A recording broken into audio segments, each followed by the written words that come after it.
Hello everyone, welcome to this interesting video on AWS full course of 2022. In this video, we will explore various important aspects revolving around AWS and its related concepts in depth. But before diving deep into its concepts, we will first cover the basics and have an introduction to what is AWS, followed by exploring cloud computing services.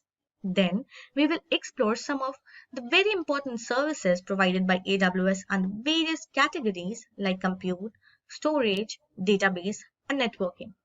Following that, we will explore and understand the complete mechanism and architecture of some of its very important features related to containers, storage, and security that are AWS EC2, AWS S3, AWS IAM, AWS CloudFormation, AWS Route 53, AWS ECS, AWS Beanstalk, AWS VPC, AWS SageMaker, AWS CloudFront, AWS Autoscaling, and AWS Redshift.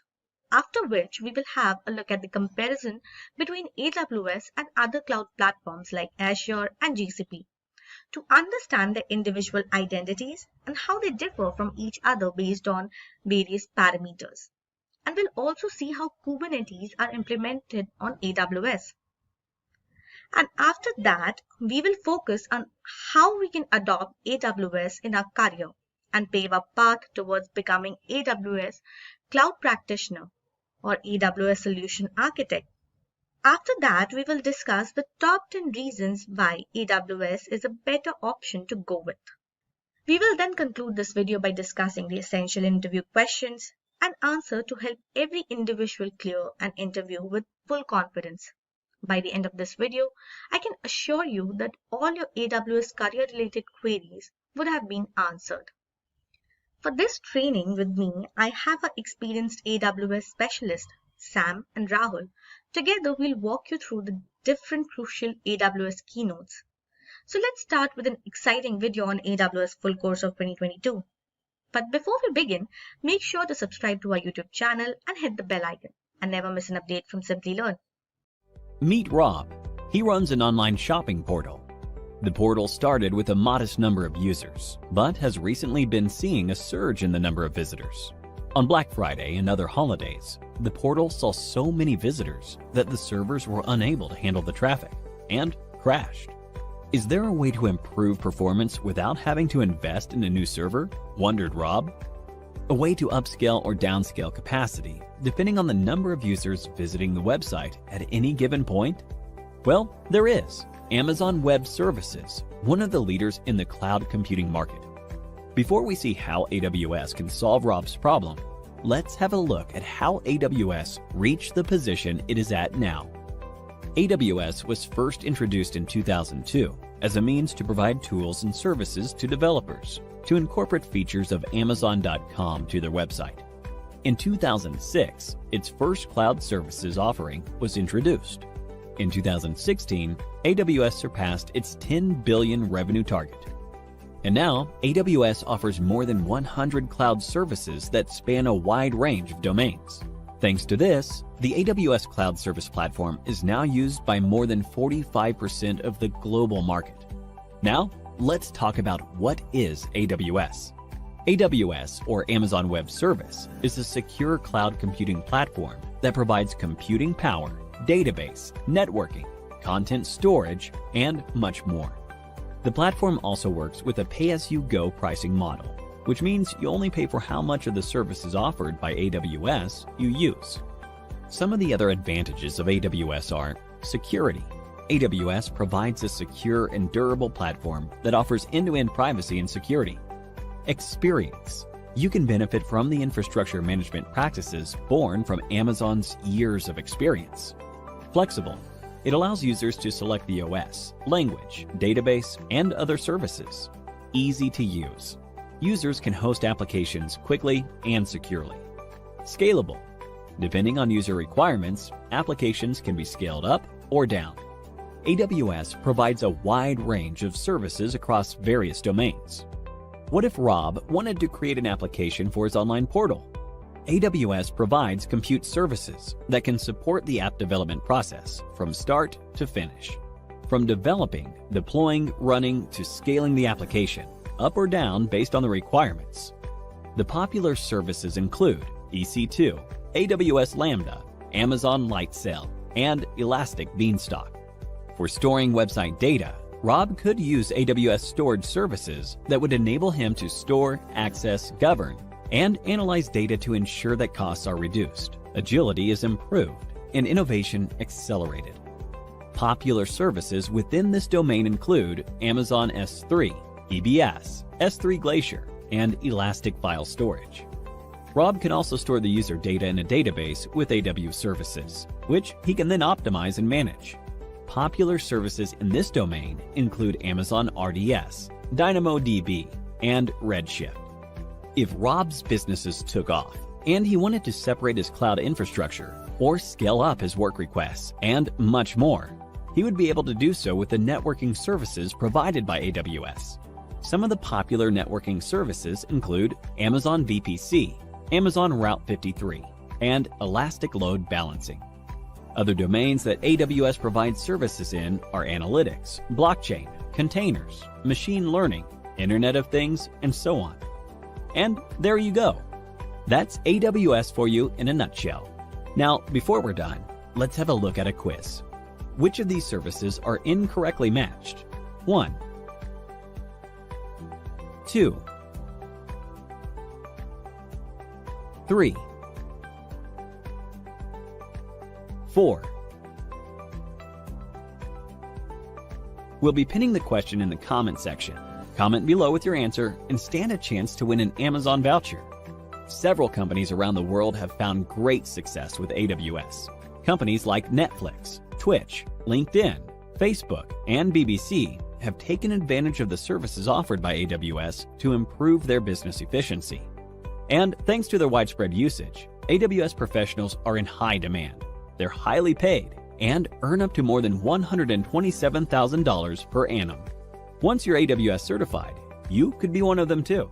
Hello everyone, let me introduce myself as Sam, a multi-platform cloud architect and trainer, and I'm so glad and I'm equally excited to talk and walk you through this session about what AWS is and talk to you about some services and offerings and about how companies get benefited by migrating their applications and infra into AWS. So what's AWS? Let's talk about that. Now, before that, let's talk about how life was without any cloud provider, and in this case, how life was without AWS. So let's walk back and picture how things were back in 2000, which is not so long ago, but a lot of changes for better had happened since that time. Now, back in 2000, a request for a new server is not an happy thing at all, because a lot of money, a lot of validations, a lot of planning are involved in getting a server online or up and running. And even after we finally got the server, it's not all said and done. There's a lot of optimization that needs to be done on that server to make it worth it and get a good return on investment from that server. And even after we have optimized for a good return on investment, the work is still not done. There will often be a frequent increase and decrease in the capacity, and even news about our website getting popular and getting more hits, it's still an bittersweet experience, because now I need to add more servers to the environment, which means that it's going to cost me even more. But thanks to the present day cloud technology, if the same situation were to happen today, my new server, it's almost ready, and it's ready instantaneously. And with the swift tools and technologies that Amazon is providing in provisioning my server instantaneously and adding any type of workload on top of it and making my storage and server secure, creating a durable storage where data that I store in the cloud never gets lost, with all that features, Amazon has got our back. So let's talk about what is AWS. There are a lot of definitions for it, but I'm going to put together a simple and a precise definition as much as possible. Now, let me iron that out. Cloud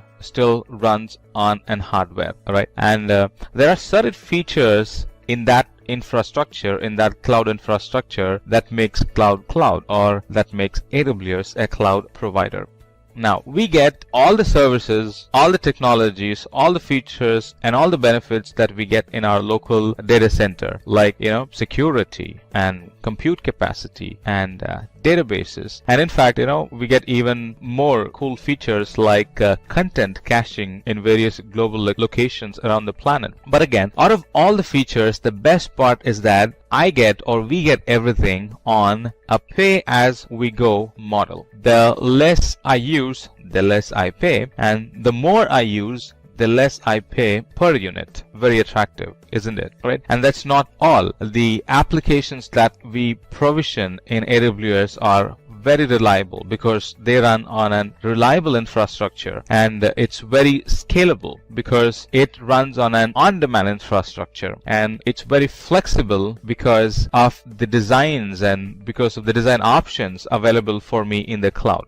Let's talk about how all this happened. AWS was launched in 2002 after the Amazon, we know as the online retail store, wanted to sell their remaining or unused infrastructure as a service or as an offering for customers to buy and use it from them, sell infrastructure as a service. The idea sort of clicked, and AWS launched their first product in 2006. That's like 4 years after the idea launch. And in 2012, they held a big-sized customer event to gather inputs and concerns from customers, and they were very dedicated in making those requests happen. And that habit is still being followed. It's still being followed as reInvent by AWS. And at 2015, Amazon announced its revenue to be 4.6 billion. And in 2015 through 2016, AWS launched products and services that help migrate customer services into AWS. Well, there were products even before, but this is when a lot of focus was given on developing migrating services. And in the same year, that's in 2016, Amazon's revenue was 10 billion. And not the least, as we speak, Amazon has more than 100 products and services available for customers and get benefited from. Alright, let's talk about the services that are available in Amazon. Let's start with this product called S3. Now, S3 is a great tool for internet backup, and it's the cheapest storage option in the object storage category. And not only that, the data that we put in S3 is retrievable from the internet. S3 is really cool. And we have other products like migration and data collection and data transfer products. And here we can not only collect data seamlessly, but also in a real-time way monitor the data or analyze the data that's being received. That there are cool products like AWS Data Transfers available that helps achieve that. And then we have products like EC2, Elastic Compute Cloud. That's an resizable computer where we can anytime alter the size of the computer based on the need or based on the forecast. Then we have simple notification services, systems and tools available in Amazon to update us with notifications through email or through SMS. Now anything can be sent through email or through SMS if we use that service. It could be alarms or it could be service notifications if you want, stuff like that. And then we have some security tools like KMS, Key Management System, which uses AES 256-bit encryption to encrypt our data at rest. Then we have Lambda, a service for which we pay only for the time in seconds it takes to execute our code, and we're not paying for the infrastructure here. It's just the seconds the program is going to take to execute the code. If it's a short program, we'll be paying in milliseconds. If it's a bit bigger program, we'll be probably paying in 60 seconds or 120 seconds. But that's a lot cheap, lot simple, and lots cost effective as against paying for service on an hourly basis, which a lot of other services are. Well, that's cheap, but using Lambda is a lot cheaper than that. And then we have services like Route 53, a DNS service in the cloud. And now I do not have to maintain an DNS account somewhere else and my cloud environment with AWS. I can get both in the same place. Alright, let me talk to you about how AWS makes life easier, or how companies got benefited by using AWS as their IT provider for their applications or for the infrastructure. Now, Unilever is a company, and they had a problem, right? And they had a problem, and they picked AWS as a solution to their problem, right? Now, this company was sort of spread across 190 countries, and they were relying on a lot of digital marketing for promoting their products.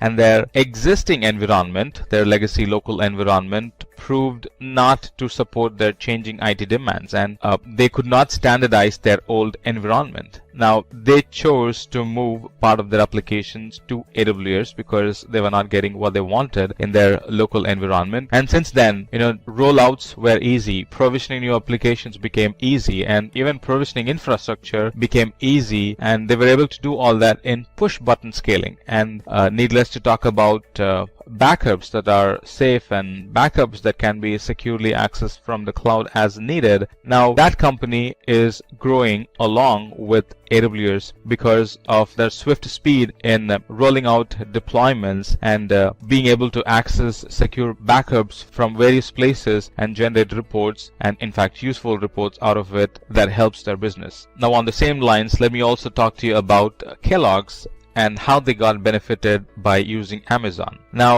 Kellogg's had a different problem. It's one of its kind. Now, their business model was very dependent on an infra that will help to analyze data really fast, right? Because they were running promotions based on the analyzed data that they get. So they being able to respond to the analyzed data as soon as possible was critical or vital in their environment. And luckily, SAP running on HANA environment is what they needed, and they picked that service in the cloud, and that sort of solved the problem. Now, the company does not have to deal with maintaining their legacy infra and maintaining their heavy compute capacity and maintaining their database locally. All that is now moved to the cloud, or they are using cloud as their IT service provider, and now they have a greater and powerful IT environment that very much complements their business. Let me start the session with this scenario. Let's imagine how life would have been without Spotify. For those who are hearing about Spotify for the first time, Spotify is an online music service offering, and it offers instant access to over 16 million licensed songs. Spotify now uses AWS Cloud to store the data and share it with their customers. But prior to AWS, they had some issues. Imagine using Spotify before AWS. Let's talk about that. Back then, users were often getting errors because Spotify could not keep up with the increased demand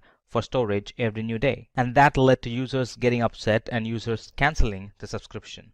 The problem Spotify was facing at that time was their users were present globally and were accessing it from everywhere, and they had different latency in their applications. And Spotify had a demanding situation where they need to frequently catalog the songs released yesterday, today, and in the future, and this was changing every new day. And the songs coming in rate was about 20,000 a day, and back then they could not keep up with this requirement, and needless to say, they were badly looking for a way to solve this problem. And that's when they got introduced to AWS, and it was a perfect fit and match for their problem. AWS offered a dynamically increasing storage, and that's what they needed. AWS also offered tools and techniques like storage lifecycle management and trusted advisor to properly utilize the resource, so we always get the best out of the resource used. AWS addressed their concerns about easily being able to scale. Yes, you can scale the AWS environment very easily. How easily, one might ask? It's just a few button clicks. And AWS solved Spotify's problem. Let's talk about how it can help you with your organization's problem. Let's talk about what is AWS first, and then let's bleed into how AWS became so successful and the different types of services that AWS provides, and what's the future of cloud and AWS in specific. Let's talk about that. And finally, we'll talk about a use case where you will see how easy it is to create a web application with AWS. Alright, let's talk about what is AWS. AWS, or Amazon Web Services, is a secure cloud service platform. It is also pay-as-you-go type billing model where there is no upfront or capital costs. We'll talk about how soon the service will be available. Well, the service will be available in a matter of seconds. With AWS, you can also do identity and access management, that is, authenticating and authorizing a user or a program on the fly. And almost all the services are available on demand, and most of them are available instantaneously. And as we speak, Amazon offers 100 plus services, and this list is growing every new week. Now that would make you wonder how AWS became so successful. Of course, it's their customers. Let's talk about the list of well-known companies that has their IT environment in AWS. Adobe uses AWS to provide multi-terabyte operating environments for its customers. By integrating its system with AWS Cloud, Adobe can focus on deploying and operating its own software instead of trying to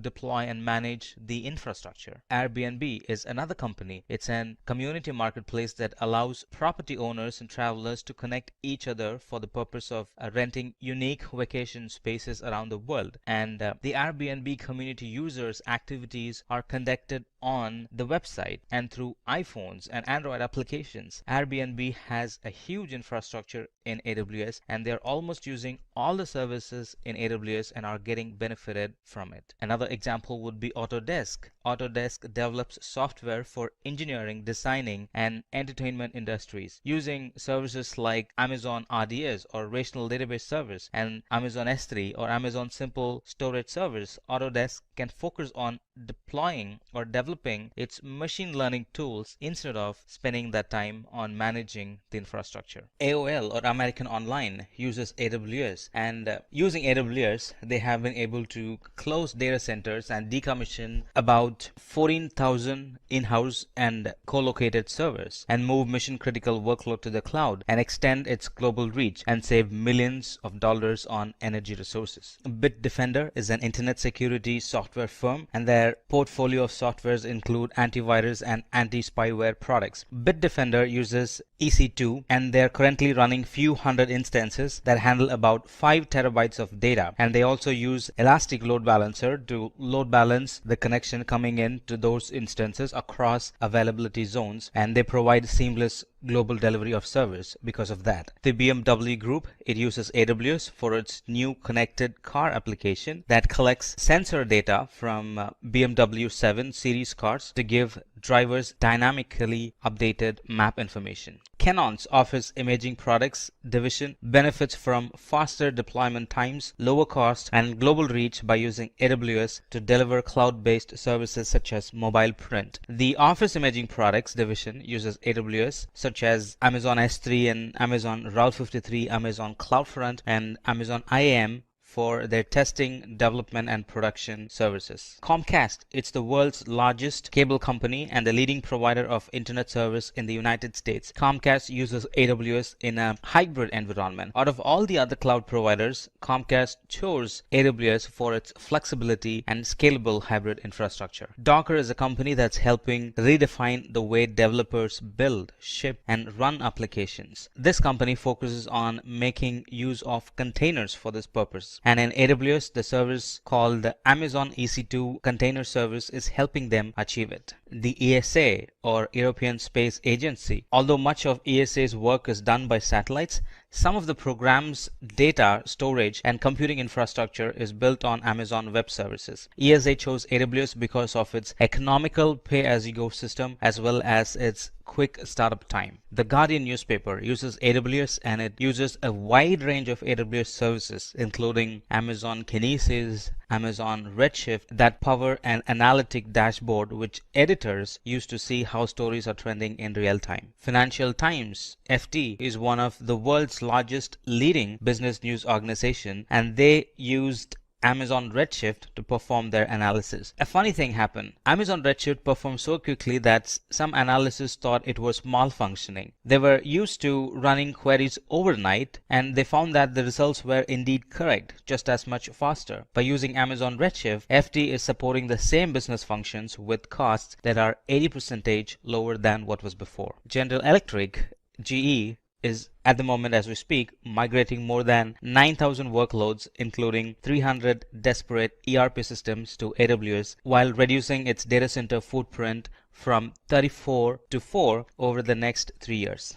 Similarly, Harvard Medical School, HTC, IMDb, McDonald's, NASA, Kellogg's, and a lot more are using the services Amazon provides and are getting benefited from it. And this huge success and customer portfolio is just the tip of the iceberg. And if we think why so many adapt AWS, and if we let AWS answer that question, this is what AWS would say. People are adapting AWS because of the security and durability of the data, and end-to-end privacy and encryption of the data and storage. Experience. We can also rely on AWS way of doing things by using the AWS tools and techniques and suggested best practices built upon the years of experience it has gained. Flexibility. There is a greater flexibility in AWS that allows us to select the OS, language, and database. Easy to use. Swiftness in deploying. We can host our applications quickly in AWS, be it a new application or migrating an existing application into AWS. Scalability. The application can be easily scaled up or scaled down depending on the user requirement. Cost saving. We only pay for the compute power, storage, and other resources you use, and that too without any long-term commitments. Now let's talk about the different types of services that AWS provides. The services that we talk about fall in any of the following categories you see, like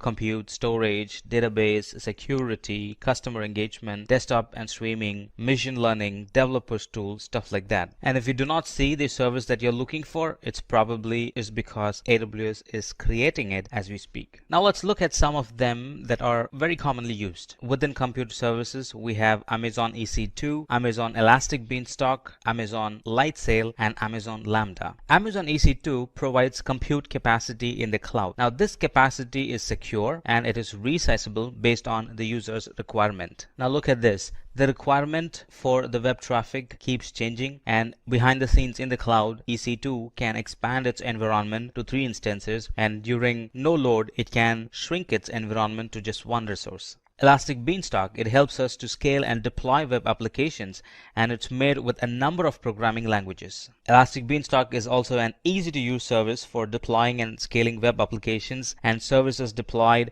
be it in Java, .NET, PHP, Node.js, Python, Ruby, Docker, and a lot other familiar services such as Apache, Passenger, and IIS. We can simply upload our code, and Elastic Beanstalk automatically handles the deployment from capacity provisioning to load balancing to autoscaling to application health monitoring. And Amazon Lightsail is a virtual private server which is easy to launch and easy to manage. Amazon Lightsail is the easiest way to get started with AWS for developers who just need a virtual private server. Lightsail includes everything you need to launch your project quickly on a virtual machine, like SSD based storage, a virtual machine, tools for data transfer, DNS management, and a static IP, and that too for a very low and predictable price. AWS Lambda has taken cloud computing services to a whole new level. It allows us to pay only for the compute time, no need for provisioning and managing servers. And AWS Lambda is a compute service that lets us run code without provisioning or managing servers. Lambda executes your code only when needed and scales automatically from few requests per day to thousands per second. You pay only for the compute time you consume. There is no charge when your code is not running. Let's look at some storage services that Amazon provides, like Amazon S3, Amazon Glacier, Amazon EBS, and Amazon Elastic File System. Amazon S3 is an object storage that can store and retrieve data from anywhere. Websites, mobile apps, IoT sensors, and so on can easily use Amazon S3 to store and retrieve data. It's an object storage built to store and retrieve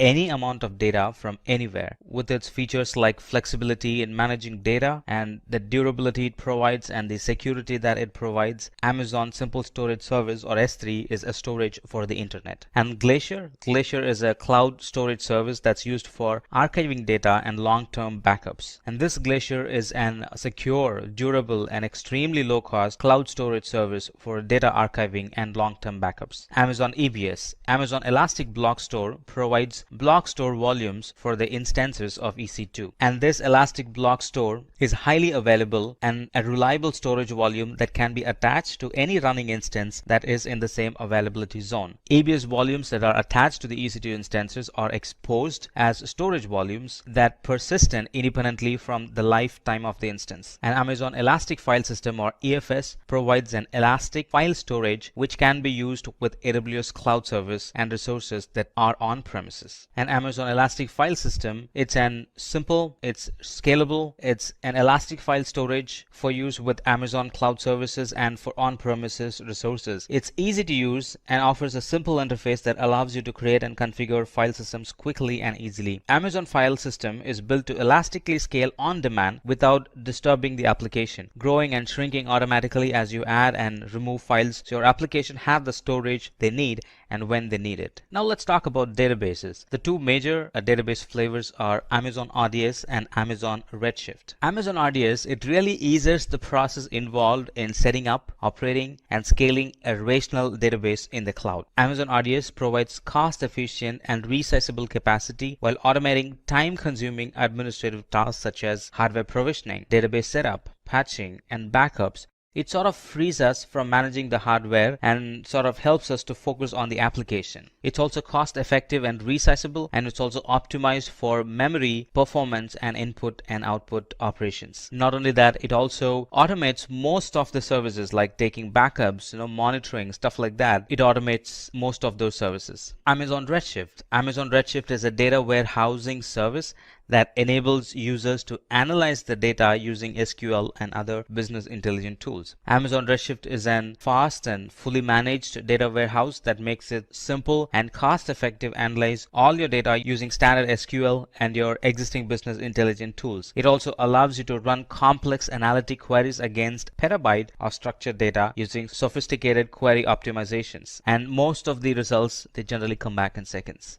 Alright, let's quickly talk about some more services that AWS offers. There are a lot more services that AWS provides, but we're going to look at some more services that are widely used. AWS Application Discovery Services help enterprise customers plan migration projects by gathering information about their on-premises data centers. Planning a data center migration can involve thousands of workloads. They are often deeply interdependent. Server utilization data and dependency mapping are important early first step in migration process. And this AWS Application Discovery Service collects and presents configuration, usage, and behavior data from your servers to help you better understand your workloads. Route 53, it's a network and content delivery service. It's an highly available and scalable cloud domain name system or DNS service. And Amazon Route 53 is fully compliant with IPv6 as well. Elastic Load Balancing, it's also a network and content delivery service. Elastic Load Balancing automatically distributes incoming application traffic across multiple targets such as Amazon EC2 instance, containers, and IP addresses. It can handle the varying load of your application traffic in a single availability zone and also across availability zones. AWS Autoscaling, it monitors your application and automatically adjusts the capacity to maintain steady and predictable performance at a lowest possible cost. Using AWS Autoscaling, it's easy to set up application scaling for multiple resources across multiple services in minutes. Autoscaling can be applied to web services and also for DB services. AWS Identity and Access Management, it enables you to manage access to AWS services and resources securely. Using IAM, you can create and manage AWS users and groups and use permissions to allow and deny their access to AWS resources. And moreover, it's a free service. Now let's talk about the future of AWS. Well, let me tell you something.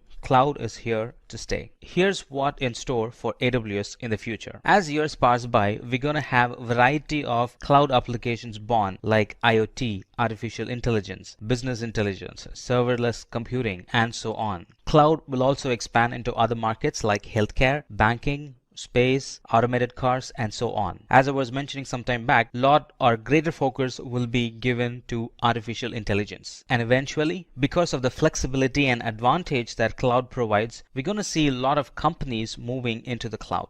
Alright, let's now talk about how easy it is to deploy an web application in the cloud. So the scenario here is that our users like a product and we need to have a mechanism to receive input from them about their likes and dislikes and give them the appropriate product as per their need. Alright, though the setup and the environment, it sort of looks complicated, we don't have to worry because AWS has tools and technologies which can help us to achieve it. Now we're going to use services like Route 53, services like CloudWatch, CloudWatch, EC2, S3, and a lot more. And all these put together are going to give an application that's fully functionable and an application that's going to receive the information like using the services like Route 53, CloudWatch, EC2, and S3. We're going to create an application and that's going to meet our need. So back to our original requirement, all I want is to deploy a web application for a product that keeps our users updated about the happenings and the new comings in the market. And to fulfill this requirement, here is all the services we would need.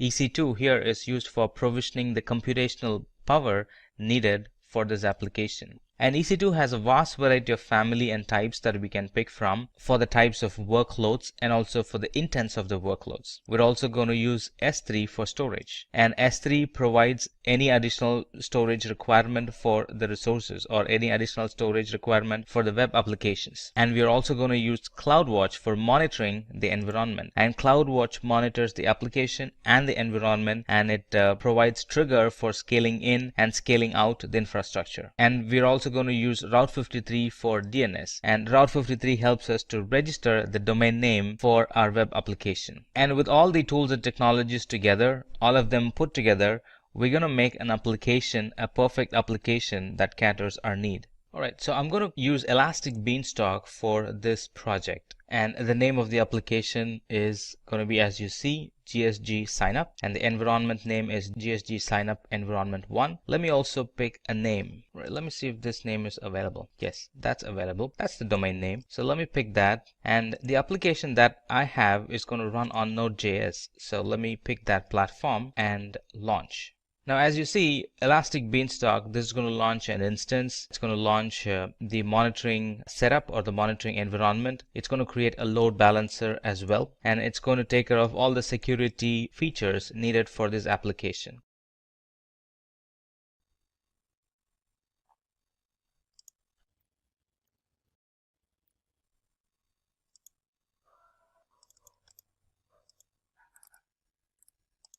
Alright, look at that. I was able to go to that URL, which is what we gave, and it's now having an default page shown up, meaning all the dependencies for the software is installed and it's just waiting for me to upload the code, or in specific the page required. So let's do that. Let me upload the code. I already have the code saved here.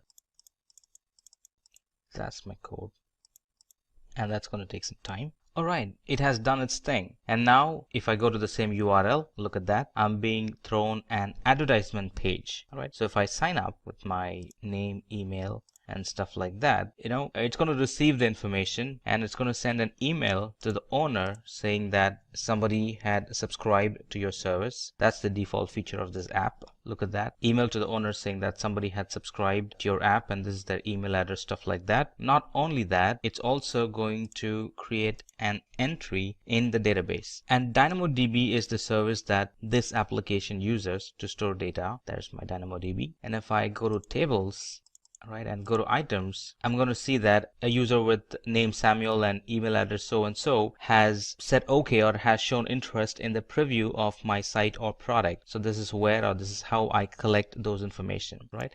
And some more things about the infrastructure itself is it is running behind an load balancer. Look at that. It had created a load balancer. It had also created an autoscaling group. Now that's the feature of Elastic Load Balancer that we have chosen. It has created an autoscaling group. And now let's put this URL. You see this? It's not a fancy URL, right? It's an Amazon given URL, a dynamic URL. So let's put this URL behind our DNS. Let's do that. So go to services, go to Route 53, go to hosted zone, and there we can find the DNS name, right? So that's a DNS name, all right? Alright, let's create an entry and map that URL to our load balancer, right? And create. Now, technically, if I go to this URL, it should take me to that application. Alright, look at that. I went to my custom URL and now that's pointed to my application. Previously, my application was having a random URL and now it's having a custom URL. Choose from over 300 in-demand skills and get access to 1,000 plus hours of video content for free. Visit SkillUp by Simplilearn. Click on the link in the description to know more. Cloud services are now available to satisfy almost any IT requirement. Although cloud computing services vary greatly, they all have some basic qualities and benefits in common, and they can be classified into a few basic cloud service kinds. Hello everyone, I'm Shamli and I welcome you all to this new video of Simplilearn on cloud computing services. Let me give you an overview of the concepts you are going to go through in this video. First, we will go through what is cloud computing. Then we will have an introduction to cloud computing services, followed by the types of cloud computing services. And at the end, we will look into the features and benefits of cloud computing services. So let's not waste any more time and get started with the video. So what is cloud computing? Cloud computing is the distribution of cloud computing services via the internet, including servers, storage, databases, networking, software, analytics, intelligence to provide faster innovation, more flexible resources, and economies of scale. You usually only pay for the cloud services you use, which helps you cut costs, run your infrastructure more efficiently, and scale as your business grows. Now that we know what cloud computing is, let's proceed with understanding cloud computing services. Cloud computing services provide users with a variety of capabilities, including email, storage, backup, data retrieval, app creation, testing, data analysis, audio-video streaming, software on demand, regardless of the type of service. Although cloud computing is still a relatively new technology, it is now being used by a wide range of organizations, including large enterprises, small businesses, non-profit government agencies, and even individual consumers. So, not all clouds are created equal, and not every sort of cloud computing is appropriate for every situation.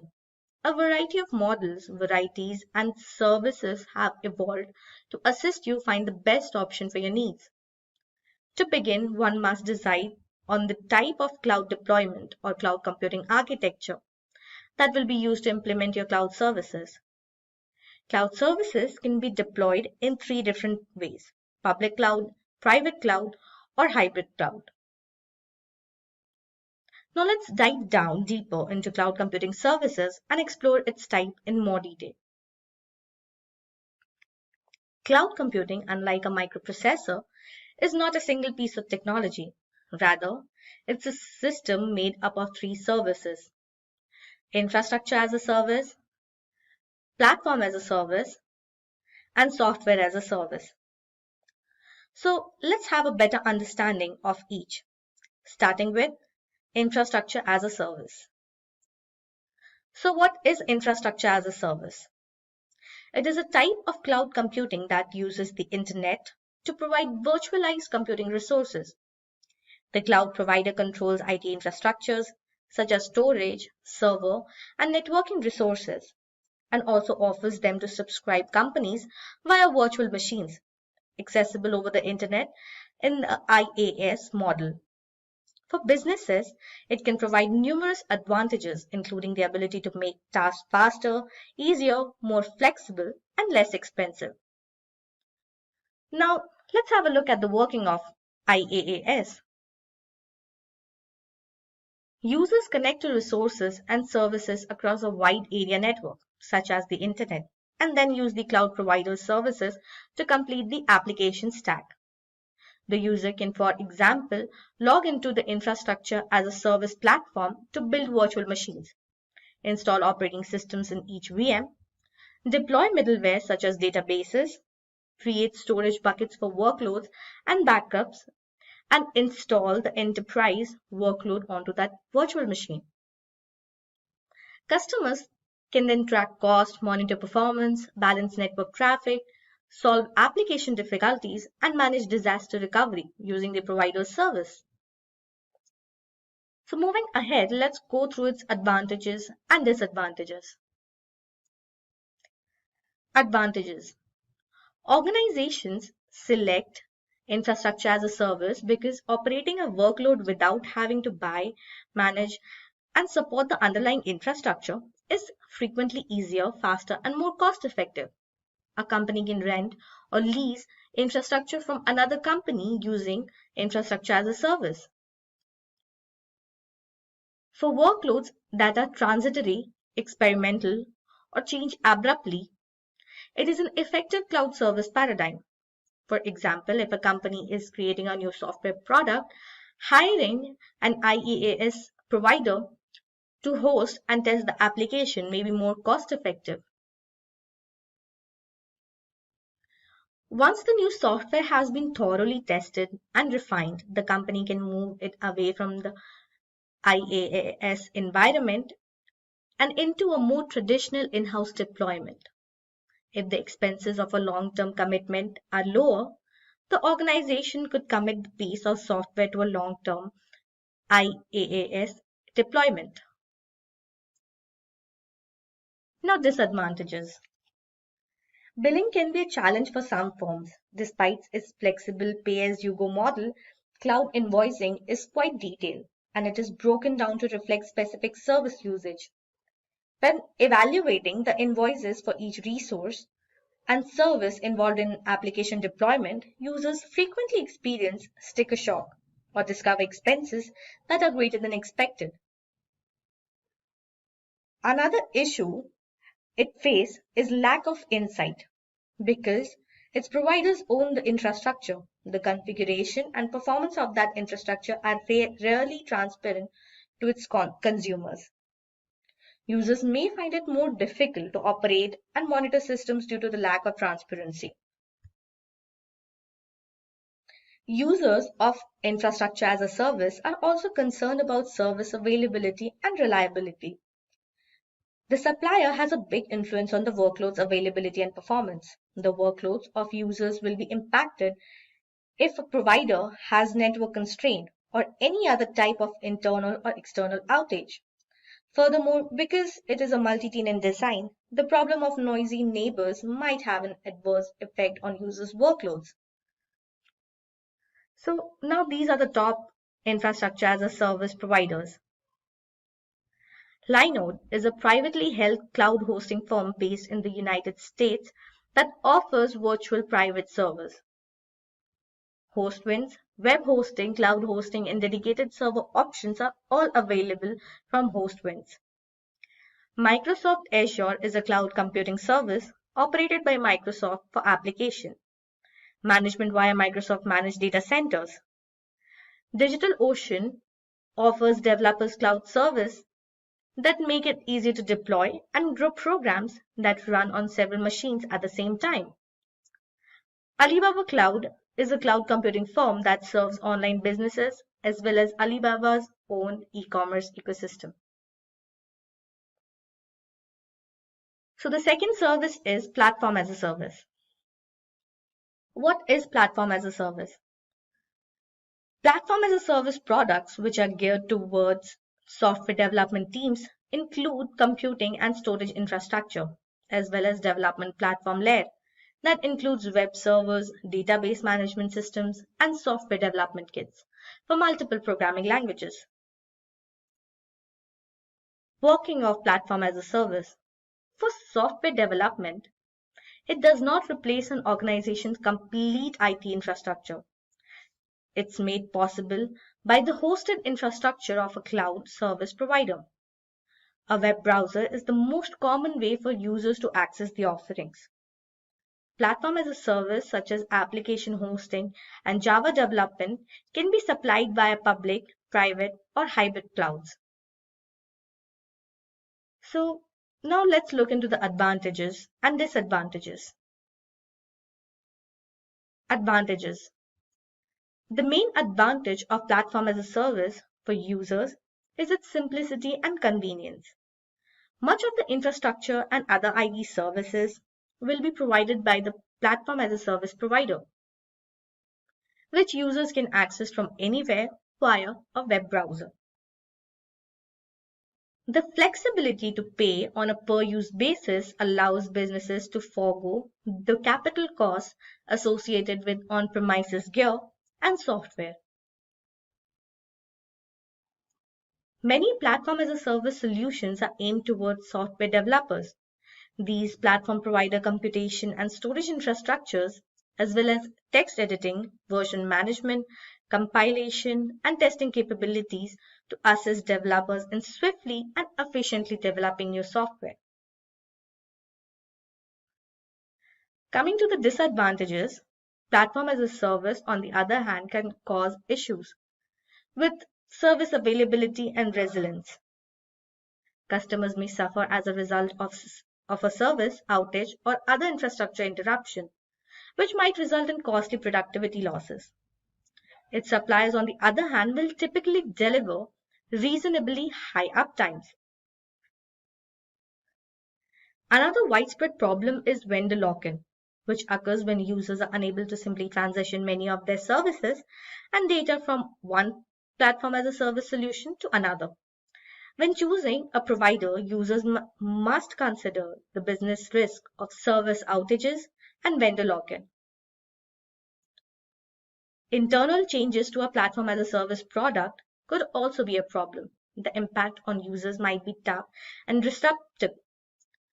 If a platform as a service provider ceases supporting a programming language or chooses to use a different set of development tools. So let's have a look at the top platform as a service provider.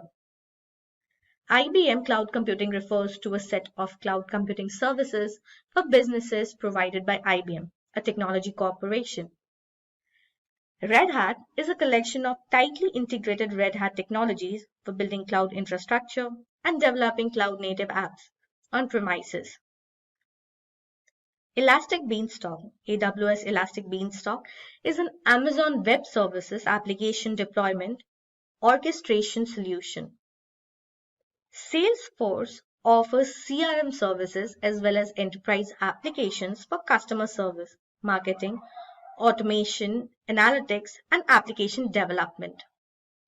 And Software AG Cloud is an open and independent cloud platform that serves as your one-stop shop for all Software AG has to offer in the cloud. Now coming to the next service, which is Software as a Service. So what is Software as a Service? Customer Relationship Management, or CRM, marketing automation, and business analytics are just a few of the application-level services offered by software as a service companies. So, how does it work? The provider gives consumers network-based access to a single copy of an application that the provider designed expressly for software as a service distribution in the software on-demand model.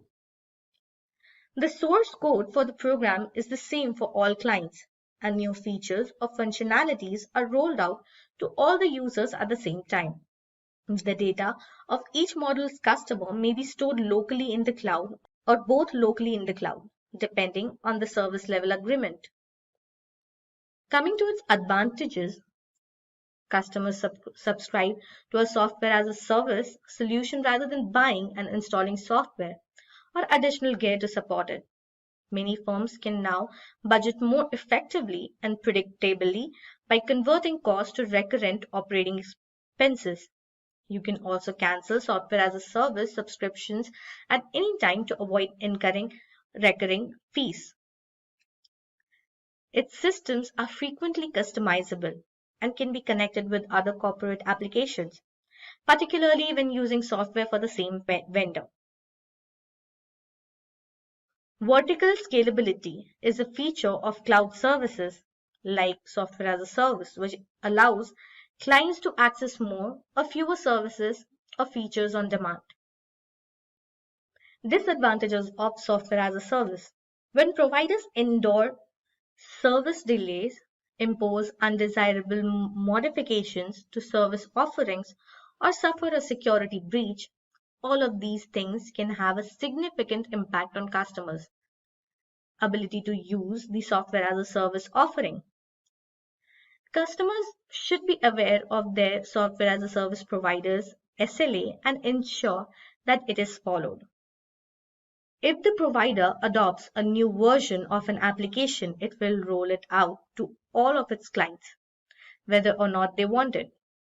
This may need the organization allocating additional training time and resources. Switching vendors can be tough, as it is with any cloud service provider. Customers must migrate massive volumes of data when switching vendors. Furthermore, some vendors use technologies and data types which can make transferring client data between cloud providers even more difficult. So coming to the top companies that provide software as a service, Adobe is a collection of Adobe incorporation programs and services that provide user with access to software for graphic design, video editing, web development, and photography, as well as a set of mobile apps and certain optional cloud services. SAP is a platform as a service designed by SAP SE for developing new applications and enhancing existing ones in a secure cloud computing environment managed by SAP. Google Cloud. Google Cloud Platform is a set of cloud computing services provided by Google that run on the same infrastructure as Google's internal products, such as Google Search, Gmail, Drive, and YouTube. Freshworks Cloud Platform allows users to manage their identities and access across all of their Freshworks products. And Atlassian, advanced features such as an 99.9% uptime SLA, unlimited storage, and premium support provide teams the confidence to scale reliably. Now that we have all the in-depth information about different types of cloud computing services, let's move ahead and explore its benefits and features, which makes it so popular and convenient. First, the supplier hosts and maintains the site in their own facility. The cloud hosting provider acquires, hosts, and maintains the necessary hardware and software. Users avoid the construction expenditures and maintenance problem that would be incurred if the service was established on-premise. Second, self-service using a web-based interface. Through a web interface, service users can initiate certain service functions as well as increase or reduce their service consumption level with little or no intervention from the service provider. Third is, you must pay to utilize the facility. Users of the service only pay for the services they use when compared to the typical method of building on-site IT capacities targeted for the highest usage situations and then having that capacity to go unused for the most of the time. This can result in significant cost savings.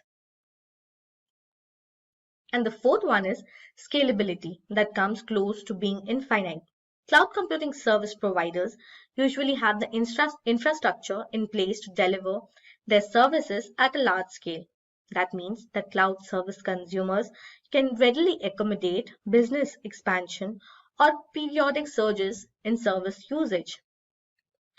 Well, this is all about cloud computing services. Hello everybody, welcome to Simplilearn's AWS S3 tutorial for beginners. My name is Kent, and today I'm going to be covering these following points. I'm going to be covering what is cloud computing. I'm going to be showcasing what AWS is in terms of cloud computing, and I'm also going to be covering the core fundamental service of the Simple Storage service, which is a object storage service. We're going to be covering the benefits of the Simple Storage service, better known as S3, what objects and buckets are, and we're going to be seeing how things are working in the background and implementing that in terms of lab assisted demonstrations in order for you to see what those features of S3 are. And then we'll perform a wrap up of the material we've done in a conclusion. So let's get started. What is cloud computing? So here is a definition of cloud computing, but I'm going to paraphrase it. Cloud computing is nothing more than you gaining access to infrastructure through web services with a pay-as-you-go model. Now, this is a very, very different model than we're traditionally involved in on an on-prem data center. So when I mean on-prem, I'm saying on-premise. Okay, so you'll hear that a lot, on-prem. Now, when we are on on-premise data center, we have to provision lots of infrastructure even before we get started with deploying any type of application, whether it be a mobile application, a web application, etc., etc. So every application needs some sort of underlying infrastructure, whether that be bare bone servers, databases. They're obviously going to be needing some types of storage, etc., etc. So all this is something that we have to kind of fight against in order just to get started with deploying our application. So this takes usually, traditionally, depending on the size of the company, about 3 months to set up. So what if we could leverage all this infrastructure as a service and just through some API call, that's what the web services is all about, we could provision a server or we could provision a database within minutes and then deploy any type of application that we want to on top of that stack, and also take advantage of any storage that we may want. We may want object level storage, which is what we're going to cover. We may want an Elastic file system, right? So there are different types of storages that we're eventually going to look at as you go down your learning path with Simplilearn. So cloud computing is really about provisioning of all these kinds of services, but not only at the infrastructure level. We're going to see how we could move up the stack and get entire platforms as a service or even softwares as a service. So what is AWS? Well, AWS is really a cloud computing platform that will offer us many services through these API calls. Some are, again, just bare infrastructure like a service. Other can be a service as a software, for example, email. So here we have an example of the public data storage. This is S3, the simple storage service icon that you're going to see over and over again. This is a representation of an actual bucket in S3. So this will become more clear as we continue the slide deck and actually reinforce this with some hands-on lab. But as you can imagine, you may want to provision a private software-defined network in the cloud. And so we can do that in AWS. We can provide load balancing. We could provide scalability in terms of auto-scaling groups that will respond to increased demand as your application, let's say, becomes more popular. You want that infrastructure to grow elastically. So doing this on premise is traditionally not only extremely expensive and thus prohibitive, but very difficult to implement physically speaking as well. So by going with a cloud provider like AWS, we can severely reduce the expense and the complexity of setting all of this up, because we're trading capital expense for variable expense. So capital expense is about you procuring all the hardware that you need beforehand and the budget being approved before even getting that hardware in through your door, right? And then you have to configure it. So there's that complexity factor. Whereas if you're doing this through AWS, you can within minutes just provision all of that very quickly. So you're also not paying for everything all up front. You're paying this with a pay-as-you-go model. So very different. We're now removing what's called undifferentiated lifting, which is everybody has to do the same thing, but it's not really bringing any value to their end product. We all have to buy servers and configure them and scale them, etc., etc. So if we remove that element and have AWS handle that, we can concentrate on our business, which is our application, and improving that application and responding more to our client's request. We can be more agile, more flexible. So all of this leads to these points that we see here on this slide. Much easier to use, much easier to get our application to market. we're actually going to be leveraging the physical security that AWS implements for us. They have data centers all over the world that we're going to plug into, and that physical security is already implemented for us. There are varying levels of security that we're going to get into through our AWS journey, but right off the bat, you know that you have physical security. Of course, we're going to be talking about storage in this demonstration or in this slide deck over here. But the nice thing is we only pay for what we use. So that's that variable expense that I was talking about that we've traded for capital expense. We can easily set up databases. We can easily automate our backups and have those backups stored in the cloud through that S3 storage that we're going to get into. Okay, so lots of benefits of going through AWS here. And it's also comprehensive and simple to use. Comprehensive meaning that there are hundreds and hundreds of services. It's going to be actually quite time consuming for you to just know what each service does in general, but you'll get there through your journey. It's all about sticking with it and learning something new every day, which is what Simplilearn is all about. Over here, we have infrastructure as a service, platform as a service, and software as a service. So these are three different types of distinctions we have in the cloud industry to basically cover what's going on here on the right-hand side. So on-premise, you're traditionally involved in everything from networking, which is you, for example, buying the switches, the routers, the cabling, everything all the way up the stack to deploying your application, and you see everything in between there. Okay, so this is a very time-consuming job. Not only that, but it costs a lot of money because you have to buy all these machines up front, and you have to have the individuals with the right knowledge to maintain all of this stack.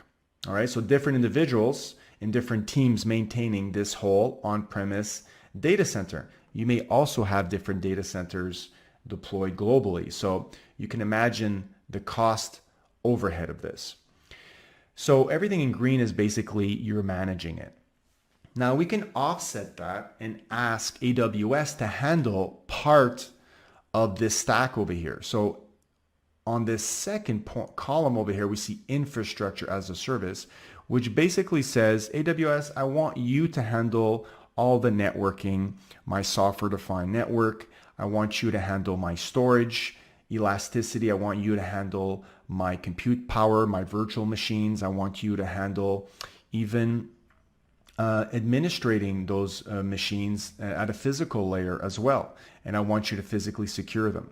So this will allow you more time to focus on all the green up here. Of course, we can move up the stack and say, I even want AWS to take on more responsibility. And that would be more of a platform as a service where AWS would also install and maintain the operating system for you. So you can imagine things like new versions of operating systems, security patches, maintenance patches, all of the like, and any middleware or runtime that you have on top of that. Think of something like the Java virtual machine, perhaps, that needs to be updated. Now, you wouldn't be responsible for maintaining all of what's in orange over here. You would only be responsible for deploying your application and making sure that your data is saved and secured, right? So again, platform as a service is a more hands-off approach. So think of it as you wanted to set up a CI/CD deployment environment for your development team, and you want it to be very involved in just handling your application code and making sure that it was properly compiled, built, tested, and deployed, right? Well, this could be implemented as a platform as a service. Or you could take your code as a zip file and give it to AWS's service called Beanstalk, which would automatically deploy your code and make sure that it's highly available, scalable, and fault tolerant across all of the orange stack over here, right? So more of a hands-off approach. Of course, we can go all the way up the stack and tell AWS to take care of everything for us and just ask for a service, much like a utility, like electricity or water. We might want to say we just want an email software service, and we're not really concerned about how the underlying operating system or servers or network are configured for that. We just want to use the software as a service. We don't want to administrate anything else. We just want to be sort of like an end user to it. So AWS will manage everything underneath the hood. So there are varying types of services. You pick and choose whichever one makes more sense for you and your team. So what is S3? S3 stands for Simple Storage Service, and it is an object storage service in Amazon. What this means is that it doesn't matter what kind of file you upload to S3, it will be treated as an abstraction, meaning an object. So you can upload a PDF file, you can upload a JPEG file, you can upload a database backup. It doesn't really matter. All that is abstracted away by the use of storing it within an object. We're going to talk more about what composes an object, but by doing so, what happens is S3 allows us to have industry leading scalability. So it doesn't matter if you're going to make a request for that database backup, let's say that object, 5 times or 10,000 times, that request, that demand will scale. The underlying infrastructure that is implemented behind the scenes is handled for you. So in a sense, it's kind of like a serverless service, a storage service where you're not implicated in handling anything underneath the covers. You're just uploading your objects and accessing them later on. In terms of data availability, very powerful as well, because it takes those objects and will replicate them across at least 3 availability zones. Of course, these availability zones have 1 or more data centers attached to them. So you have lots and lots of copies of your objects distributed globally, or at least at a regional, in a regional area. You can do this as well globally if you enable global replication. And you will see that your level of durability will skyrocket, and you're just not going to worry about losing an S3 object. Data security. Well, we can encrypt our data at rest, our objects at rest. We can encrypt it in transit. We can also come up with security policies at the bucket level, which we're going to talk about what a bucket is very, very, very soon. These are going to be implemented through what's called IAM policies, and you're going to be able to control who or what has access to your objects. And of course, because everything is handled underneath the covers, all the servers, all the storage nodes are cloud optimized for the best possible performance. So let's continue on our journey on what is S3. We're going to take a look at what is a bucket and what is an object. As you can see here, you have inside this bucket, which is a logical container for an unlimited amount of objects. You could have objects of different shapes and sizes. Like I said, you could have pictures, database backups, etc. So this is what's being represented here by different shapes. And you can think of a bucket really as almost like a folder where objects or files are placed within them. So there are many ways for us to place objects within a bucket. We can do this through the AWS console, which I'll be showing you very shortly. We can do this via the command line interface, or we can do this through a software development kit. At the end of the day, all those 3 options go through an API, right? So it's all about picking the right method that is best suited for whatever kind of end user or application that needs access to these buckets and to these objects. Now, once you've got the data or objects within this bucket, you can control pretty much how the data is accessed, how it's stored, whether you want it to be encrypted, and how it's even managed. So you can have organizations that have specific compliance needs. For example, any objects that are placed in there, perhaps some PDFs, are not to be modified or not to be touched for 90 days. Let's say we can imply object locks if we want to. We can imply security guards. We can also, for example, record all API actions that try to access, to list, to delete any kind of API operations on those objects at the bucket level or on the object level, we can record if that is some sort of organizational compliance need for auditing or for whatever internal auditing reason that you may have. So continuing on here, you can see that there are many organizations that use S3. One in point is Amazon itself. S3 is so popular and so durable that Amazon internally uses it to store its own data. You're guaranteed, almost that you're not going to lose any object in there because it has what we call 11 nines durability. Now, 11 nines durability is really an extreme amount of durability where it's mathematically almost impossible for you to lose an object once you place it in S3.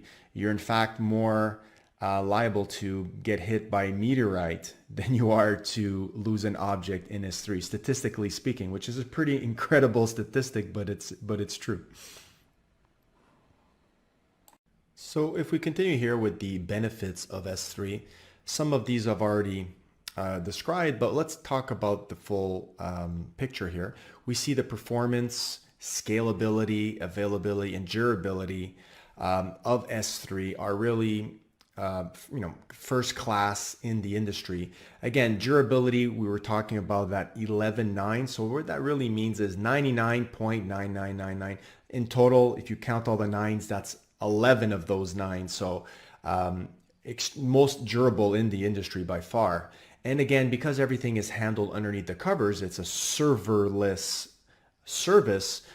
They ensure the scalability and availability and the performance of the inner workings of that object level storage. Now, cost is of course always important, and S3 really shows up here with first class support again for cost. It's got very, very low cost. We can have object level storage for let's say a terabyte of object level storage for as little as $1 a month.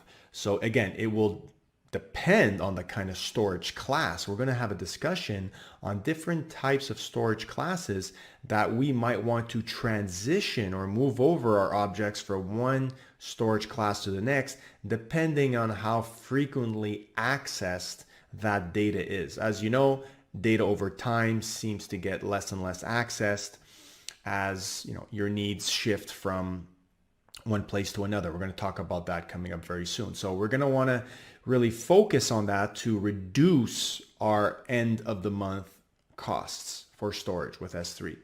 Of course, security is always at the forefront, and we want to make sure that we either simply secure by encrypting everything right off the bat, either at rest, in transit, or we want to put an object lock or just maintain security at the bucket level, maintaining, let's say, who or what has access to that data.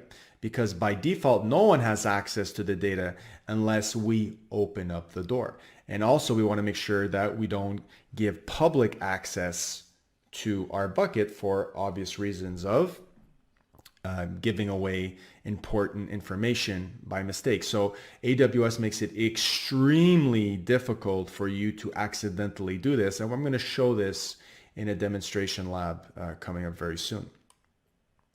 And we can also query in place, which is very interesting. So you can imagine you putting, let's say, a file that's in CSV format or a JSON format or Parquet format, some sort of structured format or semi-structured format in S3, and you can actually use SQL queries on the spot to filter that data in place at the bucket level.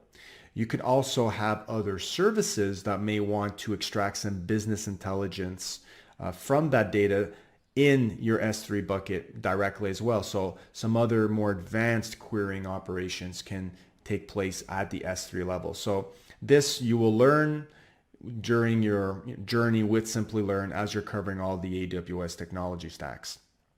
And here, the most widely used storage cloud service in the industry. Because of all the points that we just covered, it really is the #1 storage or object level storage solution in the industry. Let's now take a look at objects and buckets in S3. So the objects are really the fundamental entities that are stored in S3, or the lowest common denominator, which means that we're not really interested in what kind of data is within the object at the layer of S3, because S3 doesn't have direct access to the data within an object. Like I said before, it's an abstraction of the data. So we don't know if it's a cat picture, if it's a backup of your database. It's just treated as a fundamental entity, aka the object. Now, every object is associated with metadata, so data about itself, things like what's the name of the object, what's the size, the time and date that the object was uploaded. Things of that nature are categorized as metadata. So S3 does have direct access to that. Now, the data within that object, of course, is accessible by other services. So it's not that once you've uploaded it, you've totally lost the data and it's only can be treated as an object. It's just that at this layer, it's simply just assigned metadata and a version ID, a unique version ID. And if you re-upload the exact same object a second or third time to S3, it will have its own version ID number. So a new unique version ID number will be generated. So really what buckets are their logical containers to store those objects. So of course, at an extremely high level, a bucket would be like your root file system, if you want to think about it like that. But that doesn't mean you can't go into this bucket and create separate folders. Now, when you create separate folders in a bucket, because you might want to logically organize all your objects, you might be fooled by the fact that you think this is a hierarchical storage system, when in fact it is not. And I'll talk about that in a second. So you cannot store an object without first storing it into a bucket. So of course, the first step would be for us to create a bucket and then upload objects within that bucket. So an object cannot exist without its container or its bucket. So there's no Windows Explorer view like we're used to in an operating system, because this is not a hierarchical view. No matter if you create folders within folders within folders, in fact, S3's internal architecture is a flat hierarchy.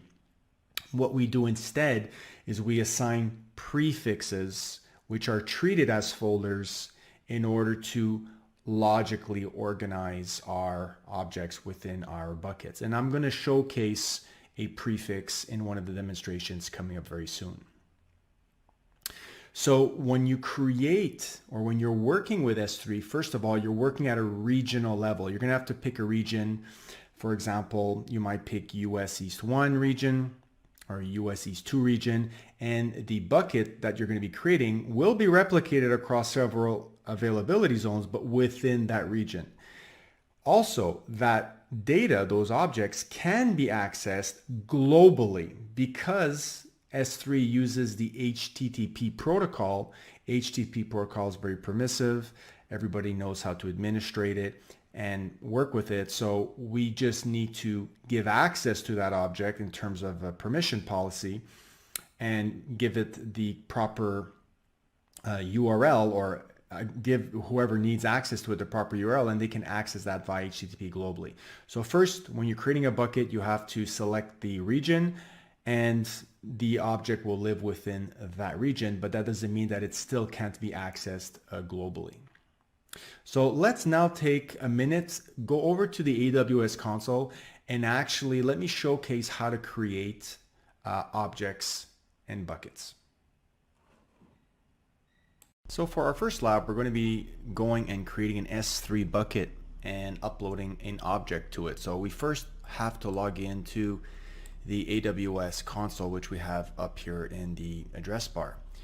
Let's click on either create free account if it's your very first time, or as is in my case, already have an account, and we're going to sign in here. You're going to have to pass in your IAM username, password, and your account ID, of course. Once you've logged in, you can search for the simple storage service, S3, either by coming up here in the search box and typing S3, and you'll find it there. That's probably the easiest way. Or if you want, you can take a look at all the services and it'll be under storage over here, the first one. Okay, so pick whichever method you see best for yourself. Once we're here, we want to create our first bucket. Now I've already have a couple of buckets here, so we're going to go on and create a new bucket. The very first thing is you have to specify a bucket name. Now this bucket name has to be globally unique. If you take a look here at the region that we're in, it doesn't actually select a specific region. It selects the global option, which means that this bucket will become globally accessible. So that is why it needs to have a unique name, much like a DNS name has to be unique for your website. Right? So I'm going to come up here and pick a name that I think is going to be unique. So I'm going to say Simplilearn S3 demo. All right, let's take a look at if that's going to work out. Of course, we have to pick a region, but it is globally accessible. So you either pick a region that's closest to your end users, or in our case, since we're just doing a demonstration, we can do whichever is closer to us right now. Okay, and we're going to skip these options for now. We're going to come back to them later on. We're just going to create the bucket. Now hopefully that was a unique name and allowed me to create that, and it looks like it did. So if I scroll down, you can see that it clearly got created over here. Now we're going to click on that and we're going to start uploading objects to this bucket. So let me click on the upload button, and you can either select one or more files, or you can select an entire folder. So I'm going to just go and select a specific cat picture that I have here. Okay, and again, we'll go through some of those other options later on, and we'll just click upload. Now this should take no time at all because of the fact that it's a very small object or file that's being uploaded. So it has succeeded. We can close this up. And we see now clearly that the object is in our bucket. If we go to properties, we can see the metadata associated with this bucket. We can see the region that it's in. We can see the ARN, which is the Amazon resource name, which uniquely identifies this resource, this bucket, across the globe. So if ever you needed to reference this, let's say in an IAM policy or whatever other service needed to communicate with S3, you would need this ARN. It's a very important piece of information. And of course, we have the creation date. Some high level metadata. So objects, as we have covered already, consist of not only the data itself, but the metadata. So there's lots of metadata, and there's a lot of other features that we can go here and enable very easily. And this will be the basis of the future demonstrations that I'm going to do. All right. So just to recap what we just did, we created a unique bucket, gave it a name of Simplilearn S3 demo, and uploaded our first object to it. So let's now take a look at the inner workings of the Amazon S3. When we upload an object into a bucket, we have to select which one of these storage classes the object will reside in. So you see I have 6 storage classes here at the bottom, and each have their own characteristics that we're going to get into. By default, if you don't specify anything, it'll get placed in what's called the S3 standard storage class, which is the most expensive out of all these storage classes.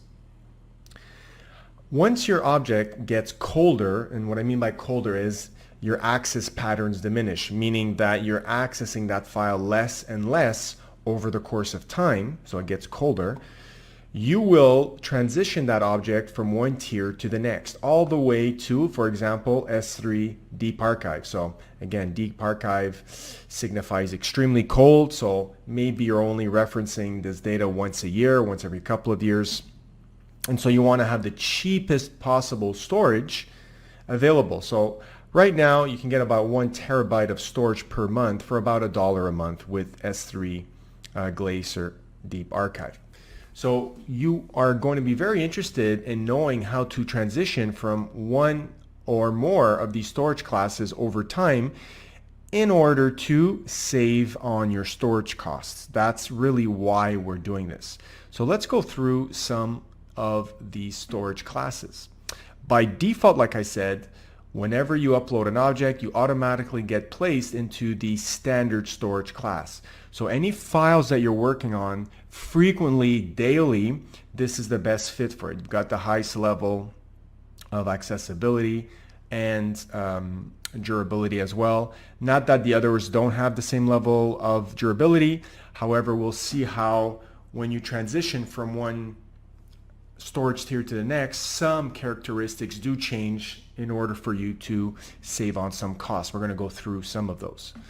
Now, this would be considered hot data, right? Data that's used all the time, maybe just by you, maybe by everybody, right? So that's the perfect place to place it in the standard storage class. Now, over time, like I said, you may find yourself working less and less, perhaps on a document that was due by the end of the month. That document was submitted, and then afterwards, you don't work on that document anymore. Perhaps you're only working on revisions based on feedback from your colleagues that are asking you to make some corrections or some amendments.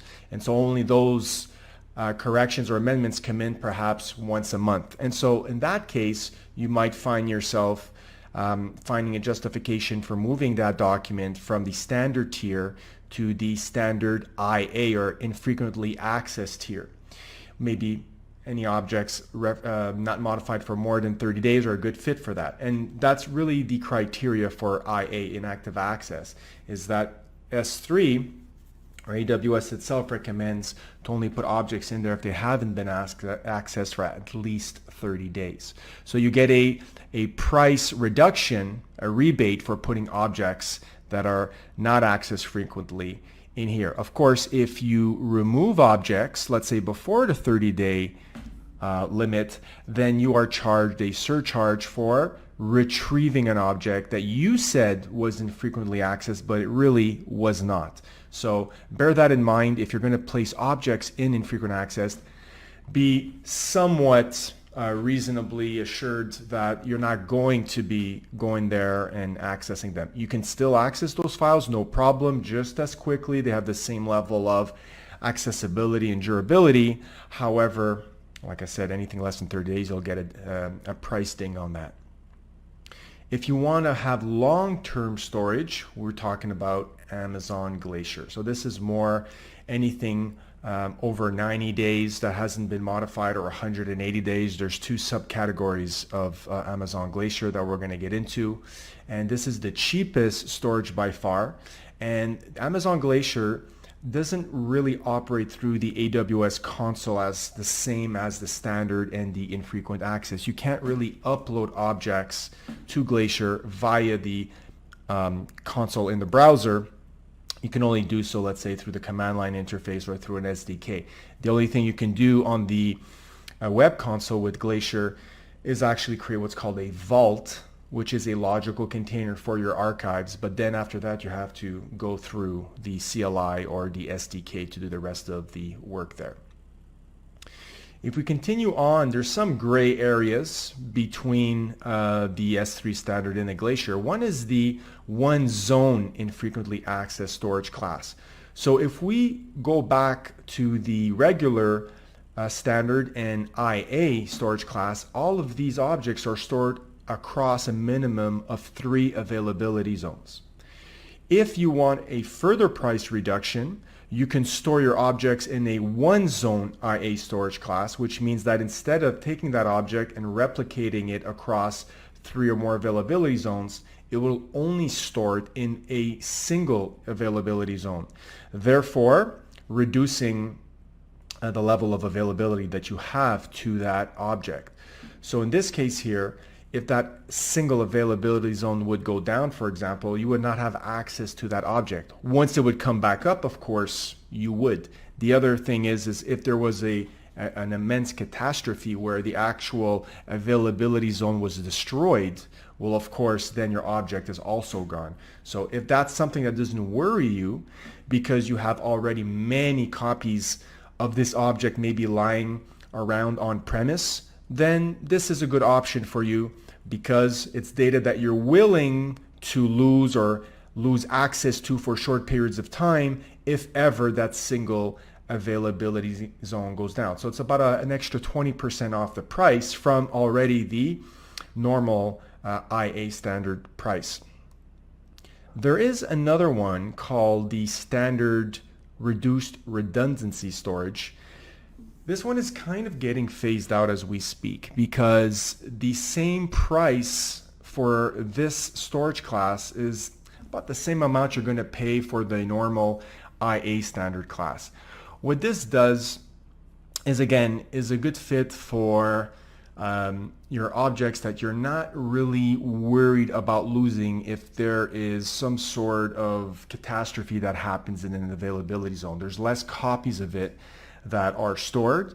And so if that data center and that availability zone goes down, then you lose your object. So of course, it offered at the time the highest price reduction possible, but now the difference between this one and the normal IA standard storage class is so small in terms of price that you're probably not going to migrate to or navigate to this storage class. But it is still there in the documentation, and it may very well come up still in the certification exam, so at least be aware of that.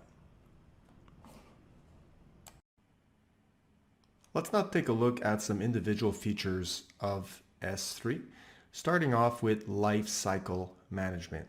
So lifecycle management is very interesting because it allows us to come up with a predefined rule that will help us automate the transitioning of objects from one storage class to another without us having to manually copy things over. Of course, you could imagine how time consuming that would be if we had to do this manually. So we're going to see this very soon in a lab. However, let me discuss how this works. So once it's basically a graphical user interface. It's very, very simple to use once you come up with these lifecycle management rules. But you're going to define two things. You're going to define the transition action and the expiration action. So the transition action is going to be something like, well, I want to transition an object from, maybe it's all objects, or maybe it's just a specific type of object in a folder, example, that has a specific prefix, from one storage class, let's say standard, to standard inactive or infrequent access. Maybe only after 45 days, after at least a minimum of 30 days, like we spoke of before.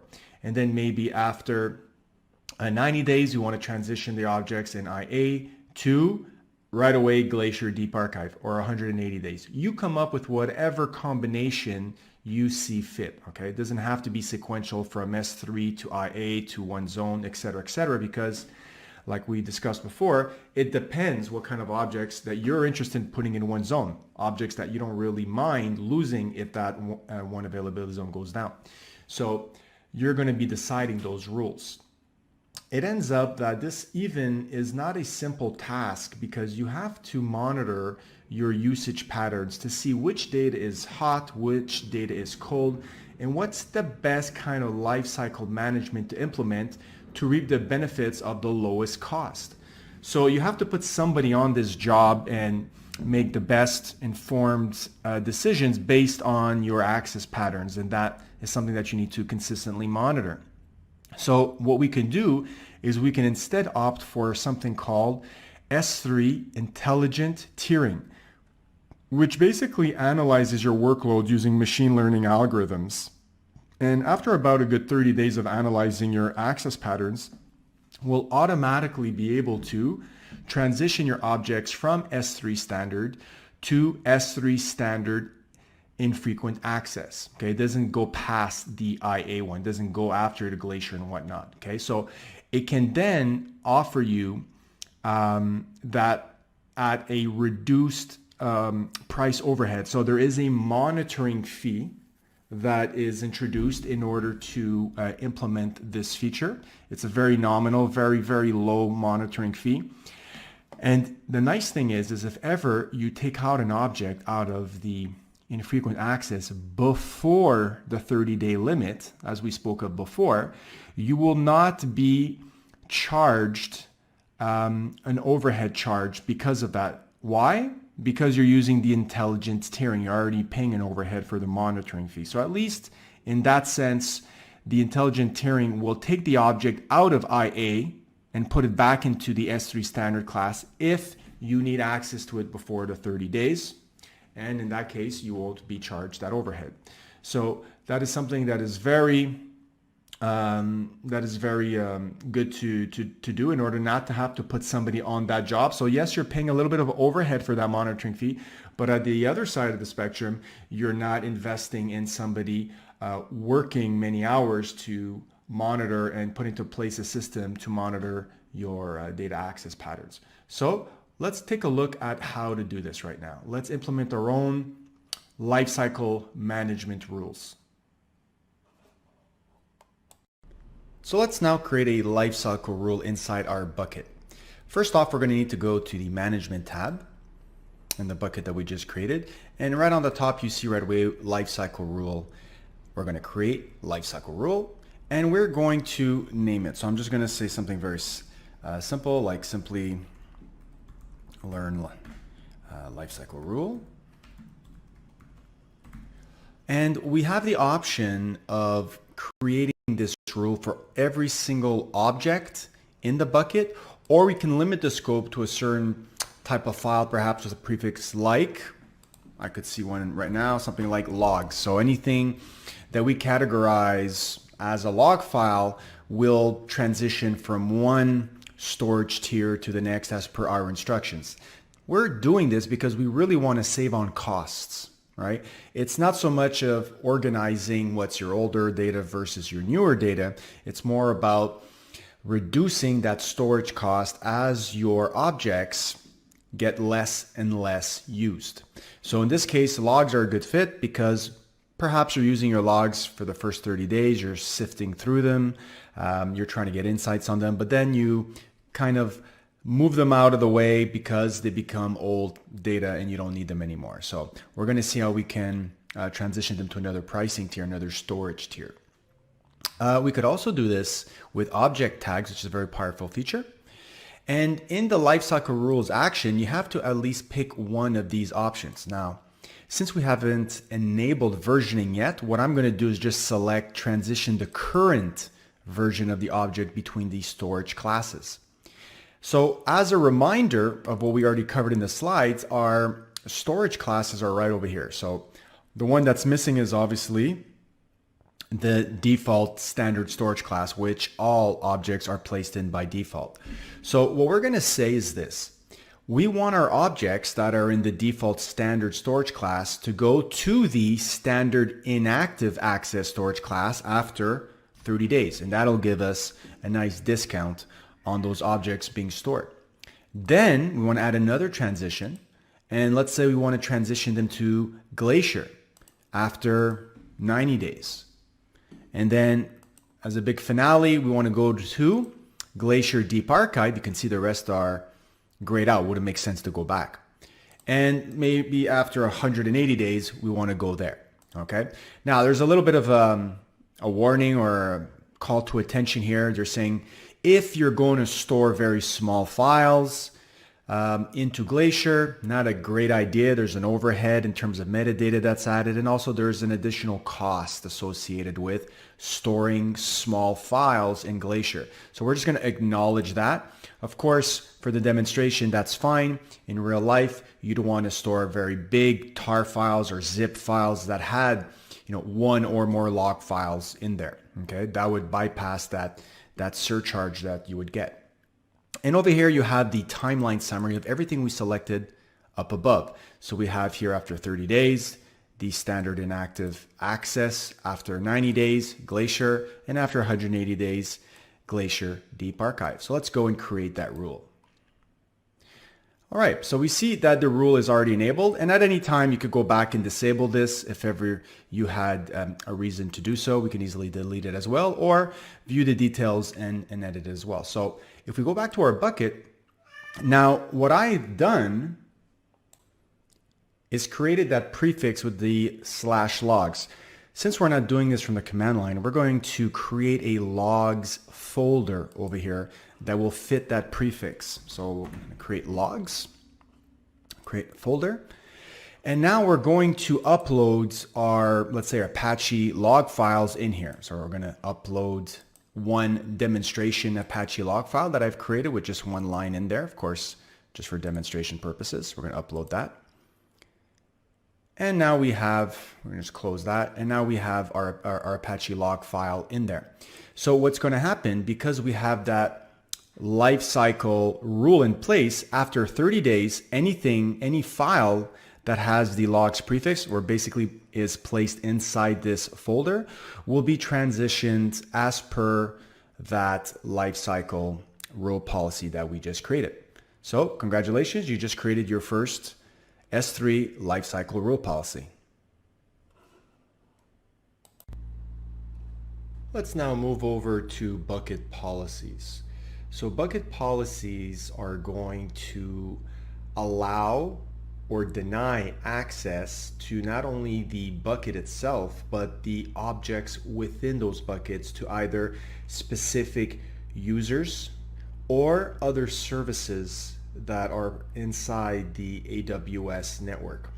Now, these policies fall under the category of IAM policy. So IAM stands for Identity and Access Management.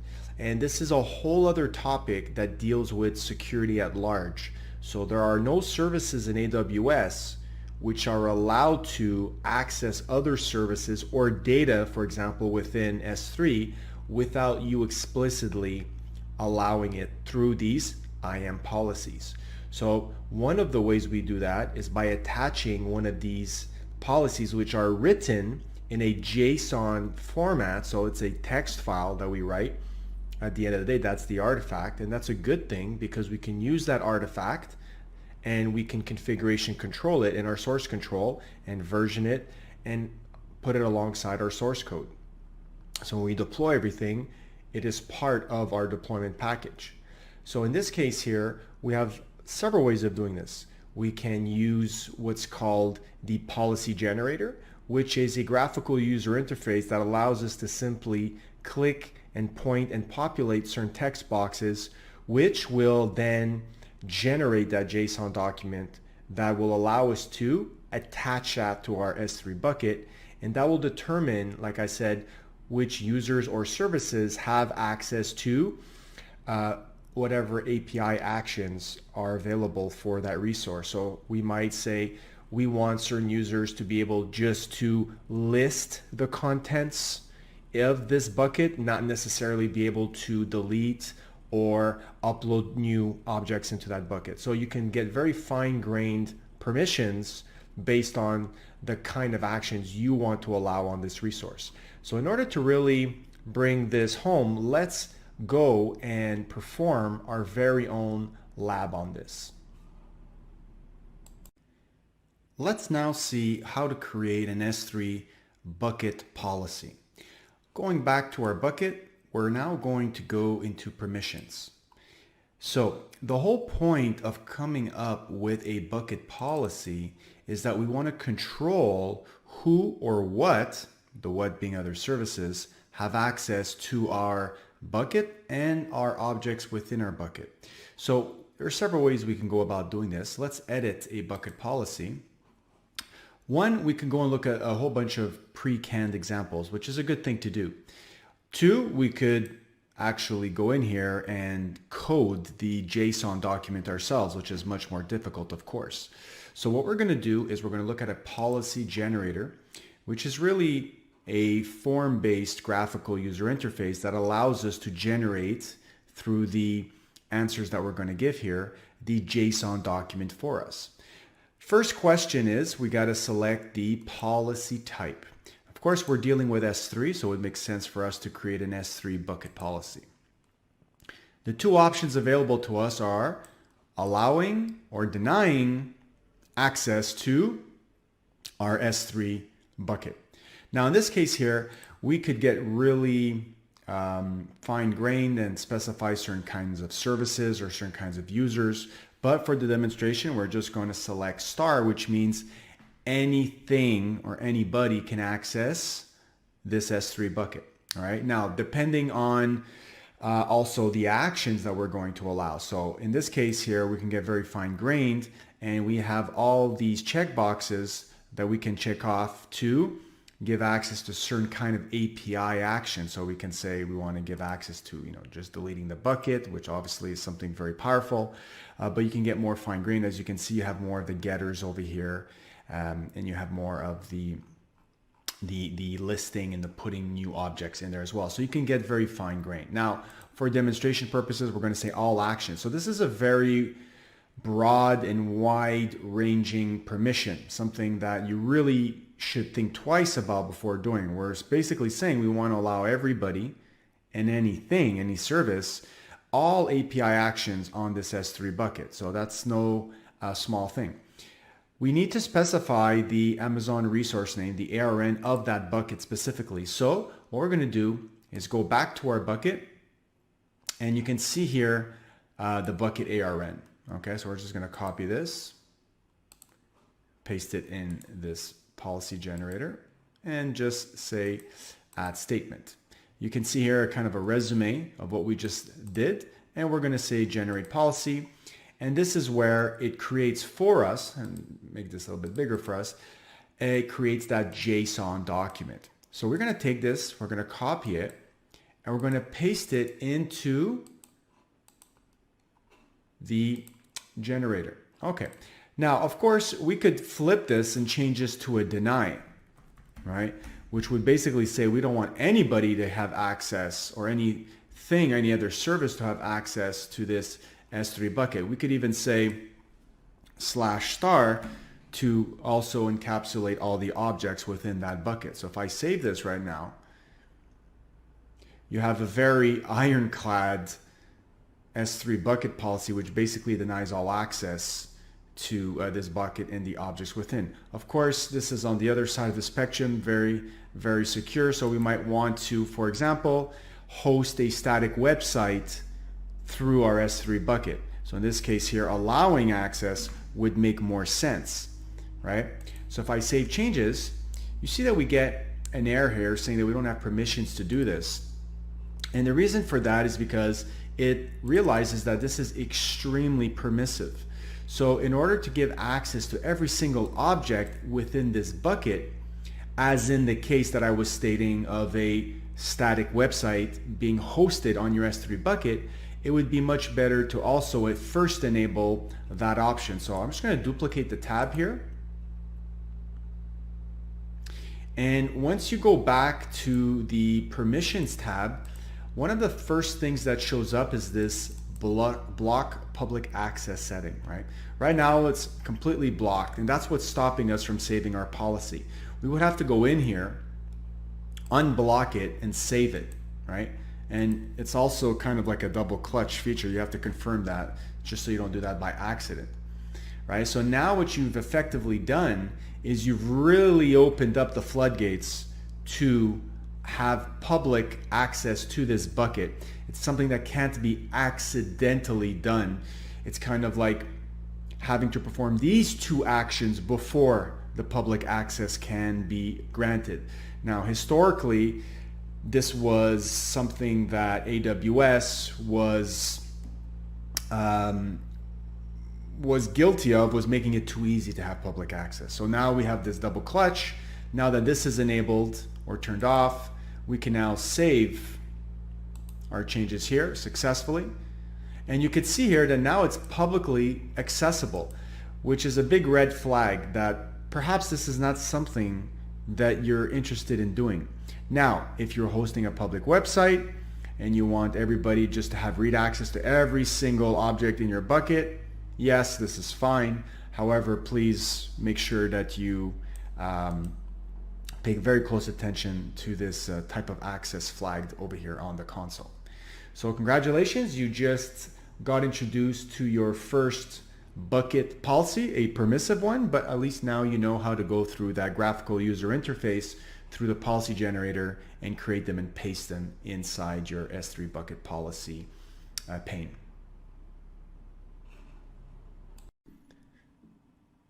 So let's continue on with data encryption. So any data that you place in S3 bucket can be encrypted at rest very easily using an AES 256 encryption key. So we can have server-side encryption. We could have AWS handle all the encryption for us, and the decryption will also be handled by AWS when we request our objects later on. But we could also have client-side encryption where we, the client that are uploading the object, have to be responsible for also passing over our own generated key that will eventually be used by AWS to then encrypt that object on the bucket side. Of course, once that happens, then the key is discarded, the client key is discarded, and you have to be very mindful that since you've decided to handle your own encryption, client-side encryption, that if ever you lose those keys, well, that data is not going to be recoverable in that bucket on the AWS network. So be very careful on that point. We can also have a very useful feature called versioning, which will allow you to have a history of all the changes of an object over time. So versioning sounds exactly how it's named. Every time you make a modification to a file and upload that new version to S3, it will have a brand new version ID associated with that. So over time, you get a sort of stack of a history of all the file changes over time. So you can see here at the bottom, you have an ID with all these ones, and then an ID with 121212. So eventually, if ever you wanted to revert back to a previous version, you could do so by accessing one of those previous versions. Of course, versioning is not an option that's enabled by default. You have to go ahead and enable that yourself. It is an extremely simple thing to do.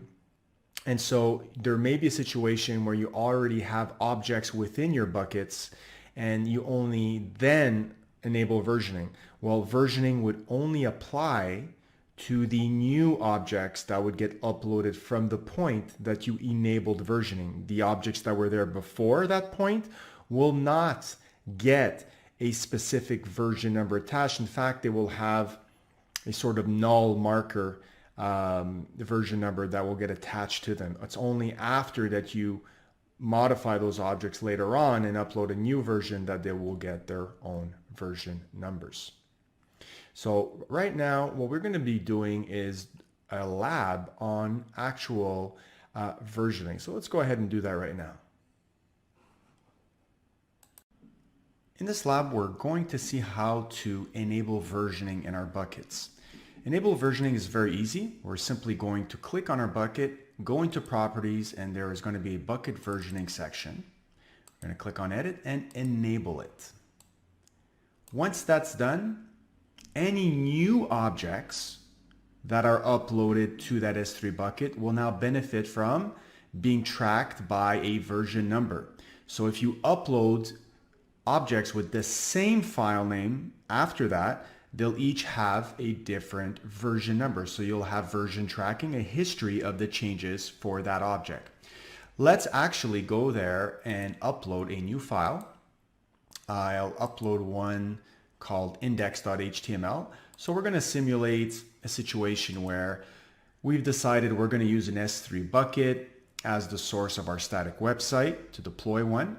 And in this index.html file, if you take a look right now, let's take a look at what's in there. You can see that we have welcome to my website and we're at version 2.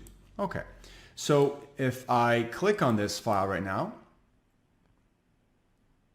and I go to versions, I can clearly see that there's some version activity that's happening here. Okay, we have here at 1456, which is the latest one is on the top, the current version, we have a specific version ID. And then we have a sort of history of what's going on here. Now, I purposely enabled versioning before and then try to delete versioning or disable versioning. But here's the thing with versioning. You cannot disable it fully once it's enabled. You can only suspend it. Right? Now, suspending means that whatever version numbers those objects had before you decided to suspend it will remain. So you can see I have an older version here that has an older version number. And at this point here, I decided to suspend versioning. And so what it does, instead of disabling the entire history, it puts what's called a delete marker. Okay. You could always roll back to that version if you want. Now, in the demonstration, when we started it together, I enabled it again. So you can see this is actually the brand new version number as we did it together, but you don't lose the history of previous versioning if ever you had suspended it before. So that's something to keep in mind, right? And it'll come up in the exam where they'll ask you, can you actually disable versioning once it's enabled? And the answer is no, you can only suspend it and your history is still maintained. Now, we have that version there, and let's say I come to this file and I want to upgrade this, I don't know, I say version 3, right? And now what's going to happen is if I click on this version, just as the current one with version 2, and I open this, we should see version 2, which is fine. That's expected. If we go back to our bucket and upload that new version file that has version 3 in there, the one I just modified, we should now see in that index.html file a brand new version that was created under the versions tab. And there you go, 1458, just 2 minutes after. You can see here we have a brand new version ID, right? And if I open this one, you can see version 3. So now you have a way to enable versioning very easily in your buckets. And you also have seen what happens when you want to suspend versioning, what happens to the history of those versions files before. Just to actually go back here to the properties where we enabled versioning in the first place, if I want to go back in here and disable it, like I said, you can't disable, you can only suspend. And that's where that delete marker gets placed, but all your previous versions retain their version ID. So don't forget that, because that will definitely be a question on your exam if you're interested in taking the certification exam. So congratulations, you just learned how to enable versioning. Let's move on to cross-region replication, or CRR as it is known. There will be many times when you find yourself with objects in a bucket and you want to share those objects with another bucket. Now that other bucket could be within the same account, could be within another account within the same region, or could be within a separate account in a different region. So there's varying levels of degree there. The good thing is all of those combinations are available. So CRR, if we're talking about cross-region replication, is really about replicating objects across regions. Something that is not enabled by default, because that will incur a replication charge because it's syncing objects across regions. Of course, you are spanning a very wide area network in that case, so there is a surcharge for that. Now, doing so is quite simple to do, but one of the things that we have to be mindful of is to give permissions for the source bucket, which has the originals, to allow for this copying of objects to the destination bucket. So if we're doing this across regions, of course, we would have to come up with IAM policies, and we would also have to exchange credentials in terms of IAM user credentials, in terms of account IDs and the such. We're going to be doing a demonstration in the same account, in the same region, but largely this would be the same steps if we were going to go cross region. So this is something you might find yourself doing if you want to share data with other entities in your company. Maybe you're a multinational and you want to have all your log files copied over to another bucket in another region for another team to analyze, to extract business insights from. Or it might just be that you want to aggregate data in a separate data lake in an S3 bucket in another region, or in like I said, it could be even in the same region or in the same account. So it's all about organizing, moving data around across objects, across these boundaries. And let's actually go through a demonstration and see how we can do CRR. Let's now see how we can perform cross-region replication. We're going to take all the new objects that are going to be uploaded in the Simplilearn S3 demo bucket, and we're going to replicate them into a destination bucket. So what we're first going to do is create a new bucket, okay? And we'll just tack on the number 2 here. And this will be our destination bucket where all those objects will be replicated to. We're going to demonstrate this within the same account, but it's the exact same steps when doing this across regions. One of the requirements when performing cross-region replication is to enable versioning. So if you don't do this, you can do it at a later time, but it is necessary to enable it at some point in time before coming up with a cross-region replication rule. All right, so let me create that bucket.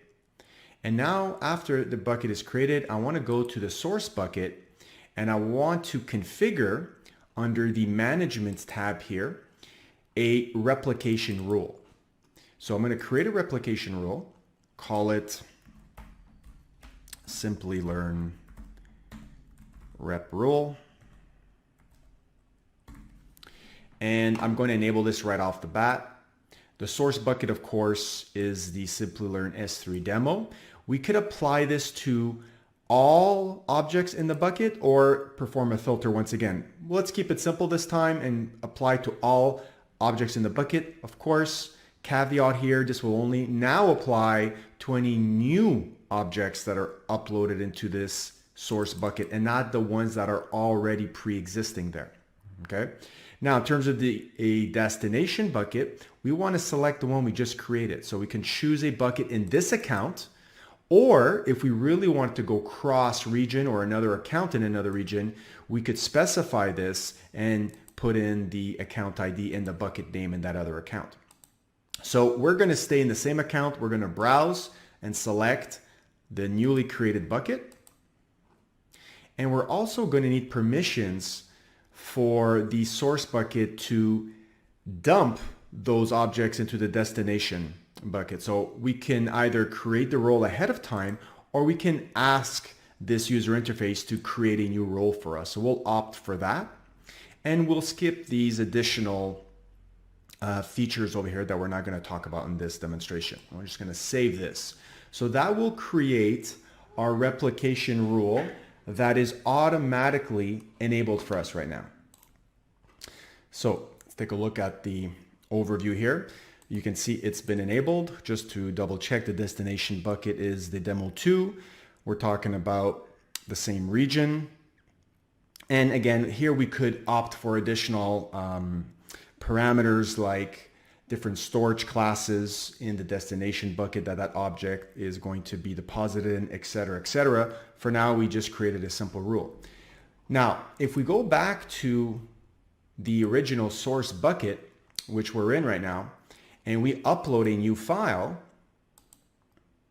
which will be a transactions file in a CSV format, once this is uploaded, that cross-region replication rule will kick in and will eventually, right, it's not immediate, but will eventually copy the file inside the demo 2 bucket. Now I know it's not there already, so what I'm going to do is pause the video and come back in 2 minutes, and when I click on this, the file should be in there. Okay, so let's now double check and make sure that object has been replicated. And there it is, been replicated as per our rule. So congratulations, you just learned how to perform your first same account S3 bucket region replication rule. Let's now take a look at transfer acceleration. So transfer acceleration is all about giving your end users the best possible experience when they're accessing information in your bucket. So you want to give them the lowest latency possible. You can imagine if you were serving a website and you wanted people to have the lowest latency possible. Of course, that's something that's very desirable. So in terms of traversing long distances, if you have your bucket that is in, for example, the US East 1 region in the United States, in the Virginia region, and you had users, let's say in London, that want to access those objects, of course, they would have to traverse a longer distance than users that were based in the United States. And so if you wanted to bring those objects closer to them in terms of latency, then we could take advantage of what's called the Amazon CloudFront Delivery Network, the CDN network, which extends the AWS backbone by providing what's called edge locations. So edge locations are really data centers that are placed in major city centers where our end users mostly are located, more densely populated areas, and your objects will be cached in those locations. So if we go back to the example of your end users being in London, well, they would be accessing a cached copy of those objects that were stored in the original bucket in the, for example, US East 1 region. Of course, you will get most likely a dramatic performance increase by enabling transfer acceleration. It's very simple to enable this. Just bear in mind that when you do so, that you will incur a charge for using this feature. The best thing to do is to show you how to go ahead and do this. So let's do that right now. Let's now take a look at how to enable transfer acceleration on our Simplilearn S3 demo bucket. By simply going to the Properties tab, we can scroll down and look for a heading called Transfer Acceleration over here, and very simply just enable it. So what does this do? This allows us to take advantage of what's called the Content Delivery Network, the CDN, which extends the AWS network backbone.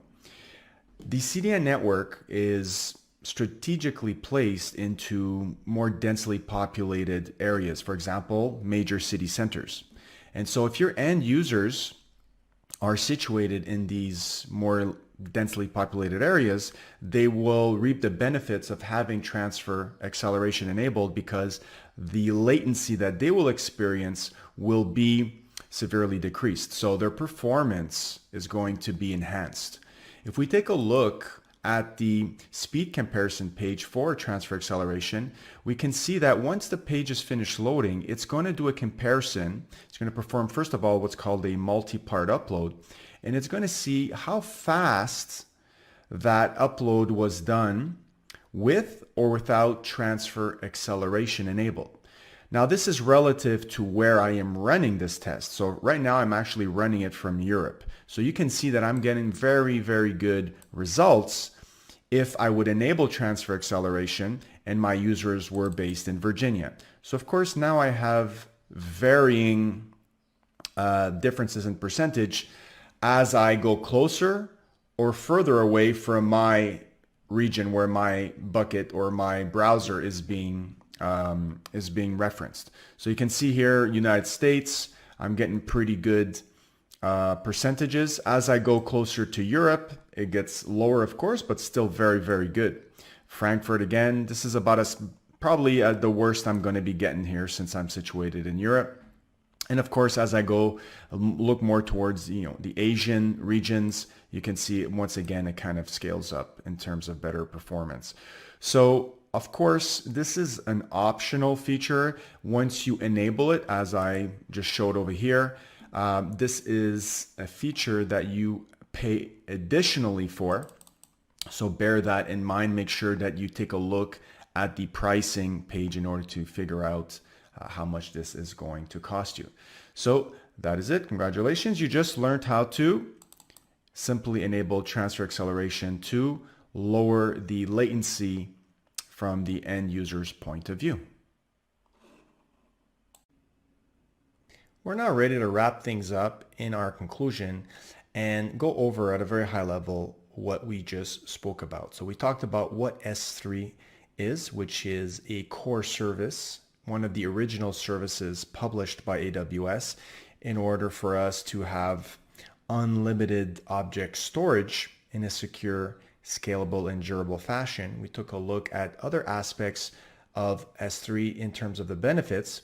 We mainly focused on the cost savings that we can attain in S3 by looking at different storage classes. Now, of course, S3 is industry recognized as one of the cheapest object storage services out there that has the most features available. We saw what goes into the object storage in terms of creating first our buckets, which are our containers, high-level containers in order for us to store our objects in. Again, objects are really an abstraction of the type of data that are in there, as well as the metadata associated with those objects. We took a look at the different storage tiers, the default being the standard, all the way till the cheapest one, which is the Glacier, which are meant for long-term archived objects. For example, log files that you may hold on to for a couple of years, may not need to access routinely, and will have the cheapest pricing option by far. So we have many pricing tiers, and if you want to transition from one tier to the next, you would implement a lifecycle policy or use the intelligent tiering option that can do much of this for you. We took a look at some very interesting features, starting from the lifecycle management policies that we just talked about, all the way till versioning, cross-region replication, and transfer acceleration. So with this conclusion, you are now ready to at least start working with S3. Hello everybody, my name is Kent, and today we're going to be covering AWS Identity and Access Management, also known as IAM, tutorial by Simplilearn. So these are the topics which we'll be covering today. We'll be defining what AWS security is, the different types of security in AWS, what exactly is identity and access management, the benefits of identity and access management, how IAM works, its components, its features, and at the end, we're going to do a great demo on IAM with multi-factor authentication and users and groups. So without any further ado, let's get started. So let's get started with what is AWS security. Your organization may span many regions or many accounts, and you may encompass hundreds, if not thousands, of different types of resources that need to be secured. And therefore, you're going to need a way to secure all that sensitive data in a consistent way across all those accounts in your organization while meeting any compliancy and confidentiality standards that have to be met. So for example, if you're dealing with healthcare data or credit card information or personal identification information like addresses, this is something that needs to be thought out across your organization. So of course we have individual services in AWS, which we will explore in this video. However, in order to govern the whole process at an organizational level, we have AWS Security Hub. Now, AWS Security Hub is known as a CSPM, which stands for a Cloud Security Posture Management Tool. So what does that really mean? Well, it's going to encompass, like I said, all these tools underneath the hood in order to bring a streamlined way for you to organize and adhere to these standards across your organization. It'll identify any misconfiguration issues and compliance risks by continuously monitoring your cloud infrastructure for the gaps in your security policy enforcements. Now, why is that important?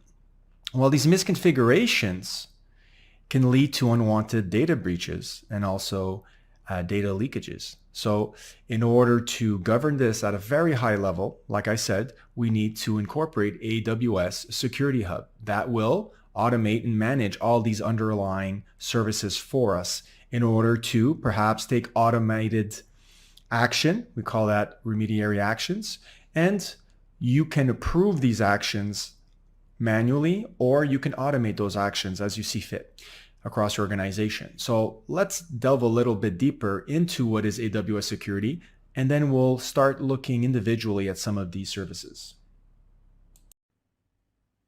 And so our organization has special needs across different projects and environments. So of course, the production, development, test environments, all are going to have their own unique needs. However, it doesn't matter which project or which business unit we're talking about and what are their storage backups needs.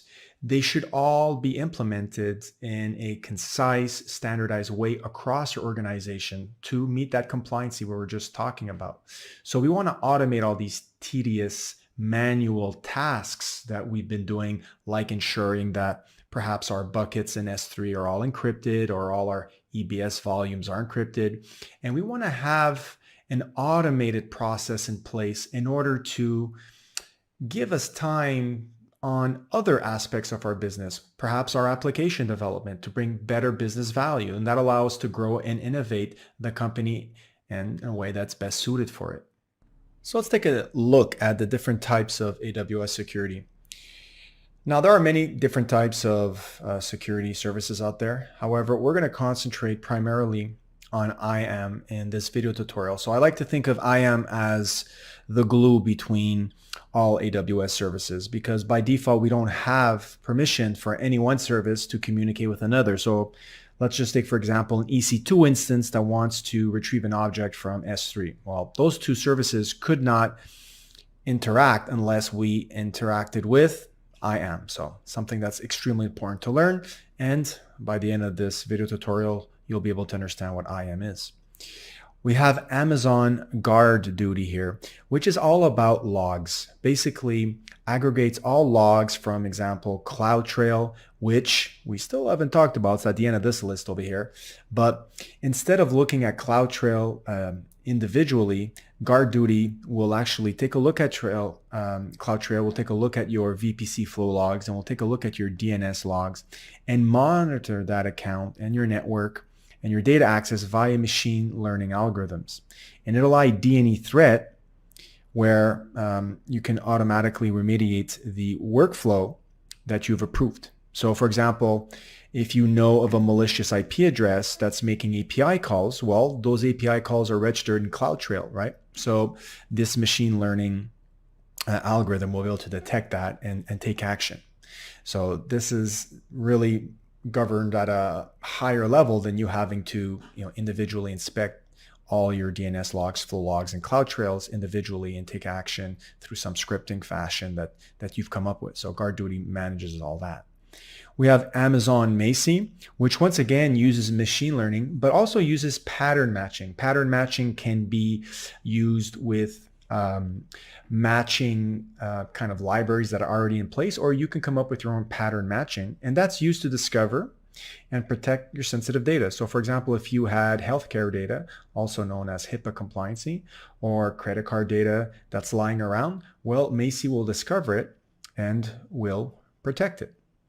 So as your data grows across your organization, that might be harder and harder to do in your own way. So Macie really facilitates discovering and protecting that, so you can concentrate on other things.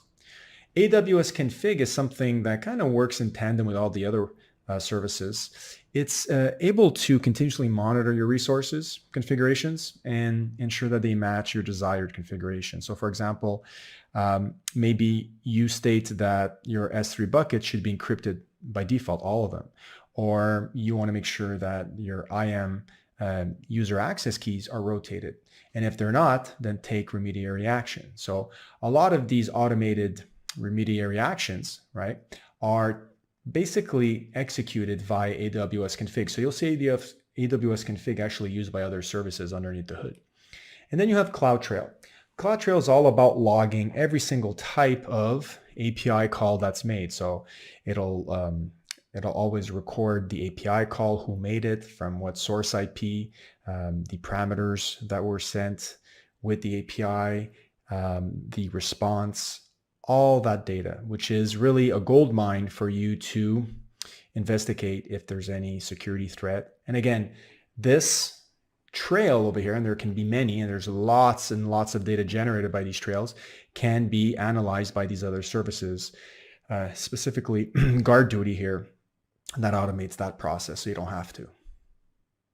So let's get to the next one, which is, what is identity and access management? So what is IAM? Like I said, IAM is the glue between all AWS services. It will allow those services to communicate with each other once you put IAM into place. The other thing is it allows us to manage our AWS users, which are known as IAM users, and group them together into groups to facilitate assigning and retrieving or removing permissions from them instead of doing it on an individual scale. So of course, if you had 200 IAM users and you wanted in one shot to add a permission to a group that contained 200 IAM users, well, you can do that in one operation instead of 200. Now we do have a distinction between IAM users and end users. End users use applications online, whereas IAM users are your employees in your organization that are interacting directly with AWS resources. So for example, an EC2 instance would be a resource that, let's say, a developer would be interacting with. And traditionally, those are resources that are used full-time from 9 to 5, let's say, 5 days a week, 365 days a year, okay? Now, sometimes those users have to have elevated permissions for a temporary amount of time, and that is more suited for a role. And that will eliminate the need to create separate accounts just for, type of actions that are needed for, let's say, an hour a month or 2 hours a week or something like that. Something like backing up an EC2 instance, removing some files, doing some cleanups. Traditionally, you don't have those permissions as a developer, but you can be given temporary permissions to assume this role. So it's kind of like putting a hat on your head and pretending you're somebody that you're usually not for a temporary amount of time. Once you take off the hat, you go back to being your old boring IAM user self, which doesn't have access to performing backups or cleanups and stuff like that. So the roles interact with a service called a secure token service, which gives us specific keys, specifically an access key, a secret key, much like a username and password. And then we have a token key, which only gives you access to this role, this elevated permission, for 1 to 12 hours. So we'll talk more about roles as we go on through this video tutorial, but it's important that you at least remember at this point, even if you don't know all the details, that roles have to do with temporary permissions, elevated permissions. So what are the benefits of IAM? Well, across our organization, we are going to have many accounts. And like I said, hundreds, if not thousands of resources. So scalability is going to be an issue if we don't have a very high level visibility and control over the entire security process.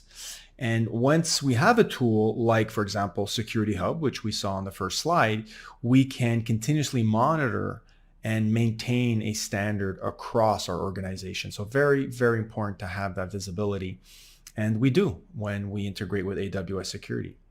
Now, we also need to eliminate the human factor, right? So we don't want to manually put out fires every single time. Of course, there will be times when something new occurs that we've never seen before that will be needed. However, once an occurrence happens and reoccurs, we can obviously come up with a plan to remediate the action. So once we automate, we can definitely reduce the time to fix that reoccurring error, or it could be a new error that we don't have to interact with because we're using machine learning algorithm services like I was talking about, like GuardDuty or Macy. And we can really reduce the risk of security intrusions and data leakage and such by using IAM to facilitate this. Of course, you may have many compliance needs. You may be dealing with applications that use healthcare data or credit card information for payments, or you might be dealing with a government agency, let's say in the US, that has certain compliancy requirements that needs assurances that if their data is stored on the cloud, that you're still following the same compliance controls that you were, let's say, on premise. So we have a very, very long list of compliance requirements that each AWS service adheres to. And you can go on the AWS documentation online and you could figure out if, for example, DynamoDB is compliant with HIPAA compliancy. And it is. And so you can be sure that you can use that. So AWS itself has to constantly maintain these compliancy controls in place, and they themselves have to pass all these certifications, and that gets passed on to us. So much less work for us to implement these compliance controls. We can just inherit them by using AWS's security model by IAM. And last but not least, we can build the highest standards for privacy and data security. Now, having all this on our own on-premise data center poses security challenges, especially physical security challenges. You have to physically secure the data center. You might have security personnel that you need to hire, 24/7 camera surveillance, et cetera, et cetera. So just by migrating to the cloud, we can take advantage of AWS's global infrastructure. They're very, very good at building data centers. That's part of their business, and securing them. So of course we have a shared security model in place. However, you can rest assured that at least as the lowest common denominator, physical security has been put into place for us. Again, as other services are used, more managed services or more higher end services used in AWS, more and more of that security model will be AWS's responsibility and less yours. We will always have a certain type of responsibility for our applications, but we can again use these high-level services to ensure that our ability to encrypt the data at rest and in transit are always maintained by coming up with specific rules that need to be adhered to. And if those rules are not adhered to, then we have remediary actions that take place in order to maintain, again, that cross-account or organizational-wide security control. Okay, so lots of benefits of using IAM. And let's now take a look at exactly how IAM works and delve deeper into authentication and authorization. So there are certain terms here that we need to know about. One of them is principal. Now, principal is nothing more than an entity that is trying to interact with an AWS service, for example, an EC2 instance or an S3 bucket. Now, that could be a user, an IAM user. It could be even a service, or it could be a role. So we're going to take a look how principals need to be specified inside IAM policies. Authentication. So authentication is exactly how it sounds. Who are you? Could be something as simple as username and password, or it could involve an email address. Example, if you're the root user of the account when you're creating the account for the very first time. Other normal users will not need to log in with their user email. It'll only be the root user that needs that. You could also have developer type access, which needs access, let's say, via command line interface or a software development kit, also known as an SDK. Now, for those kind of access points, we're going to need access keys and secret keys, or public-private keys, let's say, if you want to even authenticate and log in through SSH to an EC2 instance. So there are many different types of authentication that we could set up when creating IAM users based on what kind of access they need. Do they just need access to the console? Do they need access to just services in terms of as a programmatic need? So those are different types of authentication. And then we have the actual request. Now, we could make a request in AWS through various ways. We're going to be exploring that via the console, the AWS console. However, every button you click, every drop-down list you select, that invokes an API call behind the scenes. So everything goes behind a centralized, well-documented API. Every service has an API. So if you're dealing with Lambda, let's say, well, Lambda has an API. If you're dealing with EC2, EC2 has an API. Now, you could interact with that API, like I said, via the console indirectly. You could use a command line interface. You can use an SDK for your favorite programming language like Python. So all of them get funneled through, all your requests get funneled through an API. But that doesn't mean you're allowed to do everything just because we know who you are and you have access to some keys, let's say, to make some API calls. You have to be authorized in order to perform certain actions. So maybe you're only authorized to communicate with DynamoDB, and also maybe you're only authorized to perform reads and not writes. So we can get some very fine-grained authorization through some IAM policies in order to control not only who has access to our AWS, but what they're allowed to do. So very fine-grained actions, read actions, write actions, both, maybe just describe or list some buckets. So depending on the AWS user that's logged in, we can control exactly what actions, because every API has fine-grained actions that we can control through IAM. And of course, many different types of resource. When we're coming up with these policies, all these actions can be grouped into resources. So perhaps we can say, well, this user only has access or read-only access to S3, specifically these buckets, and can write to DynamoDB table, but cannot terminate or shut down an EC2 instance. So all these kind of actions can be grouped into resources on a per resource basis based on the kind of role you have in the projects or in the company. So now let's take a look at the components of IAM. We've already seen that we can create IAM users and that how they are different than your normal end users. Now those entities represent a person that's working for an organization that can interact with AWS services. And some of those permissions that we assign through what's called identity-based policies to such a user will have permissions, for example, that are always necessary every time that they're logged in. So perhaps this user Tom always needs access to the following services over here, for example, an RDS instance or an S3 bucket, etc., etc.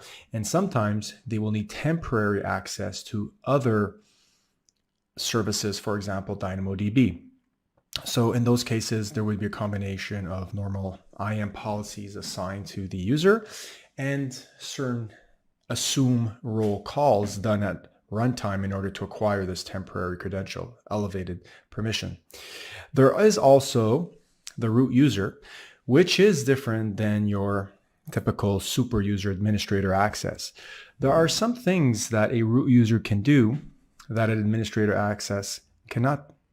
For example, a root user, first of all, logs in with their email address and can also have the option to change that email address, something that is very tightly coupled to the AWS account. So you cannot change the email address with an administrator account. The other thing a root user can do is they can change the support contract. They can also view billing information or taxes information, VAT information, for example.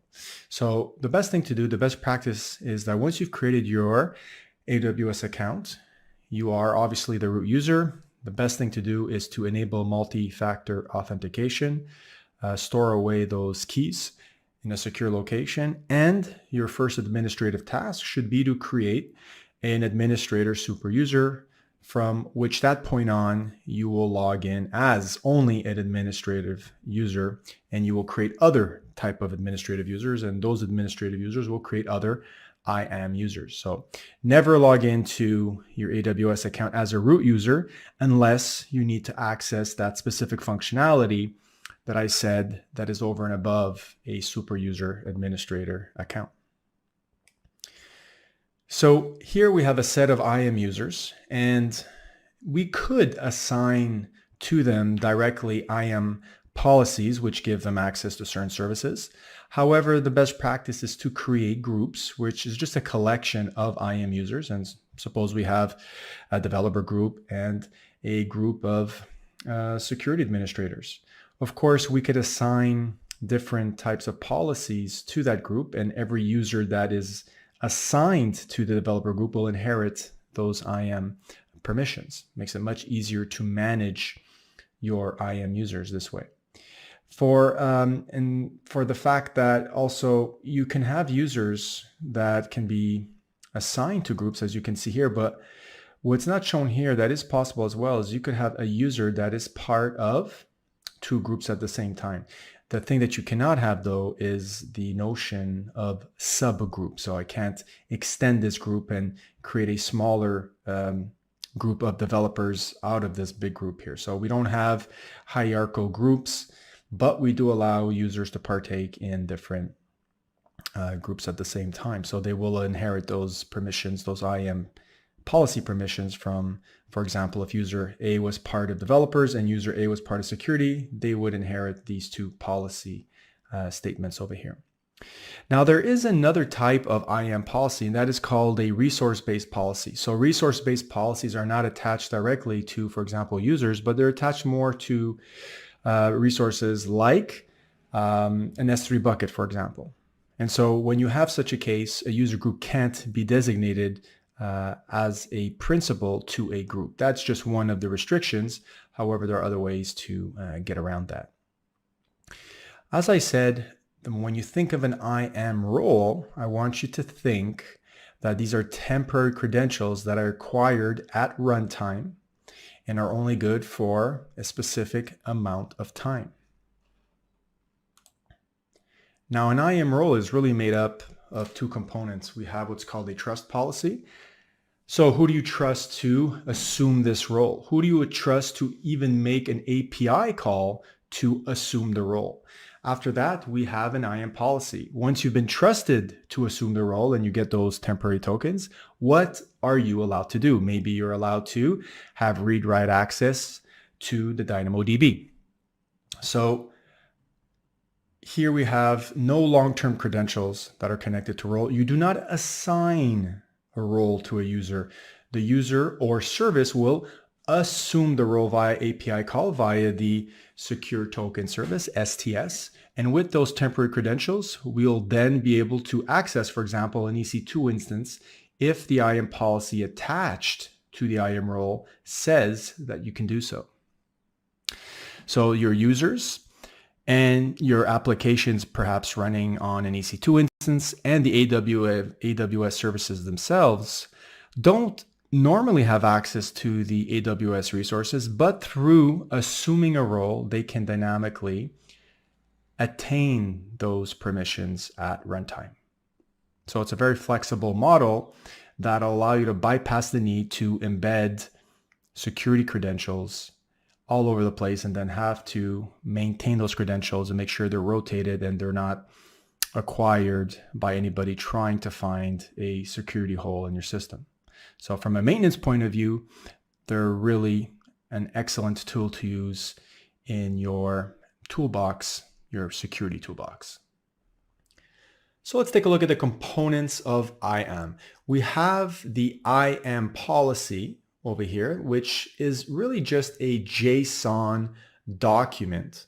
And that JSON document will describe what this user can do if it's attached directly to it, or if the IAM policy is attached to the group, whatever user is attached to that group will also have the same policy inherited. So these are more long-term credentials in terms of, or permissions rather, that are attached to your login for the duration of your login, whereas roles are, as we've already stated, temporary. And again, once you've established a trust relationship, then we can assign a policy, for example, a policy that gives you only read-only access to a CloudTrail to a role. Now, it's up to the user to assume that role either through the console or through some programmatic means. Whichever way is performed, the user will have to make a direct or indirect call to STS for the assume role call.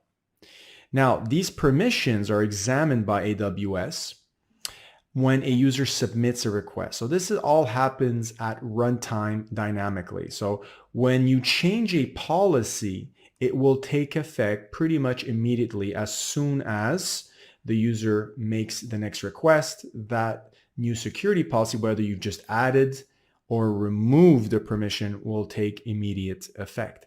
So what we're going to do now is just really quickly go to the AWS console and actually show you how an IAM policy looks like. So I've just logged into my AWS management console, and if I search for identity and access management, it should be the first one to show up. I'll just click on that.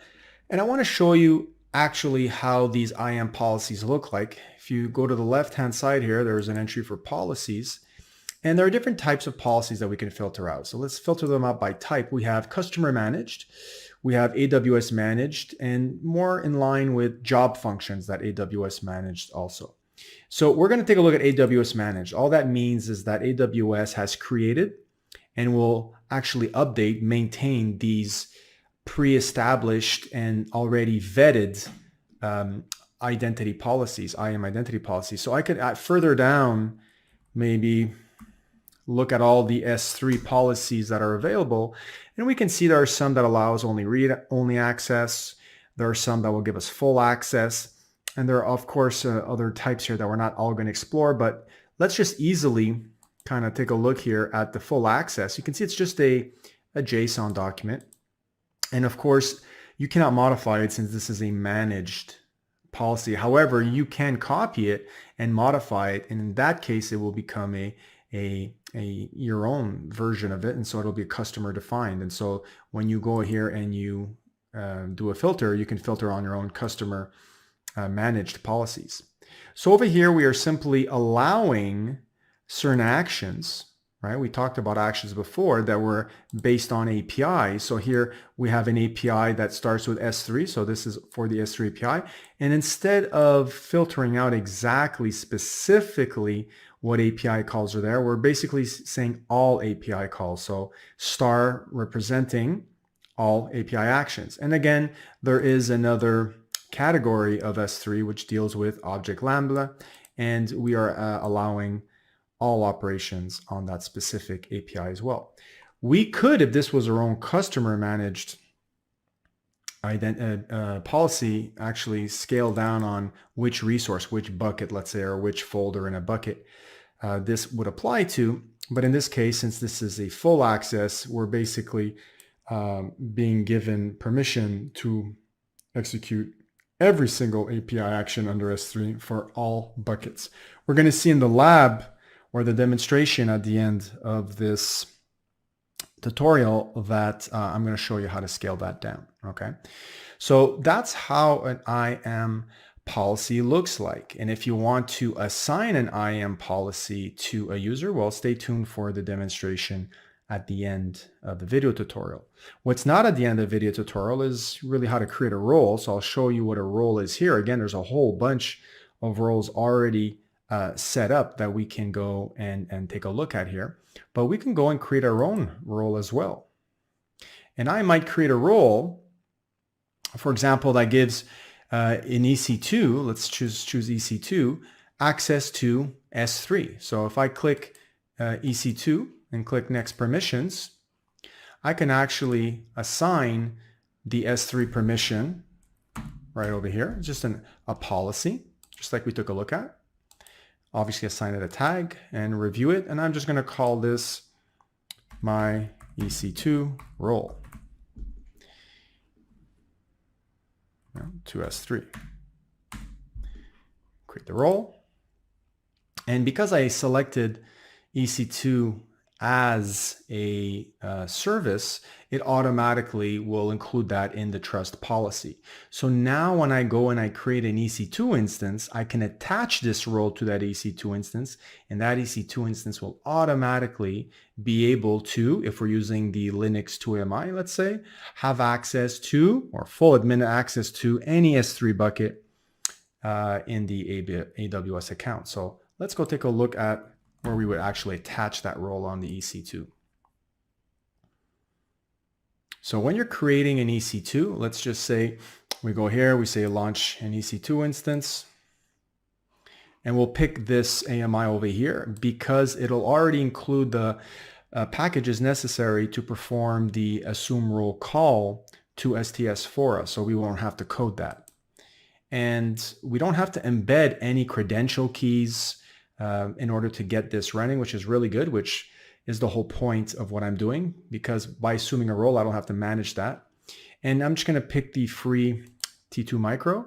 And it is here, once you pick whatever you need, whatever VPC and whatnot, that you come to the IAM role and you select the role to be assumed dynamically. Now I have a whole bunch of them here, but this is the one that I had created here, my EC2 role to S3.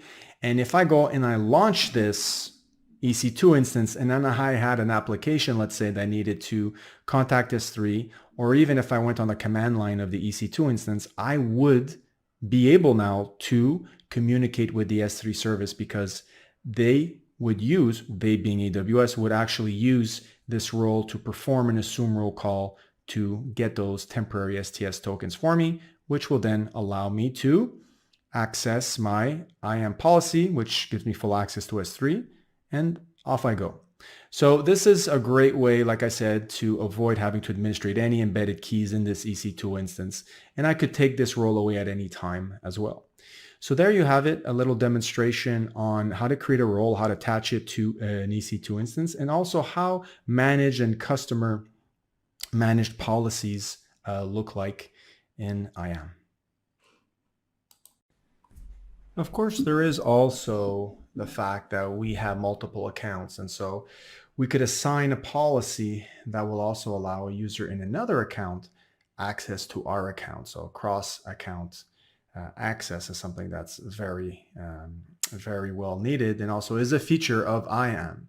So when you need to share access to resources from one account to another in your organization, we are in need of an IAM policy to facilitate that. So also roles can come into play here for that. By also assigning granular permissions, we can make sure that we implement the concept or the best practice of the least privilege access. And also we have secure access to AWS resources, because by default, again, we have the principle of least privilege, and no service can communicate with another until we enable it via IAM. So very, very secure out of the box. Of course, if you want to add an additional layer of authentication, of security, we have multi-factor authentication rather, and that'll allow you to ensure through a hardware device, perhaps let's say a hardware token device or your cell phone that has some software that generates a code, that will allow you to identify you are actually the person that is typing the username and password, and not somebody who's actually stolen your username and password. So at the end of this video tutorial, we will show you, or I will show you how to enable that. And of course, identity federation is a big thing where your users may have been defined outside of AWS. You may have thousands of users that you've already defined, let's say in an Active Directory or in an LDAP environment on-prem, and you don't want to recreate all those users again in AWS as IAM users. So we can tie in, we can link the users, your user database that's on-prem, or even users that have been your user account that's been defined, let's say on a social site like Facebook or Twitter or Google, and tie that into your AWS account. And though there is an exchange of information, there is a setup to do, but at the end of the day, it is either a role in combination with an IAM policy that will allow to map what you're allowed to do once you've been authenticated by an external system. So this has to do with perhaps like I said, LDAP or Active Directory, and you can tie that in with AWS SSO. There are many different services here that can be leveraged to facilitate what we call identity federation. And of course, IAM itself is free. So it's not a service per API request. AWS is very concerned to put security first, and so IAM is free. It's just the services that you use. For example, if you're securing an EC2, of course, that EC2 instance falls under the current pricing plan. So of course, compliance, like I mentioned, is extremely important, making sure that it's business as usual in the cloud. And so, for example, if you were using the payment card industry data security standard to make sure that you're storing and processing and transmitting credit card information appropriately, in order to do your business, well, you can be assured that the services you use in AWS are PCI DSS compliance. And there's many, many other types of compliance that AWS adheres to as well. So password policies, of course, are important. By default, we do have a password policy in place, but when you go to the IAM console, you're free to update that password policy, make it more restrictive based on whatever policy you have at your company. So many features, and so I think we're ready now to go into a full demonstration, and I will show you how to incorporate IAM users, groups, and also multi-factor authentication. So get ready, let's do it. I'm going to demonstrate now how to attach an S3 bucket policy via IAM. I've already created a bucket called Simplilearn S3 IAM demo. And what we're going to do is we're going to attach a bucket policy right over here. We're going to have to edit it, of course. And the basis of the demonstration will be to allow a user that has MFA, so multi-factor authentication, set up to have access to the contents of a folder within this bucket. So of course, now I have to create a folder. Just simply call it folder 1. Create that folder. And now I'm going to go into that folder and upload a file so that we can actually see this in action. So I'm going to select a demo file that I prepared in advance called demo file user2 MFA. I'm going to upload that. All right. And now what's going to happen is eventually when I create our 2 IAM users, one will have access to view the contents of this file, which should look like something very simple. If I open this up within the console, you'll be able to see, well, it's pretty small right now. I'll make this a little bit bigger, of course. It says this is a demo file which user2-MFA should only be able to have access to. So what's left to do now is to create 2 users, one called user1 and one called user2-MFA, and that's what we're going to do right now. Let's head over to IAM. Identity and Access Management. And on the left-hand side here, we're going to click on Users. You can see here I don't have much going on. I just got an administrator user, so I want to create 2 new users. We'll start with one at a time. So one called User1. Now by default, we have the principle of least privilege, which means this user is not allowed to do anything unless we give them access to either the console right over here, which I will do right now. And also if they were a kind of programmatic user that needed access to specific keys in order to interact with the APIs via the command line interface or the software development kit, for example, if you were a Java developer. So in this case, that is not what I want. So I'm just going to assign console access, and I'm also going to create a default password for this user. But I will not allow them to reset it on the first login, just for demonstration purposes. Now over here, we have the chance to add the user straight to a group, but I'll only do that later on at the end of the demonstration. For now, I want to show you how to attach to this user an IAM policy, which will give them access to specific services. So if I type in S3 full access here, this is an administrative access to an S3 bucket. If you take a look at the JSON document attached or representing that IAM policy, you can see that it is allowing all API actions across S3, star, and also object Lambda across all buckets. And I say all buckets because the star represents all buckets. So it is a very broad permission, so be very careful when you're actually assigning this to one of your users. Make sure that they deserve to have such a permission. So I'm not going to assign any tags here, but I'm just going to review what I've done. You can see here I've just attached an S3 full access permission to this one user, and I'm going to create that user now. Of course, now's the time for me to download the CSV file, which will contain those credentials. If I don't do it now, I will not have a second chance to do this. And also to send an email to this user in order for them to have a link to the console and also some instructions. I'm not going to bother with that. I'm just going to say close. And now I have my user 1. You can see here that it says none for multi-factor authentication. So I have not set anything up right now for them. And that's what I want to do for this second user that I want to create, called user2-MFA, or MFA rather. All right. So now I want to do the same exact thing as before. I'm going to assign a custom password. And I'm going to go through the same steps as we saw before. I'm going to attach an existing managed policy that AWS has already vetted for us. Review, create. Now, right now, they're exactly the same. So I have to go back to user 2 and set up multi-factor authentication. And to do that, you have to go in the Security Credentials tab. And you'll see here, assigned MFA device. We have not assigned any yet, so we're going to manage that right now.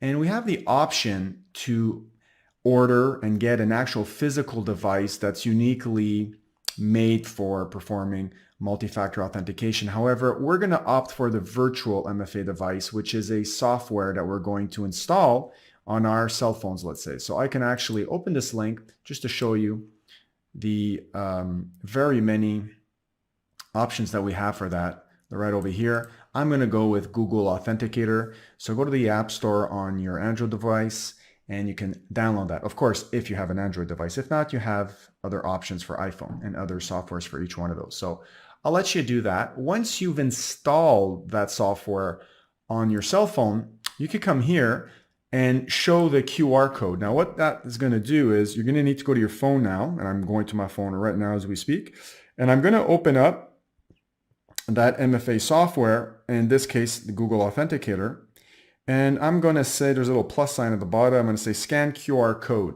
I'm going to point my phone to this square code here, this QR code, and it's going to pick it up. I'm going to say add account. There's a little button there, add account, and it's going to give me a code. So I'm going to enter that code right now.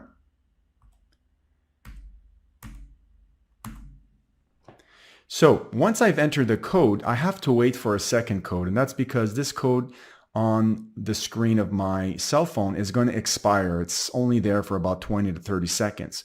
Once that token expires, it refreshes the display with another token. So I have another token now. That's only good for a couple of seconds again.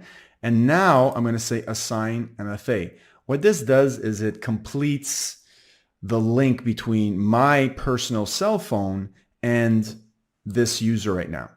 So now that this has been set up, we can see we actually have an ARN to this device, which we are going to possibly need depending on how we write our policies. In our case here, I'm going to show you a way to kind of bypass having to put that.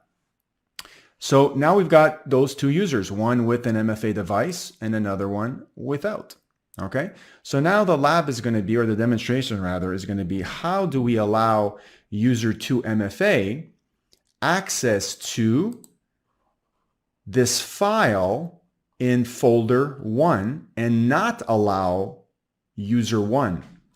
The distinguishing factor will be that user 2 has an MFA set up and user 1 doesn't. So based off of just that condition, that'll be the determining factor if they can view the file or not. So let's get back to S3 and actually create this IAM bucket policy and see how it's done.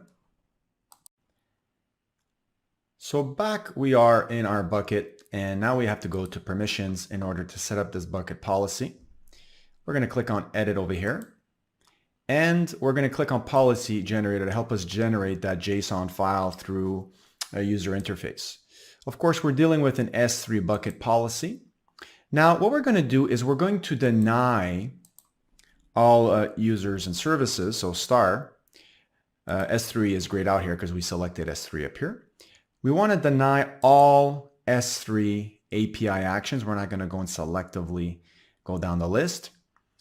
The specific bucket and the folder. So in this case here, we're missing the Amazon resource name. So we have to go back here and we have to copy the ARN of our bucket, right? So we're going to copy that, come back, Control V, and we're going to, of course, have to specify the folder as well. So I'm going to just do /folder1, and then I'm also going to do /star for all the objects in that folder, okay? So here's the MFA condition that I want to add though, because we cannot assign the MFA condition up here. We have to say add conditions. Very powerful feature here. That's optional, but very powerful. We want to look for a condition that says Boolean if exists, or bool if exists. All right. So there's got to be a key value pair that exists. And there are many, but we're going to look for one that is specifically known as multi-factor authentication present. And we want to make sure that value is equal to false. So I'm going to add that condition, and then I'm going to add that statement. And I want to generate the policy just to show you now how that user interface has generated this JSON document for us that we're going to attach to our S3 bucket. What I want to do is I want to take this in its entirety, copy it, and go back to our S3 bucket that's just waiting for us to paste our policy in here. Okay, so let's see what's actually going on here.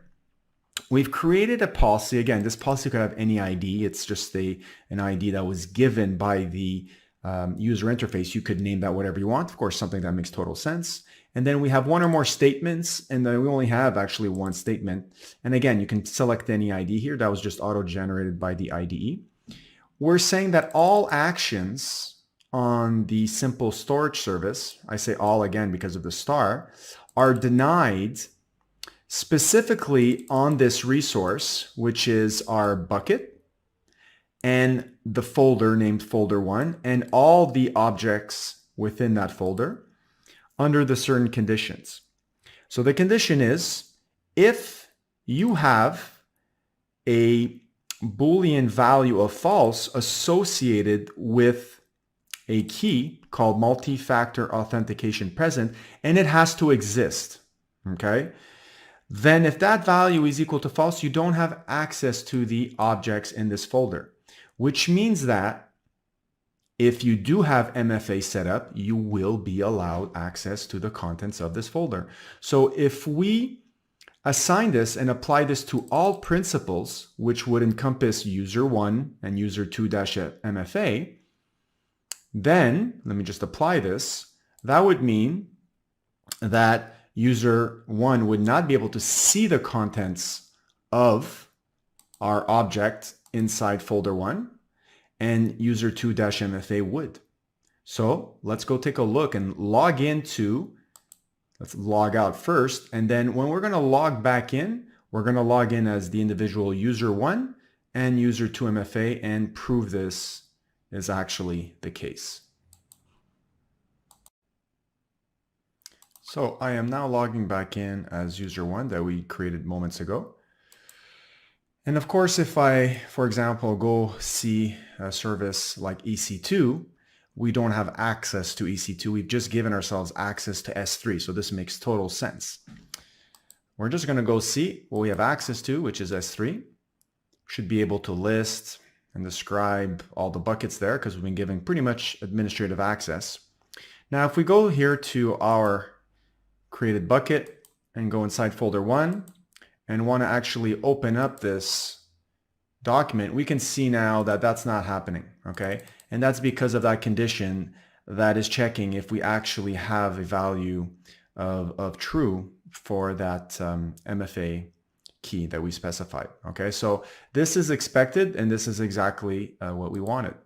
Now what we're going to do is we're going to log out once again, and we're going to do the same thing, but with user 2-MFA. Let me log back in.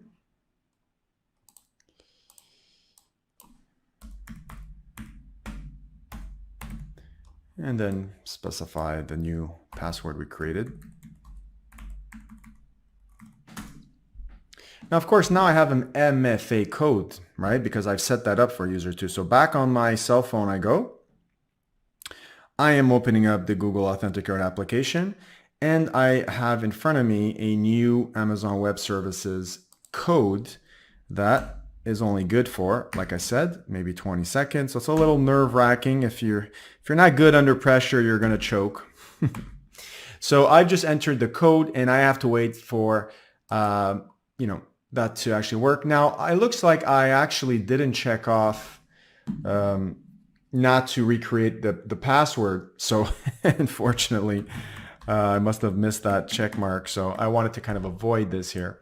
So I'm going to start over and create a brand new password. little painful for, demonstrations, but it's good for you guys to see how that actually looks like. So because I've set up my MFA device properly, I am able to log in after I enter that MFA code. And once again, if I go to EC2, now I haven't been given the permissions for EC2. I've only been given the permissions for S3. So nothing changes here. I'm going to go to S3. And I'm going to go into folder 1 of our bucket in question. And I'm going to see if I have access now to opening up and seeing the contents. And here I have the contents. This is a demo file which user 2MFA should only be able to have access to. So that worked. So now you guys know how to create a bucket permission policy that is also known as a resource policy because it's assigned to the resource, it's assigned to the bucket. And let me actually show it to you one last time. Here it is. And that'll only allow us to have access to the contents of folder 1 if we have multi-factor authentication set up in our account. So that's really good. The last thing I want to show you now is how to maybe create IAM users in a better way in terms of not having to assign over and over again the same permissions like you saw me do for user 1 and user 2. Of course, now I cannot do anything IAM. Why? Because I'm user 2. I don't have access to IAM. So once again, I'm logging out and we're going to actually see the best practice in terms of how do I assign IAM policies to a group and then assign users to that group in order to inherit those permission policies. So let's get to it. Let's sign up first. So let us go back to IAM and we're going to be creating our first group. We're going to simply create the button or click on the button create group and we'll come up with a group called testers. We have the ability to add existing users to this group. So we will add, for example, user 1 only to the testers group. And we can also add permissions to this group. So we're going to go here and add, for example, the EC2 full permissions, create group. And what's going to happen now, if we go take a look at testers, we can see we have that one user that we added, and we also have the permissions associated with that group. So this means now that any new users we create will automatically inherit whatever permissions the group has, which is really good for maintainability. So for example, let's say we were to create many new testers. So let's say user 3 over here. Now, of course, I'm going to have to go in this case through the same steps as I did before. I'm just going to remember this time not to forget to uncheck that. And instead of attaching policies directly, I'm going to say, well, I want to inherit the policy permissions that were assigned to the group. So I'm going to say this user is going to be part of the testers group. And of course, I'm just going to skip through the remaining repetitive tasks that I've already described. And this user 3 now is already going to have the permissions to access EC2 that they've gained through the group testers. Whereas if we go back to user 1, this user also has the permissions from the group, but has a unique permission added to itself. So in this case, you do have the option of doing that. You have the option of adding a permission over and above that is assigned to the group to yourself directly. So this is really good, adding permissions to groups when you have, of course, lots of users in your company, in your organization. And instead of going to them and adding permissions after permission, you can centrally access this in one or manage this in one place. So for example, if I go back to my roles, groups rather, in my testers, and let's say I forgot to add a permission to all the users in this group. So let's say there was 20 users attached to this group. Okay, I'm not going to bore you with creating 20 users. we have 2 now. That's good enough to show the demonstration. And let's say now I need to add another permission, right?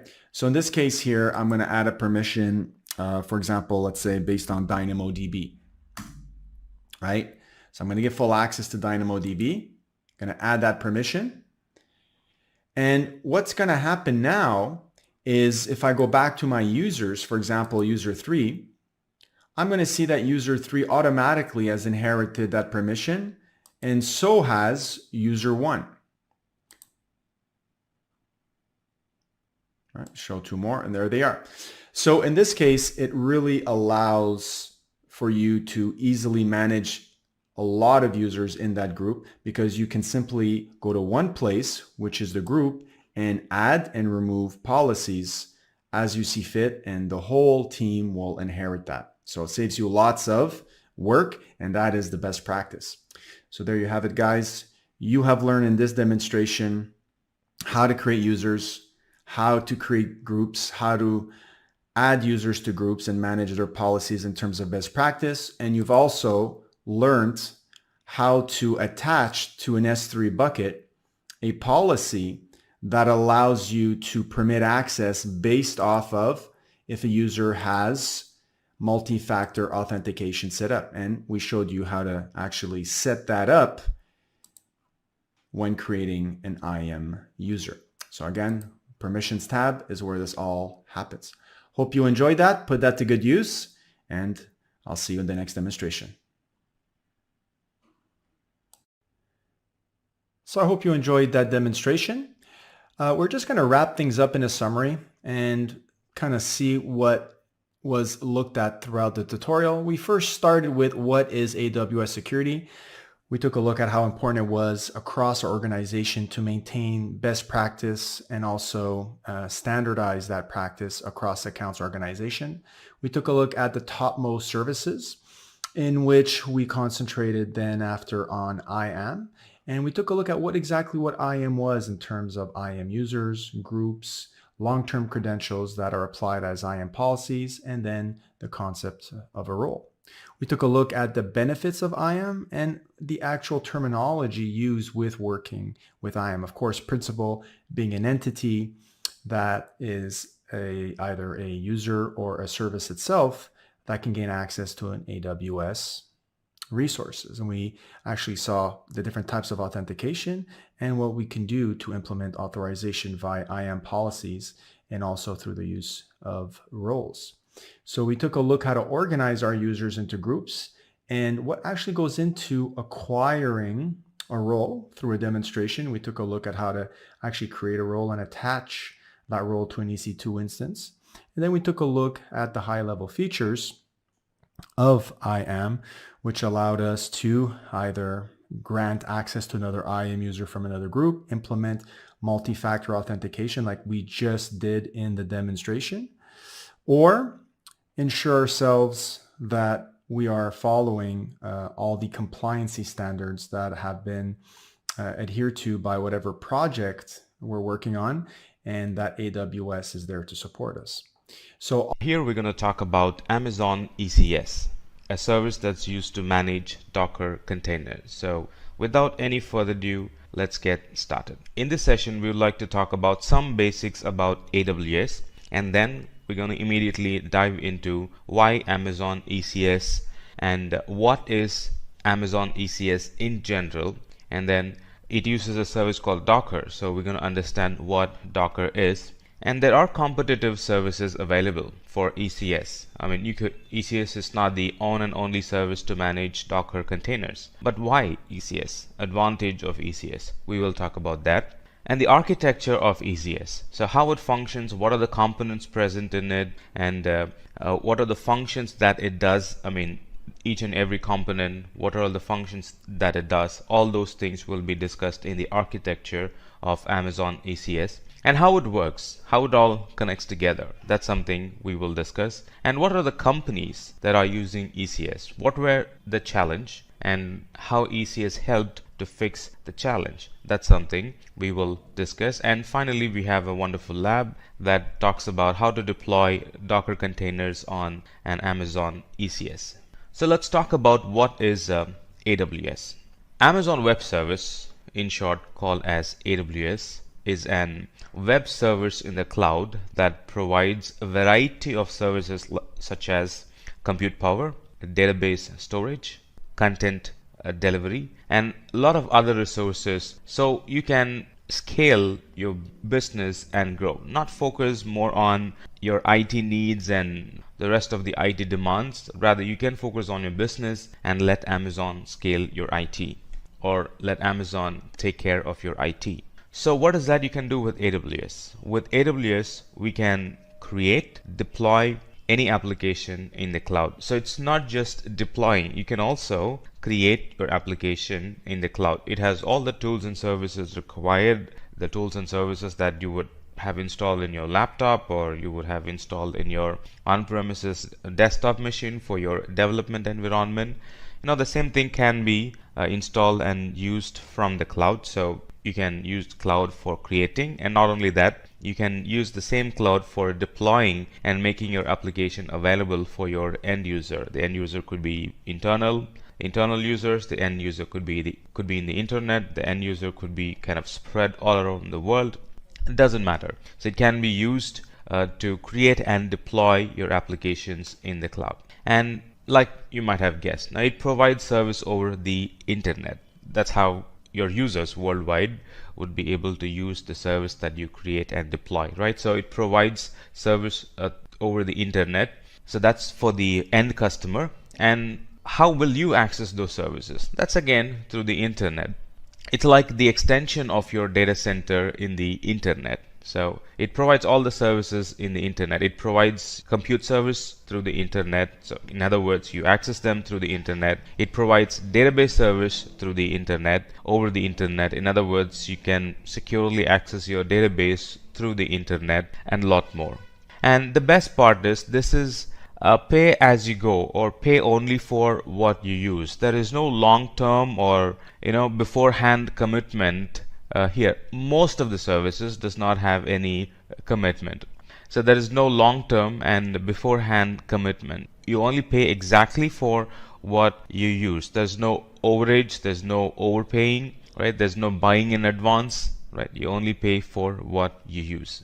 Let's talk about what ECS is. So before ECS, before containers, right? ECS is a service that manages Docker containers, right? It's not a product or it's not a feature all by itself. It's a service that's dependent on Docker container. So before Docker containers, all the applications were running on VM or on a host or on a physical machine, right? And that's memory bound, that's latency bound. The server might have issues, on and on, right? So let's say this is Alice and she's trying to access her application, which is running somewhere in her on-premises, and the application isn't working. What could be the reason? Some of the reasons could be memory full, the server is currently down at the moment, we don't have another physical server to launch the application, a lot of other reasons. So a lot of reasons why the application wouldn't be working in on-premises. Some of them are memory full issue and server down issue, very less high availability, or in fact single point of failure and no high availability, if I need to tell it correctly. With ECS, the services can kind of breathe free, right? The services can run seamlessly. Now how is that possible? Now those things we will discuss in the upcoming sessions. So because of containers and ECS managing containers, the applications can run in a high available mode. They can run in a high available mode, meaning if something goes wrong, right, there's another container that gets spun up and your application runs in that particular container. Very less chances of your application going down. That's what I mean. This is not possible with a physical host. This is very less possible with a VM, or at least it's going to take some time for another VM to get spun up. So why ECS, or what is ECS? Amazon ECS maintains the availability of the application and allows every user to scale containers when necessary. So it not only meets the availability of the application, meaning one container running your application or one container hosting your application should be running all the time. So to meet that high availability is making sure your service is running 24/7. So container makes sure that your services run 24/7. Not only that, suddenly if there is an increase in demand, how do you meet that demand?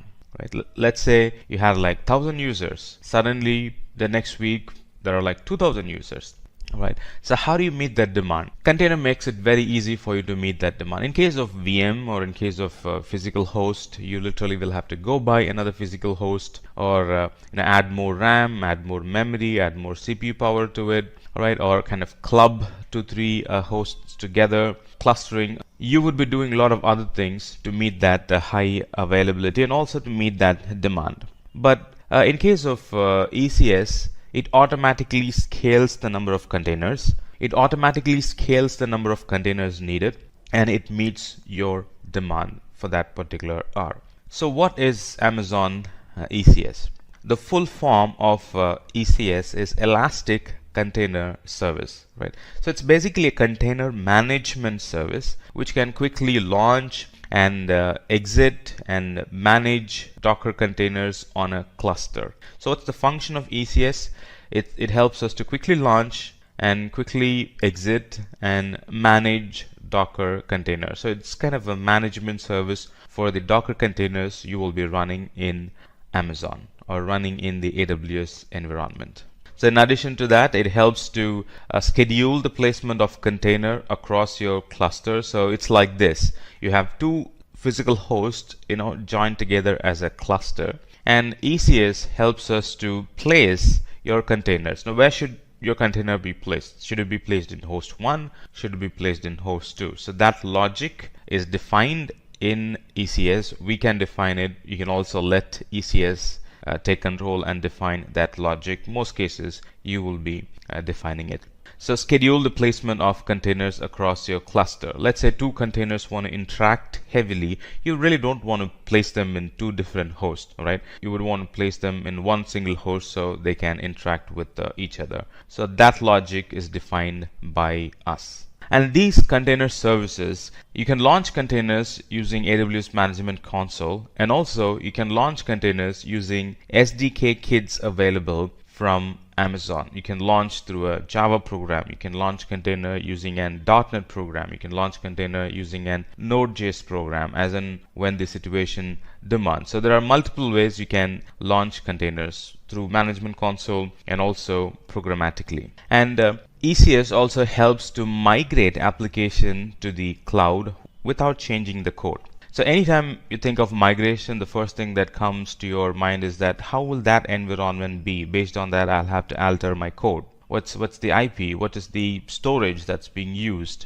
What are the different parameters I'll have to include? The environment parameters of the new environment. With containers, now that worry is already taken away, because we can create an pretty exact environment. The one that you had on premises, the same environment gets created in the cloud. So no worries about changing the application parameter, no worries about changing the code in the application. Right? You can be like, if it ran in my laptop, a container that I was running in my laptop, it's definitely going to run in the cloud as well, because I'm going to use the same container in the laptop and also in the cloud. In fact, you're going to ship it. You're going to move the container from your laptop to Amazon ECS and make it run there. So it's like the very same image, the very same container that was running in your laptop will be running in the cloud or production environment. So what is Docker?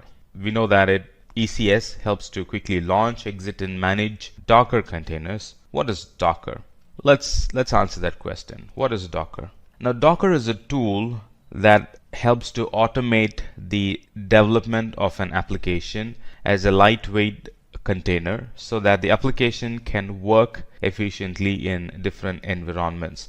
This is pretty much what we discussed right before the slide. I can build an application in my laptop or in on-premises in a container environment, Docker container environment, and anytime I want to migrate, right, I don't have to kind of rewrite the code and then rerun the code in that new environment. I can simply create an image, a Docker image, and move that image to that production or the new cloud environment and simply launch it there, right? So no compiling again, no relaunching the application. Simply pack all your code in a Docker container, image, and ship it to the new environment and launch the container there. That's all. So Docker container is a lightweight package of software that contains all the dependencies.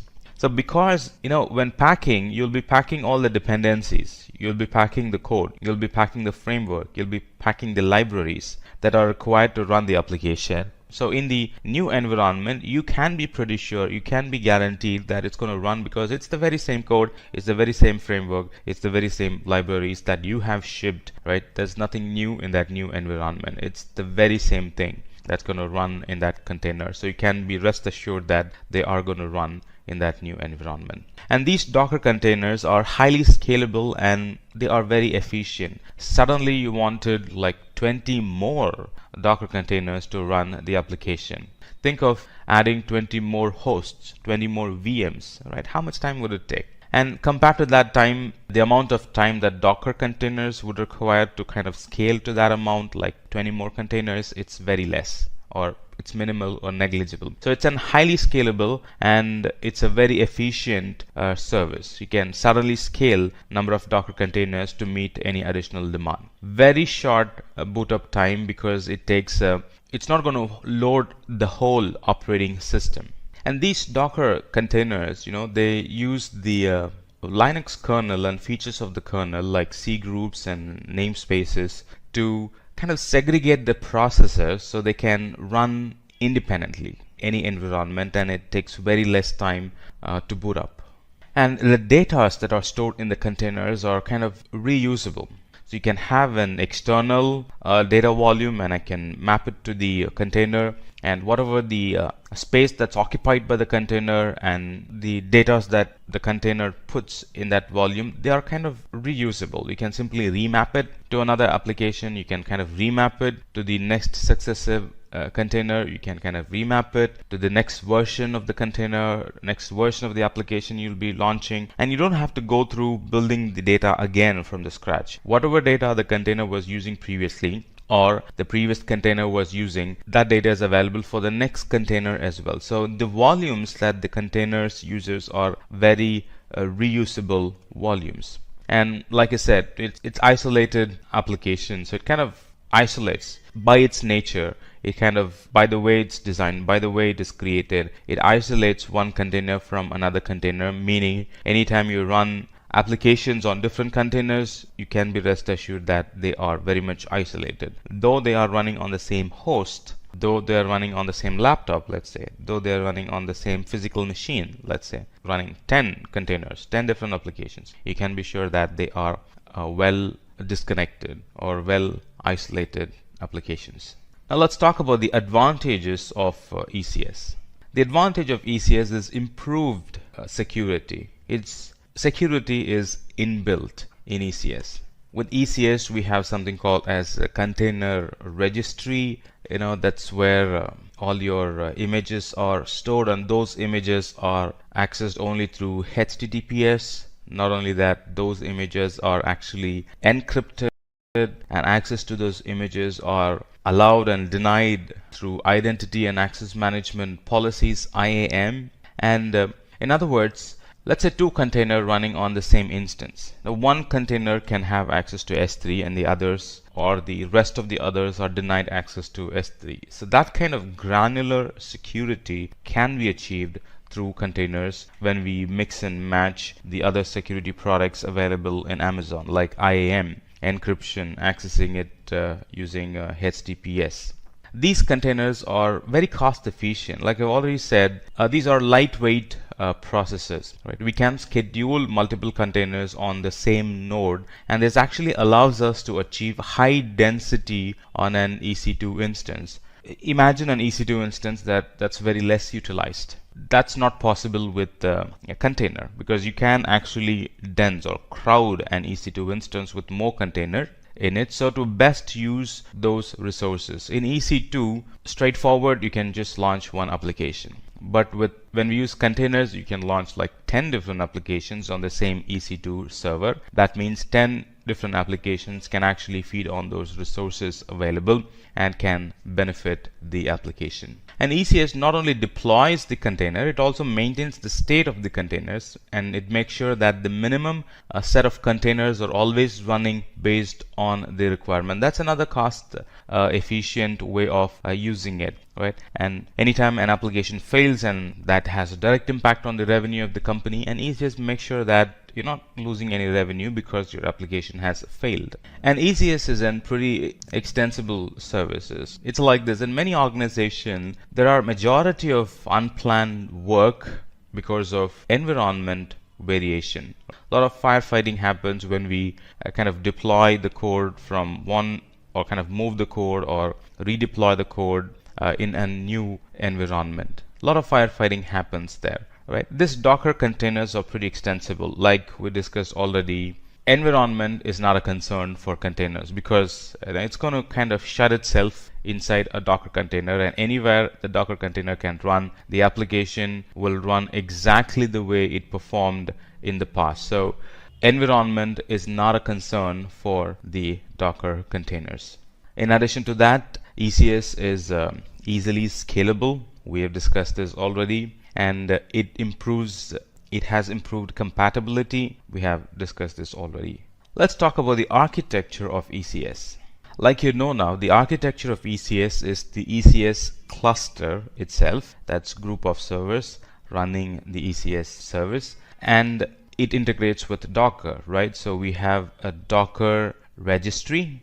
Docker registry is a repository where we store all the Docker images or the container images. So it's like three components. ECS is of three components. One is the ECS cluster itself. Right? When I say ECS itself, I'm referring to ECS cluster of servers that will run the containers. And then the repository where the images will be stored, right? The repository where the images will be stored, and the image itself. So container image is the template of instructions which is used to create a container, right? So it's like, what's the OS? What is the version of node that should be running? And any additional software do we need? So those questions gets answered here. So it's the template of instructions which is used to create the containers. And then the registry is the service where the Docker images are stored and shared. So many people can store there, and many people can access, or if there's another group that wants to access, they can access the image from there, or one person can store the image and rest of the team can access, and the rest of the team can store image, and this one person can pick the image from there and kind of ship it to the customer or ship it to the production environment. All that's possible in this container registry. And Amazon's version of the container registry is ECR. And there's a third party. Docker itself has a container registry, that's Docker Hub. ECS itself, which is the group of servers that runs those containers. So these two, the container image and the container registry, they kind of handle Docker in an image format, just an image format. And in ECS is where the container gets live, and then it becomes an compute resource and starts to handle requests, starts to serve the page and starts to do the batch job, whatever your plan is with that container. So the cluster of servers, ECS, integrates well with the familiar services like VPC. VPC is known for securing. VPC is known for isolating the whole environment from rest of the customers, or isolating the whole environment or the whole infrastructure from the rest of the clients in your account, or from the rest of the applications in your account, on and on. So VPC is a service that provides or gives you the network isolation. ECS integrates well with VPC. And this VPC enables us to launch AWS resources such as Amazon EC2 instance in a virtual private network that we specify. This is basically what we just discussed. Now let's take a closer look at the ECS. How does ECS work? Let's find answer for this question. How does ECS work?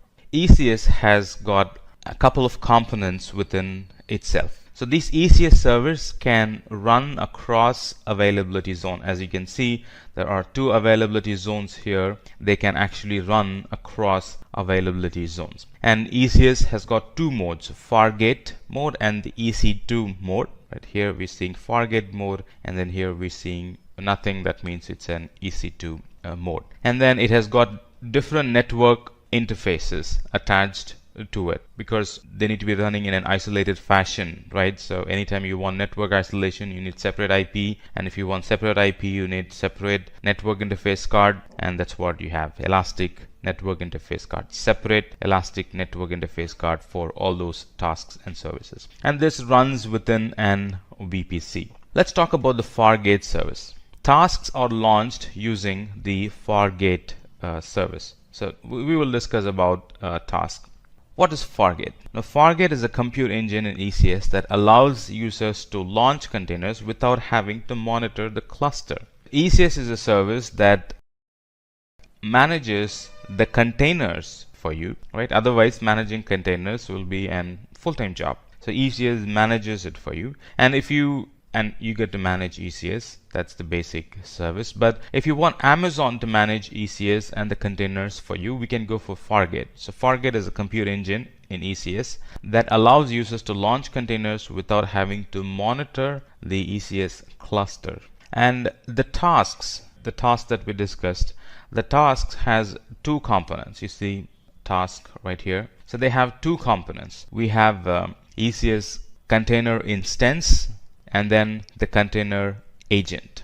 So like you might have guessed right now, ECS container instance is actually an EC2 instance, right, capable of running containers. Not all EC2 instances can run containers. So these are like specific EC2 instances that can run containers. They are ECS container instances. And then we have container agent, which is the agent that actually binds those clusters together, and it does a lot of other housekeeping work, right? Kind of connects clusters, makes sure that the version needed is present. So it's all part of that agent, or it's all job of that agent. Container instances is part of Amazon EC2 instance, which run Amazon ECS container agent. Pretty straightforward definition. And then a container agent is responsible for communication between ECS and agents, and it also provides the status of the running containers. Kind of monitors the container, monitors the state of the container, make sure that the container is up and running, and if there's anything wrong, it kind of reports it to the appropriate service to fix the container, on and on. Right? So container agent, when we don't manage container agent, it runs by itself, and you really don't have to do anything to make the container agent better. It's already better. You really won't be configuring anything in the agent. And then Elastic Network Interface Card is a virtual interface network that can be connected to an instance in VPC. So in other words, Elastic Network Interface is how the container interacts with another container, and that's how the container interacts with the EC2 host, and that's how the container interacts with the internet, external world. And a cluster is a set of ECS container instances. It's not something that's very difficult to understand. It's simply a group of EC2 instances that runs that ECS agent. And this cluster handles the process of scheduling, monitoring, and scaling the request. We know that ECS can scale, the containers can scale. How does it scale? That's all monitored and managed by this ECS cluster. Let's talk about the companies that are using Amazon ECS. There are a variety of companies that use ECS clusters. To name a few, Okta uses ECS cluster, and Okta is a product that uses identity information to grant people access to applications on multiple devices at any given point of time. They make sure that they have a very strong security protection. So Okta uses Amazon ECS to run their Okta application and serve their customers. And Abima is a TV channel, and they chose to use microservices and Docker containers. They already had microservices and containers, and when they thought about a service that they can use in AWS, ECS was the only service that they can immediately adapt to. And because in Abima TV, the engineers have already been using Docker and Docker containers, it was kind of easy for them to adapt themselves to ECS and start using it along with the benefits that ECS provides. Previously, they had to do a lot of work, but now ECS does it for them. Right. Similarly, Remind and Ubisoft are some of the famous companies that use Amazon ECS and get benefited from its scalability, get benefited from its cost, gets benefited from its Amazon managed services, get benefited from the portability that ECS and the migration option that ECS provides. Let's talk about how to deploy a Docker container on Amazon ECS. The way to deploy a Docker container on ECS is first we need to have an AWS account and then set up and run our first ECS cluster. So in our lab, we're going to use the launch wizard to run an ECS cluster and run containers in them. And then task definition. Task definition tells the size of the container, the number of the container. And when we talk about size, it tells how much of CPU do you need, how much of memory do you need. And talking about numbers, it requires how many numbers of container you're going to launch. Is it 5, is it 10, or is it just 1 running all the time? Now those kind of information goes in the task definition file. And then we can do some advanced configuration on ECS, like load balancers and what port number you want to allow and you don't want to allow, who gets access, who shouldn't get access, and what's the IP that you want to allow and deny requests from, on and on. And this is where we would also mention the name of the container, so to differentiate one container from the other, and the name of the service. Is it an backup job? Is it a web application? Is it a data container? Is it going to take care of your data backend? And the desired number of tasks that you want to be running all the time.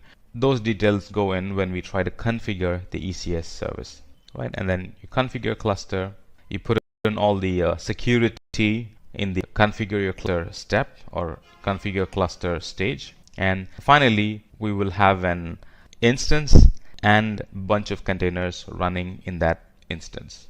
All right, let's do a demo. So here I have logged in to my Amazon portal, and let me switch to the appropriate region. I'm going to pick North Virginia. North Virginia, look for ECS. And it tells ECS is a service that helps to run and manage Docker containers. Well and good. Click on it. I'm in North Virginia. Just want to make sure that I'm in the right region. And go to clusters. And here we can create a cluster. This is our Fargate, and this is our EC2 type launching for Linux and Windows environment. But I'm going to launch through this walkthrough portal. Right, this is a lot of information here.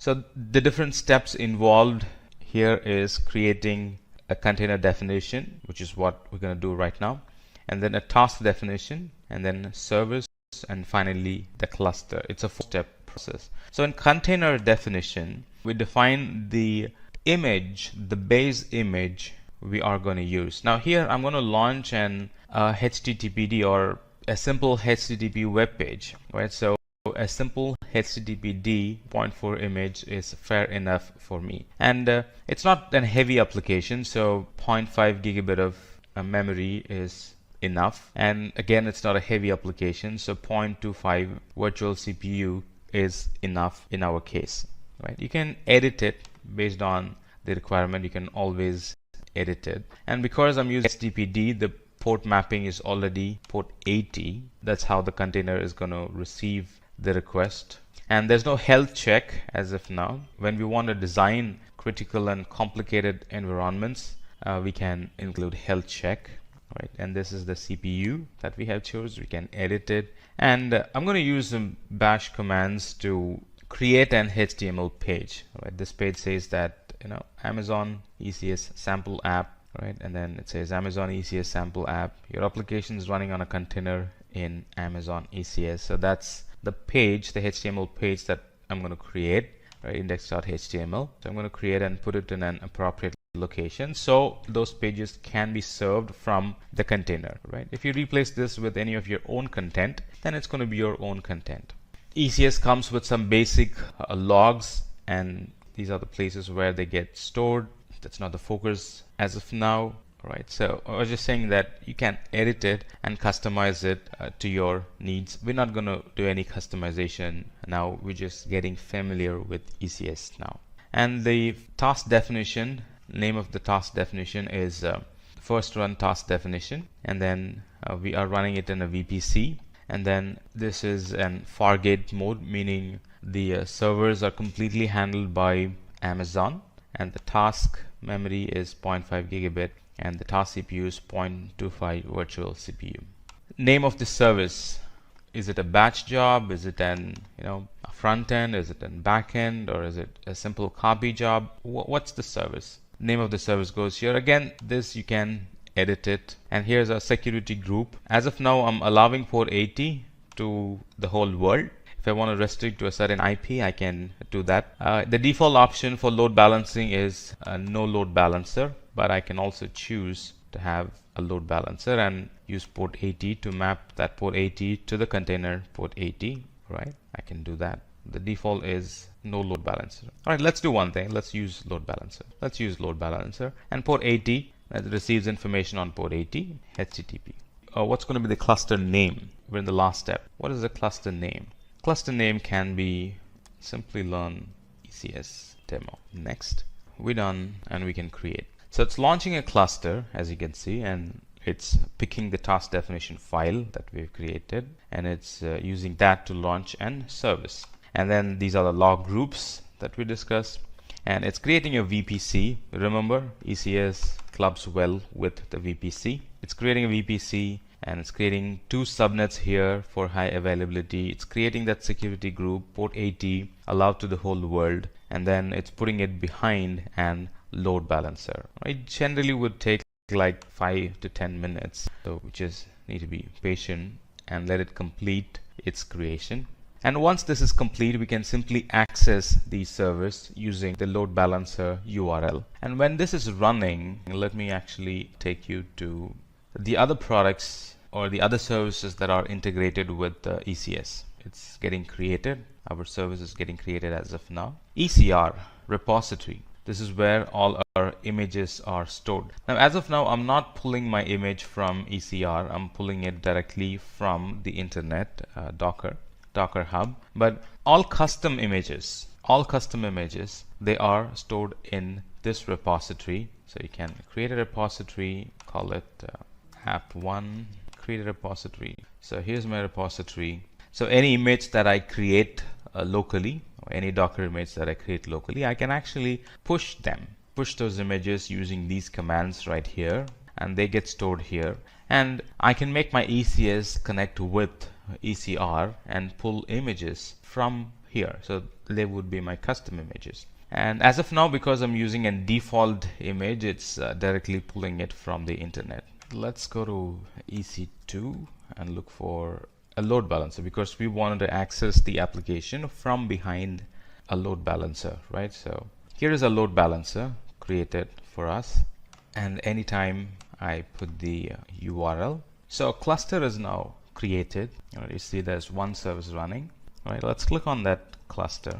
Here is the name of our application, and here is the tasks, the different containers that we are running. And if you click on it, we have an IP, right? IP of that container, and it says it's running. It was created at such and such time and started at such and such time. And this is the task definition file that this container uses, meaning the template, the details, all the version details, they all come from here, and it belongs to the cluster called Simplilearn ECS demo, right? And you can also get some logs, container logs from here. So let's go back. And there are no ECS instances here, because remember, this is Fargate. You're not managing any ECS instance, right? So that's why you're not seeing any ECS instance here.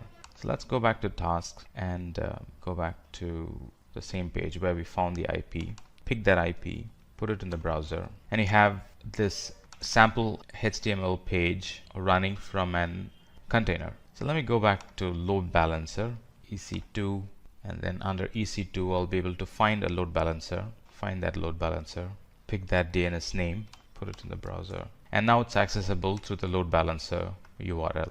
Right now this URL can be mapped to other services like DNS. This URL can be embedded in any of your application if you want to make that application connect with this container. Now using IP is not all that advisable because these containers can die and then a new container gets created, and when a new container gets created it gets a new IP, right? So hardcoding IP is hardcoding dynamic IPs are not advisable. So you would be using load balancer and putting that URL in that application that you want to make it interact with this container instance. It was a wonderful experience in walking you through this ECS topic, and in here we learned about what AWS is and why we're using ECS and what is ECS in general, what is Docker in specific, and we also learned about the advantages of ECS, the architecture, the different components of ECS, and how ECS works when they're all connected together. And we also looked at the companies that use ECS and their use cases, and finally a lab, how we can launch ECS Fargate through the portal. I'm very glad to walk you through this lesson about Route 53.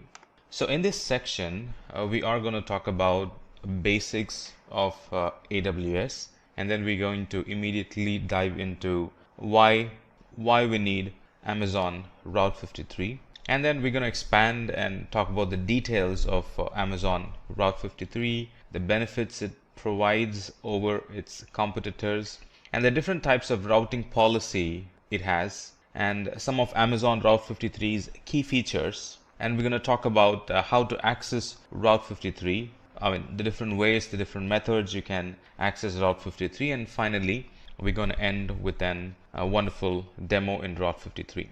So let's talk about what is AWS. Amazon Web Services, or AWS in short, is a cloud provider that offers a variety of services such as a variety of IT services or infrastructure services such as compute power, database, content delivery, and other resources that helps us to scale and grow our business. And AWS is hot, AWS is picking up, AWS is being adapted by a lot of customers. That's because AWS is easy to use even for a beginner.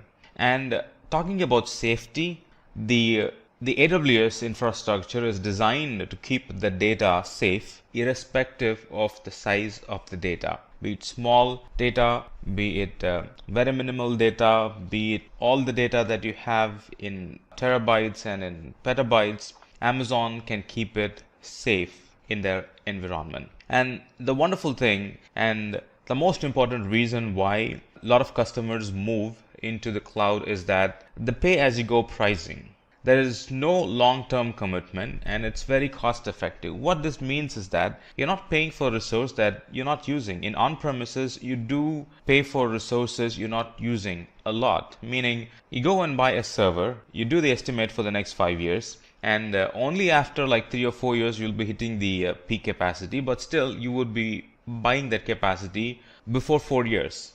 Right, and then you will gradually be, utilizing it from, 40%, 60%, 70, 80, and then 100. So what you have done is that even though you're not using the full capacity, you still have bought it and are paying for it from day one. But in the cloud, it's not like that. You only pay for the resources that you use. Anytime you want more, you scale up the resource and you pay for the scaled up resource. And anytime you want less, you scale down the resource and you pay less for that scaled down resource. Let's talk about why Amazon Route 53. Let's take this scenario where Rachel is trying to open her web browser and the URL that she hit isn't working. A lot of reasons behind why the URL isn't working. It could be the server utilization that went high. It could be the memory usage that went high. A lot of reasons. And she starts to think, is there an efficient way to scale resources according to the user requirements? Or is there an efficient way to kind of mask all those failures and kind of divert the traffic to the appropriate active resource or active service that's running our application. You always want to hide the failures, right? In IT, kind of mask the failure and direct the customer to another healthy service that's running, right? None of your customers would want to see a server not available, or none of your customers would want to see your service not working. Not impressive to them. And this is Tom. Tom is an IT guy, and he comes up with an idea, and he's answering Rachel, yes, we can scale resources efficiently using Amazon Route 53. In a sense, he's saying that yes, we can mask the failure and we can keep the services up and running, meaning we can provide more high availability to our customers with the use of Route 53. And then he goes on and explains Amazon Route 53 is a DNS service that gives developers an efficient way to connect users to internet applications without any downtime. Now, downtime is the key. Amazon Route 53 helps us to avoid any downtime that customers would experience. You still will have downtime in your server, in your application, but your customers will not be made aware of it. And then Rachel is kind of interested, and she's like, yeah, that sounds interesting. I want to learn more about it. And Tom goes on and explains the important concepts of Amazon Route 53. That's everything that I'm going to explain it to you as well. All right, so what is Amazon Route 53? Amazon Route 53 is a highly scalable DNS or domain name system web service. This service, this Amazon Route 53, it functions three main things, or it has three main functions. So the first thing is, if a website needs a name, Route 53 registers the name for the website domain. Let's say you want to buy google.com. You want to buy the domain name. Let's say you want to buy that domain name. You buy that through Route 53. Secondly, Route 53 is the service that actually connects your server, which is running your application, or which is serving your web page. So that's the service that actually, Route 53 is the service that connects the user to your server when they hit google.com in the browser, or whatever domain name that you have purchased. So you bought a domain name and the user types in your domain name.com, and then Route 53 is a service that helps the user to connect their browser to the application that's running in an EC2 instance or any other server that you are using to serve that content. Now, not only that, Route 53 checks health of the resource by sending automated requests over the internet to a resource. So that's how it identifies if there is any resource that has failed. When I say resource, I'm referring to any infrastructure failure, any application level failure. So it kind of keeps checking. So it understands it first before the customer notices it, and then it does the magic, kind of shifts the connection from one server to the other server. We call it routing. We will talk about that as we progress. So the benefits of using Route 53. It's highly scalable, meaning suddenly, let's say, the number of requests, the number of people trying to access your website through that domain name that you have bought, let's say it has increased. Route 53 is highly scalable, right? It can handle even millions and millions of requests because it's highly scalable and it's managed by Amazon. The same thing, it's reliable, it's highly scalable, it can handle large queries without you interacting, without the user who bought it interact with it. You don't have to scale up. When you're expecting more requests, it automatically scales. And it is very reliable in a sense that it's very consistent. It has the ability to route the users to the appropriate application through the logic that it has. It's very easy to use. When we do the lab, you're going to see that. It's very easy to use. You buy the domain name and then you simply map it to the application. You simply map it to the server by putting in the IP, or if you can simply map it to another load balancer by putting in the load balancer URL. You can simply map it to another S3 bucket by simply putting the S3 bucket name or the S3 bucket URL. It's pretty straightforward, easy to set up. And it's very cost effective in a way that we only pay for the service that we have used. So no wastage of money here. So the billing is set up in such a way that you are paying only for the amount of requests that you have received, right? The amount of traffic, the amount of requests that you have received, and a couple of other things. The number of hosted zones that you have created, right? And a couple of other things. It's very cost effective. in such a way that you only pay for the service that you are using.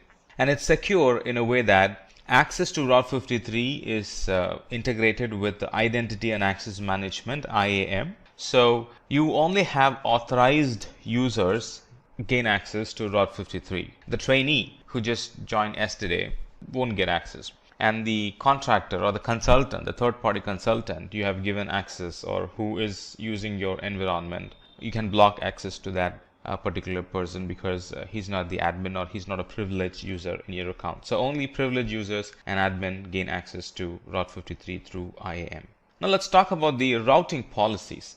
So when you create a record in Route 53, record is nothing but an entry. So when you do that, you choose a routing policy. Right? Routing policy is nothing but it determines how Route 53 responds to your queries, how the DNS queries are being responded. Right? That's a record, or that's a routing policy. So the first one is a simple routing policy. So we use simple routing policy for a single resource. In other words, simple routing allows to configure DNS with no special Route 53 routing. It's kind of one-to-one. You use a single resource that performs a given function to your domain. For example, if you want to simply map an URL to a web server, that's pretty straightforward, simple routing. So it routes traffic to a single resource, example, web server to a website. And with simple routing, multiple records with the same name cannot be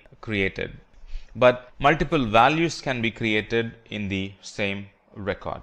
The second type of routing policy is failover routing. So we would be using failover routing when we want to configure active, passive failover. If something failed, right, you want to fail over to the next resource, which was previously the backup resource, now the active resource, or which was previously the backup server, now it's an active server. So you would be failing over to that particular resource or that particular IP. If you want to do that, we use failover routing. So failover routing routes traffic to a resource when the resource is healthy, or to a different resource when the previous resource is unhealthy. In other words, anytime a resource goes unhealthy, it does all that's needed to shift the traffic from the primary resource to the secondary resource. In other words, from the unhealthy resource to the healthy resource.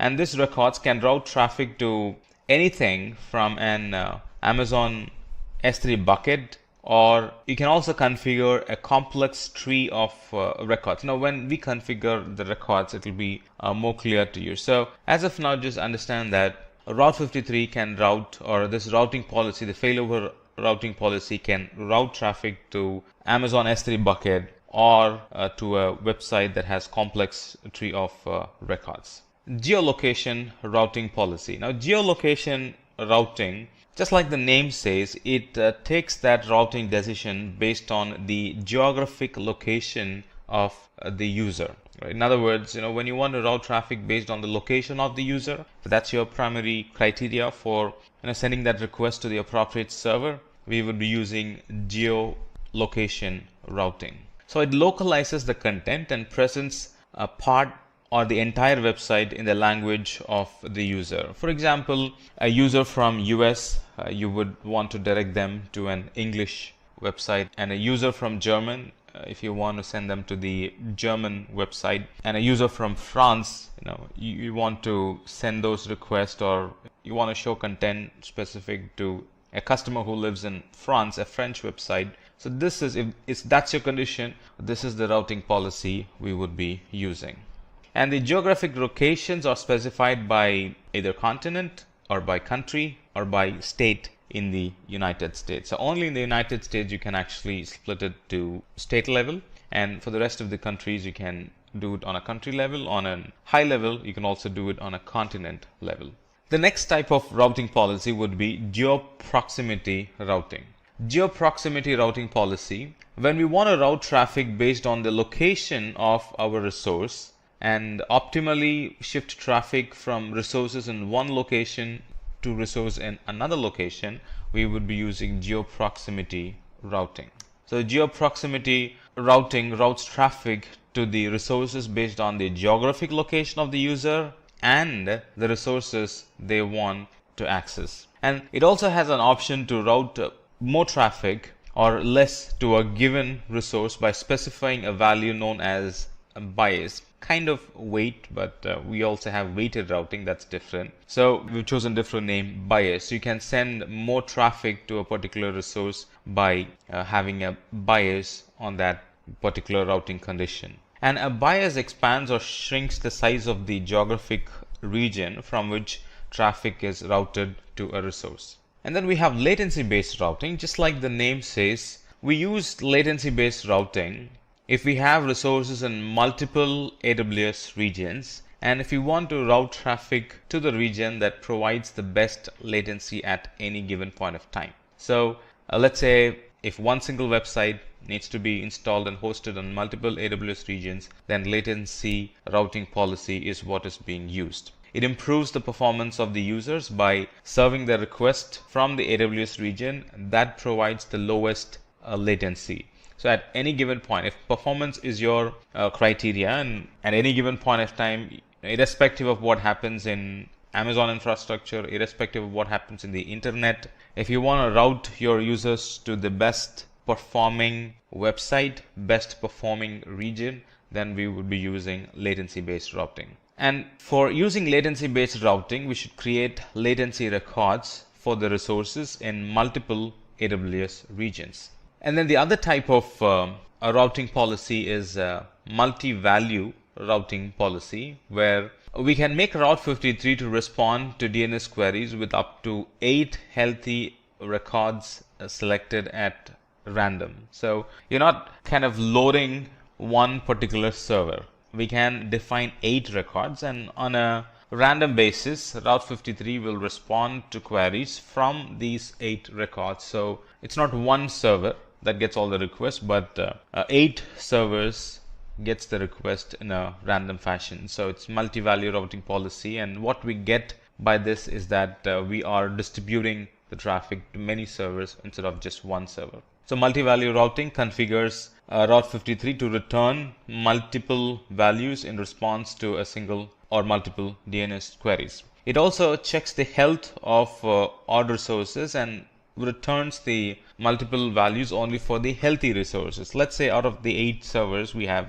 defined, one server is not doing healthy. It will not respond to the query with the details of the unhealthy server, right? So now it's going to treat it as only 7 servers in the list because one server is unhealthy. And it has the ability to return multiple health checkable IP addresses to improve availability and load balancing. The other type of routing policy is weighted routing policy, and in here we use to route traffic, or this is used to route traffic to multiple resources in a proportion that we specify. So this is an weighted routing, and weighted routing routes multiple resources to a single domain name or a subdomain and control the traffic that's routed to each resources. So this is very useful when you're doing load balancing and testing new versions of the software. So when you have a new version of the software, you really don't want to send 100% of the traffic to it. So you want to get customers' feedback about the new software that you have launched, new version or new application that you have launched. So you would kind of send only 20% of the traffic to that application, get customer feedback, and if all is good, then we would move the rest of the traffic to that new application. So any software launches, application launches will be using weighted routing. Now let's talk about the key benefits or key features of Route 53. Some of the key features of Route 53 are traffic flow. It routes end users to the endpoint that should provide the best user experience. That's what we discussed in the routing policies, right? It uses a routing policy, a latency-based routing policy, and geo-based routing policy, and then failover routing policy. So it kind of improves the user experience. And the other key feature of Route 53 is we can buy domain names using Route 53 console. We can buy it from here and use it in Route 53. Previously it was not the case, but now we can buy it directly from Amazon through Route 53, and we can assign it to any resources that we want. So anybody browsing that URL, the connection will be directed to the server in AWS that runs our website. Health checks. It monitors health and performance of the application. So it comes with an health check attached to it. Health check are useful to make sure that the unhealthy resources are retired, right? The unhealthy resources are taken away, or your customers are not kind of hitting the unhealthy resources and they see an service down page or something like that. We can have weighted round robin load balancing. That's helpful in spreading traffic between several services or servers via a round robin algorithm. So no one server is fully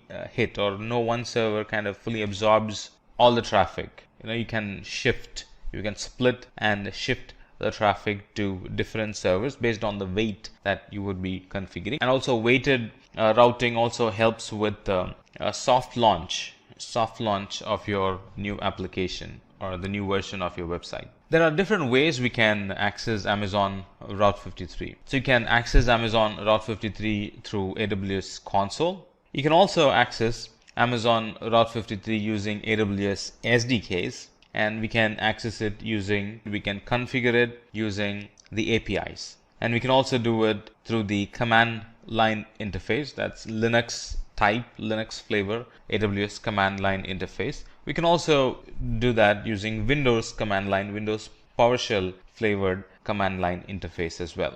Now let's look at some of the companies that are using Route 53. So some of the famous companies that use Route 53 are Medium. Medium is an online publishing platform, and it's more like a social journalism. It's kind of having hybrid collection of professionals, people and publications, or exclusive blogs or publishers on Medium. It's kind of an blog website, and that uses Route 53 for the DNS service.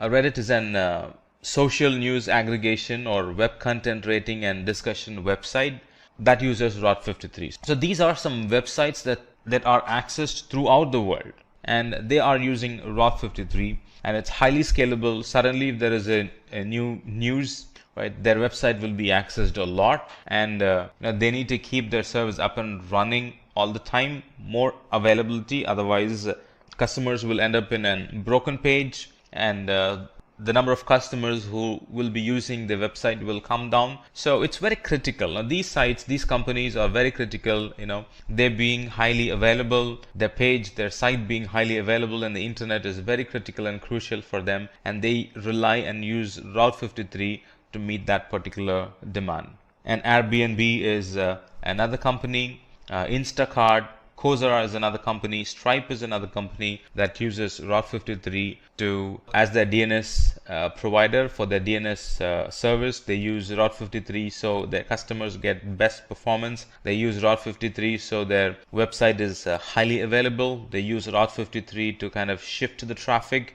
between the resources, so their resources are properly used with all the weighted routing. The resources are properly used. Now let's quickly look at a demo. I'm in my AWS console and I'm in Route 53. So let me click on Route 53. So in this lab, we're actually going to simulate buying a domain name, and then we're going to create an S3 static website, and we're going to map that website to this DNS name, right? So the procedure is the same for mapping load balancer. The procedure is the same for mapping CloudFront. The procedure is the same for mapping EC2 instances as well. We're picking S3 for simplicity, right? But our focus is actually on Route 53. So let's go in here and we'll see if we can, right? We'll buy a domain name here. So let's first check the availability of a domain name called Simplilearn-demo-Route 53. Let's check its availability. It is available for $12. So let me add it to cart and then come back here. And then once you continue, it'll ask for personal information. Once you give the personal information, you finally check out, and then it gets added to your shopping list. Once you pay for it, Amazon takes like 24 to 48 hours to make that DNS name available. So the next stage would be contact details, and then the third stage would be verify and purchase. So once we have bought the domain name, it will become available in our DNS portal, and I do have a domain name which I bought some time back, and it's now available for me to use. So I can go to hosted zone and simply start creating. I can go to hosted zone, and then here it's going to list all the domain names for me. Right, click on the domain name and then click on the record set, and here I can actually map Elastic Load Balancer, S3 website, VPC endpoint, API gateway, and CloudFront, Elastic Beanstalk domain names. Right, all that gets mapped through this portal. Quite simple, like 4 or 5 step button clicks, and then it'll be done. So I have an domain name bot, and then I'm going to go to S3, and I'll show you what I've done in S3. So I've created a bucket name called as DNS name.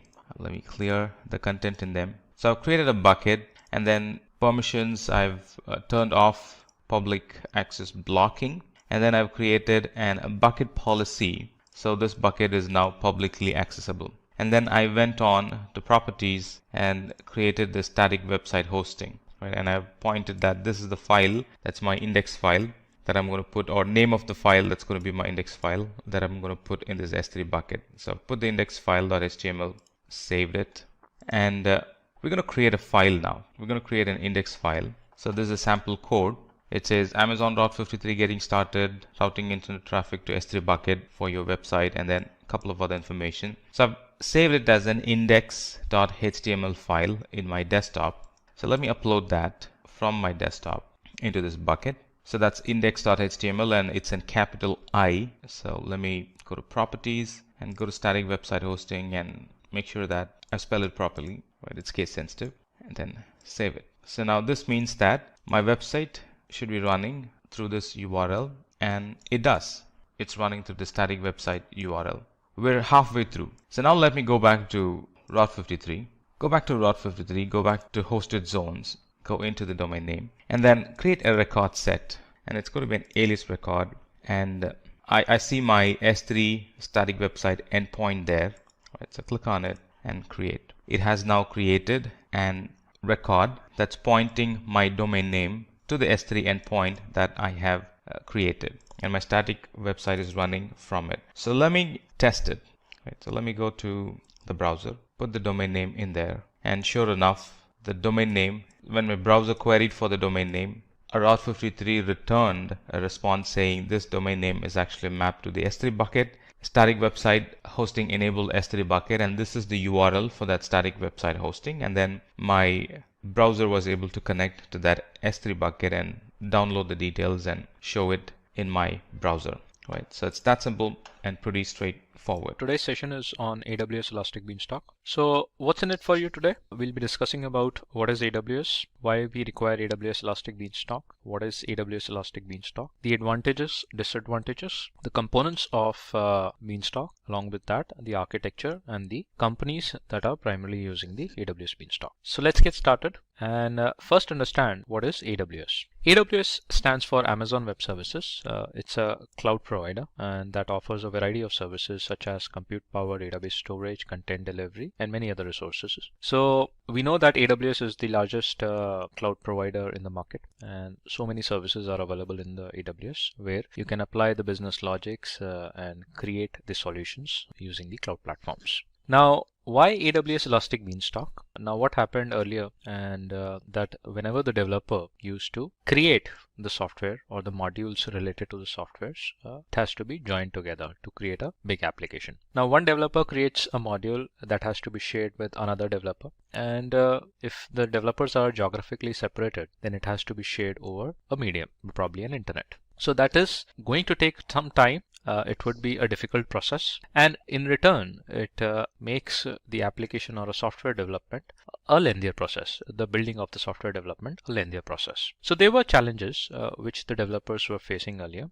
and to overcome that we have the Beanstalk as a service available in the AWS. So why AWS Elastic Beanstalk is required? AWS Elastic Beanstalk has made the life of the developers quite easy in terms of that they can share the applications across different devices at a shorter time duration. Now let's understand what is AWS Elastic Beanstalk. AWS Elastic Beanstalk is a service which is used to deploy and scale web applications by developers. Not only web application, any application that is being developed by the developers. This is a symbol representation of the AWS Elastic Beanstalk. Now, Along with that, the AWS Elastic Beanstalk supports the programming language, the runtime environments that are Java, .NET, PHP, Node.js, Python, RubyGo, and Docker. And in case if you're looking for any other programming language or a runtime environment, then you can make a request with AWS to arrange that for you. Now, what are the advantages associated with the Elastic Beanstalk? First advantage is that it's a highly scalable service. Now, when we talk about a scalability, it means that whenever we require the resources in demand, we can scale up the resources or we can scale down the resources. So that is kind of a flexibility we get in terms of changing the type of resources whenever we need it. And in that case, the Elastic Beanstalk is a highly scalable service. Now that is something which is very difficult to achieve in case of an on-prem environments, because you have to plan for the infrastructure, and in case if you're short of the resources within that infrastructure, then you have to procure it again. The second advantage associated with the Beanstalk is that it's a fast and simple to begin. Now when we say it's fast and simple, that means that you just have to focus on the development of an application, building an application, and then you can just deploy the application directly using the Beanstalk. What the Beanstalk is going to do, that every networking aspect is being taken care by the Beanstalk. It deploys your application in the backend on the servers, and then you can directly access your application using the URL or through the IP address. The third advantage is that it offers the quick deployment. That is what we discussed in the fast and simple to begin as well. So why it offers a quick deployment? You don't have to bother about the networking concepts. You just have to focus on the application development, and then you can just upload your application, deploy that, and then you are good to go. The other advantage is that it supports multi-tenant architecture. When we talk about tenants or multi-tenants, that means we can have a virtual environments for separate organizations or the divisions within the organizations that will be virtually isolated. So likewise, you can have virtually isolated environments created on the Beanstalk, and they can be separated, used as a separate entities or a separate divisions within the organization. And we know that it's a flexible service. Since it's a scalable, then it is a flexible also. Now coming to the simplifies operations as an advantage. Now once the application is deployed using the Beanstalk, then it becomes very easy to maintain and support that application using the Beanstalk services itself. And the last advantage that we can have from the Beanstalk is that it's a cost efficient service. The cost efficient, as we know that many of the AWS services are cost effective. The cost optimization can be better managed using the AWS Beanstalk as compared to if you are developing or if you are deploying any kind of an application or a solution on the on-prem servers. Now there are some components that are associated with the AWS Beanstalk, and it has to be created in the form of a sequence manner. So AWS Elastic Beanstalk consists of few important components which are required while developing an application. Now what are these components? These are 4 components. One is application, the second is application version, the third is environment, and the fourth one is the environment tier. And we have to progress while deploying our applications or the softwares using the same sequence. Now let's understand what are the different components of the Beanstalk are. The application. It refers to a unique label which is used as a deployable code for a web application. So generally you deploy your web application or you create your application, and that is something which is basically used as a unique label. Then the second component is application versions. So it resembles a folder which stores a collection of components such as environments, versions, and environment configurations. So all these components are being stored using the application version. The third most important component is the environment. In the environment, only the current versions of the applications runs. Now remember that Elastic Beanstalk supports multiple versions as well. And using the environment, you can only run the current version of the application. For if you wanted to have another version of an application to be running, then you have to create another environment for that. Then comes the environment tier. And in the environment tier, it designates the type of application that the environment runs on. Now generally there are 2 types of environment tier. One is the web and the other one is the worker node, and that's something which we'll be discussing later as well. Now let's understand how does Elastic Beanstalk in AWS works. So first we have to create an application, and this is a task that would be done by the developers. And for that you can actually select any runtime environment or a programming language like Java, Docker, Ruby, Go, Perl, or Python as well. And once you select that environment, you can develop your application using that runtime environments. Now after that, once the application is created, then you have to upload the version of an application on the AWS. And after that, once the version is uploaded, and then you have to launch your environment. So just have to click on the buttons. That's it. Nothing more you have to do. Once the environment is launched, then you can actually view that environment using a web URL or using the IP address. Now, what happens in that case is when you launch an environment in the backend, the Elastic Beanstalk automatically runs an EC2 instance. And using a metadata, the Beanstalk deploys your application within that EC2 instance. That is something which you can look into the EC2 dashboard as well. So you don't have to take care of the security groups, you don't have to take care of the IP addressing, and even you don't have to log in into the instance and deploy your application. It would be done automatically by the Beanstalk. It's just that you just have to monitor the environment, and the statistics will be available there itself in the Beanstalk dashboard. Otherwise, you can view those statistics in the CloudWatch logs as well. Now, in case if you wanted to update any kind of a version, then you just upload a new version and then just deploy that and then monitor your environment. So these are the essentials to create a local applications for any platform, whether it's a Node.js, Python, etc. These are the things that you have to actually take care, and this is the sequence you have to follow while creating an environment. So you can say that it's a 4 steps creation of or deployment of your application. That's it. Now, after users upload their versions, the configuration is automatically deployed with a load balancer. Yes, and with a load balancer, that means you can access the applications using the load balancer DNS also. And apart from load balancer, if you wanted to put any other feature that includes the auto scaling, for example, if you wanted to create your EC2 instances where the application will be deployed within the virtual private cloud or in a particular subnet within the VPC, all those features that are available, and you can select them using the Beanstalk itself. You don't have to move out to the VPC. You don't have to actually go to the EC2 dashboard and select all those separately. Everything would be available within the Beanstalk dashboard. So that's what it says in the presentation, that after creating an application, the deploy service can be specifically accessed using the URL. So once the environment is created, there will be a URL defined. Now you can put a URL name also. That is something which you wanted to put for your application. You can define that. You can check for the availability of that URL, and then you have to use that URL to access your application over the browser. Now, once it is done, then in the monitor environment, it says the environment is monitored, provided capacity provisioning, load balancing, auto scaling, and then monitor features. All those features are available there itself in the Beanstalk. Now let's understand the architecture of AWS Elastic Beanstalk. Now there are 2 types of environments that you have to select. You can select. One is the web server environment and the other one is the worker environment. So based on the client requirement, Beanstalk gives you 2 different types of environment that you have to select. Generally, the web server environment is the front end facing. That means the client should be accessing this environment directly using a URL. So mostly web applications are deployed using that environment. The worker environment is the backend applications or the micro apps, which are basically required to support the running of the web applications. Now it depends on the client requirement what kind of an environment you wanted to select. Now in the web server environment, it only handles the HTTP request from the clients. So that's why we use the web server environment mostly for the web applications or any application which works on the HTTPS requests. So it's not only the HTTP, you can use the HTTPS as well. The worker environment, it processes background tasks and minimizes the consumption of resources.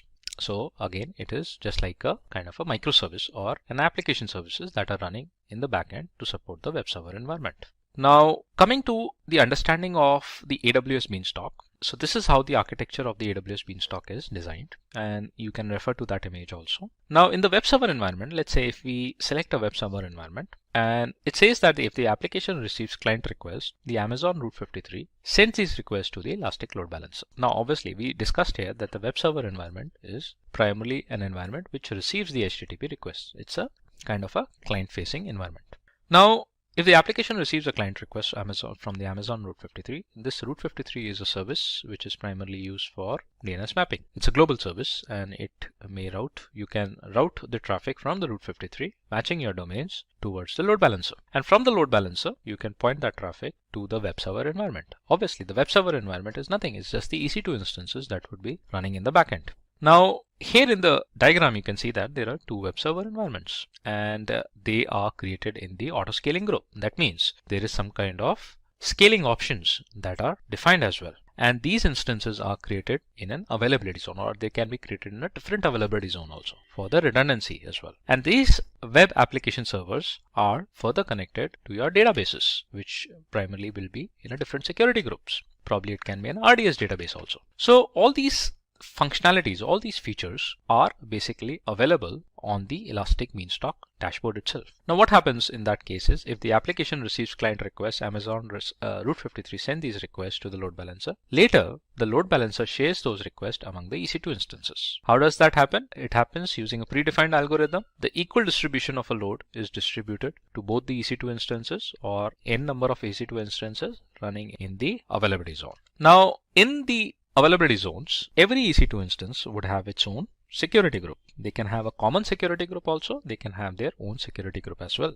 Now, after the security group, the load balancer is then connected to the Amazon EC2 instance, which are part of the autoscaling group. So that's something which we have discussed already. Now, this autoscaling group would be defined from the Beanstalk itself, and there will be some scaling options that will be created. It could be a possibility that it might be the minimum number of instances that would be running as of now, and based on the threshold defined, it may increase the number of EC2 instances, and the load balancer will keep on distributing the load to as many instances that will be created inside the availability zones. Obviously, there will be an internal health check that the load balancer will be first doing before distributing the real-time traffic to these instances created by the Beanstalk. Now what does autoscaling group does? It automatically starts the additional EC2 instance to accommodate increasing load on your application. That's something which we know that. And also it monitors and scales instances based on the workload as well. So depends on what kind of a scaling threshold you have defined in the autoscaling groups. And when the load of an application decreases, the EC2 instance will also be decreased. So whenever we talk about the autoscaling, generally it comes in our mind is that we scale up the resources. That means it increases the EC2 instances. In the autoscaling, you might have the scale down option also, scale down policy also created, in which if the load minimizes, it can terminate the additional EC2 instances as well.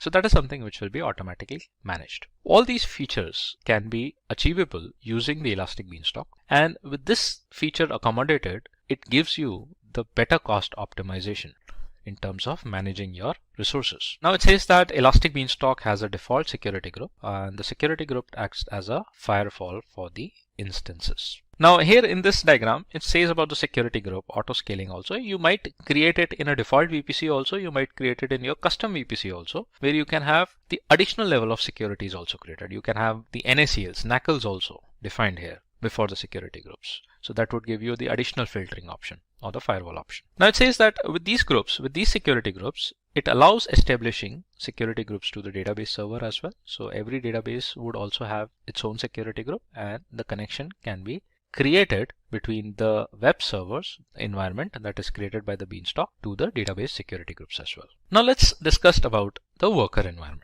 Now understanding the worker environment, what happens is that the client, the web server environment is the client facing. The client sends a request for an access to the web server. And in this diagram, the web server further sends it to the SQS, which is a simple queue service. And the queue service sends it to the worker environment. And then whatever the worker environment is created for doing some kind of a processing or some kind of an application that is running in the backend, that environment initiates and then send back the results to this SQS and vice versa. So let's understand the architecture of a AWS Elastic Beanstalk with the worker environment. So when a worker environment here is launched, AWS Elastic Beanstalk installs a server on every EC2 instance. So that is in the case of a web server environment also. And later the server passes the request to the simple queue service. Now this service is an asynchronous service. Instead of a simple queue service, you can have other services also. It is not necessary that you need to have the SQS also. This is an example that we are discussing about. And the SQS shares those messages via a post request to the HTTP path over the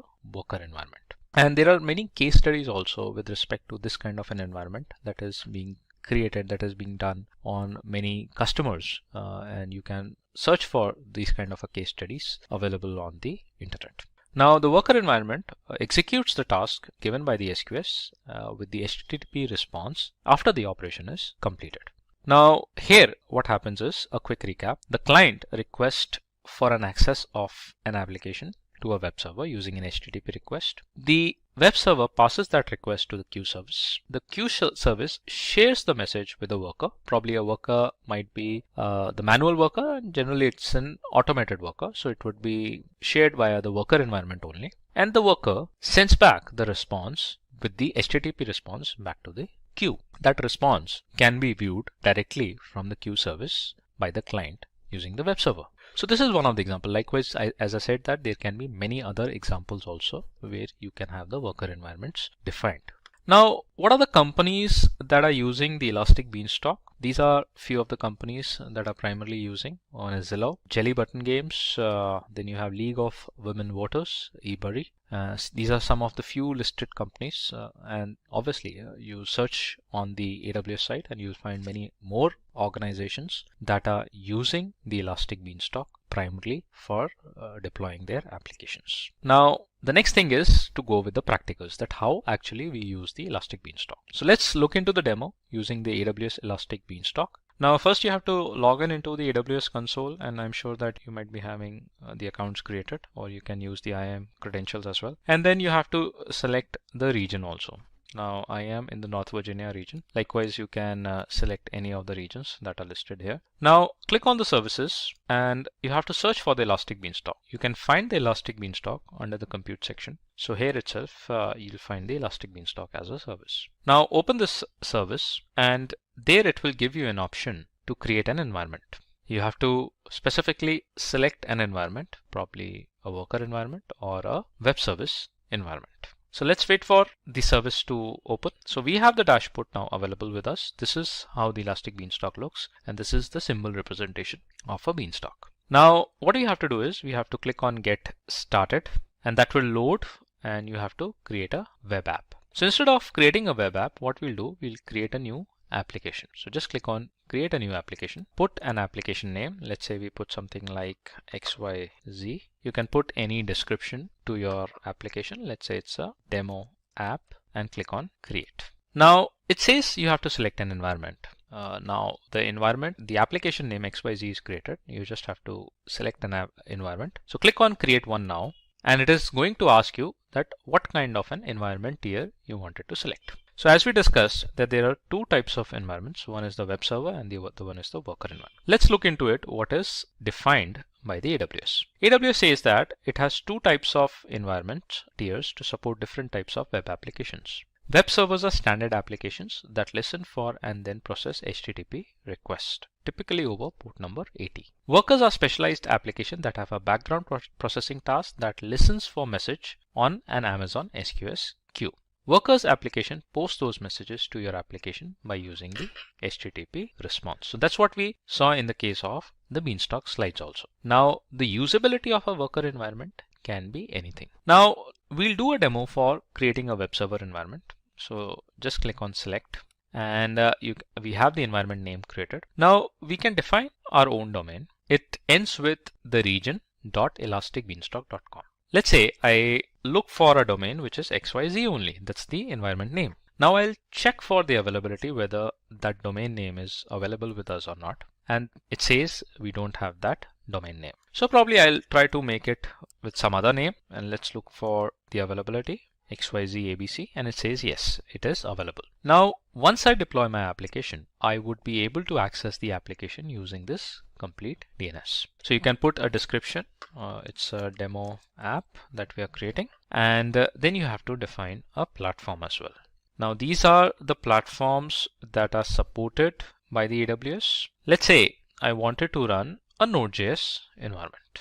So I'll just click on the Node.js platform. The application codes is something which is basically developed by the developers, and you can upload the application right now, or you can do that later as well once the environment is ready. Now, either you can select to create an environment if you wanted to go with all the default settings. Otherwise, if you wanted to customize it more, you can click on Configure More Options. So let's click on Configure More Options. And here you would be able to define various different features like the type of an instance. For example, what kind of an EC2 instance or a server that should be running so that the Beanstalk can deploy our applications over it. If you wanted to modify, just click on a Modify button. And here you can modify your instances with respect to the storage as well. Now, apart from that, if you wanted to do some modification in the case of monitoring, in the case of databases, in the case of security, or in the case of a capacity, let's look into the capacity. So here you can actually do the modification.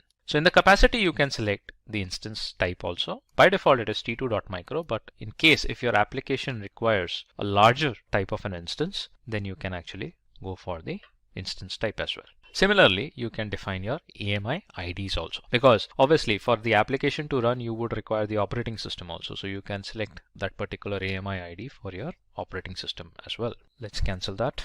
Likewise, you have many other features that you can actually define here from the dashboard, and you don't have to go to the EC2 dashboard to do the modifications. Now let's go and create an environment. Let's assume that we are going with the default configuration. So this is going to create our environment. The environment is being created, and you can get the environment and the logs defined in the dashboard itself. So you'll see that the beanstalk environment is being initiated, the environment is being started, and in case if there would be any errors or if it is deployed correctly, you'll get all the logs here itself. Now the environments are basically color coded. So there are different color codings that are defined. If you get the environment in a green color, that means everything is good to go. So here you can see that it has created an Elastic IP. It has checked the health of the environment. Now it has created the security groups, and that would be an auto security groups created by the beanstalk. And the environment creation has been started. You can see that Elastic Beanstalk as Amazon S3 storage bucket for your environment data as well. This is the URL through which you will be accessing the environment, but right now we cannot do that since the environment is being created. Let's click on the application name, and here you can see that it is in a gray color. That means right now the build is being done. It is being created. Once it will be successfully created, it should change to the green color, and then we will be able to access our environment using the URL. Now if I move to the EC2 instances and see in the EC2 dashboard, if I see whether the instance is being created by the beanstalk or not. So let's see, and let's see what are the differences in terms of creating an instance manually and getting it created from the beanstalk. So click on the EC2. Let's go to the old EC2 experience. That's what we are familiar with. And let's see what's there in the dashboard.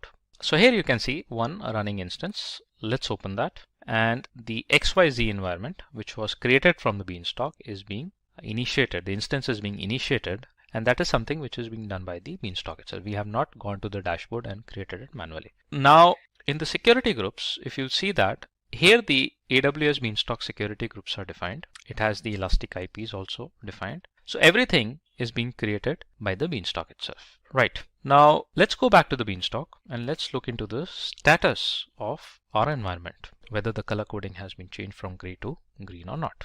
And here you can see the environment is successfully created, and we have that environment colored in green. We'll access the environment, and it says it's a web server environment. Its platform is Node.js running on 64-bit Amazon Linux AMI, and it's a sample application. Health status is okay. Now the other thing is that if you do not want to use the web console, the management console, to access the beanstalk, then the beanstalk offers you the Elastic Beanstalk CLI as well. So you can install the command line interface, and then you have the command references, CLI command references, that you can actually play with and get your applications deployed using the beanstalk itself. So this is one of the sample CLI commands that you can actually look into. Now let's look into the environment. Let's click on the environment and we'll be represented with the URL.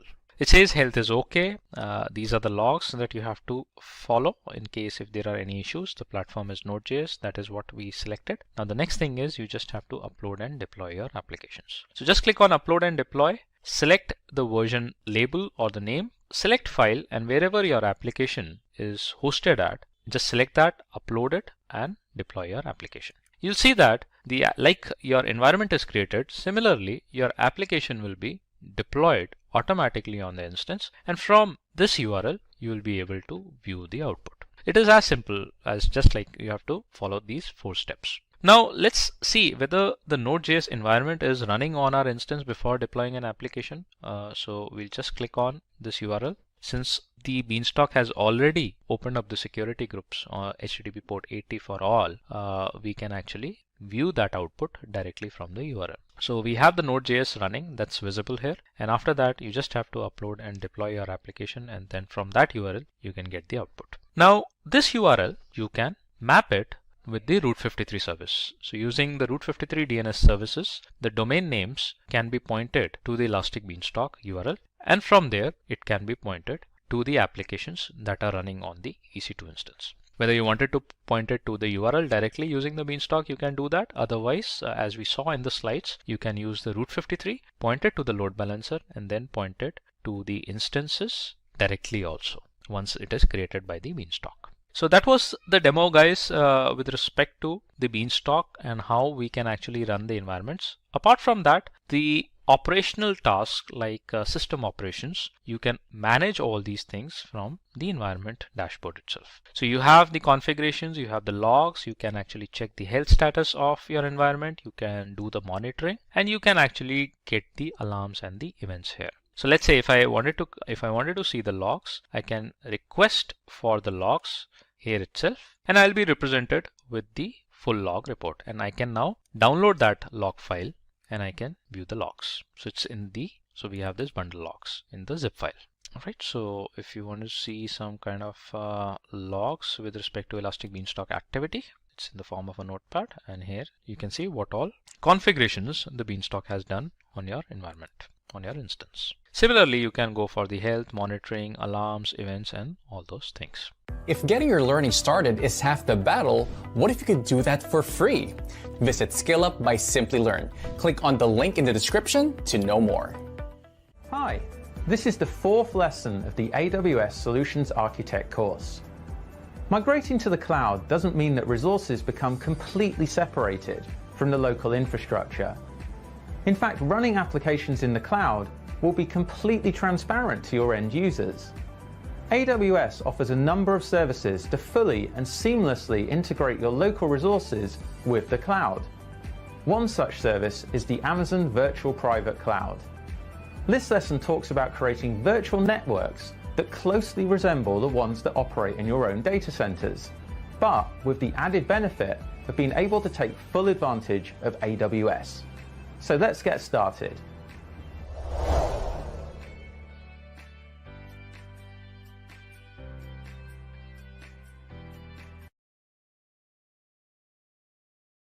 In this lesson, you'll learn all about virtual private clouds and understand their concept. You'll know the difference between public, private, and elastic IP addresses. You'll learn about what a public and private subnet is. And you'll understand what an internet gateway is and how it's used. You'll learn what route tables are and when they are used. You'll understand what a NAT gateway is. We'll take a look at security groups and their importance, and we'll take a look at network ACLs and how they're used in Amazon VPC. We'll also review the Amazon VPC best practices and also the costs associated with running a VPC in the Amazon cloud.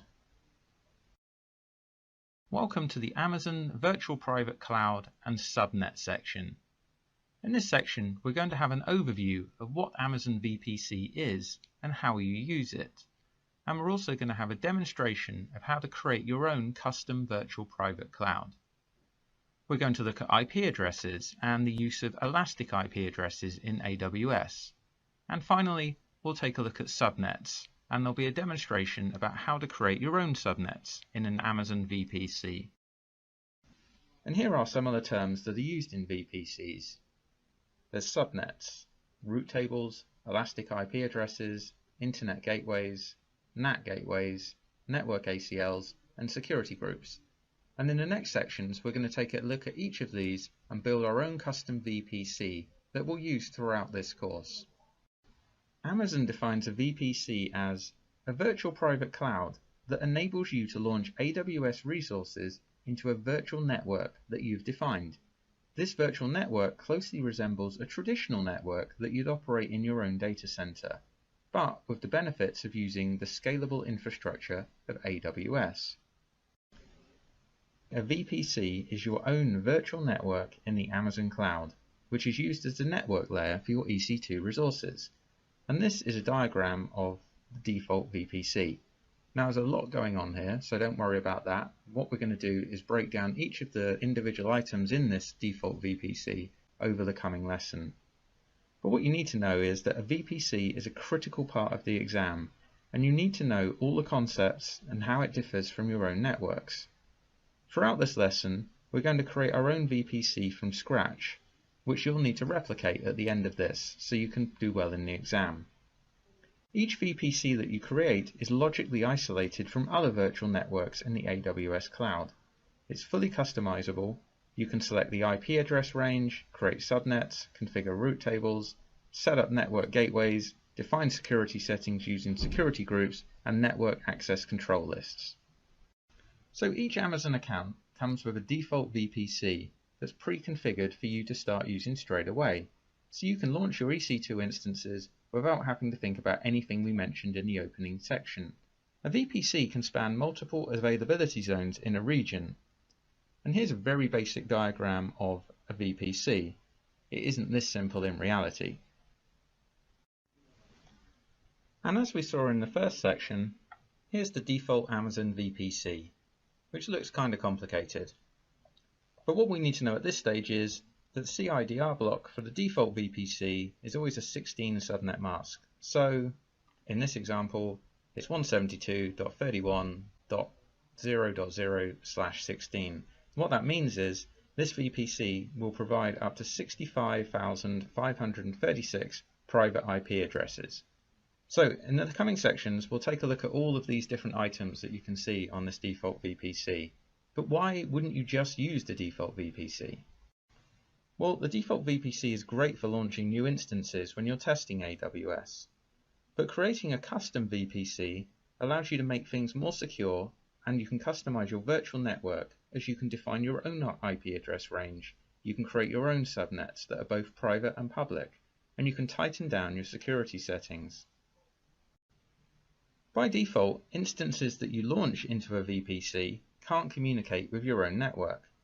So you can connect your VPCs to your existing data center using something called hardware VPN access, so that you can effectively extend your data center into the cloud and create a hybrid environment. Now to do this, you need a virtual private gateway, and this is the VPN concentrator on the Amazon side of the VPN connection.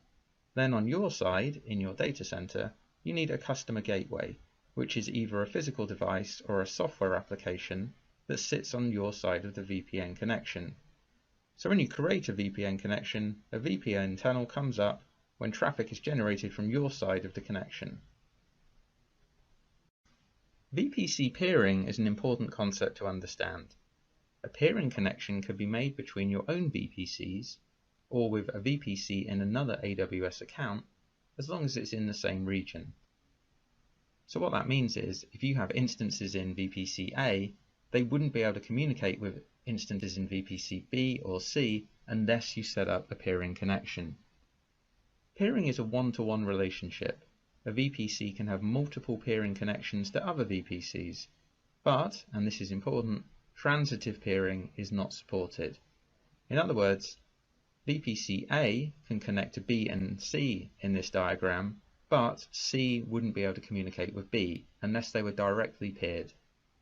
Also, VPCs with overlapping CIDRs cannot be peered. So in this diagram you can see they all have different IP ranges, which is fine, but if they had the same IP ranges, they wouldn't be able to be peered.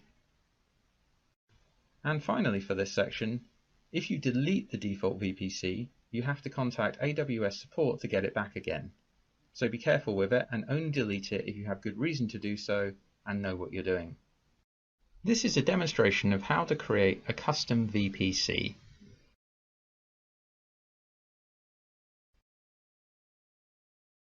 So here we are, back at the Amazon Web Services Management Console. And this time we're going to go down to the bottom left where the networking section is. I'm going to click on VPC. And the VPC dashboard will load up. Now there's a couple of ways you can create a custom VPC. There's something called the VPC wizard, which will build VPCs on your behalf from a selection of different configurations. For example, a VPC with a single public subnet, or a VPC with public and private subnets. Now this is great because you click a button, type in a few details, and it does the work for you.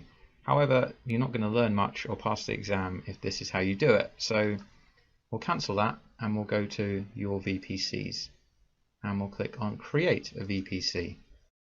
And we're presented with the Create a VPC window. So let's give our VPC a name. I'm going to call it Simplilearn_VPC. And this is the kind of naming convention I'll be using throughout this course. Next, we need to give it the CIDR block, or the classless interdomain routing block. So we're going to give it a very simple one, 10.0.0.0, and then we need to give it the subnet mask. So you're not allowed to go larger than 15. So if I try to put 15 in, it says no, not going to happen. For a reference, subnet mask of 15 would give you around 131,000 IP addresses, and subnet 16 will give you 65,536, which is probably more than enough for what we're going to do. Next, you get to choose the tenancy. And there's two options, default and dedicated. If you select dedicated, then your EC2 instances will reside on hardware that's dedicated to you. So your performance is going to be great, but your cost is going to be significantly higher. So I'm going to stick with default. And we just click on yes, create. It'll take a couple of seconds. And then in our VPC dashboard, we can see our Simplilearn VPC has been created. Now, if we go down to the bottom here to see the information about our new VPC, we can see it has a route table associated with it, which is our default route table. So there it is. And we can see that it's only allowing local traffic at the moment. We go back to the VPC again. We can see it's been given a default network ACL. And we'll click on that and have a look. And you can see this is very similar to what we looked at in the lesson. So it's allowing all traffic from all sources, inbound and outbound. Now if we go to the subnet section and just widen the VPC area here, you can see there's no subnets associated with the VPC we just created. So that means we won't be able to launch any instances into our VPC.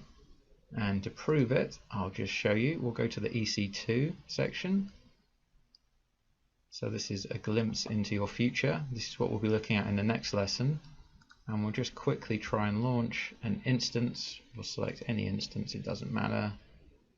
Any size, not important. So here, the network section, if I try and select Simplilearn VPC, it's saying no subnets found. This is not going to work. So we basically need to create some subnets in our VPC, and that is what we're going to look at in the next lesson.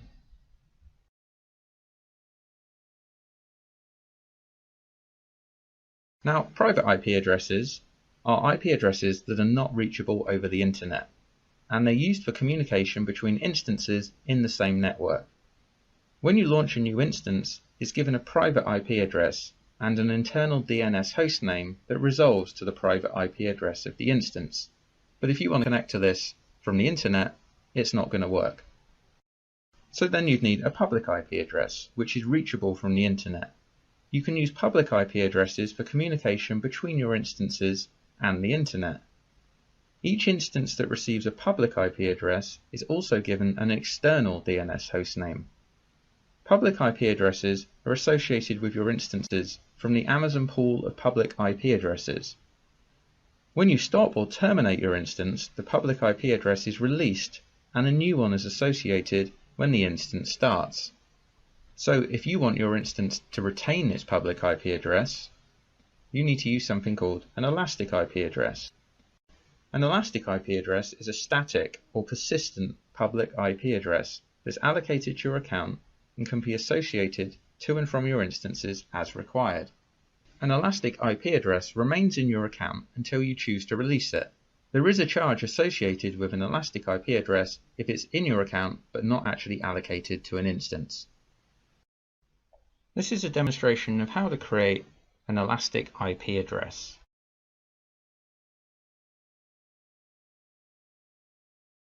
So we're back at the Amazon Web Services Management Console.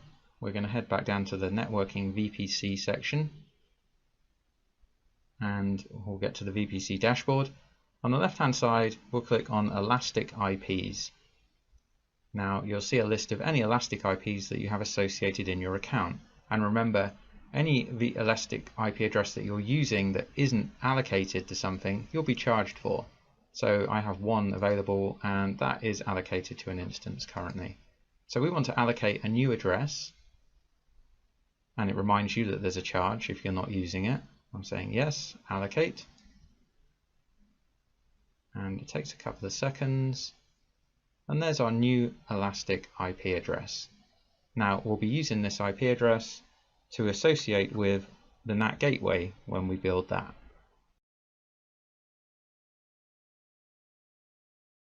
AWS defines a subnet as a range of IP addresses in your VPC. You can launch AWS resources into a subnet that you select.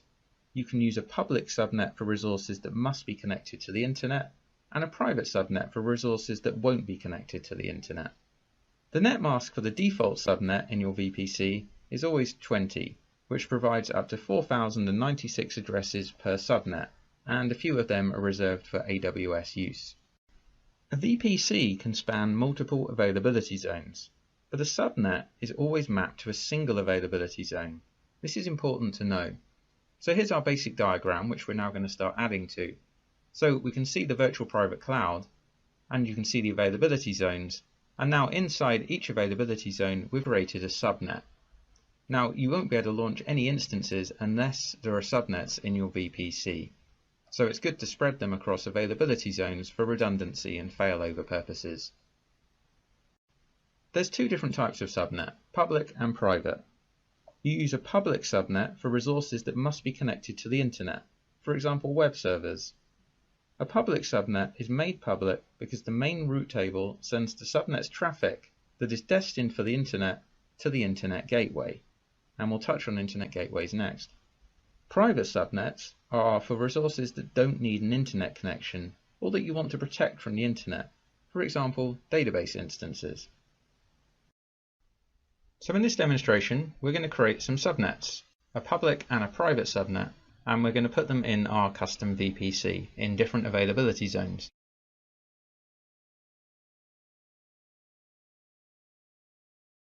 So we'll head to Networking and VPC, wait for the VPC dashboard to load up. We'll click on Subnets. We'll go to Create Subnet.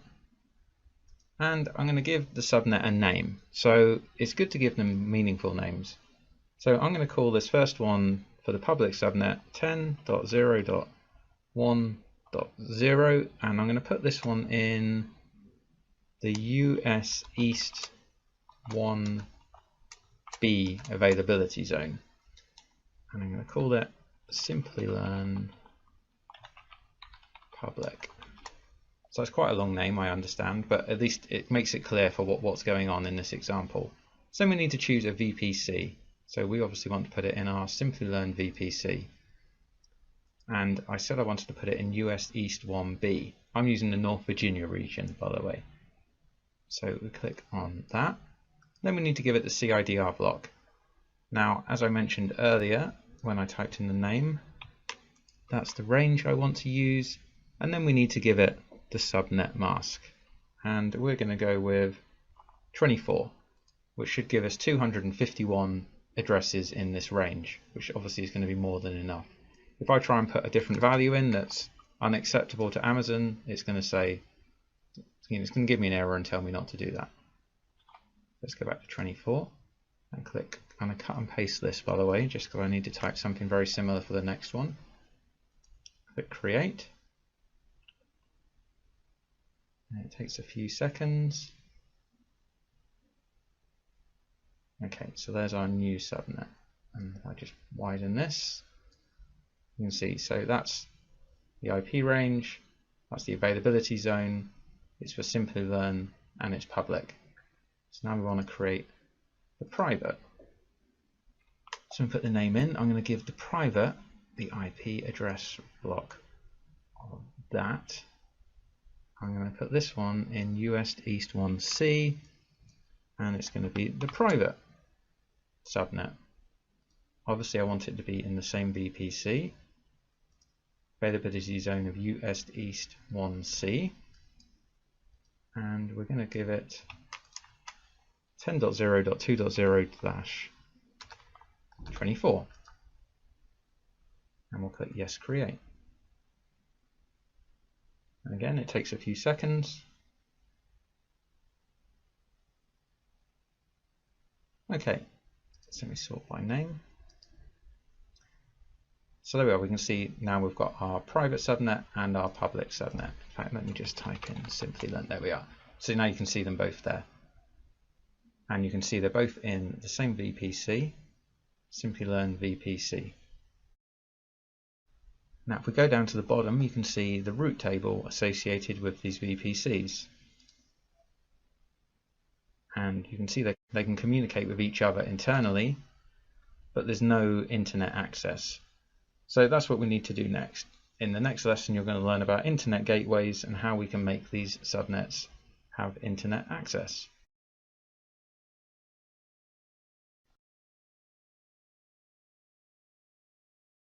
Welcome to the networking section. In this section, we're going to take a look at internet gateways, route tables, and NAT devices. And we'll have a demonstration on how to create each of these AWS VPC items.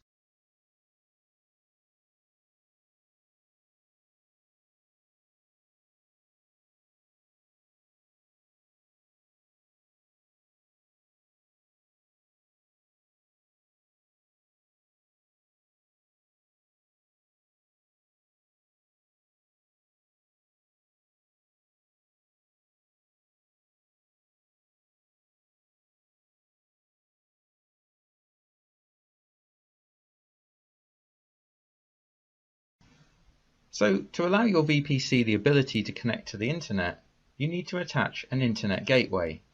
And you can only attach one internet gateway per VPC. So attaching an internet gateway is the first stage in permitting internet access to instances in your VPC. Now here's our diagram again, and now we've added the internet gateway, which is providing the connection to the internet to your VPC. But before you can configure internet correctly, there's a couple more steps. For an EC2 instance to be internet connected, you have to adhere to the following rules. Firstly, you have to attach an internet gateway to your VPC, which we just discussed. Then you need to ensure that your instances have public IP addresses or elastic IP addresses, so they're able to connect to the internet. Then you need to ensure that your subnet's route table points to the internet gateway, and you need to ensure that your network access control and security group rules allow relevant traffic to flow to and from your instance. So you need to allow the rules to let in the traffic you want, for example HTTP traffic. After the demonstration for this section, we're going to look at how route tables, access control lists, and security groups are used. In this demonstration, we're going to create an internet gateway and attach it to our custom VPC.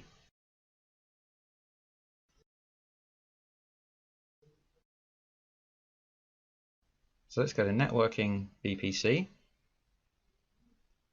bring up the VPC dashboard, and on the left hand side we click on Internet Gateways.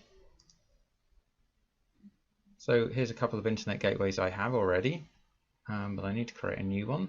So create Internet Gateway. I'll give it a name, which is going to be Simplilearn Internet Gateway, IGW.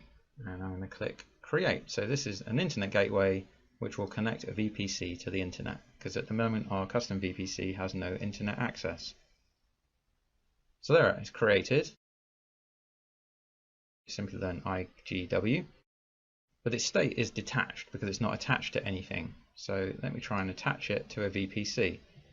And it gives me an option of all the VPCs that have no internet gateway attached to them currently.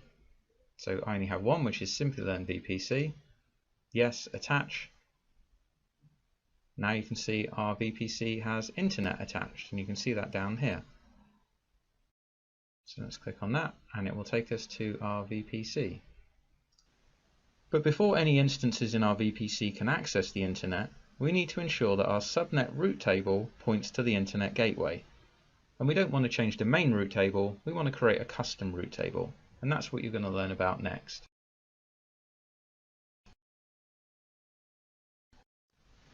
A route table determines where network traffic is directed. It does this by defining a set of rules. Every subnet has to be associated with a route table, and a subnet can only be associated with one route table.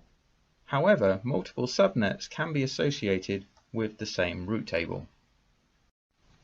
Every VPC has a default route table, and it's good practice to leave this in its original state and create a new route table to customize the network traffic routes associated with your VPC. So here's our example, and we've added two route tables, the main route table and the custom route table. The new route table, or the custom route table, will tell the internet gateway to direct internet traffic to the public subnet. But the private subnet is still associated to the default route table, the main route table, which does not allow internet traffic to it. All traffic inside the private subnet is just remaining local. In this demonstration, we're going to create a custom route table, associate it with our internet gateway, and associate our public subnet with it.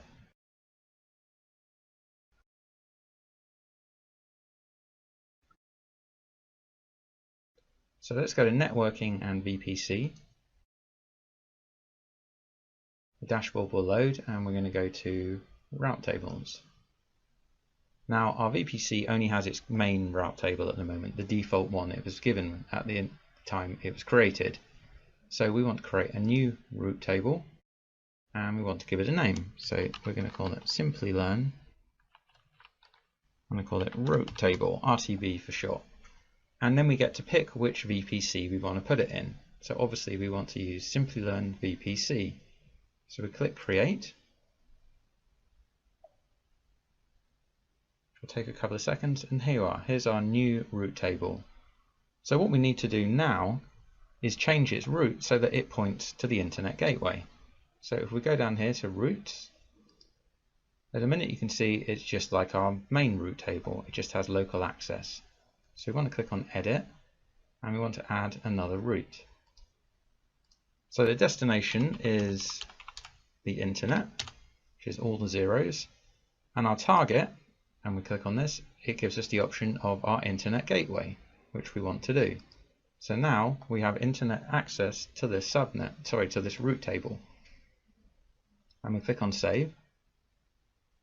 Save was successful. So now we can see that as well as local access, we have internet access. Now at the moment, if we click on subnet associations, you do not have any subnet associations. So basically both our subnets, the public and private subnets, are associated with the main route table, which doesn't have internet access. So we want to change this. So we'll click on Edit, and we want our public subnet to be associated with this route table. So click on Save. So it's just saving that. So now we can see that our public subnet is associated with this route table, and this route table is associated with the internet gateway. So now anything we launch into the public subnet will have internet access. But what if we wanted our instances in the private subnet to have internet access? Well, there's a way of doing that with a NAT device, and that's what we're going to look at in the next lecture.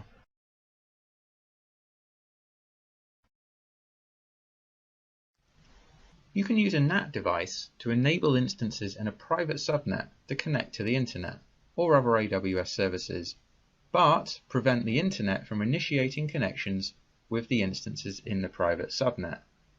So we talked earlier about public and private subnets to protect your assets from being directly connected to the internet.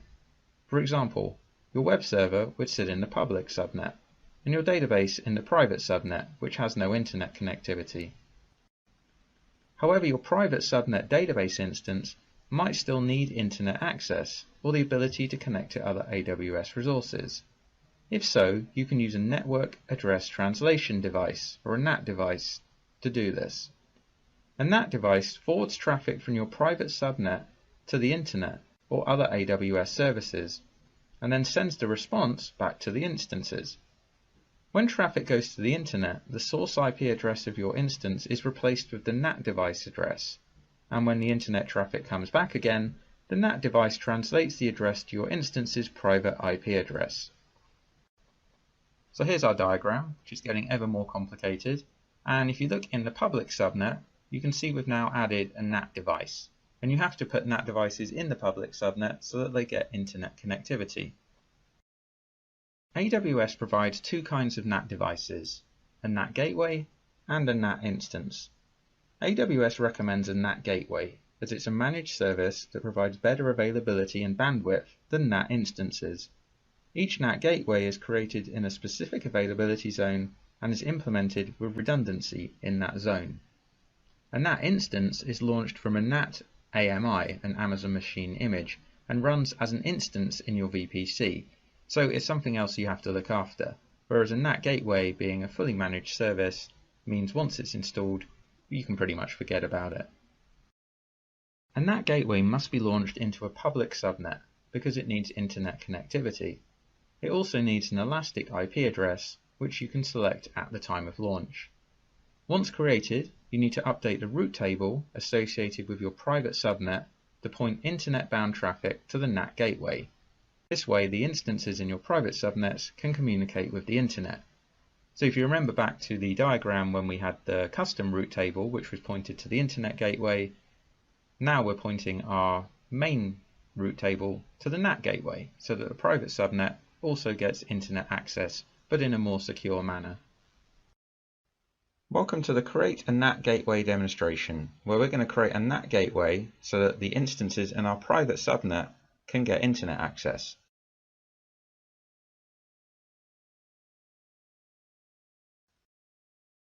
So we'll start by going to Networking and VPC. And the first thing we're going to do is take a look at our subnets, and you'll see why shortly. So here are our Simplilearn subnets. So this is the private subnet that we want to give internet access, but if you remember from the section, NAT gateways need to be placed in public subnets. So I'm just going to copy the name of this subnet ID for the public subnet, and you'll see why in a moment. So then we go to NAT gateways on the left hand side, and we want to create a new NAT gateway. So we have to put a subnet in there. So we want to choose our public subnet.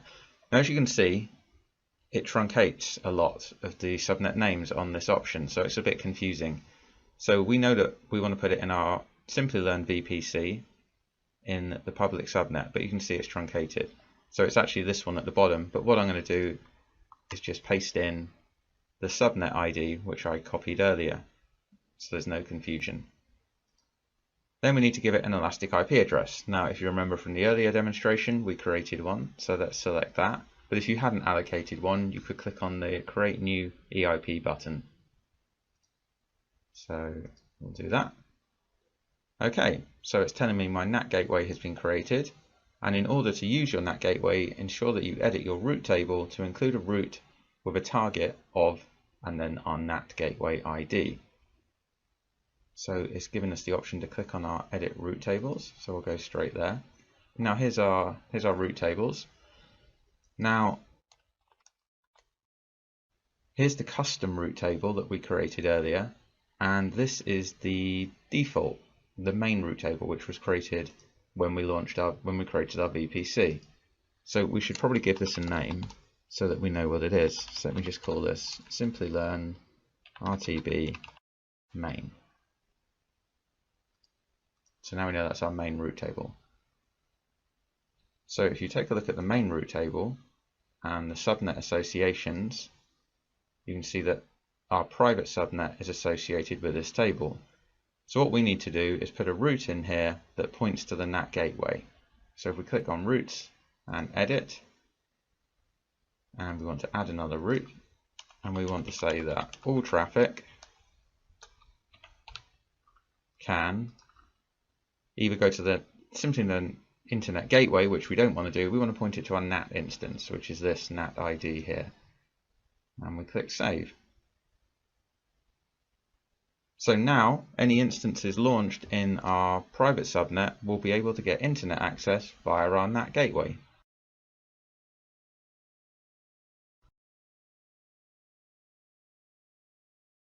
Welcome to the Using Security Groups and Network ACL section. In this section, we're going to take a look at security groups and network ACLs, and we're going to have a demonstration on how you create both of these items in the Amazon Web Services console. A security group acts as a virtual firewall that controls the traffic for one or more instances. You add rules to each security group that allow traffic to or from its associated instances.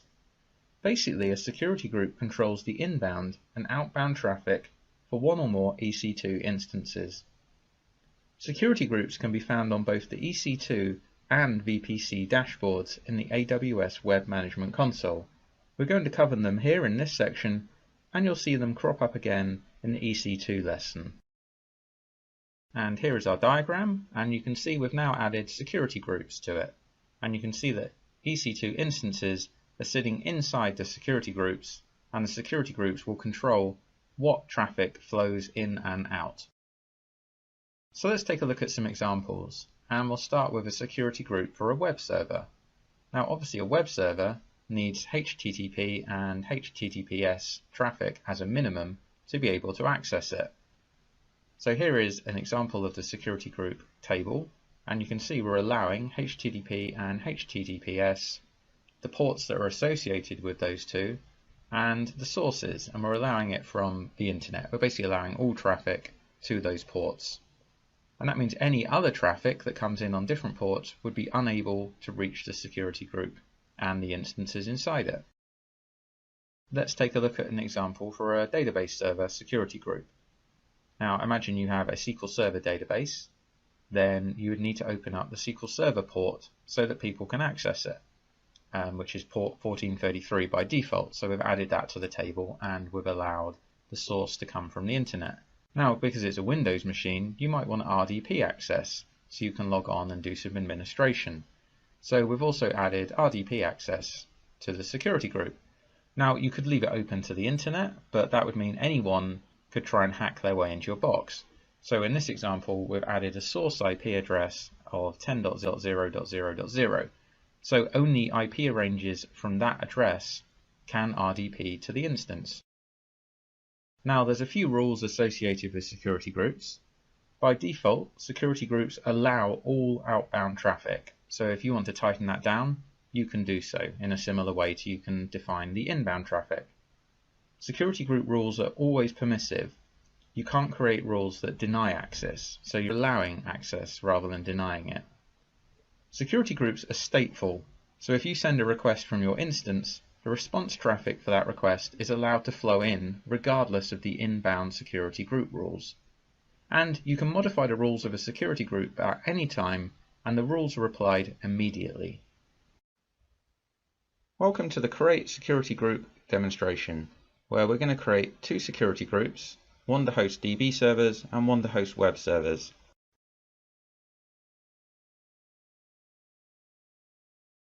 Now if you remember from the best practices section, it said it was always a good idea to tier your applications into security groups, and that's exactly what we're going to do. So if we go to networking and VPC to bring up the VPC dashboard, on the left hand side under security we click on security groups. Now you can also get to security groups from the EC2 dashboard as well. So here's a list of my existing security groups, but we want to create a new security group, and we're going to call it Simplilearn Web Server SG Security Group, and we'll give the group name as the same, and our description is going to be Simplilearn Web Servers Security Groups.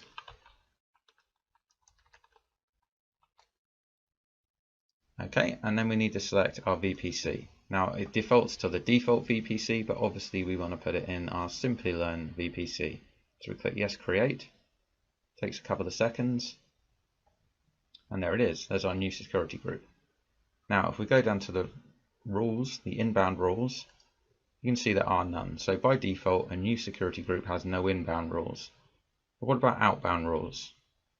If you remember from the lesson, a new security group by default allows all traffic to be outbound. And there you are, all traffic has destination of everywhere, so all traffic is allowed. But we want to add some rules, so let's click on inbound rules, click on edit. Now this is going to be a web server, so if we click on the drop down, we need to give it HTTP. So you can either choose custom TCP rule and type in your own port ranges, or you can just use the ones they have for you. So HTTP, this pre-populates the port range, and then here you can add the source. Now if I click on it, it's giving me the option of saying allow access from different security groups. So you could create a security group and say I only accept traffic from a different security group, which is a nice way of securing things down. You could also put in here just your IP address so that only you could do HTTP requests to the instance. But because it's a web server, we want people to be able to see our website, otherwise it's not going to be much use. So we're going to say all traffic, so all source traffic can access our instance on port HTTP 80. I want to add another rule because we also want to do HTTPS, which is hiding from me. There we are. And again, we want to do the same. And also, because this is going to be a Linux instance, we want to be able to connect to the Linux instance to do some work and configuration. So we need to give it SSH access. And again, it would be good practice to tie it down to your specific IP or an IP range, but we're just going to do all for now. And then we click on save, and there we are, there we have our ranges. So now we want to create our security group for our DB servers. So let's click create security group, and then we'll go through it and give it a similar name, Simplilearn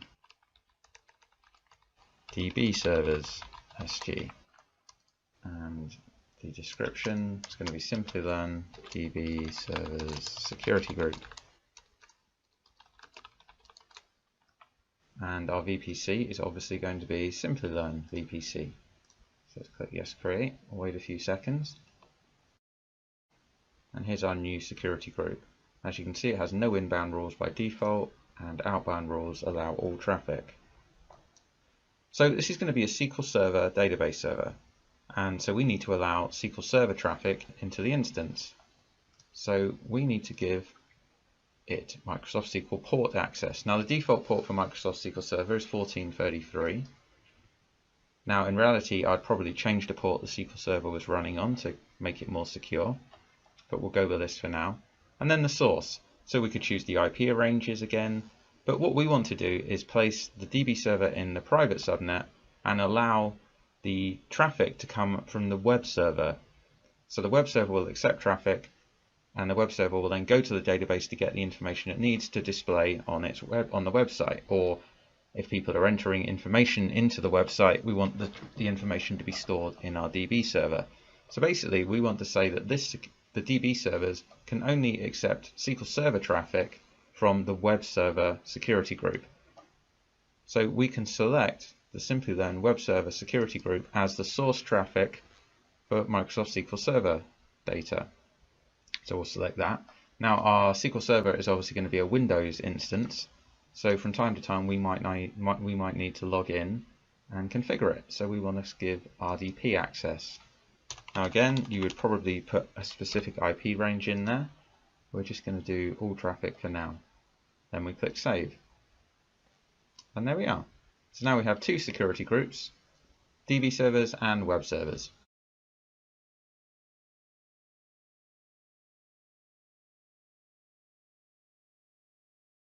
A network ACL is a network access control list, and it's an optional layer of security for your VPC that acts as a firewall for controlling traffic in and out of one or more of your subnets.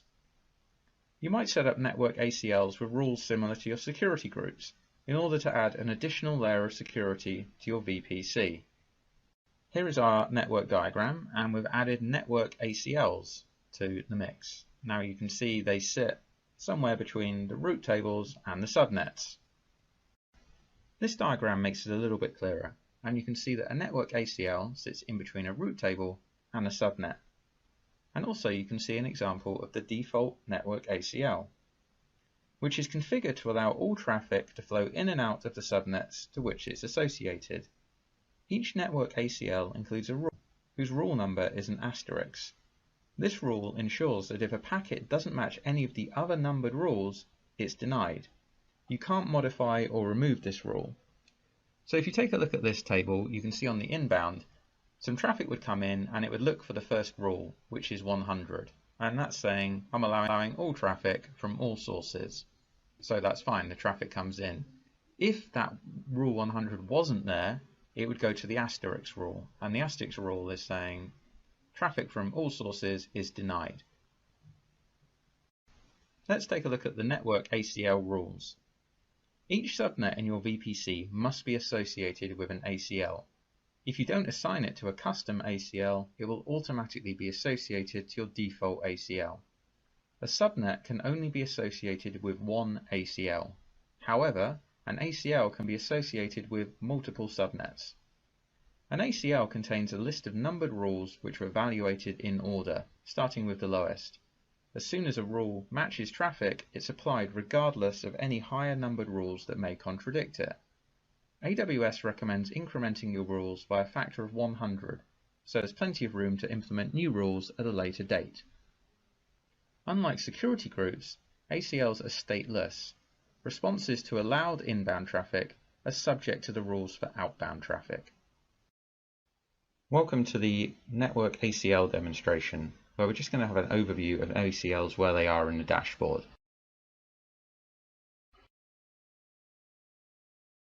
Now you don't need to know a huge amount about them for the exam, you just need to know how they work and where they are. So let's go to networking and VPC, and when the dashboard loads, on the left hand side under security there's network ACLs. So let's click on that. Now you can see some ACLs that are in my AWS account. So we want the one that's associated with our Simplilearn VPC. So if we extend this VPC column, that's our network ACL there, Simplilearn VPC. Now let's give it a name because it's not very clear to see otherwise. Also, I'm kind of an obsessive tagger, so let's call it Simplilearn ACL and click on the tick. So there we are. So now it's much easier to see. So we click on inbound rules. So this is exactly what we showed you in the lesson. The rule is 100, so that's the first rule that's going to get evaluated, and it's saying allow all traffic from all sources. And the outbound rules are the same. So if you wanted to tighten down the new rule, you could click edit. We would give it a new rule number, say which would be 200. So you should always increment them in 100. So that means if you had 99 more rules you needed to put in place, you'd have space to put them in between these two. And then you could do whatever you wanted. You could say, you know, we are allowing HTTP access from all traffic, and we're allowing, or you could say, actually, you know what, we're going to deny it. So this is the way of blacklisting traffic into your VPC. Now I'm not going to save that because we don't need it, but this is where network ACLs sit, and this is where you would make any changes. It's also worth having a look at the subnet associations with your ACL. So we have two subnets in our Simplilearn VPC, so we would expect to see both of them associated with this network ACL because it's the default. And there they are. There's both our public and our private subnets are associated. And you can also see up here on the dashboard, it says default. So this is telling us this is our default ACL. If you did want to create a new network ACL, you would click create network ACL. You'd give it a name. Just say new ACL, and then you would associate it with your VPC. So we would say Simplilearn VPC. Takes a few seconds, and there we are. There we have our new one. Now you can see this one says default no, because it obviously isn't the default ACL for our Simplilearn VPC, and it has no subnets associated with it. So let's just delete that because we don't need it. But there you are, there's a very brief overview of network ACLs.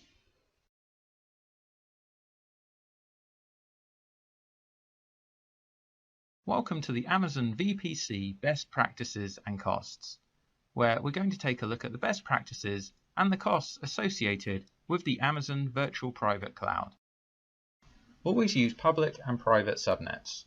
You should use private subnets to secure resources that don't need to be available to the internet, such as database services. To provide secure internet access to the instances that reside in your private subnets, you should provide a NAT device.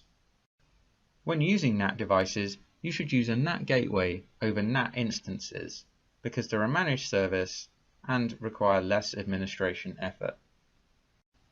You should choose your CIDR blocks carefully. Amazon VPC can contain from 16 to 65,536 IP addresses, so you should choose your CIDR block according to how many instances you think you'll need. You should also create separate Amazon VPCs for development, staging, test and production, or create one Amazon VPC with separate subnets, with a subnet each for production, development, staging and test. You should understand the Amazon VPC limits. There are various limitations on the VPC components. For example, you're allowed 5 VPCs per region, 200 subnets per VPC, 200 route tables per VPC, 500 security groups per VPC, 50 in- and outbound rules per VPC. However, some of these rules can be increased by raising a ticket with AWS support. You should use security groups and network ACLs to secure the traffic coming in and out of your VPC. Amazon advises to use security groups for whitelisting traffic and network ACLs for blacklisting traffic. Amazon recommends tiering your security groups. You should create different security groups for different tiers of your infrastructure architecture inside VPC. If you have web tiers and DB tiers, you should create different security groups for each of them. Creating tier-wise security groups will increase the infrastructure security inside the Amazon VPC. So if you launch all your web servers in the web server security group, that means they'll automatically all have HTTP and HTTPS open. Conversely, the database security group will have SQL Server ports already open. You should also standardize your security group naming conventions. Following a security group naming convention allows Amazon VPC operation and management for large-scale deployments to become much easier. Always span your Amazon VPC across multiple subnets in multiple availability zones inside a region. This helps in architecting high availability inside your VPC.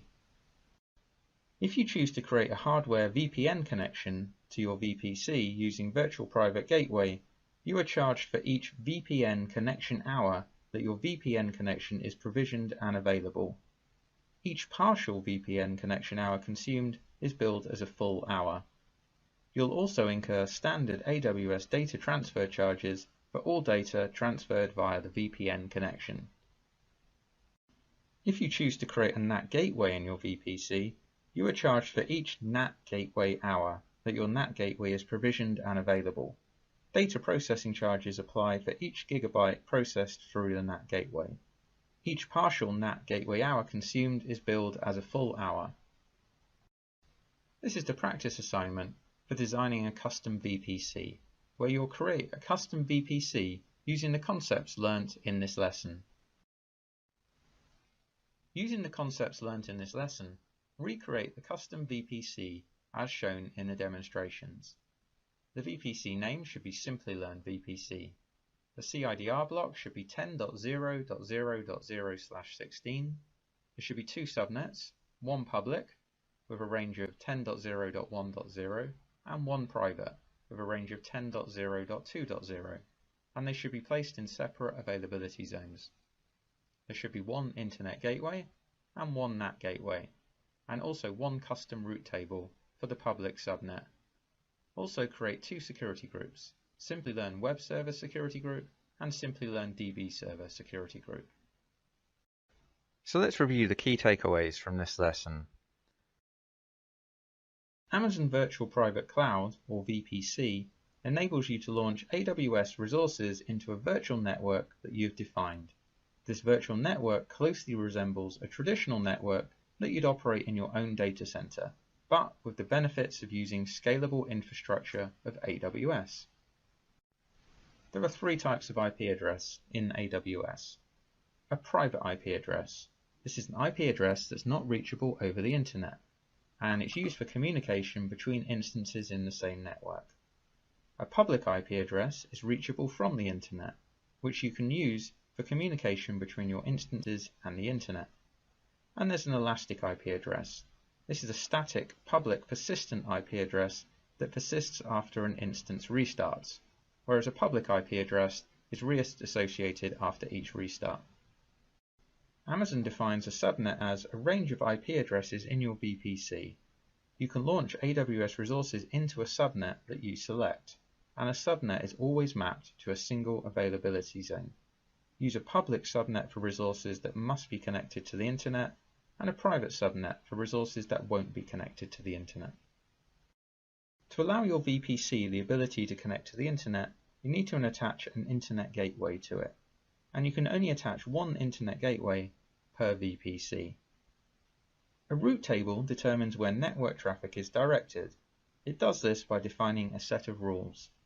Every subnet has to be associated with a route table, and a subnet can only have an association with one route table.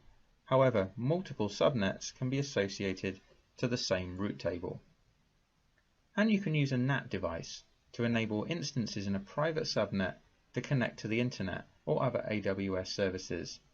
But a NAT device will prevent the internet from initiating connections with instances inside your private subnet.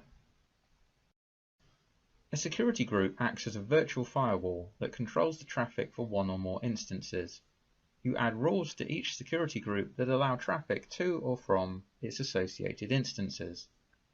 A Network Access Control List, or Network ACL, is an optional layer of security for your VPC that acts as a firewall for controlling traffic in and out of one or more of your subnets. Today's session is on AWS SageMaker. Let's look into what we have in our today's session. So what's in it for you? We would be covering what is AWS, why do we need AWS SageMaker, what is AWS SageMaker Services, what are the benefits of using the AWS SageMaker, machine learning with AWS SageMaker, how to train a model with AWS SageMaker, how to validate a model with AWS, and the companies that are using AWS SageMaker. Along with that, we will be covering up one live demo on the AWS platform. Now let's understand what is AWS. So what is AWS? It's an Amazon Web Services. It's the largest or most widely used public cloud platform offered by Amazon. It provides services over the internet. AWS services can be used to build, monitor, and deploy any type of application in the cloud. AWS also uses the subscription pricing model. That means you only pay for whatever the services you use for. Now, why do we need AWS SageMaker? Let's look into it. So let's consider an example of one of the company, that is ProQuest. Now, before AWS SageMaker, the ProQuest is a global information content and technology company that provides valuable content such as ebooks, newspapers, etc. to the users. Before AWS SageMaker, the ProQuest requirement was to have a better user experience, maximum relevant search results. Now, after AWS SageMaker, they were able to achieve those results. So they achieved more appealing video user experience. They achieved more relevant search results for the users. Now, what do we mean by AWS SageMaker? Why this service is primarily used? So Amazon SageMaker is a cloud machine learning platform that helps users in building, training, tuning, and deploying machine learning models in a production-ready hosted environment. So it's kind of a machine learning service which is already hosted on the AWS platform. Now, what are the benefits of using AWS SageMaker? The key benefits of using AWS SageMaker are: it reduces machine learning data cost, so you can do the cost optimization while running this particular service on the AWS. All ML components are stored in a particular place in a dashboard, so they can be managed together. Highly scalable, so it can be scalable on, you can scale this particular service on the fly. It trains the models quite faster, maintains the uptime, so you can be assured that your workloads will be running all the time, it will be available all the time. High data security, so security becomes a major concern on the cloud platforms, and it ensures that you have the high data security. Along with that, you can do a data transfer to different AWS services like S3 bucket and all with the simple data transfer techniques. Now, machine learning with AWS SageMaker, let's look into it. So, machine learning with AWS SageMaker is a 3-step function. So, one is to build, second is to test and tune the model, and third is to deploy the model. Now, with the build, it provides more than 15 widely used ML algorithms for training purpose. Now, to build a model, you can collect and prepare training data, or you can select from the Amazon S3 bucket also. Choose and optimize the required algorithm. So some of the algorithms that you can select are k-means, linear regressions, logistic regression. SageMaker helps developers to customize ML instances with the Jupyter Notebook interface. In the test and tune, you have to set up and manage the environment for training. So you would need some sample data to train the model. So train and tune a model with the Amazon SageMaker. SageMaker implements hyperparameter tuning by adding a suitable combination of algorithm parameters. Also, it divides the training data and stores that in the Amazon S3. S3 is a simple storage service which is primarily used for storing the objects and the data. Hence, it is used for storing and recovering data over the internet. And below you can see that AWS SageMaker uses Amazon S3 to store data as it's safe and secure. Also, it divides the training data and stores in Amazon S3, where the training algorithm code is stored in the ECR. ECR stands for Elastic Container Registry, which is primarily used for containers and Dockers. ECR helps users to save, monitor, and deploy Docker and the containers. Later, SageMaker sets up a cluster for the input data, trains it, and stores it in the Amazon S3 itself. So this is done by the SageMaker itself. After that, you need to deploy it. So suppose you want to predict limited data at a time, you use Amazon SageMaker hosting services for that. Okay. But if you want to get prediction for an entire data set, prefer using Amazon SageMaker batch transform. Now, the last step, that is to deploy the model. So once tuning is done, models can be deployed to SageMaker endpoints. And in the endpoint, real-time prediction is performed. So you would have some data which you would reserve and validate your model whether it is working correctly or not. Now evaluate your model and determine whether you have achieved your business goals. Now the other aspect is how we can train a model with AWS SageMaker. So this is basically a flow diagram which shows you how to train a model with the AWS SageMaker, and here we have used a couple of services of an AWS to get that done. So model training in AWS SageMaker is done on machine learning compute instances, and here we can see there are two machine learning compute instances used as helper code and the training code. Along with that, we are using two S3 buckets and the ECR for the container registry. Now let's look into what are the ways to train the model as per the slides. So below are the following requirements to train a model. So here in the diagram you can see these are the following requirements to train a model. The URL of an Amazon S3 bucket where the training data is stored, that is mentioned. The compute resources on machine learning compute instances. So these are all your machine learning compute instances. Then the URL of an Amazon S3 bucket where the output will be stored, and the path of AWS Elastic Container Registry where the code data is saved. The inference code image lies in the Elastic Container Registry. Now what are these called? These are called as the training jobs. Now when a user trains a model in Amazon SageMaker, he/she creates a training job. So we need to first create a training job, and then the input data is fetched from the specified Amazon S3 bucket. Once the training job is built, Amazon SageMaker launches the ML compute instances. So these compute instances will be launched once the training job is built. Then it trains the model with the training code and the data set, and it shows the output and model artifacts in the AWS S3 bucket. So this is done automatically. Now here the helper code performs a task when the training code fails. The interference code, which is in the Elastic Container Registry, consists of multiple linear sequence containers that process the request for inference on data. The EC2 container registry is a container registry that helps users to save, monitor, and deploy container images, whereas container images are the ready applications. Once the data is trained, the output is stored in the specified Amazon S3 bucket. So here you can see the output will be stored here. To prevent your algorithm being deleted, save the data in Amazon SageMaker critical system, which can process your ML compute instances. Now, how to validate a model? Let's look into it. So you can evaluate your model using offline or using the historical data. So first thing is that you can do the offline testing to validate a model. You can do an online testing with the live data. So if you have a live data coming or real-time streams coming, you can validate a model from there as well. You can validate using a holdout set, and also you can validate using the k-fold validation.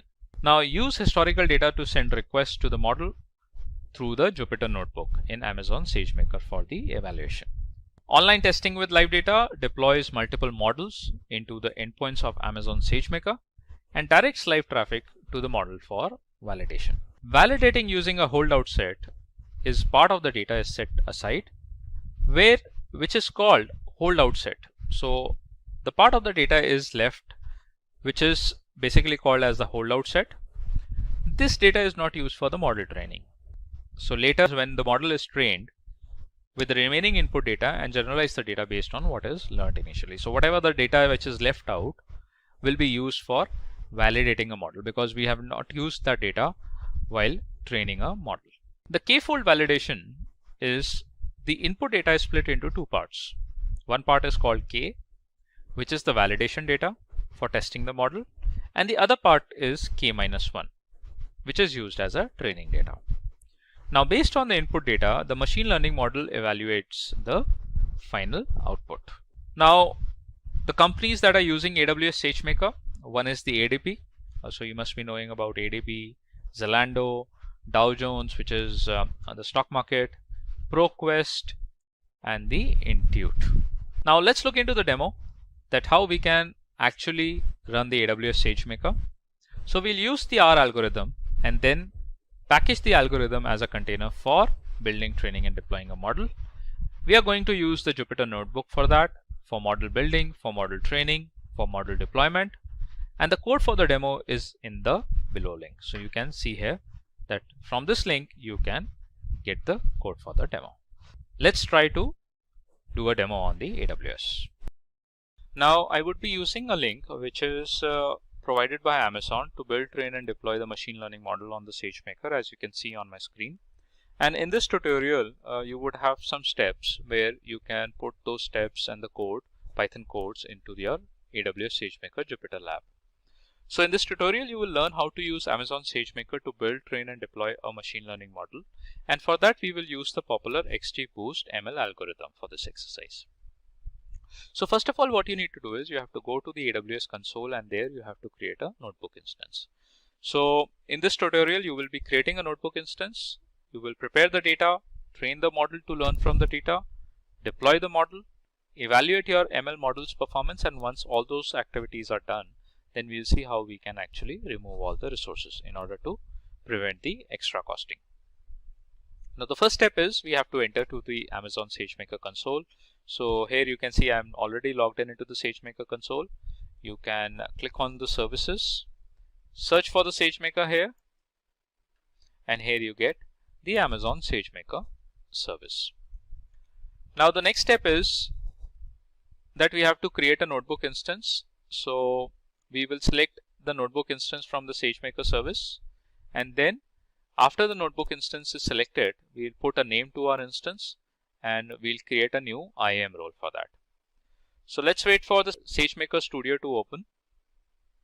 So here you can see the studio is open, and you just have to click on the notebook instances, and here you have to create a notebook instance. So here you can see a couple of notebook instances have already been created. One of them is in service. So this is the notebook instance that we are going to use for creating the demo model. I'll show you how you can create a notebook instance. You just have to click on create notebook instance button and put your notebook instance name. So you can put something like demo-SageMaker 987, or we can put it as model. We'll go with notebook instance type as default, which is mlt2.media. And in the permission and encryptions under the IAM role, we'll click on create a new IAM role. Now, why we are creating a new IAM role? So that we can allow the SageMaker to access any S3 bucket that has been created on our account. Just click on create a role, and here you would see that the new IAM role will be created with the set of permissions. Then rest of the things we'll keep it as default, and then you just have to click on create a notebook instance. The notebook instance creation takes some time, so you just have to wait for a couple of minutes to get that in service. We already have one of the notebook instance that has been created, so we will be using that to create a demo. Now, going back to the steps, so these are the steps that we have already performed. Now, once the notebook instance is created, then we have to prepare the data. So in this step, we will be using the SageMaker notebook instance to pre-process the data that would require to train the machine learning model.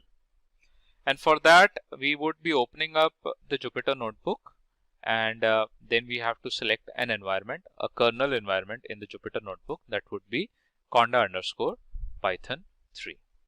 So let's follow these steps. Go back to the SageMaker, click on the notebook instances,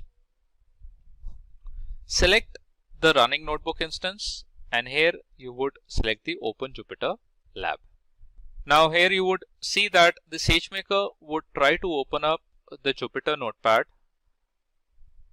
and we would be performing all our inputs into that Jupyter notebook and executing the results there itself. So just wait for the notebook to open.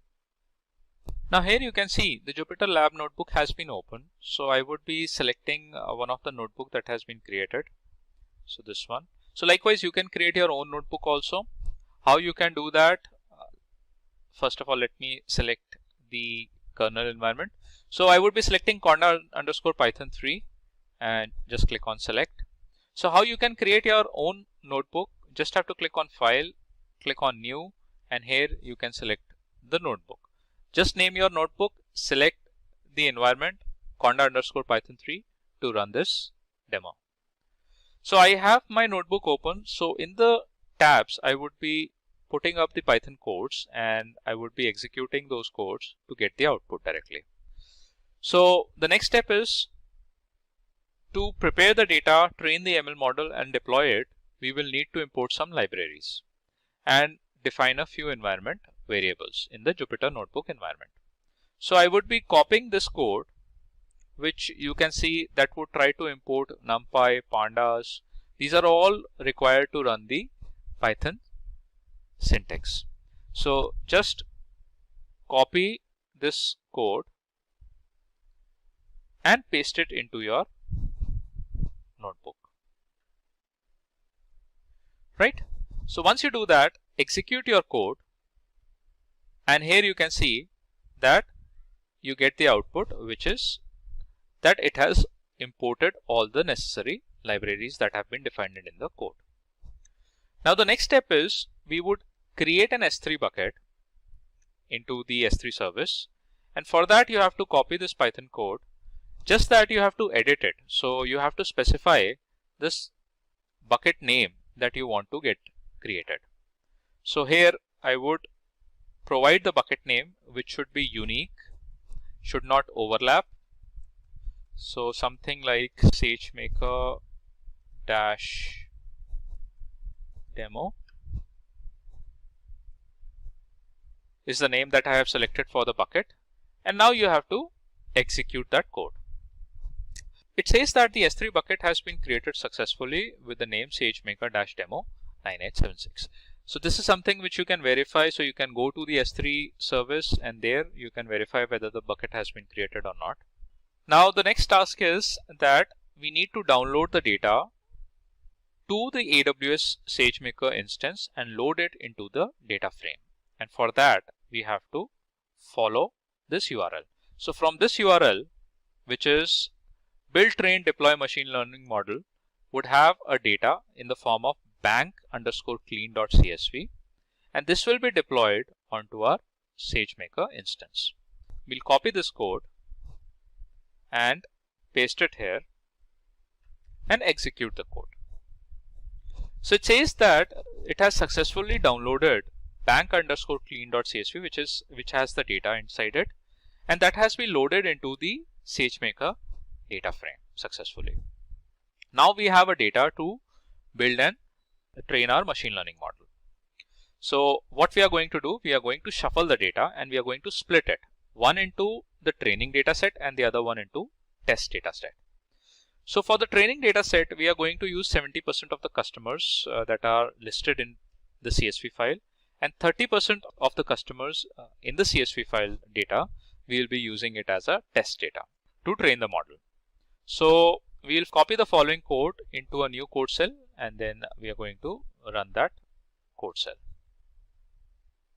So I'll just copy it for training the data so that we can segregate the data model, 70% for building the model and 30% for testing the data.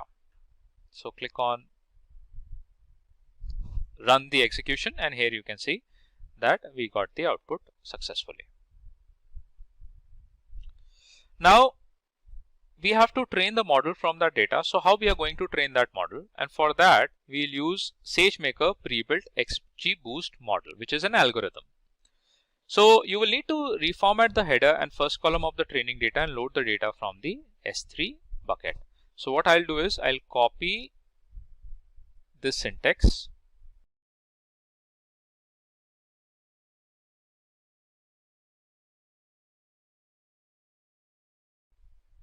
and paste it in the node cell.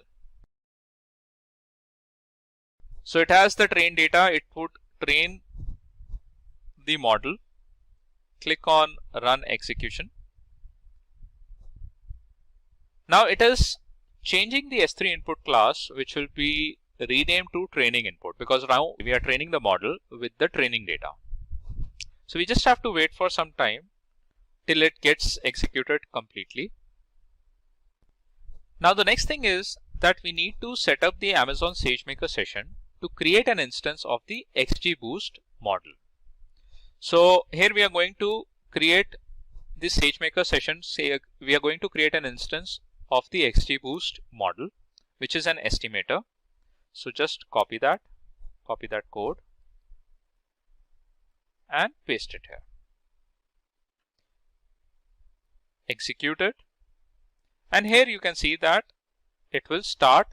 It has basically changed the parameter image name to the image_URI in this SageMaker Python SDK v2. Now we'll follow the next step, that is with the data loaded in the XGBoost estimator, we'll set up train the model using gradient optimization. And we'll copy the following code and that would actually start the training of the model. So copy this code and this would actually start training the model using our input data that we have reserved, 70% of that data that we have reserved for training the model. So just copy that, again initiate the execution and it will start the training job. Now we'll deploy the model, and for that I would copy the deploy code, put that in the cell,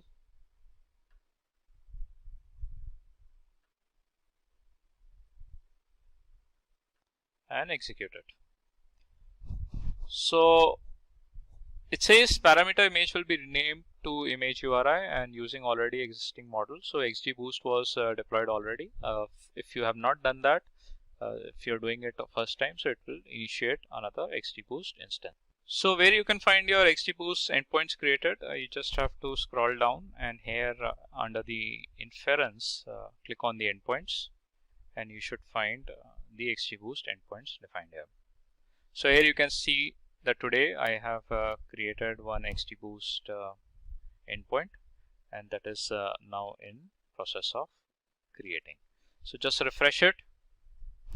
So it is still created. It is going to take some time to get that in service. Now our endpoint is in service state. So now we can use it. So going forward with the next steps, we'll try to predict whether the customer in the test data enroll for the bank product or not. For that, we are going to copy this code, put that in the Jupyter cell function and execute it.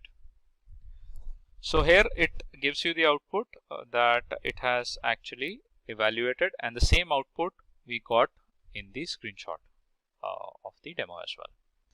Now we are going to evaluate the model performance. So what we are going to do, we are going to get the prediction done. So based on the prediction, we can conclude that you predicted a customer that will enroll for a certificate of deposit accurately for 90% of the customers in the test data, with a precision of 65% for enrolled and 90% which haven't enrolled for it.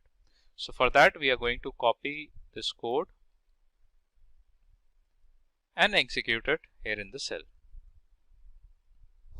So if it is predicted correctly, that means our model is working absolutely fine. So here you can say the overall classification rate is 89.5%, and there is the accurate prediction that has been made by the model. And that's what the output we can see here in the screenshot of a model.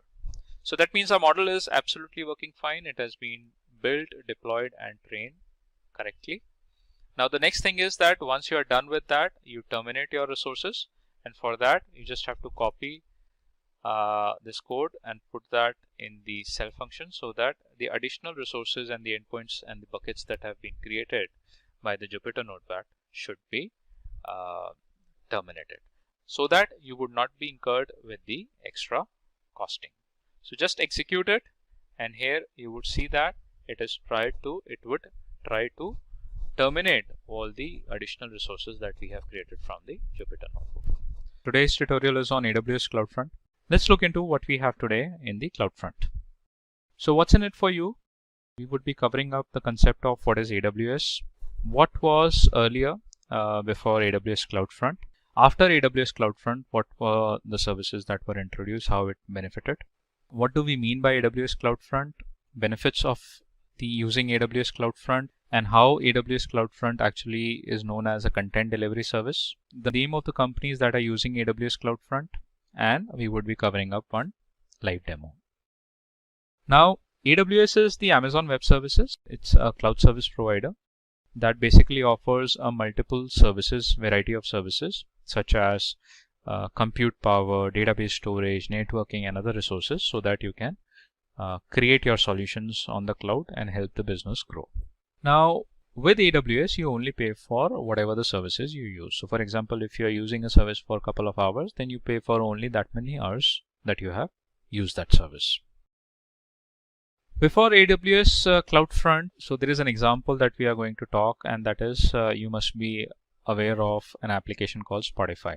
So when you used to access Spotify, and when you click on it, it kept on loading, and at the end you used to get the error. And the error was that the connection failed.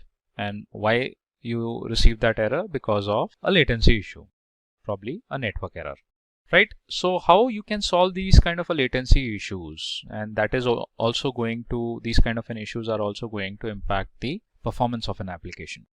So with the introduction of AWS CloudFront, this problem of loading the application got resolved. So after AWS CloudFront, with the help of AWS CloudFront, Spotify gives the facility of updating new features, access to million songs that you can access instantly.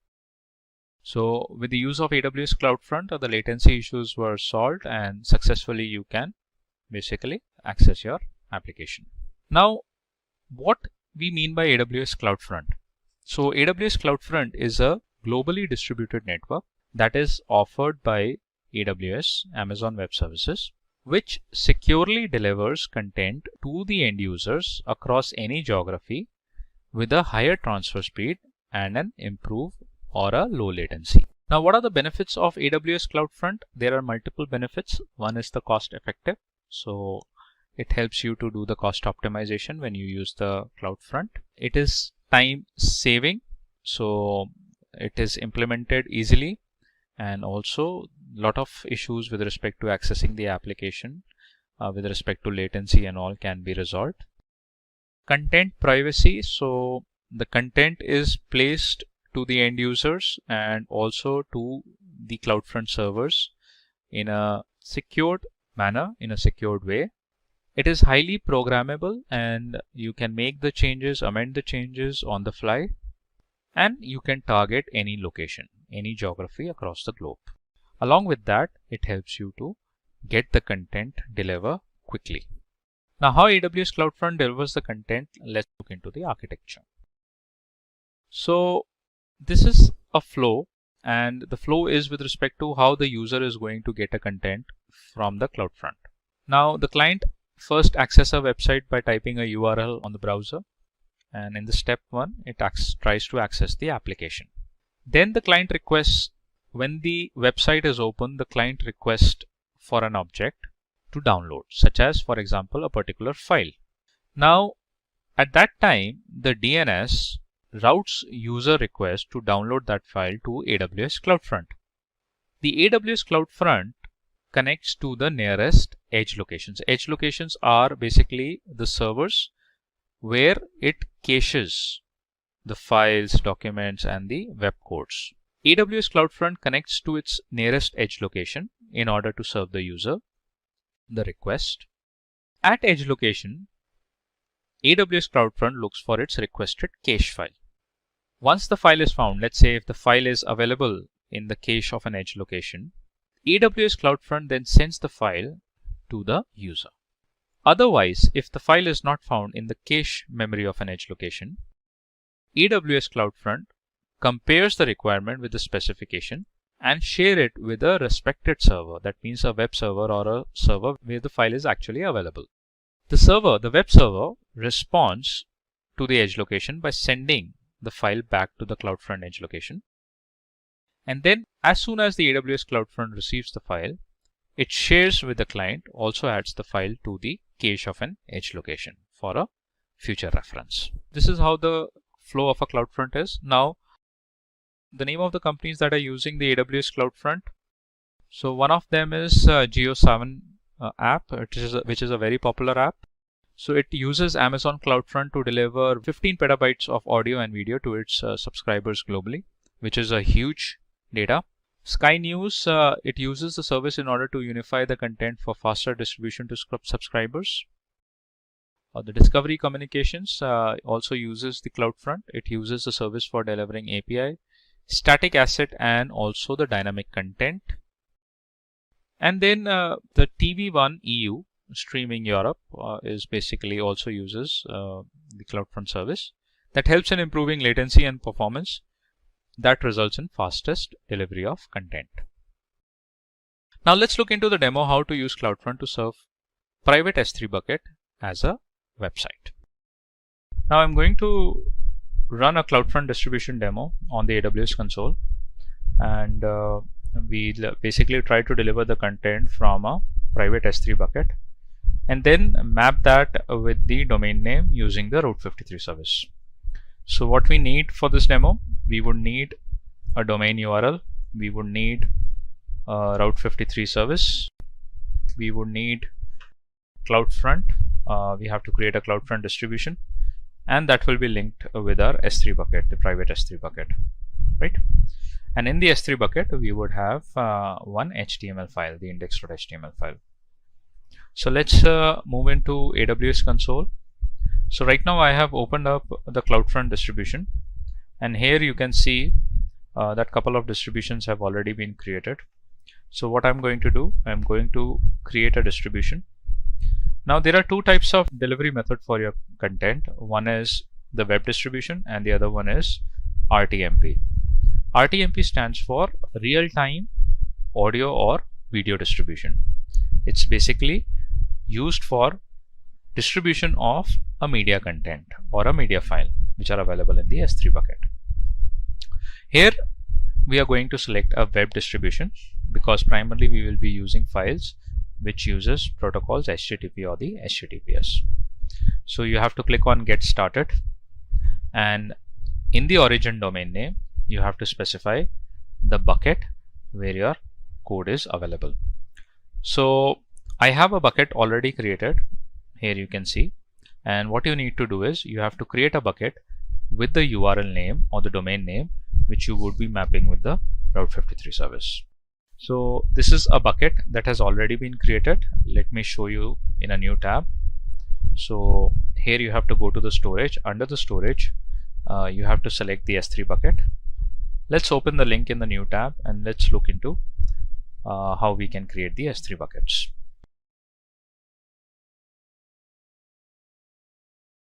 Now here are a couple of buckets already created. I have created one bucket with the domain name that I'm going to use and map it with the Route 53 service. So that is basically mapped to a region which is in Ohio. And if you open up this bucket, here you will find an HTML web page. The index.html has been already added, right? So similarly, you have to create a bucket with a domain, and an index.html page needs to be uploaded there. Now again, we'll go to the CloudFront. We'll try to create a distribution. Just have to click on create distribution. Select a web delivery method. Select an origin domain, which is sunshinelearning.in. And origin path, you don't have to specify. Origin ID is this one. So basically, when you define an origin domain name, automatically the origin ID appears. You can customize this origin ID as per your requirement also. So rest of the things, primarily we keep it as a default settings only until and unless if we require some customized settings to be done. So let's say if you have to change the cache behavior settings, you can do that. Otherwise, we'll keep it as default. Now in the distribution setting, you can either select use all edge locations for the best performance. So what does AWS basically do here? It uses all the edge locations which are associated with AWS across the globe. Otherwise, you can specify based on the regions also, right? Apart from that, if you want to enable firewalls or the access control list, you can specify here.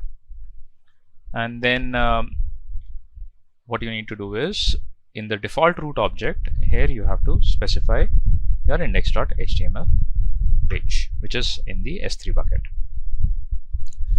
The distribution state has to be enabled, and if you want to use IP version 6 as well, you need to enable it. Click on create a distribution. Now you can see here a distribution has been created. It's in progress and it is enabled. And it takes around 15 to 20 minutes to get that distribution completed. The reason is that the web codes, the web pages will be distributed across all the edge locations across the globe. So hence it takes time to get that done, right? Well, let's move on to Route 53 service, and let's create the hosted zones. So we'll type Route 53 here, scalable DNS and domain name registration. And what we are going to do here is we are going to map our URL, the domains pointed to the name servers that will be provided by the Route 53. So we have to create a hosted zone. Let's wait for it. So now the Route 53 dashboard is open, and you can see one hosted zone is already created. So just click on the hosted zone.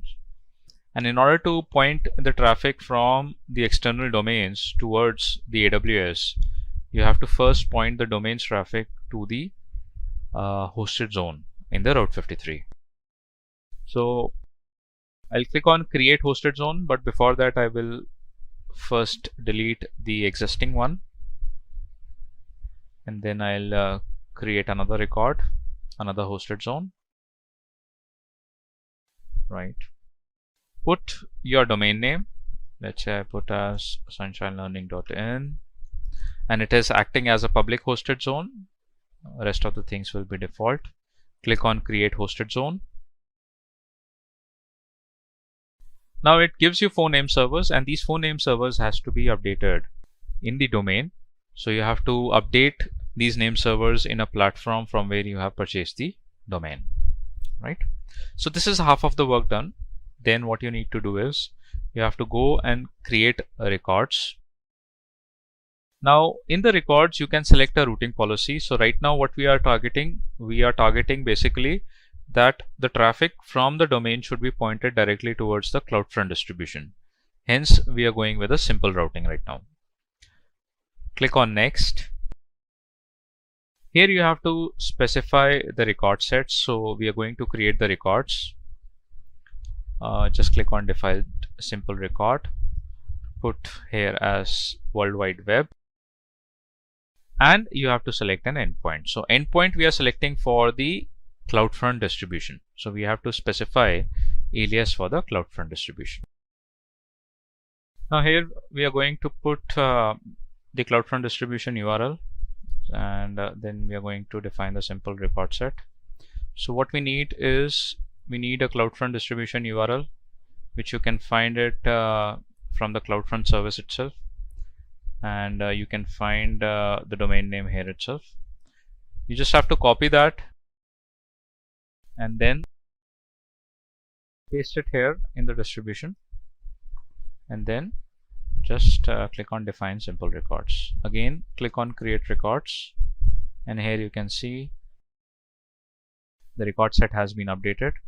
Now this domain is basically pointed towards these name servers, which are further pointed towards the CloudFront distribution. Right now, the only thing which is left is that within the domain, from wherever you have purchased the domain, you should update these 4 name servers, and then you can see the live traffic coming on this domain will have an output from the CloudFront distribution. Today's topic is on AWS Autoscaling. So this is Akhil. I would be taking up a tutorial on the autoscaling. Let's begin with our tutorial, and let's look into what we have in today's session. So I would be covering up why we require AWS Autoscaling. What is AWS Autoscaling? What are the benefits of using the scaling service? How this autoscaling works? The different scaling plans we have. What is the difference between the snapshot and the AMI? What is a load balancer? And how many types of load balancers we have? And along with that, I would be covering up a real live demo on the AWS. Let's begin with why we require AWS Autoscaling. Now, before AWS Cloud Scaling, there was a question in the mind of enterprises that they were spending a lot of money on the purchase of the infrastructure.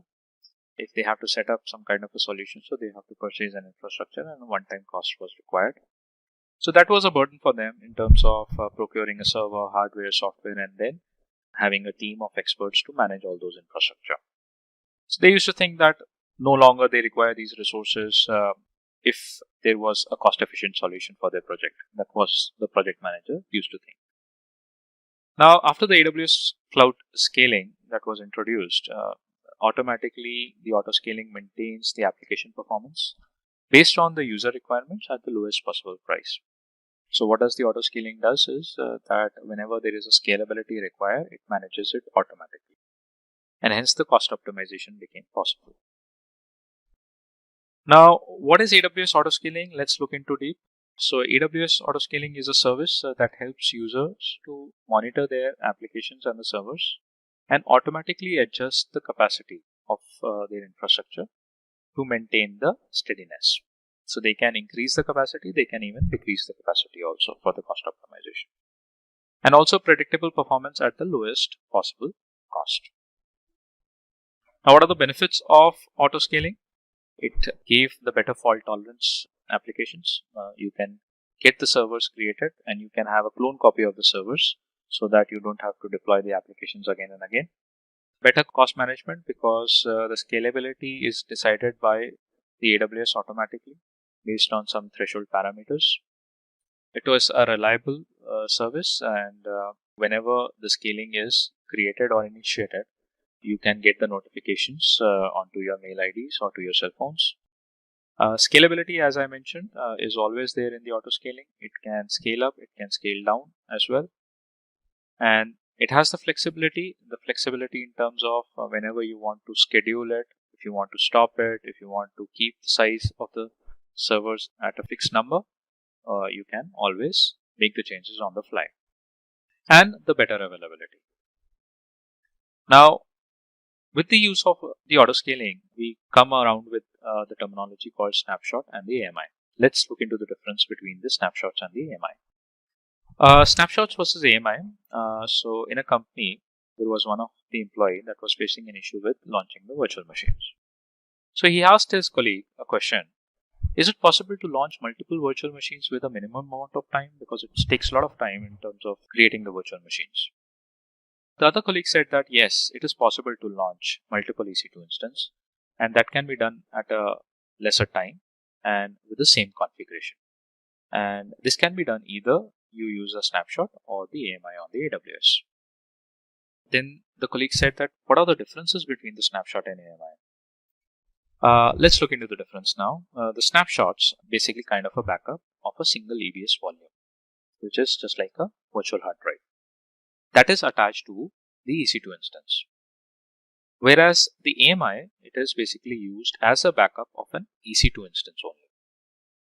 The snapshots opts for this when the instance contains multiple static EBS volumes. When you opt for the snapshot, whenever the instance contains multiple static EBS volumes. AMI, this is widely used to replace the failed EC2 instance. In the snapshots, here you pay only for the storage of the modified data, whereas with the AMI, you pay only for the storage that you use. The snapshots are non-bootable images on EBS volume, whereas AMI are bootable images on the EC2 instance. However, creating an AMI image will also create the EBS snapshots. Now, how does AWS Autoscaling work? Let's look into it. So for the AWS Autoscaling to work, you have to configure single unified scaling policy per application resource. And this scaling policy, with that you can explore the applications also. And then select the service you want to scale. Also, for the optimization, select do you want to optimize the cost or do you want to optimize the performance? And then keep track of scaling by monitoring or getting the notifications. Now, what are the different scaling plans we have? So in the autoscaling, a scaling plan basically helps a user to configure a set of instructions for scaling based on the particular software requirement. The scaling strategy basically guides the service of AWS Autoscaling on how to optimize resources in a particular application. So it's basically kind of the parameters that you set it up so that how the resource optimization can be achieved in the autoscaling. With the scaling strategies, users can create their own strategy based on their required metrics and thresholds, and this can be changed on the fly as well. What are the two types of scaling policies we have? So there are basically dynamic scaling and the predictive scaling. Now, what is dynamic scaling? It basically guides the service of AWS Autoscaling on how to optimize the resources. And it is helpful in optimizing resources for availability and particular price. Now, with scaling strategies, users can create their plan based on the required metrics and thresholds. So a metric can be like, let's say, a network in, network out, or it can be a CPU utilization, memory utilization likewise. Now, in the predictive scaling, its objective is to predict future workload based on daily and weekly trends and regular forecast future network traffic. So it is kind of a forecast that happens based on the previous past experiences. It uses a machine learning technique for analyzing that network traffic, and this scaling is like how weather forecast works, right? It provides schedule scaling actions to ensure the resource capacity is available for application requirement. Now, with the auto scaling, you would need the load balancers also, because if there are multiple instances that are created, then you would need a load balancer to distribute the load to those instances. So let's understand what do we mean by a load balancer. A load balancer basically acts as a reverse proxy, and it is responsible for distributing the network or the application traffic across multiple servers. With the help of a load balancer, you can achieve a reliability, you can achieve a fault tolerance of an application. That is basically, it increases the fault tolerance and the reliability. So for example, when there is a high network traffic that is coming to your application, and if that much traffic comes to your application, to the instances, your instances may crash. So how you can avoid that situation? So You need to manage the network traffic that is coming to your instances, and that can be done with the load balancer. So thanks to the AWS load balancers, which helps in distributing network traffic across backend servers in a way that it increases performance of an application. Here in the image, you can see the traffic coming from different resources landing onto the EC2 instance, and the load balancer is actually distributing that traffic to all the three instances, hence managing the network traffic quite properly. Now, what are the types of load balancers we have? There are three types of load balancers on the AWS. One is the classic load balancer, second is the application load balancer, and the third one is the network load balancer. Let's look into what we have in the classic load balancer. So the classic load balancer is the most basic form of load balancing, and we call it as a primitive load balancer also, and it is widely used for the EC2 instances. It is based on the IP address and the TCP port, and it routes network traffic between end users as well as in between the backend servers. And it does not support host-based routing, and it results in low efficiency of resources. Let's look into what we have in the application load balancer. This is one of the advanced forms of load balancing. It performs the task on the application level in the OSI model. It is used when there are HTTP and HTTPS traffic routing is required, and also it supports the host-based and path-based routing and performs well with the microservices or the backend applications. The network load balancer performs the task at layer 4 of the connection level in the OSI model. The prime role of the network load balancer is to route the TCP traffic, and it can manage a massive amount of traffic and is also suitable to manage the low latencies. Let's look into the demo and see how practically we can create the autoscaling. Hi guys, let's look into the demo for how we can create an autoscaling on the AWS console. So right now I'm logged into the AWS console and I am in the Mumbai region. What you need to do is you have to go to the compute section, and under that click on the EC2 service. Let's wait for the EC2 service to come. Now just scroll down, and under the load balancing there is an option called autoscaling. So there first you have to create a launch configuration, and then after that you have to create the autoscaling groups. So click on launch configuration, and then you have to click on create launch configurations. So click on create launch configuration. Now this launch configuration is basically the set of parameters that you define while launching an autoscaling, so that this uniformity is maintained with all the instances. So that includes, let's say if you select a Windows OS or a Linux OS, that particular type of an operating system will be implemented in all the instances that will be part of an autoscaling. So there are certain set of parameters that we have to specify during the launch configuration, so that we can have a uniformity in terms of launching the servers. So here I would select an Amazon Linux AMI, and then I would select the type of a server, which will be t2.micro. Click on configure details, put the name to the launch configuration. Let's say we put it as a demo, and the rest of the things we'll keep it default. Click on add storage. Since it's a Linux AMI, we can go with the 8 GB storage. That should be fine. Click on configure security group. Let's create a new security group which has the SSH port open, and that is open for anywhere, which is basically source IPv4 and IPv6 IPs. Any IP will be able to access that. Click on review. Just review your launch configuration. If you want to make changes, you can do that. Otherwise, click on create a launch configuration. You would need the key pair, and this key pair will be a unique key pair which will be used with all the instances that are part of the autoscaling group.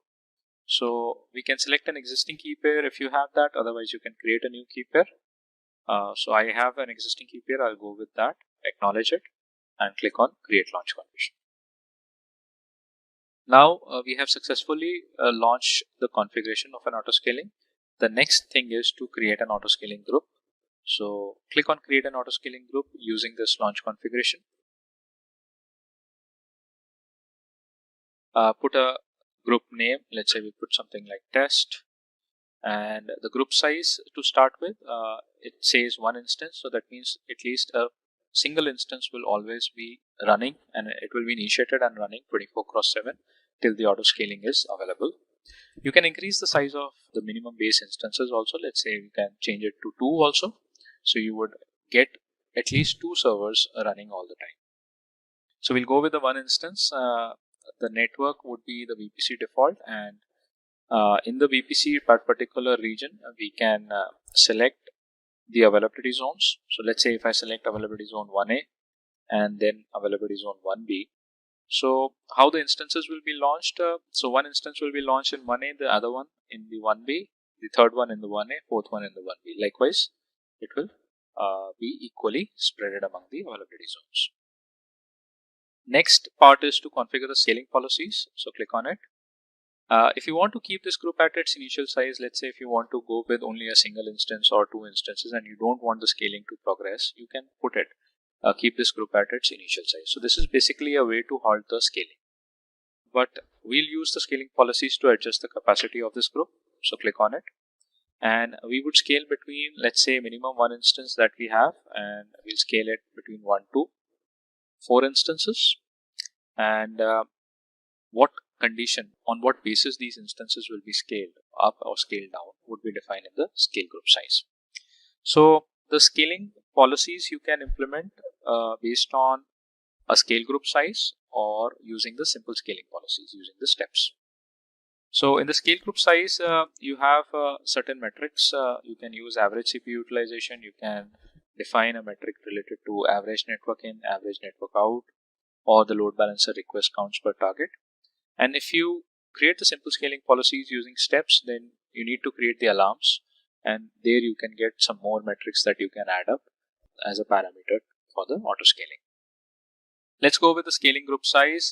Let's go with the metric type as average CPU utilization, and the target value here you have to specify what would be the threshold that when the instance CPU utilization is crossed, then a new instance should be initiated. So you can put a reasonable threshold for that. Let's say we put something like 85%, and whenever the instance CPU utilization is crossed 85% threshold, you will see that there will be a new instance created. Let's go to the next configure notifications, and here you can add notifications. So let's say if there is a new instance that is initiated and you want to basically be notified, so you can get notifications over your email IDs, or you can get it on the cell phones. So for that, for adding the notification, you would need the SNS service, and that is called as a simple notification service. And you have to create a topic there. You have to subscribe for the topic using your email ID, and then you should get the notifications. Click on configure tags. The tags are not mandatory. You can basically put a tag. Let's say if you want to identify the instance, what purpose it was created. Otherwise, you can leave it blank also. Click on review and review your scaling policies, notification, tags, as well as the scaling group details. Click on create auto scaling group, and here you go. Your scaling has been launched. Click on close, and you should get at least a single instance initiated automatically by the auto scaling. So let's wait for the details to appear. So here you can see our launch configuration name, demo, auto scaling group name, test, minimum instance we want 1, the maximum instances we want 4. We have selected 2 availability zones, AP South 1A, AP South 1B, and the instance 1 has been initiated. And if you want to verify where exactly this instance has been initiated, just click on the instances here, and here you will see that a single instance has been initiated, that is in service, and that has been initiated in AP South 1B.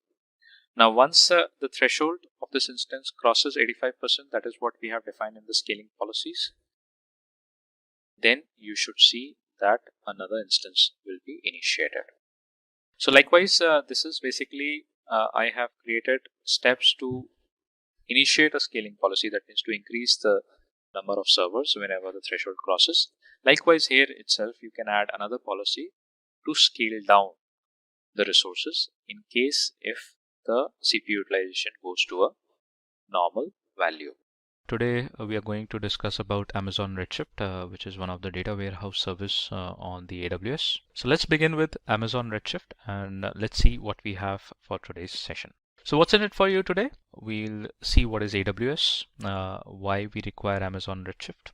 What do we mean by Amazon Redshift? The advantages of Amazon Redshift, the architecture of Amazon Redshift, some of the additional concepts associated with the Redshift, and the companies that are using the Amazon Redshift. And finally, we'll cover up one demo which will show you the practical example that how you can actually use the Redshift service. Now, what is AWS?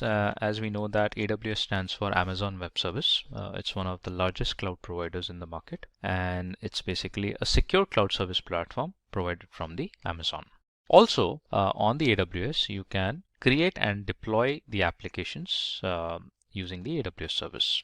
Along with that, you can access the services provided by the AWS over the public network, that is, over the internet. They are accessible. Plus, you pay only whatever the service you use for. Now, let's understand why we require Amazon Redshift. So earlier, before Amazon Redshift, what used to happen that the people used to, or the developers used to fetch the data from the data warehouse. So data warehouse is basically a terminology which is basically represents the collection of the data. So a repository where the data is stored is generally called as a data warehouse. Now, fetching data from the data warehouse was a complicated task because might be a possibility that the developer is located at a different geography and the data warehouse is at a different location, and probably there is not that much network connectivity or some networking challenges, internet connectivity challenges, security challenges might be, and a lot of maintenance was required to manage the data warehouses.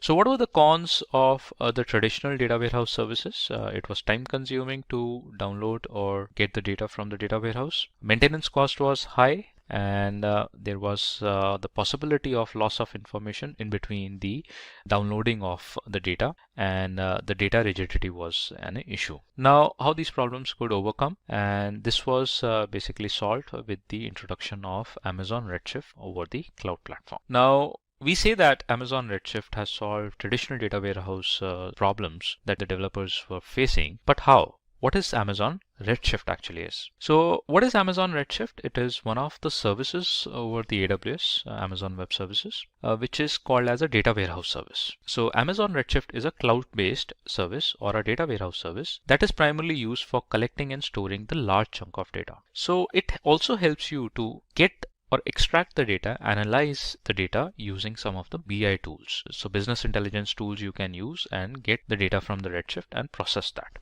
And hence it simplifies the process of handling the large scale data sets. So this is the symbol for the Amazon Redshift over the AWS. Now let's discuss about one of the use case. So DNA is basically a telecommunication company, and they were facing an issue with managing their website and also the Amazon S3 data, which led down to slow process of their applications. Now, how could they overcome this problem? Let's see that. So they overcome this issue by using the Amazon Redshift, and all the company noticed that there was a 52% increase in the application performance. Now, did you know that Amazon Redshift is basically cost less to operate than any other cloud data warehouse service available on the cloud computing platforms? And also the performance of an Amazon Redshift is the fastest data warehouse we can say that is available as of now. So in both cases, one is that it saves the cost as compared to the traditional data warehouses, and also the performance of this Redshift service or a data warehouse service, the fastest available on the cloud platforms. And more than 15,000 customers presently they are using the Amazon Redshift service. Now let's understand some of the advantages of Amazon Redshift. First of all, as we saw that it is one of the fastest available data warehouse service, so it has the high performance. Second is, it is a low cost service. So you can have a large scale of data warehouse or the databases combined in a data warehouse at a very low cost. So whatever you use, you pay for that only. Scalability. Now, in case if you wanted to increase the nodes of the databases in your Redshift, you can actually increase that based on your requirement, and that is on the fly. So you don't have to wait for the procurement of any kind of a hardware or the infrastructure. It is whenever you require, you can scale up or scale down the resources. So the scalability is again one of the advantage of the Amazon Redshift. Availability, since it's available across multiple availability zones, so it makes this service as a highly available service. Security. So whenever you access Redshift, you create a clusters in the Redshift, and the clusters are created you can define a specific virtual private cloud for your cluster, and you can create your own security groups and attach it to your cluster. So you can design the security parameters based on your requirement, and you can get your data warehouse or the data items in a secured place. Flexibility, and you can remove the clusters, you can create another clusters. If you are deleting a cluster, you can take a snapshot of it and you can move those snapshots to different regions. So that much flexibility is available on the AWS for the service. And the other advantage is that it is basically a very simple way to do a database migration. So if you're planning that you wanted to migrate your databases from the traditional data center over the cloud on the Redshift, it is basically very simple to do a database migration. You can have some of the inbuilt tools available on the AWS, you can connect them with your traditional data center and get that data migrated directly to the Redshift. Now let's understand the architecture of the Amazon Redshift. So architecture of an Amazon Redshift is basically it combines of a cluster, and that we call it as a data warehouse cluster. In this picture, you can see that this is a data warehouse cluster and this is a representation of a Amazon Redshift. So it has some of the compute nodes which does the data processing, and a leader node which gives the instructions to these compute nodes. And also the leader node basically manages the client applications that require the data from the Redshift. So let's understand about the components of the Redshift. The client application of Amazon Redshift basically interact with the leader node using JDBC or the ODBC. Now what is JDBC? It's a Java database connectivity, and the ODBC stands for Open Database Connectivity. The Amazon Redshift service using a JDBC connector can monitor the connections from the other client applications. So the leader node can actually have a check on the client applications using the JDBC connections. Whereas the ODBC allows a leader node to have a direct interaction or to have a live interaction with the Amazon Redshift. So ODBC allows a user to interact with live data of Amazon Redshift. So it has a direct connectivity, direct access of the applications, as well as the leader node can get the information from the compute nodes. Now, what are these compute nodes? These are basically kind of a databases which does the processing. So Amazon Redshift has a set of computing resources which we call it as a nodes, and the nodes, when they are combined together, they are called it as a clusters. Now a cluster, a set of computing resources which are called as nodes, and this gathers into a group which we call it as a data warehouse cluster. So you can have a compute node starting from 1 to n number of nodes, and that's why we call that the Redshift is a scalable service, because we can scale up the compute nodes whenever we require. Now the data warehouse cluster, or each cluster, has one or more databases in the form of a nodes. Now what is a leader node? This node basically manages the interaction between the client application and the compute node. So it acts as a bridge between the client application and the compute nodes. Also, it analyzes and develops designs in order to carry out any kind of a database operations. So leader node basically sends out the instructions to the compute nodes, basically perform or execute that instruction and give that output to the leader node. So that is what we are going to see in the next slide, that the leader node runs the program and assign the code to individual compute nodes, and the compute nodes execute the program and share the result back to the leader node for the final aggregation, and then it is delivered to the client application for analytics or whatever the client application is created for. So compute nodes are basically categorized into slices, and each node slice is allotted with specific memory space, or you can say a storage space, where the data is processed. These node slices works in parallel in order to finish their work, and hence when we talk about a Redshift as a faster processing capability as compared to other data warehouses or traditional data warehouses, this is because that these node slices work in a parallel operation that makes it more faster. Now, the additional concept associated with Amazon Redshift is there are two additional concepts associated with the Redshift. One is called as the column storage and the other one is called as the compression. Let's see what is the column storage. As the name suggests, column storage is basically kind of a data storage in the form of a column, so that whenever we run a query, it becomes easier to pull out the data from the columns. So column storage is an essential factor in optimizing query performance and resulting in quicker output. So one of the examples are mentioned here. So below example show how database tables store record into disk block by row. So here you can see that if we wanted to pull out some kind of an information based on the city, address, age, we can basically create a filter, and from there we can put out the details that we require, and that is going to fetch out the details based on the column storage. So that makes data more structured, more streamlined, and it becomes very easier to run a query and get that output. Now the compression is basically to save the column storage. We can use a compression as an attribute. So compression is a column level operation which decreases the storage requirement, and hence it improves the query performance. And this is one of the syntax for the column compression. Now the companies that are using Amazon Redshift, one is LYA, the other one is Equinox, the third one is the Pfizer, which is one of the famous pharmaceuticals company. McDonald's, one of the burger chains across the globe, and Philips, it's an electronic company. So these are one of the biggest companies that are basically relying and they are putting their data on the Redshift data warehouse service. Now in another video, we'll see the demo for using the Amazon Redshift.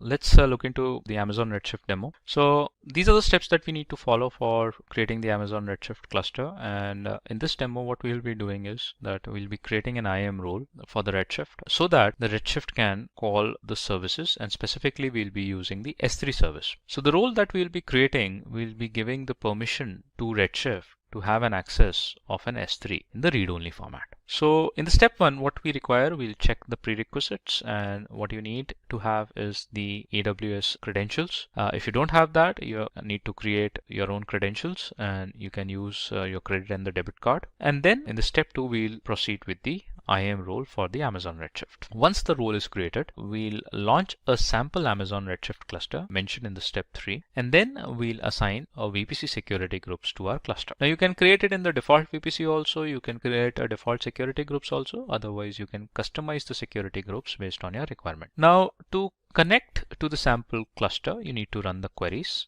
and you can connect to your cluster and run queries on the AWS Management Console query editor, which you will find it in the Redshift only. Or if you use the query editor, you don't have to download and set up a SQL client application separately. And in the step 6, what you can do is you can copy the data from the S3 and upload that in the Redshift, because the Redshift would have an access, a read-only access for the S3, as that will be created in the IAM role. So let's see how we can actually use the Redshift on the AWS. So I am already logged in into my account. I am in North Virginia region. I'll search for Redshift service, and here I find Amazon Redshift. So just click on it. Let's wait for the Redshift to come. Now this is a Redshift dashboard, and from here itself you have to run the cluster. So to launch a cluster, you just have to click on this launch cluster, and once the cluster is created, and if you wanted to run queries, you can open query editor, or you can basically create queries and access the data from the Redshift. So that's what it was mentioned in the steps also, that you don't require a separate SQL client application to get the queries run on the data warehouse. Now, before creating a cluster, we need to create the role. So what we'll do is we'll click on the services and we'll move to IAM role section. So IAM role I can find here under the security, identity and compliance. So just click on the identity access management and then click on create roles. So let's wait for IAM page to open. So here in the IAM dashboard, you just have to click on the roles. I already have the role created. So what I'll do is I'll delete this role and I'll create it separately. So just click on a create role, and under the AWS services, you have to select for the Redshift, because now the Redshift will be calling the other services, and that's why we are creating the role. Now, which other services that the Redshift will be having an access of? S3.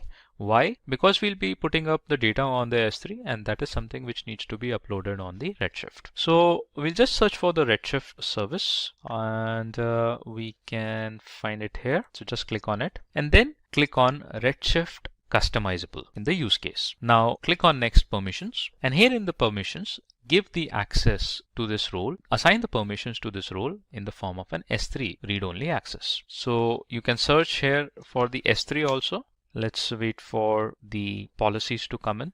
Here it is. Let's type S3.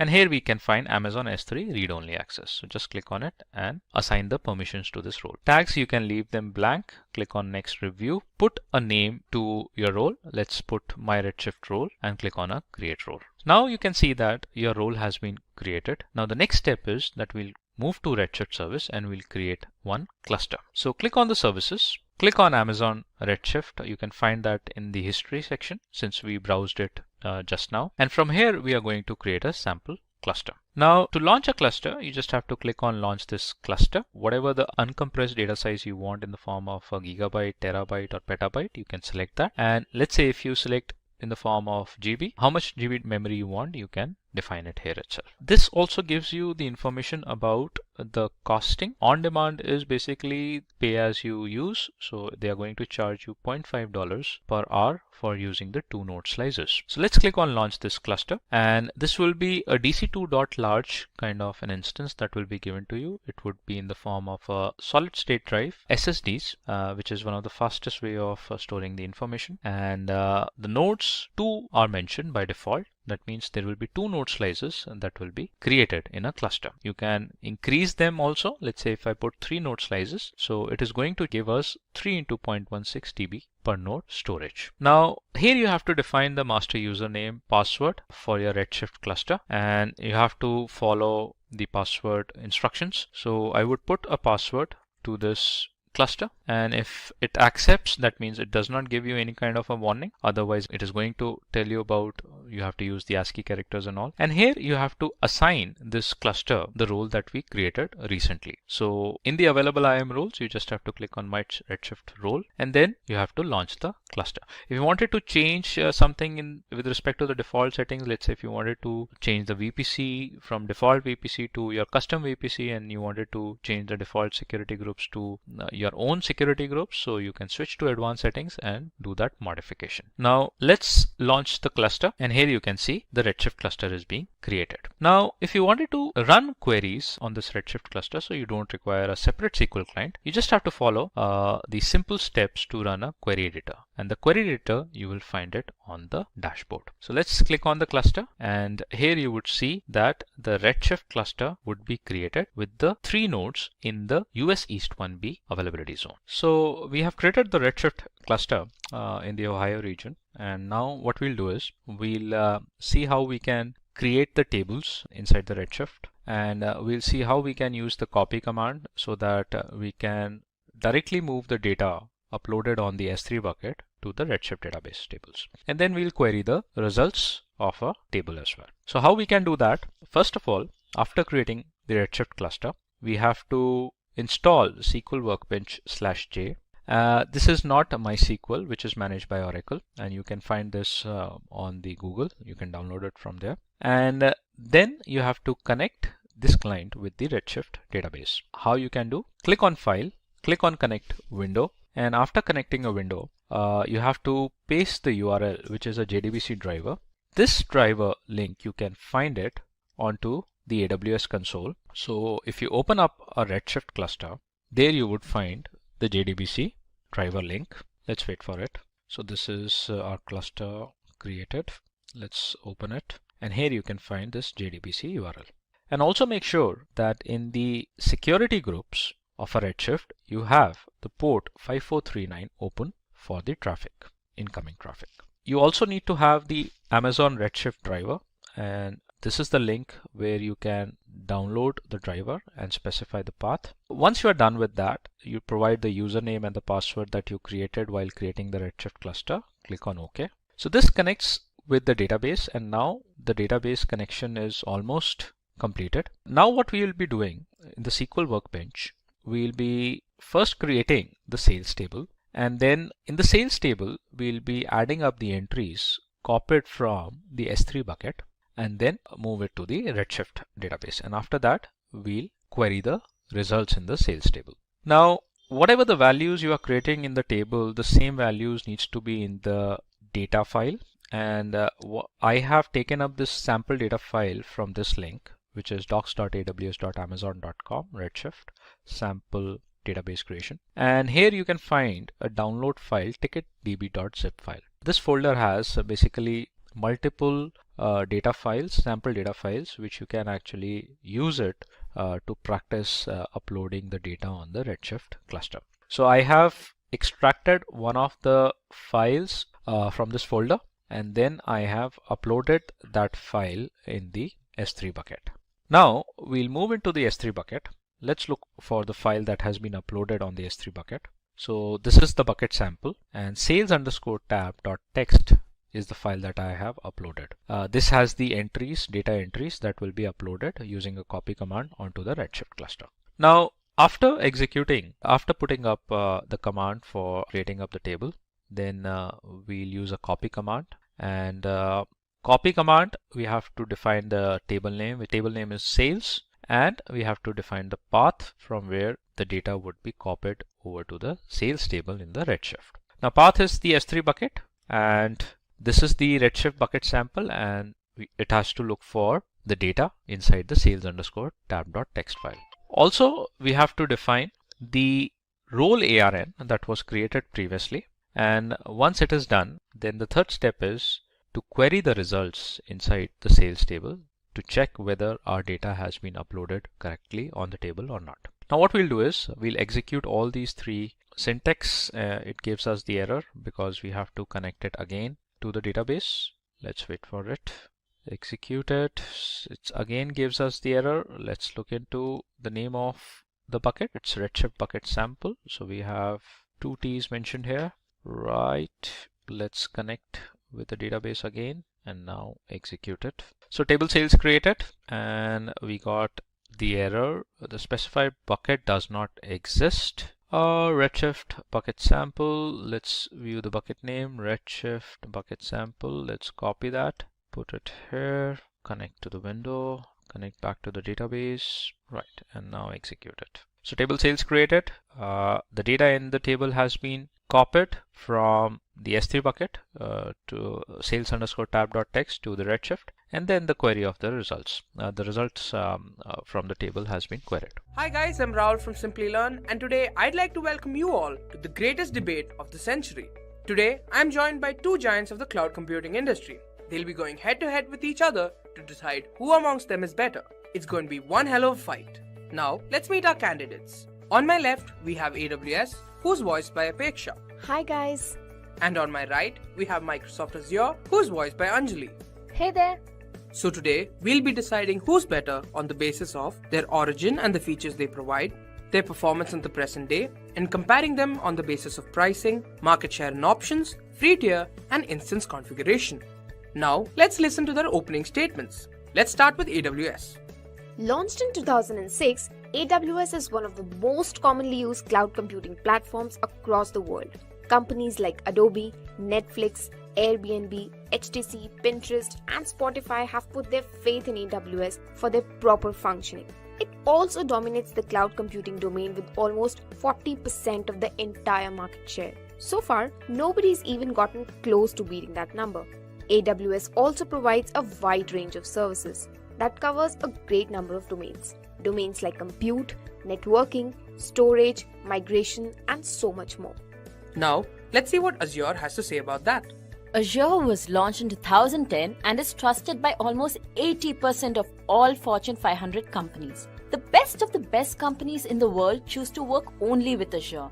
Azure also provides its services to more regions than any other cloud service provider in the world. Azure covers 42 regions already, and 12 more are being planned to be made. Azure also provides more than 100 services spanning a variety of domains. Now that the opening statements are done, let's have a look at the current market status of each of our competitors. This is the performance round. Here we have the stats for the market share of AWS, Azure, and other cloud service providers. This is for the early 2018 period. Amazon Web Services takes up a whopping 40% of the market share, closely followed by Azure at 30% and other cloud services adding 30%. This 40% indicates most organizations' clear interest in using AWS. We are number 1 because of our years of experience and trust we've created among our users. Sure, you're the market leader, but we are not very far behind. Let me remind you, more than 80% of the Fortune 500 companies trust Azure with their cloud computing needs. So it's only a matter of time before Azure takes the lead. The rest of the 30% that is in AWS or Azure accounts to the other cloud service providers like Google Cloud Platform, Rackspace, IBM SoftLayer, and so on. Now for our next round, the comparison round. First, we'll be comparing pricing. We'll be looking at the cost of a very basic instance, which is a virtual machine of 2 virtual CPUs and 8 GBs of RAM. For AWS, this will cost you approximately $0.0928 per hour. And for the same instance in Azure, it will cost you approximately $0.096 per hour. Next up, let's compare market share and options. As I mentioned before, AWS is the undisputed market leader when it comes to the cloud computing domain, taking up 40% of the market share. By 2020, AWS is also expected to produce twice its current revenue, which comes close to $44 billion. Not to mention, AWS is constantly expanding its already strong roster of more than 100 services to fulfill the shifting business requirements of organizations. All that is great, really, good for you. But the research company Gartner has released a magic quadrant that you have to see. You see, the competition is now neck to neck between Azure and AWS. It's only a matter of time before Azure can increase from its 30% market share and surpass AWS. This becomes more likely considering how all companies are migrating from AWS to Azure to help satisfy their business needs. Azure is not far behind AWS when this comes to services as well. Azure's service offerings are constantly updated and improved on to help users satisfy their cloud computing requirements. Now, let's compare AWS and Azure's free offerings. AWS provides a significant number of its services for free, helping users get hands-on experience with the platform, products, and services. The free tier services fall under two categories: services that will remain free forever and the others that are valid only for 1 year. The always free category offers more than 20 services, for example Amazon SNS, SQS, CloudWatch, etc. And the valid for a year category offers approximately 20 services, for example Amazon S3, EC2, Elasticache, etc. Both types of services have limits on their usage, for example storage, number of requests, compute time, etc. But users are only charged for using services that fall under the valid for a year category after a year of their usage. Azure provides a free tier as well. It also provides services that belong to the categories of free for a year and always free. There are about 25 plus always free services provided by Azure. These include App Service, Functions, Container Service, Active Directory, and lots more. And as of the valid for a year, there are 8 services offered. There's Linux or Windows virtual machines, blob storage, SQL database, and few more. Azure also provides the users with credits of $200 to access all their services for 30 days. Now this is a unique feature that Azure provides, where its users can use their credits to utilize any service of a choice for the entire month. Now let's compare instance configuration. The largest instance that AWS offers is that of a whopping 256 GB of RAM and 16 virtual CPUs. The largest that Azure offers isn't very far behind either, 224 GB of RAM and 16 virtual CPUs. And now for the final round. Now each of our contestants will be shown facts and they have to give explanations for these facts. We call it the rapid fire round. First, we have features in which AWS is good and Azure is better. AWS does not cut down on the features it offers its users. However, it requires slightly more management on the user's part. Azure goes slightly deeper with the services that fall under certain categories like Platform as a Service and Infrastructure as a Service. Next, we have hybrid cloud, where AWS is good and Azure is better. Okay, although AWS did not emphasize on hybrid cloud earlier, they are focusing more on technology now. Azure has always emphasized on hybrid cloud and has features supporting it since the days of its inception. For developers, AWS is better and Azure is good. Of course it's better, because AWS supports integration with third-party applications. Well, Azure provides access to data centers that provide a scalable architecture. For pricing, both AWS and Azure are at the same level. It's good for AWS because it provides a competitive and constantly decreasing pricing model. And in the case of Azure, it provides offers that are constantly experimented upon to provide its users with the best experience. And that's it. Our contestants have finished giving their statements. Now, let's see who won. Surprisingly, nobody. Each cloud computing platform has its own pros and cons. Choosing the right one is based entirely on your organization's requirements. Hi guys, today we've got something very special in store for you. We're going to talk about the best cloud computing platform available, Amazon Web Services. Rahul, I think you said something wrong here. The best cloud computing platform is obviously Google Cloud Platform. No, it isn't. AWS has more than 100 services that span a variety of domains. Alright, but Google Cloud Platform has cheaper instances. What do you have to say about that? Well, I guess there's only one place we can actually discuss this. A boxing ring. So guys, I'm Apeksha and I will be Google Cloud Platform. And I'm Rahul, I'll be AWS. So welcome to Fight Night. This is AWS versus GCP.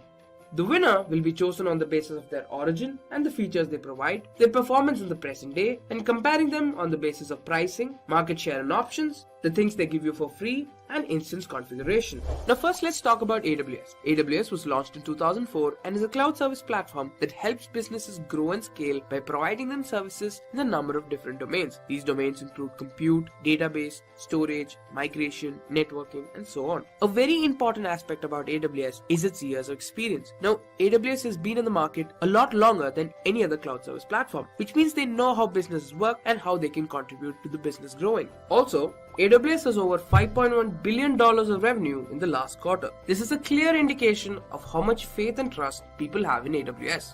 They occupy more than 40% of the market, which is a significant chunk of the cloud computing market. They have at least 100 services that are available at the moment, which means just about every issue that you have can be solved with an AWS service.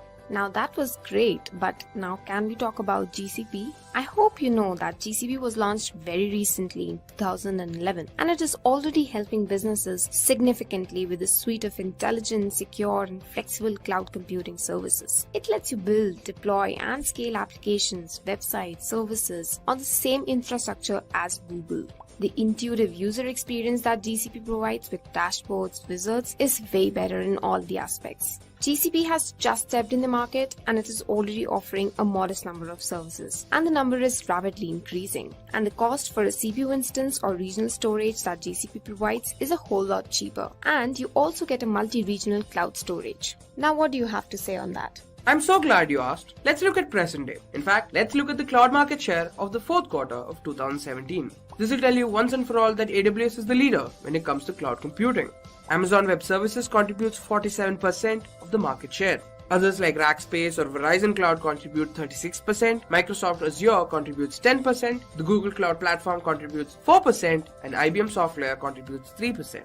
47% of the market share is contributed by AWS. Do you need me to convince you any more? Wait.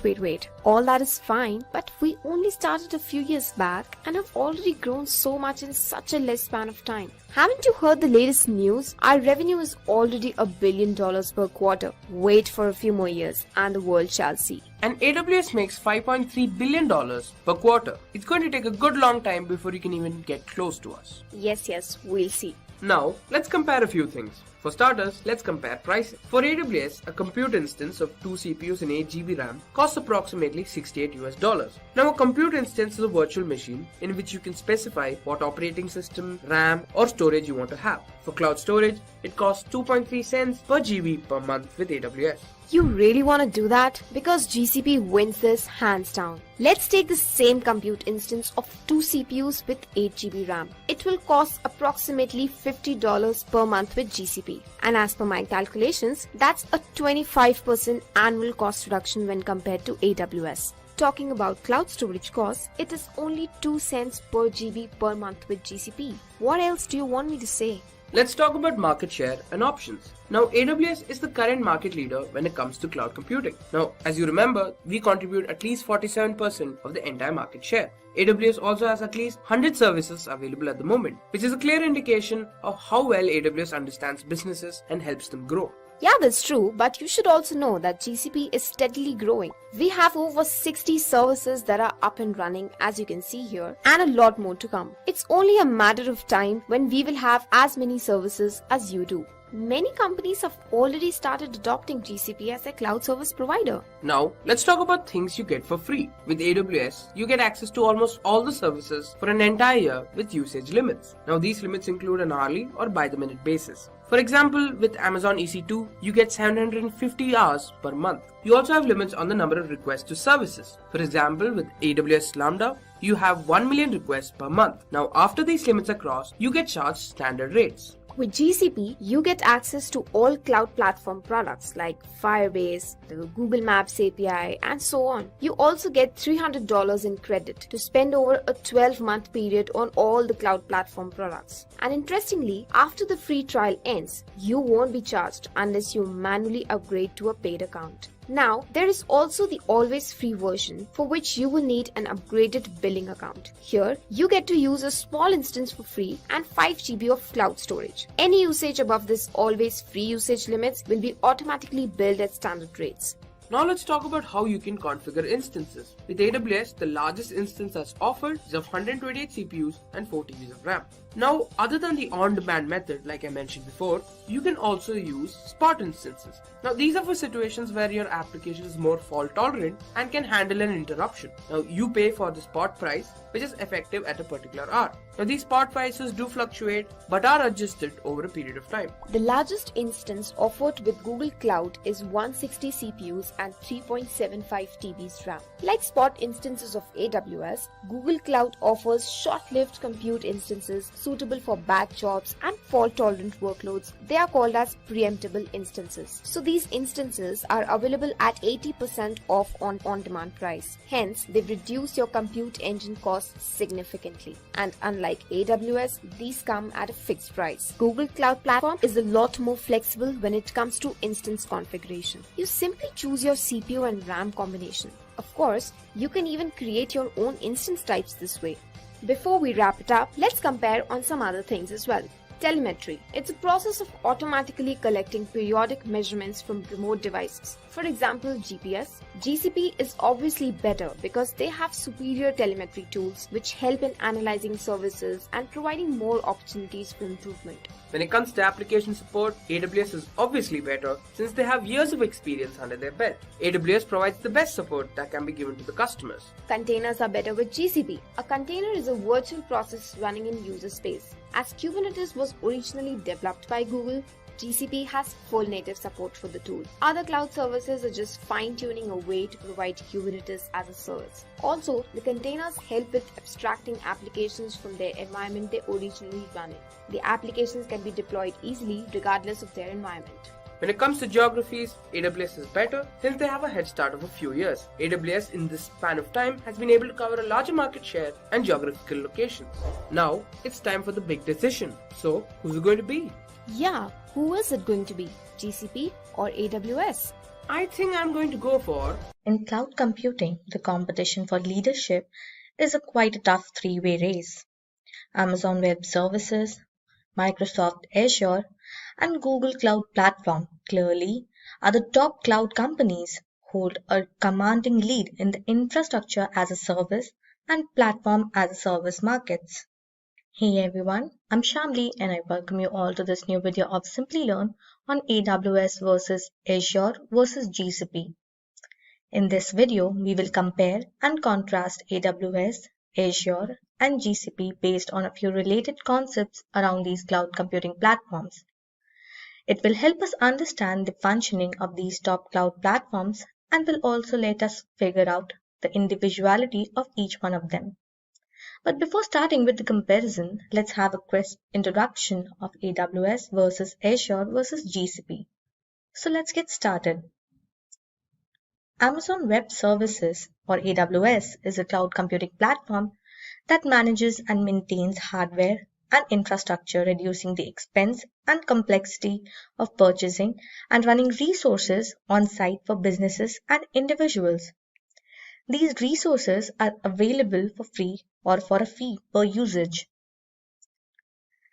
Microsoft Azure is a cloud computing service that it offers a collection of cloud computing services for building, testing, deploying, and managing applications in the cloud, including remotely hosted and managed versions of Microsoft technology. Google Cloud Platform offers a variety of cloud computing services for building, deploying, scaling, monitoring, and operating a cloud. The services are identical to those that power Google products such as Google Search, Gmail, YouTube, and Google Drive. Now let's move on to the comparison between AWS, Azure, and GCP. We will be comparing them based on few major parameters like origin, service integration, availability zone, cloud tools like compute, storage, networking, market share, pricing, and at last, who uses them. Now, let's move ahead and start with the first comparison, origin. In the year 2006, Amazon Web Services, AWS, was introduced to the market, and in the year 2010, Azure launched its services. Whereas on the other hand, GCP was established in the year 2008. From the start, AWS has been supportive of the open source concept, but the open source community has a tense relationship with Azure. On the other hand, GCP, similar to AWS, provides Google Cloud with managed open source services that are tightly linked.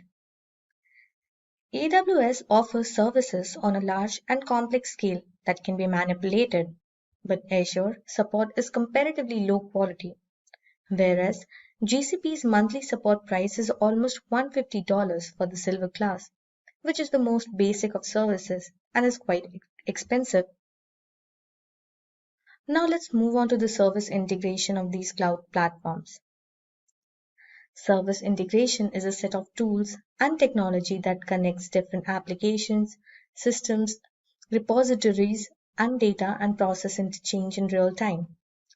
AWS makes it simple for users to combine services such as Amazon EC2, Amazon S3, Beanstalk, and others. On the other hand, Azure allows customers to effortlessly combine Azure VMs, Azure App Service, SQL databases, and other services. Whereas users can utilize GCP to combine services such as Compute Engine, Cloud Storage, and Cloud SQL. Now that we know briefly about all these cloud platforms, let's have a look at the availability zones of these platforms. Because AWS was the first in the cloud domain, they have had more time to build and extend their network. But Azure and GCP both have various locations around the world. But the distinction is in the amount of availability zones they have. AWS now offers 66 availability zones with an additional 12 on the pipeline. Close to it, Azure is available in 140 countries and is available in 54 regions throughout the world.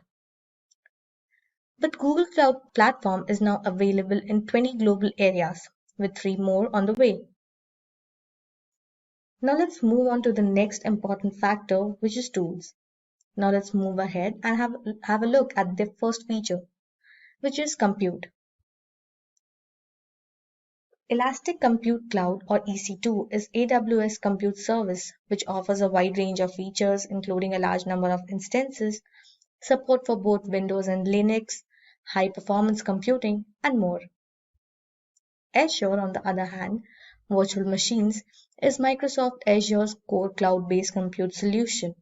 It includes Linux, Windows Server, and other operating systems as well as better security and Microsoft program integration. In comparison to its competitors, Google's computing services catalog is somewhat smaller. Compute Engine, that company's principal service, offers custom and predefined machine types, per second invoicing, Linux and Windows support, and carbon neutral infrastructure that uses half the energy of traditional data centers. Within the compute category, Amazon's different containers services are gaining prominence. It has Docker Kubernetes, and it's also Fargate service, which automates server and cluster management when using containers as well as other alternatives. Azure, unlike AWS, uses virtual machine scale sets of 2 container services.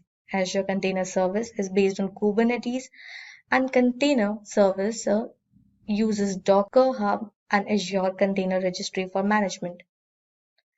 For enterprises interested in deploying containers, Google offers the Kubernetes engine.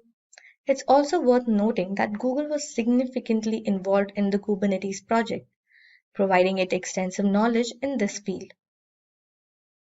Now let's move on to the next parameter of comparison, which is storage. Simple Storage Service For object storage, Elastic Block Storage. For persistent block storage, and Elastic File System for file storage are among AWS storage offerings. Blob storage for REST-based object storage of unstructured data, queue storage for a large volume workloads, file storage and disk storage are among Microsoft Azure's core storage services. GCP offers an increasing number of storage options. Its unified object storage service, cloud storage, also has a persistent disk option. Relational Database Service or RDS, DynamoDB, NoSQL Database, Elasticache in-memory data store, Redshift data warehouse, Neptune graph database, and database migration service are all SQL-compatible databases offered by Amazon. The database choices in Azure are especially wide. SQL database, MySQL database, and PostgreSQL database are the three SQL-based choices. When it comes to databases, GCP offers the SQL-based Cloud SQL and Cloud Spanner, a relational database built for mission-critical workloads. Now the next parameter is networking. AWS uses Amazon Virtual Private Cloud or VPC. On the other hand, Azure uses Azure Virtual Network, VNet, and GCP uses Cloud Virtual Network. Now let's move on to another factor, which is market share and pricing. All these cloud services are based on comparative pricing strategy, which means you need to pay on the basis of its usage. According to Canalys, the worldwide cloud market rose 35% to $41.8 billion in the first quarter of 2021. AWS accounts for 32% of the market, with Azure accounting for 19% and Google accounting for 7%. On one hand, Amazon charges on a yearly basis, and on the other hand, Microsoft Azure and Google services charge on a minute basis, and also of them provide you a standard price for you to access these services. AWS charges roughly $69 per month for a very basic instance with 2 virtual CPUs and 8 GB of RAM. And AWS largest instance with 3.84 TB of RAM and 128 vCPUs will set you back roughly $3.97 per hour. But in Azure, the same type of instance, one with 2 vCPUs and 8 GB of RAM, cost roughly $70 US per month. And Azure's largest instance has 3.89 TB of RAM and 128 virtual CPUs. It costs about $6.79 per hour. Compared to AWS, GCP will supply you with the most basic instance, which includes 2 virtual CPUs and 8 GB of RAM for 25% less. As a result, it will set you back roughly to $52 every month, and the largest instance that includes is 3.75 TB of RAM and 160 vCPUs. It will cost you around $5.32 per hour. Amazon, other than this, also provides spot instances, reserved instances, and dedicated host where you can look for multiple offers and discounts. But for Azure, it provides special prices to developers based on situations, or even Azure Hybrid Benefit, which benefits your organization up to 40% if it uses Microsoft software in their data centers. Whereas Google offers quite assorted pricing to its customer compared to other two. It gives you sustained use discounts, which activate if you use the same instance for a month. The printable instance, which is very similar to Amazon spot instances. But one thing is common in all the 3 cloud services, which is they all offer long-term discount. Now let's have a look at the last comparison, which is companies using them. Because AWS is the oldest player in the cloud business, it has the largest user base and community support. As a result, AWS has the largest number of high-profile and well-known clients including Netflix, Airbnb, Unilever, BMW, Samsung, MI, Senga, and others. With time, Azure is getting a large number of high-profile customers. Azure currently boasts around 80% of Fortune 500 firms as customers. Johnson Controls, Polycom, Fujifilm, HP, Honeywell, Apple, and others are among its key clients. Google Cloud, on the other hand, uses the same infrastructure as Google Search and YouTube, and as a result, many high-end enterprises trust Google Cloud. HSBC, PayPal, 20th Century Fox, Bloomberg, Domino's, and others are among Google Cloud's many clients. Hey guys, this is Chidanand from Simplilearn, and I welcome you to this short tutorial and demo on Kubernetes. Kubernetes is specific to AWS Cloud Platform. So what's a part of this tutorial and demo? What's in store for you? At our offset, I would like to cover the basics of orchestration tools. As most of you would know, Kubernetes is one of the most popular orchestration tools in recent times, specifically for applications which are cloud native and deployed on some or the other types of containers. But what are these orchestration tools? Why would one need to use orchestration tools? What are the facilities or features provided by these orchestration tools? That's the first thing that I'm going to cover. After that, I will pick two orchestration tools specific to container management, Docker Swarm versus Kubernetes. I'm going to compare them with regard to the features that they provide, the use cases that they cover, what facilities that they provide, and when to use what. After that, I will get into a little bit details of the Kubernetes architecture, what exactly is required for setting up a Kubernetes cluster, what runs in a control plane or a master node, what runs as a part of the worker node. After that, I will end the tutorial by running you by setting up a 3-node Kubernetes cluster on AWS platform. I will use something called as kops, which is one of the admin tools for setting up production grade Kubernetes cluster. So I will use this to set up a 3-node cluster on AWS. All right, now that we set the context right, let me get started. So what are orchestration tools? The application development and the lifecycle management from the time the application is developed, connecting the source code to your continuous integration, to testing them all along your development process, and eventually moving it down to production, managing your production servers, the dependencies that your software has, the requirement that it has in terms of the hardware, the features of fault tolerance, self-healing capabilities, autoscaling, all this has complicated over the last few years. As a part of DevOps, one thing that everyone is interested in is managing all this application dependency or lifecycle management using some or the other kind of a tool. So that's where these orchestration tools have become very, very popular. So what kind of features that they provide is you'll have to just let them know what are the kinds of tool sets that is required, what are the fault tolerance mechanisms that it has to be adopted to, what kind of a self-healing capabilities that application will have to need, and if at all there is any auto-scaling features that is required. If at all you can bake in all these specific parameters into your tool, your orchestration tool becomes a one-stop shop for all your deployment and configuration management needs. That's where these orchestration tools have become a very, very popular and relevant, specifically these days when people are more and more interested in adopting DevOps practices. All right, so having said that about orchestration tools, let's concentrate on two of these orchestration tools specifically for container management, Docker, Swarm, and Kubernetes. Many of the applications that are written for these kind of containers are called or kind of fall into a category of cloud native, where the application need not know much about the underlying infrastructure or the platform where these applications are running. So these two, along with Apache Mesos, there are many other container management systems, but I'm going to pick Docker, Swarm, and Kubernetes for comparing the features that is provided by these two frameworks. For the sake of comparison, I picked up Docker Swarm and Kubernetes just because of the reason that both of them operate in the space of container management. They do something very, very similar to containers.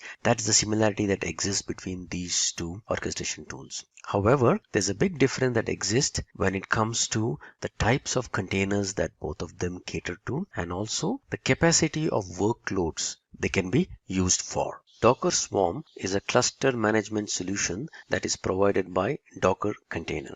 Docker is one of the very, very popular containers of recent times, and in case you have your applications that is totally powered by only Docker containers, if you have a need where you want to run a cluster of servers which are running only Docker containers, Docker Swarm should be your choice for your orchestration tool. Kubernetes, on the other hand, can cater to any other types of containers other than Docker, and including Docker as well. So in case you have your applications which have got Docker in them, which have got RKT in them, which have got LX in them, or any other type of container, Kubernetes should be your choice of orchestration tool. A Docker swarm can manage up to 40, 50 or 60 max nodes. So in case your application is totally written in Docker containers and the load or the expected cluster size is around 50-60 nodes, Docker Swarm should be your choice of orchestration tool. On the other hand, Kubernetes is something that was open sourced by Google,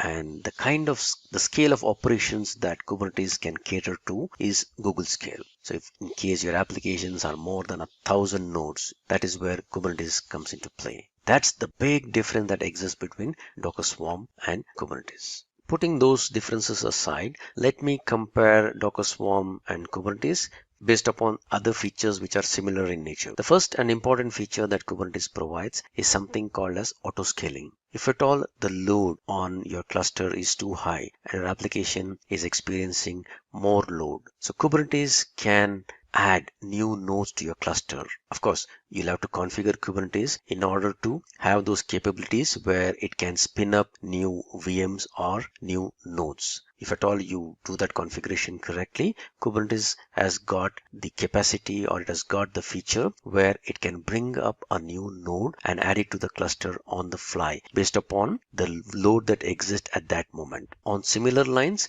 if at all the load is not too high, it can identify a few of those nodes which have got less number of replicas or less number of application containers running on it. It can move them to some other node and also scale down by deleting few nodes from your cluster. So that is the powerfulness of autoscaling which is provided by Kubernetes, and this unfortunately does not exist in Docker Swarm. The other feature of load balancing, specifically application load balancing. So Docker Swarm gives you an application level auto load balancing. However, Kubernetes gives you the flexibility of manually configuring any other type of load balancer of your choice for application load balancing. Installation. As I mentioned earlier, Docker Swarm is a loose cluster of containers which are running on nodes. It is very easy to spin up a new node and then connect them to a swarm. And this can be done in a very, very loosely coupled way where you can create swarms of your choice. Nodes are allowed to connect to swarms and quit or leave the swarms on the fly. So in and all, the installation is pretty easy and fast. Kubernetes, on the other hand, the configuration of Kubernetes, the way to spin up a big cluster specifying the size of the node, how many master nodes, how many config planes that you want, how many nodes that you want. It's a pretty tough thing to bring up a Kubernetes. Scalability. Kubernetes strength is very, very strong. They are very tightly coupled, and even they have the capability where on the cluster size, things or the nodes can be increased on the fly based upon the requirement. On a Docker Swarm, the cluster strength is weak as compared to Kubernetes. Worker nodes can be added to a swarm. Worker nodes can be asked to leave a swarm or can be taken out of a swarm based upon the requirement. So this is kind of a loosely coupled architecture for Docker Swarm, while Kubernetes, the cluster is very tightly coupled. Since Docker Swarm runs only Docker containers, containers find it very easy to share data and a lot of other things with each other because they all have the same signature.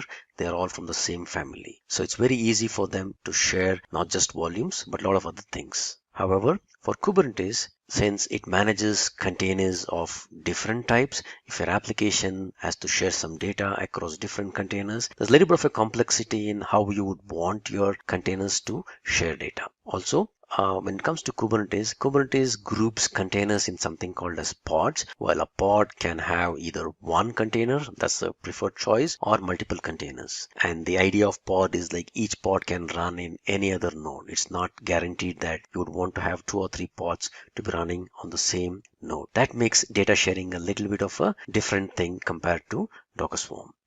GUI. So there's not a good enough UI tool in Docker's form, at least the CE edition of it, which will allow you to get to know what is running on your containers, what is the size of the containers, what is the volume of the containers, and all that stuff. There are some free and open source tools like Portainer, which gives you a good visibility into your running Docker containers. However, there's nothing at a swarm level that is provided by Docker. Kubernetes gives you an out-of-the-box dashboard, which is easy to configure and set up. You can also club it with some metrics services, and you can also get information about the size of the cluster that is running, what is the load on the nodes, and stuff like that. All this across your cluster in a very beautiful dashboard perspective. So that way, this is a little bit of a good UI for Kubernetes, while for Docker Swarm, there isn't anything that is provided out of the box. Let me spend some time in explaining a little bit about the Kubernetes architecture, what comprises of the Kubernetes cluster, what resides in a master or a control plane, and what resides in a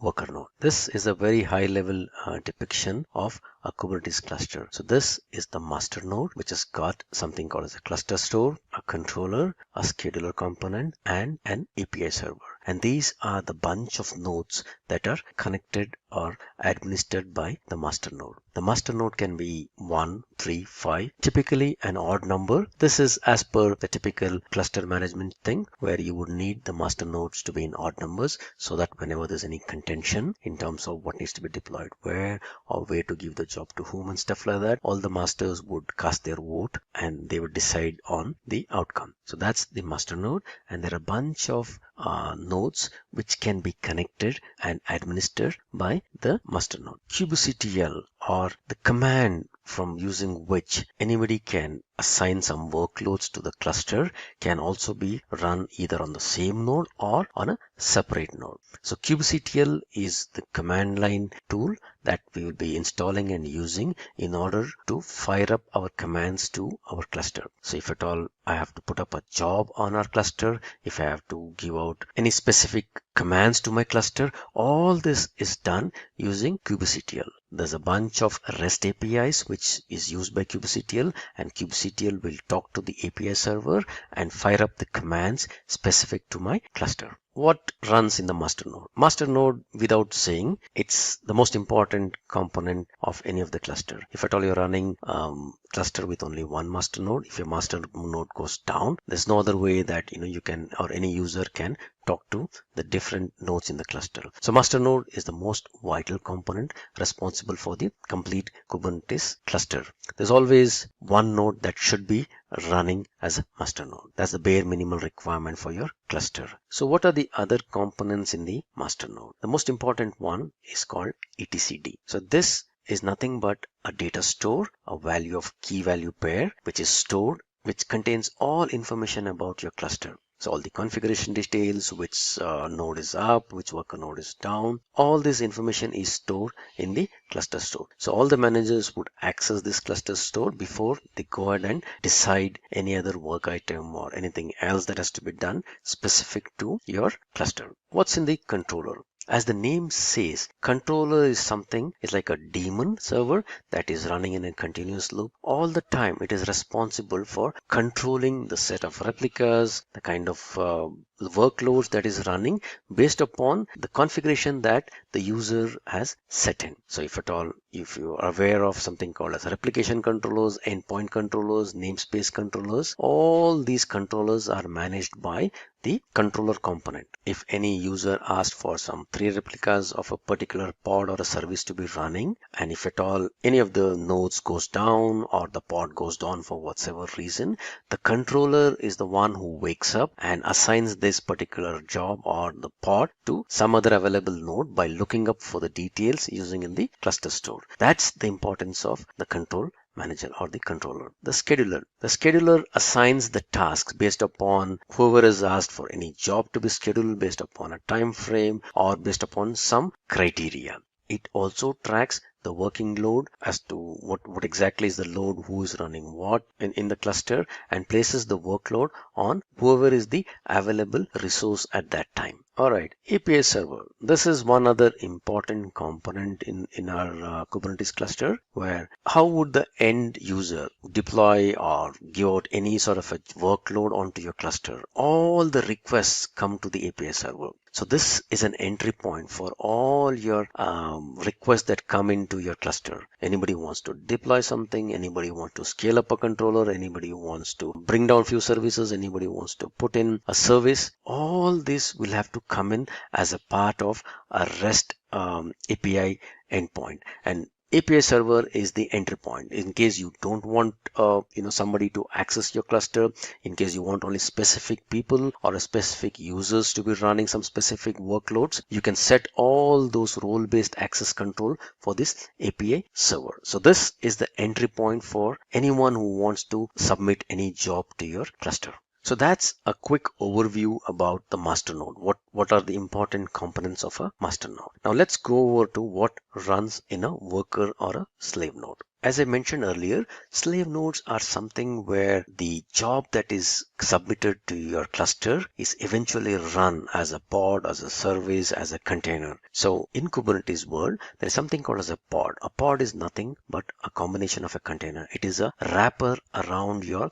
running containers. So slave nodes or the worker nodes typically run these pods. So that is where the whole workload typically gets run. But there are a bunch of other components in the node which also manages what runs in the pod, who has to have access to the pod, what is the state of the pod, is it in a running state, is it going down for some reason, and all that stuff. So let's quickly go over those components that is there in the slave node. The most important component, in my opinion, that should be on the node should be the container runtime. As I mentioned earlier, Kubernetes can run any different types of containers, not just Docker. So in case you want to have a node which wants to have Docker running on it, RKT running on it, LKC running on it, or any other container environment that is running on it, you have to ensure that the specific container runtime environment is available on that specific node, so that whenever a job is submitted, a description of what needs to be run as a part of the pod, what should be the image with which it should be powered,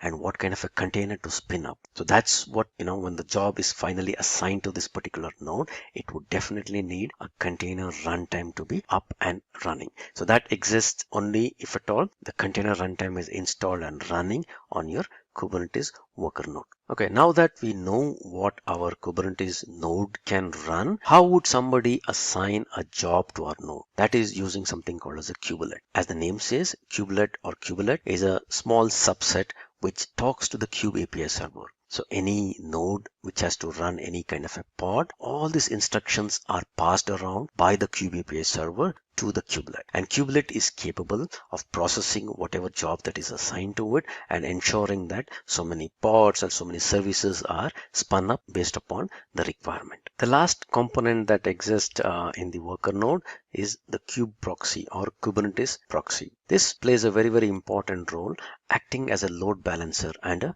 network proxy. So what typically happens is whenever the pods are running in nodes, the pods can be typically running in any node. There is no affinity towards any node on which these pods are running, because pods or containers are something called as ephemeral. They can run anywhere. So how would somebody reach out to these applications that is running in some pod which is running in one container now and running in probably another container, another node altogether tomorrow? So that is where your Kubernetes proxy comes into picture, and this component will ensure that any container that is spun up or any pod that is spun up, it keeps track of all these pods and kind of connects the endpoints or acts like a DNS server, so that it knows when somebody is trying to reach out to this particular service, which is the pod on which the service is typically running. So that plays a very, very important role by acting as a load balancer and a network proxy. Now that at a very high level we know what are all the components that make up of our Kubernetes cluster, let's go ahead and create a small cluster. We'll spin up this cluster on AWS platform. Finally, we get to the demo section of my tutorial. Now that you guys are aware as to what is Kubernetes, what is the use of Kubernetes, you also know at a very, very high level what are the components of a cluster. What is a master node or a control plane? What are the components of a master node and what should be existing in a worker node? You're probably thinking that it's maybe pretty hard to kind of set this up. So let me demystify that by running you with a quick demo of how to set up a simple 3-node Kubernetes cluster using a tool called kops. And I will be doing this whole setup on my AWS cloud. Okay, so what is kops? Kops is nothing but a simple tool. This is an admin tool that allows you to bring up production grade Kubernetes environments. As I said, setting up a Kubernetes cluster on a bare metal is a little challenging. So that is why I would use something called as a kops, and I will use this on my cluster, which I will spin up on my AWS instance. So I have an AWS account, and what I will do first is I will first spin up an EC2 server. I will power this with one of the Linux AMIs, and I will install kops on it. Now this will be my starting point from where I'm going to trigger running up a big cluster. In our case, I'll try to keep it a little small. I don't want too many nodes in my cluster. I'm going to have one master node and 2 worker nodes. This whole operation would be done programmatically by installing this kops admin tool. So as you may know, AWS, it's a little hard for me to programmatically run other components or rather bring up servers. It's not pretty simple. So what I would do is I will create an IAM role which will attach to my EC2 server so that my EC2 server gets powered with all the required role so that it can go ahead and spin up cluster based upon my configuration that I'm going to specify. Alright, so once I have my cluster set up, I will also install kubectl, which you would probably know by now is nothing but a command line utility using which I can kind of connect to my cluster, give out some jobs, put some pods and stuff like that. So I will use kubectl. I will also have a pair of SSH keys so that from this machine, I would be able to successfully get onto the master node and submit jobs on my behalf. So let me begin by first logging into my AWS account. All the steps that I will be following to bring up my AWS cluster, Kubernetes cluster, will be documented, and I'll be sharing you this document in a GitHub repository so that in case anybody wants to try, you'll be more than happy to find all the required instructions in one place. Okay, now the first thing that I would need is to launch an AWS EC2 instance. Now this is an instance where I'm going to install kops and I will use it as a base server from where I'm going to fire some commands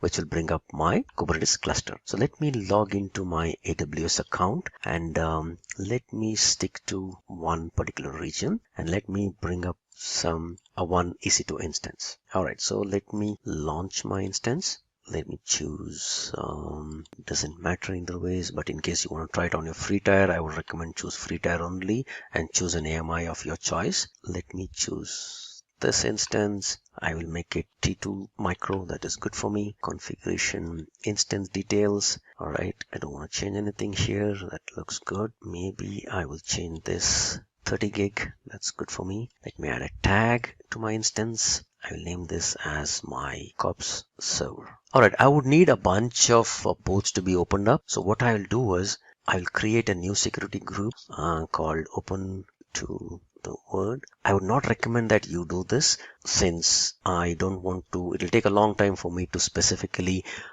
pick and choose the ports that has to be opened for running my cluster. I don't want to do that. I will open up all the HTTP and HTTPS ports so that it's quicker. So I will say all TCP. I would say from anywhere, just to be on the safer side. I also open HTTP and HTTPS, and I will make this anywhere and anywhere.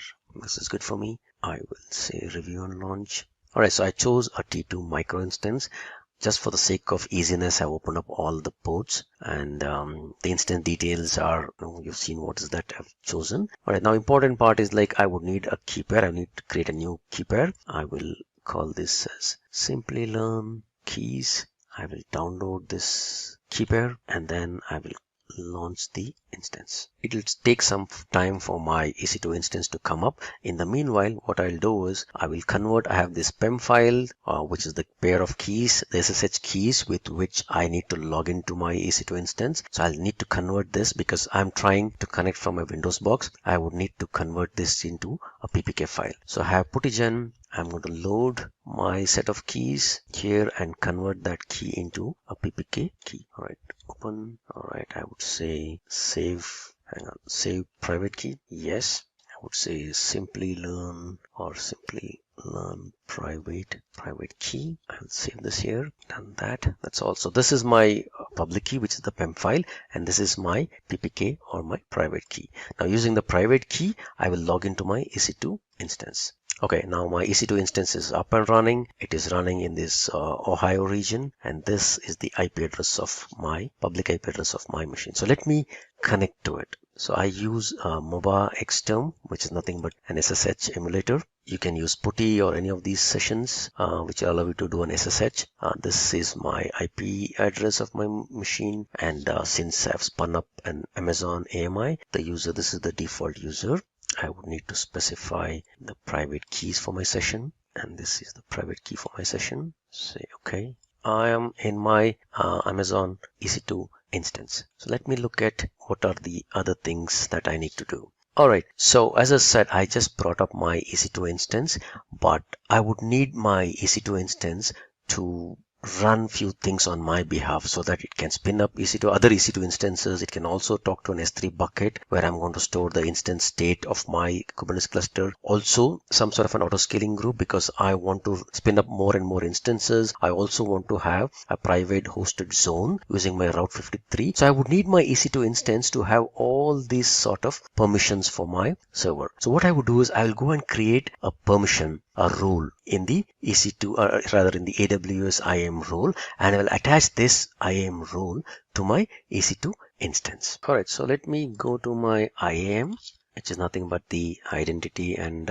access management. I will create a role called as possibly COPS role. I will create a role. This role will be used by my EC2. So I'm going to click on EC2. I will say next permissions. They would need a lot of permissions, specific permissions to be very honest, and the permissions are all listed out here, S3, EC2 and all this stuff. Just to keep it pretty simple, what I would do is I will create a role with the administrative access. Alright, so I don't want any tags. I'm going to review. I'll create a role name. I will say COPS role for EC2. Alright, so I'm going to create a role which has got administrative access role. So I'm going to create a role. So this would ensure that my EC2 instance from which I'm going to run my cluster would have all the prerequisite permissions so that it can go and spin up instances, talk to S3 buckets and all that stuff. Alright, now let us have our running instance get powered by this role. So I will connect this role to my running instance. Alright, so this is my EC2 instance that is running. I will say action, attach, replace IAM roles. So there is no role as of now. I would want my COPS role for EC2. This is the role that I created. So I want this new role to be assigned to my EC2. Alright, great. Now my EC2 instance, which is my COPS server, has got all the required permissions so that he can create a cluster on my behalf. Great. Now before this, let me do a sudo yum update -y. So that any of the, because this is a newly provisioned VM, I just want to ensure that all my system libraries are all updated. So that when I do install COP and kubectl and all those things, none of them will fail because of some dependency or package issues. So I'm just running a sudo update -y so that all the libraries are updated.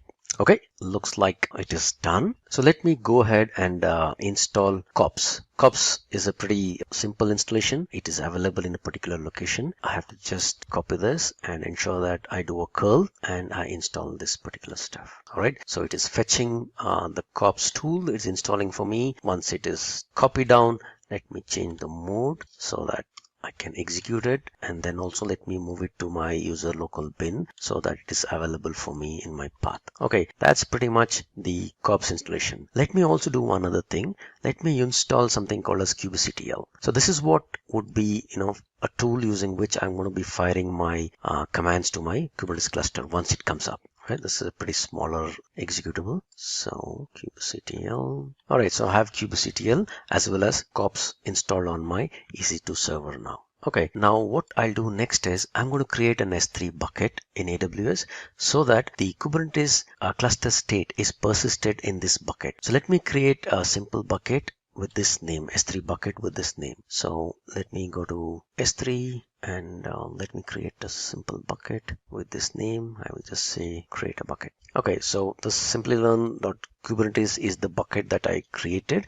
So this bucket will store all information about my cluster. Let me now go and create a DNS entry or a DNS zone or a AWS Route 53 hosted zone for my cluster. So this is required so that I can give a cluster name for my Kubernetes cluster that I'm coming up. So I will create a private hosted zone and possibly I will call this as Simplilearn.in. So this will be my name of my private hosted zone. In case you already have any other public hosted zones in your name, you can always put a Route 53 hosted zone specific for your domain name. Since I don't have anyone, I'm just going to create a simple private hosted zone. So let me head down to Route 53, click on any of these and you'll get these hosted zones out here. So I'm going to create a hosted zone here. I'm going to create a hosted zone. Click on create hosted zone. This would be Simplilearn.in. I want to create a public. No, I don't want a public. I want a private hosted zone, and I'm going to associate my VPC ID for this hosted zone. Since I'm going to try out all my exercises in the Ohio region, I will associate the VPC of the Ohio region for this. Alright, so this is the one that is specific to the Ohio region. So I will say this one, I'll say create a hosted zone. Great. Now let me come back to my EC2 box. My EC2 is all powered with whatever it needs in order to go ahead with the installation of my cluster. Only few things that I need to take care of is that, now that I put a name for my cluster, I also have an S3 bucket that I've configured for my cluster. I will have to ensure that I need to put in these two configurations as a part of my cluster building activity. So I will open my bash rc file and I'm going to export these two variables. If at all you remember well, these two variables are nothing but the cluster name, which is nothing but the the private hosted zone that I created, and the S3 bucket where I'm going to create, or rather I'm going to store my cluster state. So let me copy these two and open up my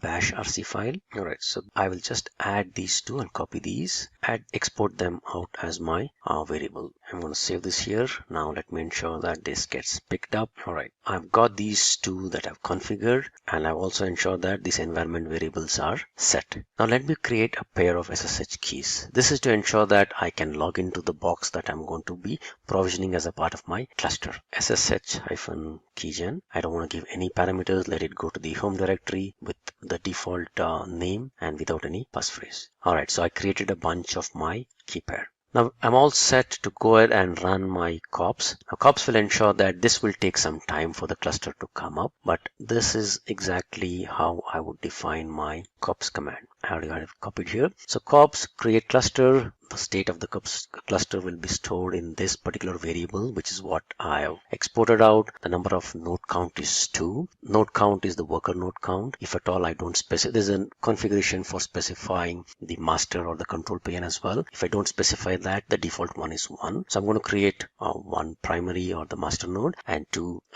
worker nodes. Size of my master, node size of the worker nodes, what are the zones where I want this to be created, and where do I store the cluster information. And okay, I've already added this master count. This is actually not required, but this is the command that I'm going to fire off so that I bring up my cluster. Alright, that went off very fast, but this actually did not create a cluster. It is just the definition of a cluster, and that's why this came out very fast.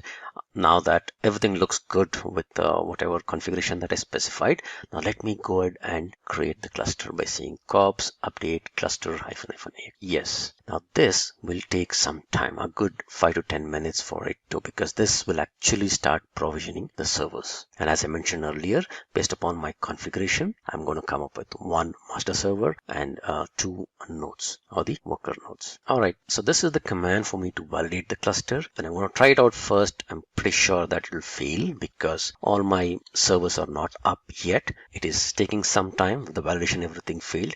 But let me try to look at my EC2 instances and see how many servers do I have running as of now. If you see, I had only one server that I had started, which was my COP server, and automatically the other three instances, one is called nodes.simply.in.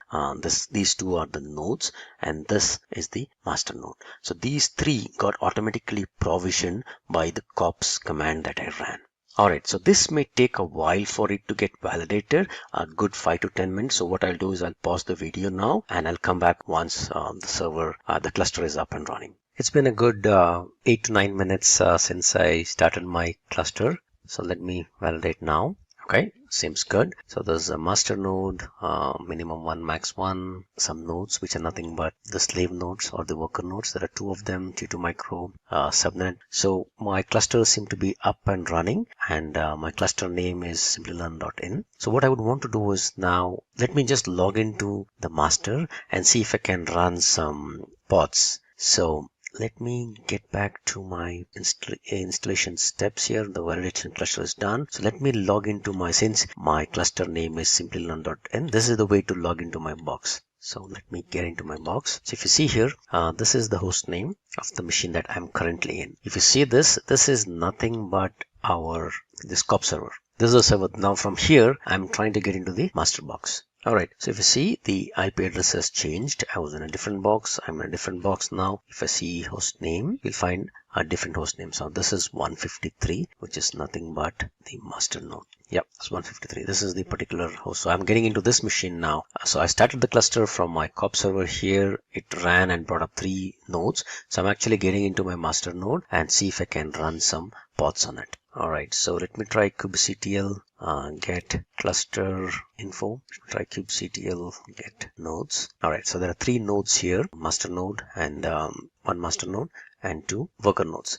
So let me see if I have some pods here. Kubectl get pods. So there's no pod as of now. So what I'll try to do is let me just spin up a very simple pod just to check if my connections everything is correct or not correct. I have a simple Node.js application that I've built and I've got a container for that. This is already pushed to the Docker Hub registry. It is called Simplilearn Docker Hub, and the image name that I have here is called my node app, and I will use this image to power one of my pods that I will run.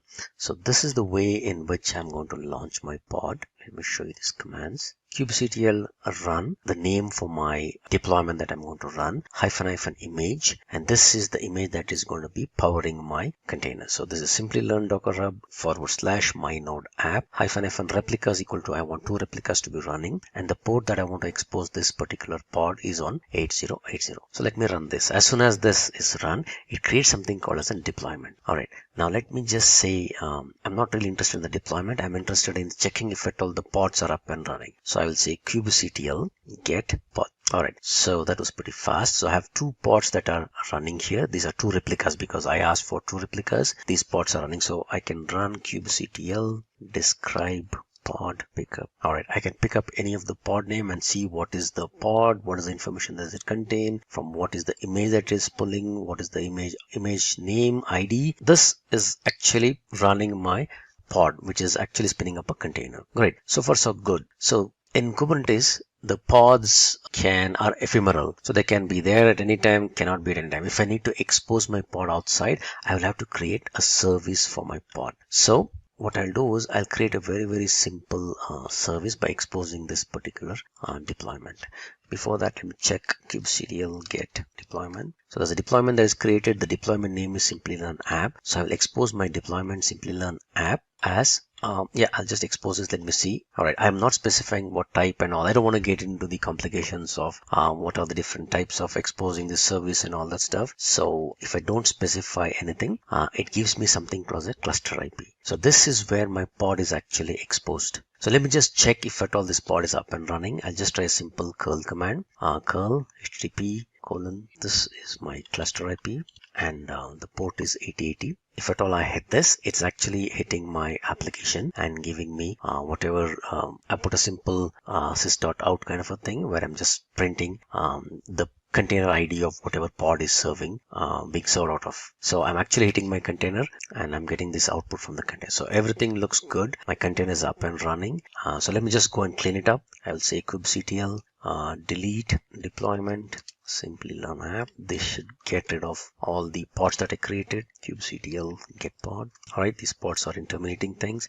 Let me just check kubectl get services. There's one service. I don't want this service. Let me delete that. kubectl delete service. I want this. Alright, that sounds good. So let me come back to my host, my COP server from where I'm running. So I managed to successfully verify this pod, see if everything is up and running. So what I'll do is I'll just go ahead and complete this demo by going and getting rid of my cluster. So cops delete cluster -es. Alright, so this will ensure that it will clean up my complete cluster that I created. So I had 3 or 4 running instances. If you see that, all the 3 are shutting down because the COPS server, which had COPS installed on it, has now got a mandate to go ahead and shut down and clean up the whole instances and all those things that are created as a part of my deployment.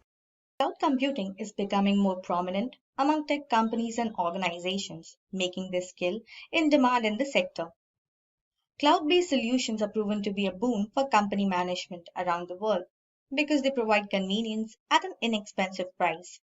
This means that if you want to work in technology, a job dealing with cloud-based systems could be a great fit. Hey everyone, I'm Shamli and I welcome you all to this new video of Simplilearn on how to become a cloud engineer. According to Markets, the global cloud computing industry was valued at $371.4 billion USD in 2020. It has been predicted that cloud engineer will be among the top 10 in-demand IT jobs in 2021. Therefore, in this video, we will come across some of the very important aspects needed to become a cloud engineer. Like, first of all, we will understand what is cloud computing.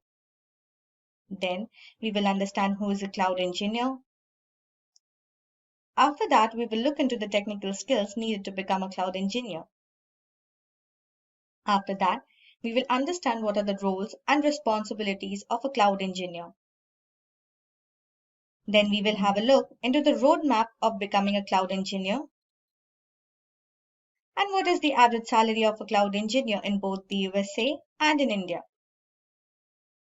And at last, we will look at the companies hiring cloud engineers. If getting your learning started is half the battle, what if you could do that for free? Visit SkillUp by Simplilearn. Click on the link in the description to know more.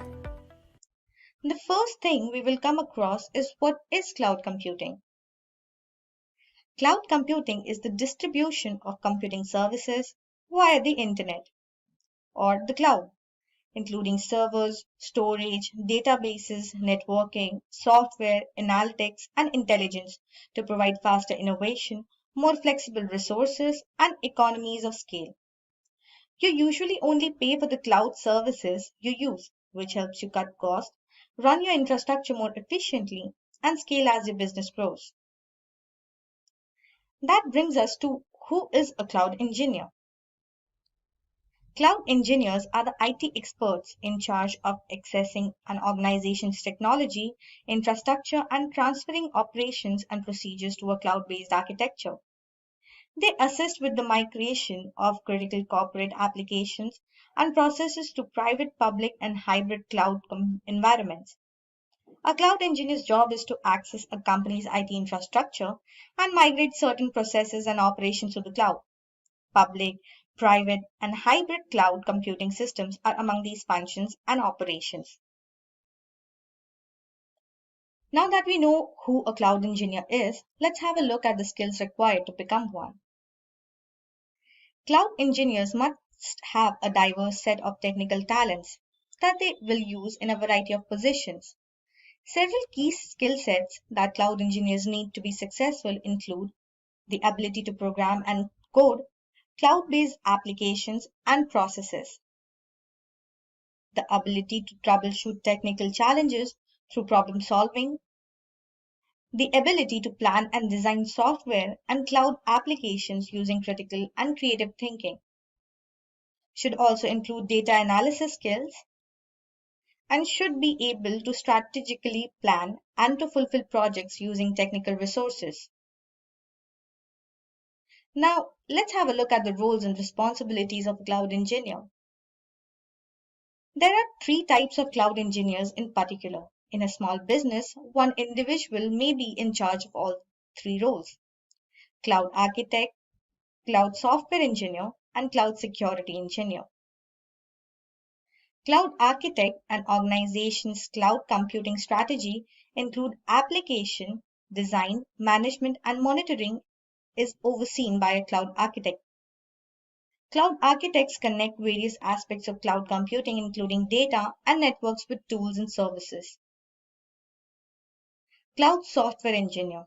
A cloud software engineer creates software for cloud computing systems and is in charge of managing their development and maintenance.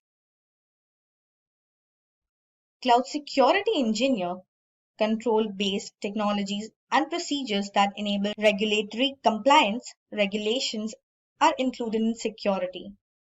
When dealing with the cloud, the major purpose is to protect information, data applications, and the infrastructure. Now let's focus on the roadmap to become a cloud engineer. Cloud engineers generally begin their careers with a 4-year degree in computer technology, and the steps below define the fundamental path to becoming a cloud engineer. Obtain a bachelor's degree in software and systems infrastructure computing or other technical areas. Your bachelor's degree program should emphasize software and system infrastructure computing and other technical courses. A bachelor's degree in a computer or technology related field will also qualify you for advanced degrees if you choose to pursue them. Learn programming languages. Python, C++, Java, and Ruby, for example, are great options to start with. Aside from programming languages, you'll want to brush up on your knowledge and skills with some of the most popular cloud services, including AWS, Hadoop, and Azure. It's important that you gain experience in cloud computing via internships and open source projects. This will help you build a portfolio of work that you can use to demonstrate your competence in future job interviews. And it will also teach you vital skills that you'll need on the job. Consider a master's degree. To enhance your cloud computing abilities while also advancing your career, because of their higher level of education, cloud engineers with a master's degree in a tech subject may have additional career prospects. A master's degree in software engineering or system engineering, for example, will help you develop more of these technical abilities and expertise, advancing your career.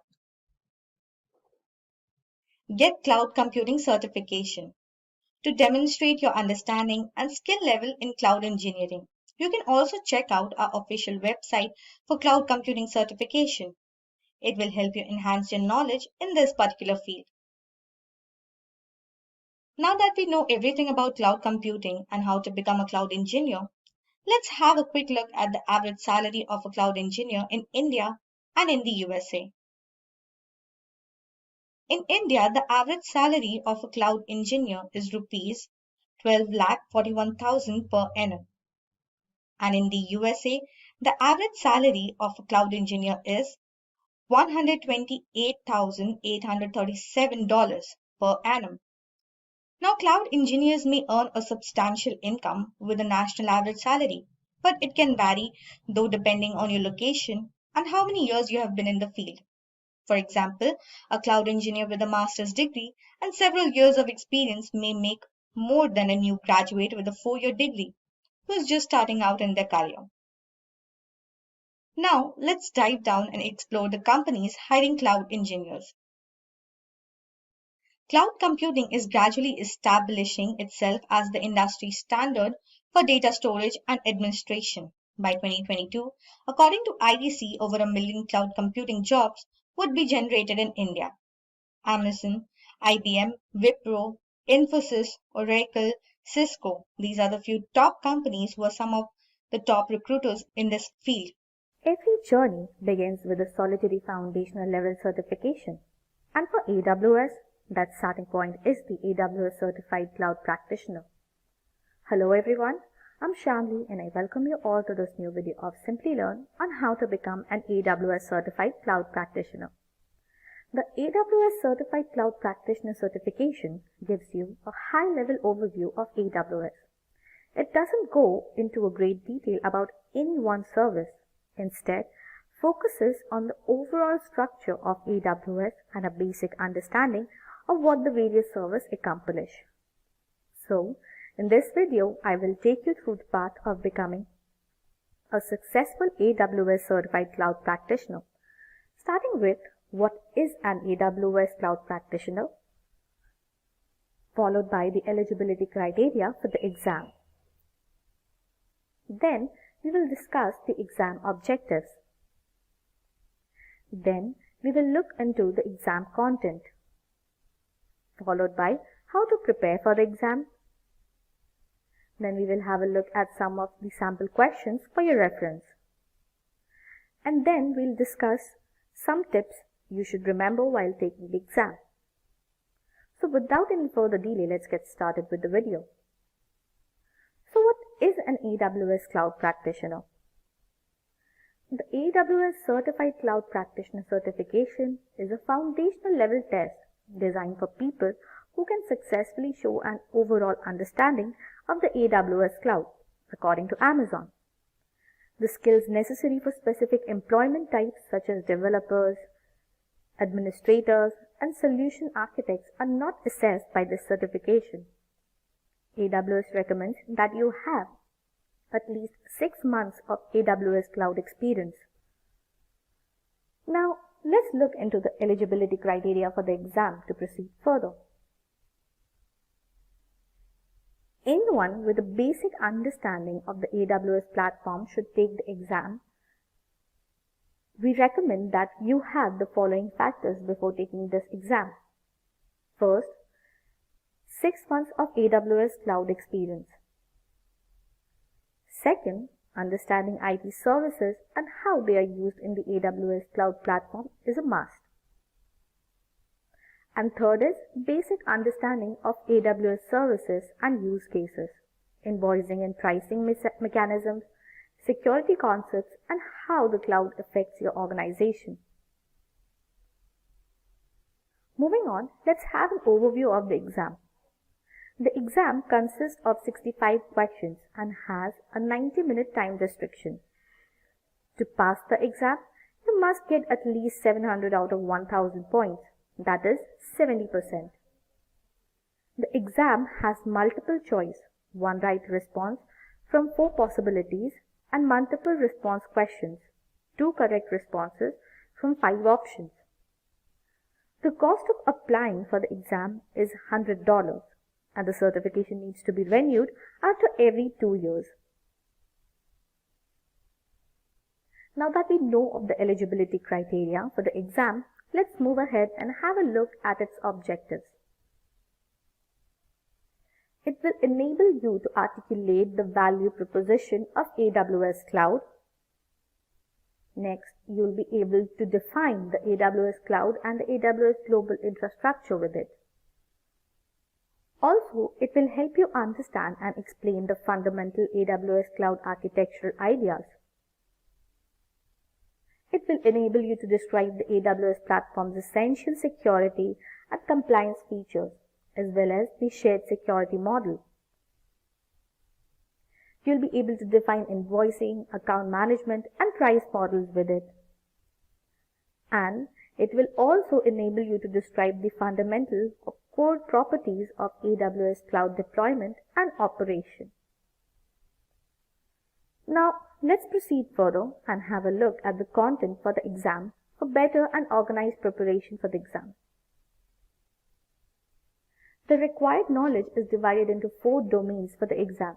These are various objectives within each test domain that broadly reflect the knowledge and expertise required to pass the exam. Cloud concept. This domain makes up 28% of the exam. Security. This domain makes up 24% of the exam. Technology makes 36% of the exam. And billing and pricing makes up 12% of the exam. The following 3 goals are included in cloud concepts. Define the AWS cloud and the value proposition it provides. Recognize characteristics of the AWS cloud's economics and make a list of the various cloud architecture design principles. You should be able to explain the advantages of public cloud services and define the services that are offered on AWS, like IaaS, PaaS, and SaaS. You must comprehend the financial benefits of cloud computing and the distinction between CAPEX and OPEX. This relates to item 1. You should be familiar with cloud architectural design principles such as loose coupling, scaling, bootstrapping, and automation, to mention a few. Now comes security. You should be familiar with the AWS shared responsibility model, which specifies who is in charge of which component of the technology stack, from the data center to servers, firewall rules, and data encryption. AWS offers tools and services for deploying security, evaluating your security posture, and creating alert and compliance reports. You must have a thorough understanding of these services and tools in order to describe their use and benefits. Now comes technology. You must know what the basic AWS services are and how they are used. You usually don't need a thorough understanding of a service's specifics, but you do need to comprehend its goal, benefits, and use cases. EC2, ECS, Lambda, Lightsail, EBS, EFS, S3, RDS, DynamoDB, Redshift, Elastic Load Balancing, Autoscaling, CloudFront, Root, S3, CloudWatch, CloudTrail, and SNS are all core services. You should be familiar with the AWS Cloud's worldwide infrastructure. Regions, availability zones, and edge locations are all part of this. Then comes billing and pricing. The majority of AWS services are available on a pay-per-use basis. However, there are also alternatives to save money by signing 1 or 3-year contract with a variety of payment options. You must comprehend these models and the services to which they apply. Make sure you know what AWS will charge you and what will be free. Inbound data transport, for example, is free, whereas outbound data transfer is usually expensive. VPC, CloudFormation, and IAM are all free services, but the resources you generate with them may not be. You must be aware of the potential for cost to arise. Now let's have a look at how to prepare for the exam. Step 1. Start with AWS training classes. AWS Cloud Practitioner Essentials, AWS Cloud Practitioner Technical Essentials, and Cloud Business Essentials are a few courses that will help you build your knowledge in AWS. Step 2. Go through exam guides for AWS Certified Cloud Practitioner certification because they give you an idea of important concepts to focus on for the exam, as well as give you an overview of all the exam objectives and the pattern of questions. Step 3. Get familiar with subject areas. Before the exam, analyze the important subjects for the exam and keep polishing your knowledge in that area by constant revisions. Step 4. Self-study to build your strength. Self-study is ample to clear this exam. Just go through the AWS training, go through the study material available online, and keep revising. Step 5. Examine sample questions and take a free practice test. Practice sample papers from various websites present online to see where you stand and how much you know and how much time you take to keep a track of your performance and improve yourself. And 6. Schedule the exam and get certified. Once you feel you are ready, prepared, and confident, enroll for the exam. Choose a center near you for the AWS Cloud Practitioner exam website and just register yourself. So let me give you a glimpse of some sample questions based on each domain. First question: which feature of AWS allows you to deploy a new application for which the requirements may change over time? Option 1, elasticity. Option 2, fault tolerance. Option 3, disposable resources. And option 4, high availability. The answer is option 1. You can deploy your app without worrying about whether it will require more or less resources in the future, thanks to elasticity. Infrastructure can scale up and down on demand thanks to elasticity. Question 2. Which AWS service is used to enable multi-factor authentication? Option 1, Amazon STS. Option 2, AWS IAM. Option 3, Amazon EC2. And option 4, AWS KMS. Well, the answer is option 2.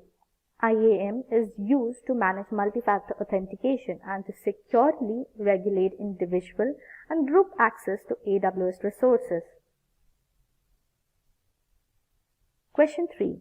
A company would like to maximize their potential volume and RI discounts across multiple accounts and also apply service control policies on member accounts. What can they use to gain these benefits? Option 1, AWS budgets. Option 2, AWS Cost Explorer. Option 3, AWS IAM. Option 4, AWS Organizations. Well, the answer is option 4. AWS Organizations allow you to create groups of AWS accounts and then administer policies across all of them from a single location. Consolidated billing is available in both feature sets of AWS Organizations, allowing you to set up a single payment method in the organization master account while still receiving invoices for individual activity in each member account. Question 4. What advantages do you get from using the AWS cloud? You have to choose any two. Option 1, trade capital expense for variable expense. Option 2, stop guessing about capacity. Option 3, increase capital expenditure. Option 4, gain greater control of the infrastructure layer. And option 5, comply with all local security compliance programs. Well, the answer is option 1 and 2. You may pay on a variable OPEX basis for the resources you use and grow on demand using public cloud services like AWS. So you never have to guess how much resources you need to deploy. Question 5. Under the AWS shared responsibility model, what is the customer responsible for? Choose 2. Option 1, physical security of the data center. Option 2, replacement and disposal of disk drivers. Option 3, configuration of security groups. Option 4, patch management of infrastructure. And option 5, encryption of customer data. The answer is option 3 and 5. Customers are responsible for creating security groups, network ACLs, updating their operating systems, and encrypting their data, while AWS is responsible for the physical security of the DC, the replacement of obsolete disk drivers, and infrastructure patch management. Question 6. What are 2 ways an AWS customer can reduce their monthly spend? Choose 2. Option 1, turn off your resources that are not being used. Option 2, use more power efficient instance types. Option 3, reserve capacity where suitable. Option 4, be efficient with the usage of security groups. And option 5, reduce the amount of data ingress charges. The answer is option 1 and 3. Turning off resources that aren't in use can help you save money. Reserved instances can also help you save money on a monthly basis without committing to a 1 or 3 year contract, which is ideal for predictable workloads. Question 7. What are the advantages of availability zones? Choose 2. Option 1, they allow regional disaster recovery. Option 2, they provide fault isolation. Option 3, they enable the caching of data for faster delivery to end users. Option 4, they are connected by low latency network connections. And option 5, they enable you to connect your on-premises networks to AWS to form a hybrid cloud. The answer is option 2 and 4. Each AWS region has numerous availability zones, which are unique locations. Each AZ is designed to be isolated from other failures. A data center is an AZ, and in some situations, an AZ is made up of numerous data centers. Within area, AZ provides low-cost, low-latency network connectivity to other zones within that region. This allows you to synchronously duplicate your data between data centers, allowing the failover to be automated and visible to your users. Question 8. Which AWS support plans provide support via email, chat, and phone? Choose any two. Option 1, Basic. Option 2, Business. Option 3, Developer. Option 4, Global. And option 5, Enterprise. The answer is option 2 and 5. Only the business and enterprise programs offer email, chat, and phone assistance. Now that we have discussed all the important aspects required for AWS Cloud Practitioner exam, let me give you some tips you should remember while taking the exam. First, start by answering questions you are familiar with to prevent spending time on tough ones. It will give you confidence as well as save you from wasting your time on trying tough questions. Second, keep track of your time and learn how to manage it in order to complete all the questions. Distribute your time according to the time available to the number of questions so that you can work on each question precisely. Third, analyze the question first, then respond, as there may be traps in the questions. Focus on keywords and try to read them 2 to 3 times for better understanding. Sometimes it is said that answer lies in the question itself. Fourth, because there may be numerous answers to a question, read and choose your answers carefully. If you feel there is a chance that multiple answers are correct for one question, then do go for it and analyze it wisely before coming to that conclusion. Well, this was all about it. Today, I'm going to tell you how you can become an AWS Solutions Architect. So who is an AWS Solutions Architect? Now, the main role of an AWS Solutions Architect is to help you deploy your applications on the AWS platform. Now, this is nothing but a cloud computing platform. So it's not to say that you can't deploy your applications on the cloud computing platform yourself. It's just that when it comes to organizations, the applications that you need to deploy become a whole lot more complex. That's where an AWS Solutions Architect can help. Ever since cloud computing became a thing, companies around the world have started migrating their physical infrastructure onto the cloud. That's what an AWS Solutions Architect does. They help you migrate your physical infrastructure onto the AWS cloud. Companies around the world work on a budget, and an AWS Solutions Architect will help design a cloud infrastructure based on the organization's budget. Before that can be done, however, an AWS Solutions Architect has to create a design with an intricate and detailed blueprint of the cloud infrastructure that they plan to set up. Now, AWS Solutions Architects also have to focus mainly on non-functional requirements like usability, reliability, scalability, and performance of the cloud infrastructure. They're also responsible when it comes to minimizing risks that an organization can face when it comes to cloud computing platforms. Now, they could face risks like security leaks, calculation mistakes, and application downtimes. An AWS Solutions Architect has to ensure that these don't happen. Before we can talk about how you can become an AWS Solutions Architect, I have some exciting news for you guys. We've launched our own YouTube community. You'll get to see a lot of quizzes, polls, offers, and much more to make your learning experience a whole lot more fun. You can find all of this on your subscription feed, or you can also click on the top right corner right now to get started. And let's get back to how can you become an AWS Solutions Architect. Now, to become an AWS Certified Solutions Architect, you need to clear the AWS Certified Solutions Architect Associate Level Examination. Now, here's some details about it. The exam score ranges from 100 to 1000 marks, and the minimum passing score is 720. However, there's a catch. The passing marks are actually set using statistical analysis, so they can be changed based on how difficult the examination actually is. The exam fee is $150, and you can also take a practice examination which costs $20. Now, regardless of the examination you take, be it Solutions Architect, SysOps Administrator, or Developer, any associate level examination costs $150. For the professional level examination, it's $300.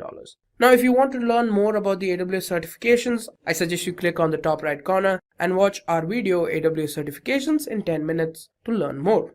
Now, the exam duration is of 130 minutes and you have two types of questions, multiple choice and multiple answer. Now, the multiple choice questions have 4 options, out of which one of them is right, and you have multiple answer where you have 5 options, out of which 2 of them are correct. You can take the examination in English, Japanese, Korean, and simplified Chinese. Now, let's talk about how you can schedule an examination.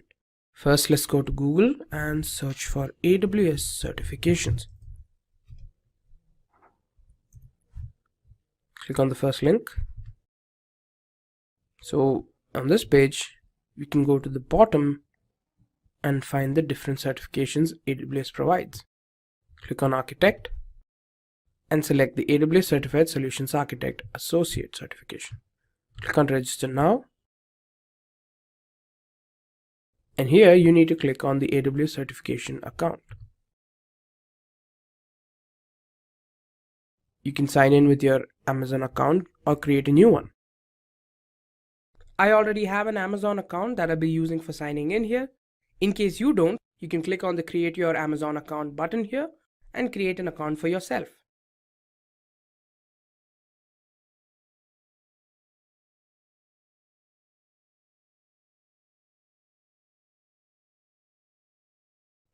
Now, after that is done, you can schedule a new examination.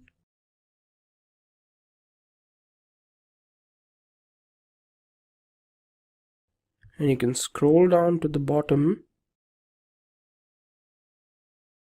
Here, AWS Certified Solutions Architect Associate Level Certification. Click on Schedule Exam. Press Continue. And here you need to select your language, which I'm assuming is English. I'm from India, so I don't need to change anything here, but you can change your country or time zone and other details based on your requirement. And select your preferred month. I want to do it in October. Now select Search for Exam Center. Select the one that's closest to you. I'm going to select this one. And here you can select the day that you want to take your test and the time available. I want to do it on the 15th. I select the time that I want and press Continue. Now you can go through all the details here, change them if you want to, otherwise you can press Continue. After this is done, close. And here we have the final step, which is the fees. You can enter your details here and pay now to finish the process. Now let's look at an outline of the exam content. Now what you're going to see in the exam are 5 major domains, and here you have each of the domains with their respective weightages. First, you have at 34% designing resilient architectures. At 24%, you have both defining performant architectures and specifying secure applications and architectures. At 10%, you have designing cost-optimized architectures, and at 6%, you have defining operationally excellent architectures. Now let's look at each of these domains in detail. Now the first domain, or design resilient architectures, can be divided into 4 parts. Firstly, you need to know how you can choose reliable or resilient storage using services like AWS S3, AWS Glacier, and AWS EBS. Then you have how you can design decoupling mechanisms using AWS Services. Now this is possible with the help of AWS SNS. Now these aren't the only services that enable this, these are just some of the services. Then how you can design a multi-tier architecture solution. Now this is important because you need to know how you can create a solution that involves several other services. Then you need to know how you can design highly available and fault-tolerant architectures. Now for the second domain, defining performant architectures. First, you have how to choose performance storages and databases. Services that are used are AWS RDS, AWS Redshift, and AWS DynamoDB. The second step is how you can apply caching to improve performance. A service that can be used for this is AWS Elastic Cache. Third, how you can design solutions with elasticity and scalability. You have AWS Lambda, AWS CloudWatch, and AWS Data Pipeline. Now, for the third domain, which is specifying secure applications and architectures, You need to know how you can secure applications using services like AWS Inspector, AWS CloudTrail, and AWS IAM. You need to know how to secure data using Cloud HSM and AWS Macie, and how you can define the networking infrastructure using CloudFront, VPC, and Elastic Load Balancer. For the fourth domain, you have designing cost-optimized architectures. Firstly, you need to know how you can design cost-optimized compute solutions. You can use AWS EC2, Elastic Beanstalk, Lambda, and AWS Lightsail. Then you need to know how you can design cost-optimized storage solutions using AWS S3, Glacier, EBS, and Elastic File System. And the final domain, to define operationally excellent architectures. You need to set up design features and solutions that enable operational excellence. Now, some of the features are that you perform operations as code, you annotate documentation, you make frequent and small reversible changes, and anticipate and tackle failures. Now, let's have a look at the job opportunities when it comes to AWS Solutions Architects. Now, if you have a look at this graph, you can see that AWS has always provided a lot more job postings as compared to the other two giants in the cloud computing domain, which are Microsoft Azure and Google Cloud Platform.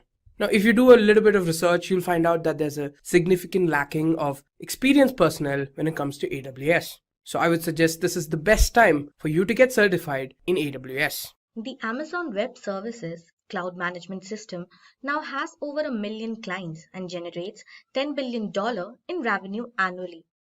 Kellogg's, Samsung, Unilever, Nokia, Netflix, Adobe are the majority of international corporations trust the platform. So, hello everyone, I'm Shamli and I'm going to take you through this new video of Simplilearn on top 10 reasons to choose AWS. Through the medium of this video, I'm going to give you top 10 reasons to choose, adapt, learn, and explore AWS. But before moving ahead, let me give you an overview of the concept of AWS for your better understanding. Amazon Web Services, AWS, is a cloud computing platform that manages and maintains hardware and infrastructure, reducing the expense and complexity of purchasing and running resources on site for businesses and individuals. These resources are available for free or for a fee per usage. It is a comprehensive and simple to use computing platform offered by Amazon. Infrastructure as a service, platform as a service, and packaged software as a service are all used to build the platform. So let's move ahead and explore the top 10 reasons to choose AWS, starting with the first one, which is flexible pricing options. The most popular motivation for learning AWS is because of its cost-effective pricing alternatives. AWS provides a year of free access to the free tier, which is ideal for novices who wish to learn about AWS technology. For beginners, we believe this is plenty. AWS is highly customizable with pay-as-you-go options to match any company need. Flexible pricing is a great approach to scale up or down the architecture as needed. The AWS tariffs are comparable to those for water and electricity. Second reason to proceed with is the global architecture. One of the most appealing features of AWS is that it is offered in 24 different zones across 16 different countries. You can connect to the server from any country. You may use all of the advantages by hiring an AWS developer from anywhere. There are no restrictions on who can use the servers based on their location. Third is automated multi-region backups. AWS offers a variety of backup options, including AMIs and EBS snapshots. AWS's decentralized design and global reach makes storing crucial data in several geographical locations simple and cost-effective. As a result, if your main production environment is brought down by a natural or man-made calamity, your backup data will be unaffected. Third-party solutions can also let businesses automate backups between AWS sites without the need for internal scripting. Fourth reason that we will come across is flexibility and scalability. One of the most valuable AWS features is its flexibility. It lets you pick your operating system, programming language, web application platform, database, and other services. AWS provides a virtual environment in which your application may load all of the services it requires. It also makes data migration easier. When demand increases or drops, autoscaling and elastic load balancing techniques are automatically scaled up or down via AWS. AWS approaches are useful for dealing with unpredictably high or unpredictable loads. Organizations gain from lower cost and more user satisfaction as a result of this. Moving on, fifth is streamlined recovery. Even a small bit of downtime or data loss might be disastrous for some services. For others, the cost of downtime data loss is not greater than the expense of maintaining a multi-site hot standby recovery strategy. Regardless of your organization's resilience to downtime or data loss, AWS Adaptable Platform can provide you with the tools you need to implement a disaster recovery strategy. In the event of a disaster, AWS Disaster Recovery restores your data fast across several locations. Sixth one is PaaS offering. The most prevalent model is Platform as a Service, which has a market share of roughly 32% and is likely to rise in the next few years. A Platform as a Service solution provides a platform for developers to construct unique, configurable software and is a popular choice for enterprises looking to create unique apps without spending a fortune or shouldering all of the responsibilities. Seventh reason I will take you through is customization. Customization for AWS Control Tower is a solution that combines AWS Control Tower with other highly available trusted AWS services to assist customers set up a secure multi-account AWS environment faster and more efficiently using AWS best practices. Customers must first have an AWS Control Tower landing zone set up in the account before installing the solution. Eighth one is scheduling. AWS clients can start and stop services at any moment. Thanks to its service scheduling feature, you can keep track of your assets, pay for the service you use, and run them at a certain time. It enables you to create sample planners to test consumers' viability and schedule services as required. Consider Elastic Computing Cloud, EC2, and Relational Database Service as examples of scheduling services. You are not required to conduct these services on a daily basis. Set the timetable for the service based on the day of the week you utilize it.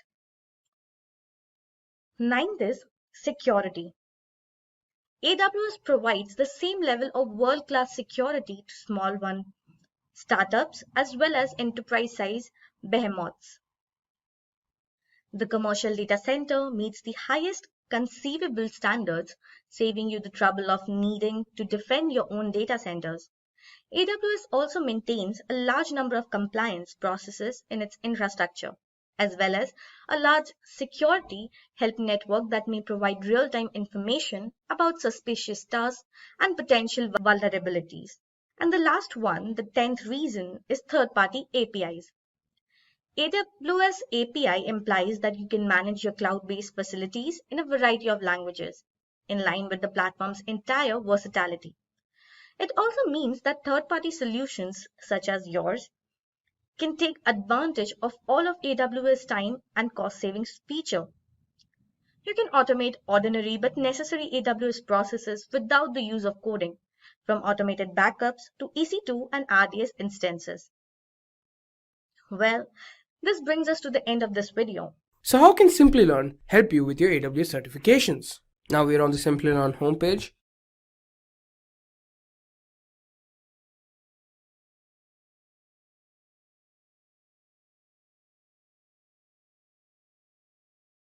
And here we have the AWS Solutions Architect course.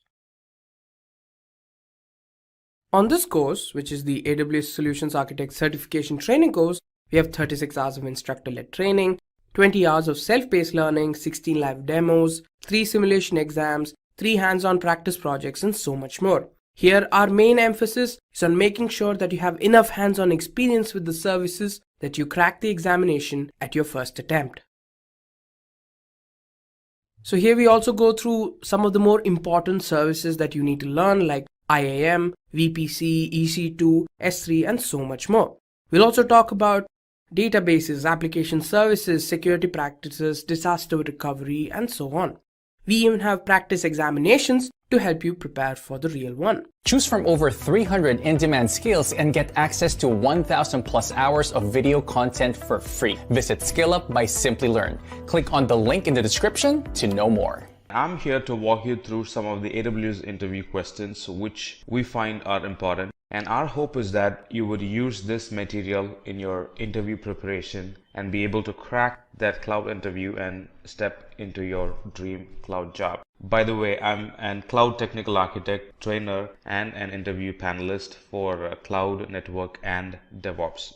So as you progress in watching, you're going to see that these questions are practical scenario-based questions that tests the depth of the knowledge of a person in a particular AWS product or in a particular AWS architecture. So why wait? Let's move on.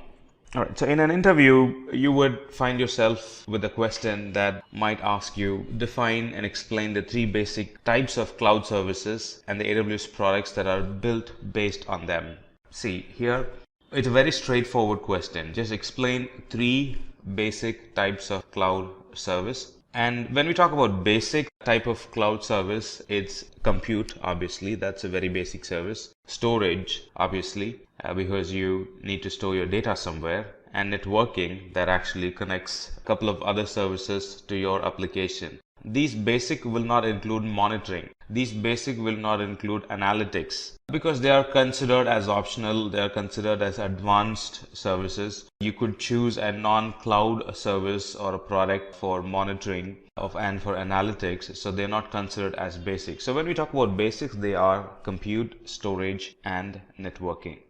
And the second part of the question says, explain some of the AWS products that are built based on them. Of course, compute EC2 is a major one. That's the major share of the compute resource. And then we have platform as a service, which is Elastic Beanstalk. And then function as a service, which is Lambda. Autoscaling and Lightsail are also part of compute services. So the compute domain, it really helps us to run any application, and the compute service helps us in managing the scaling and deployment of an application. Again, Lambda is a compute service, so the compute service also helps in running event initiated stateless applications. The next one was storage.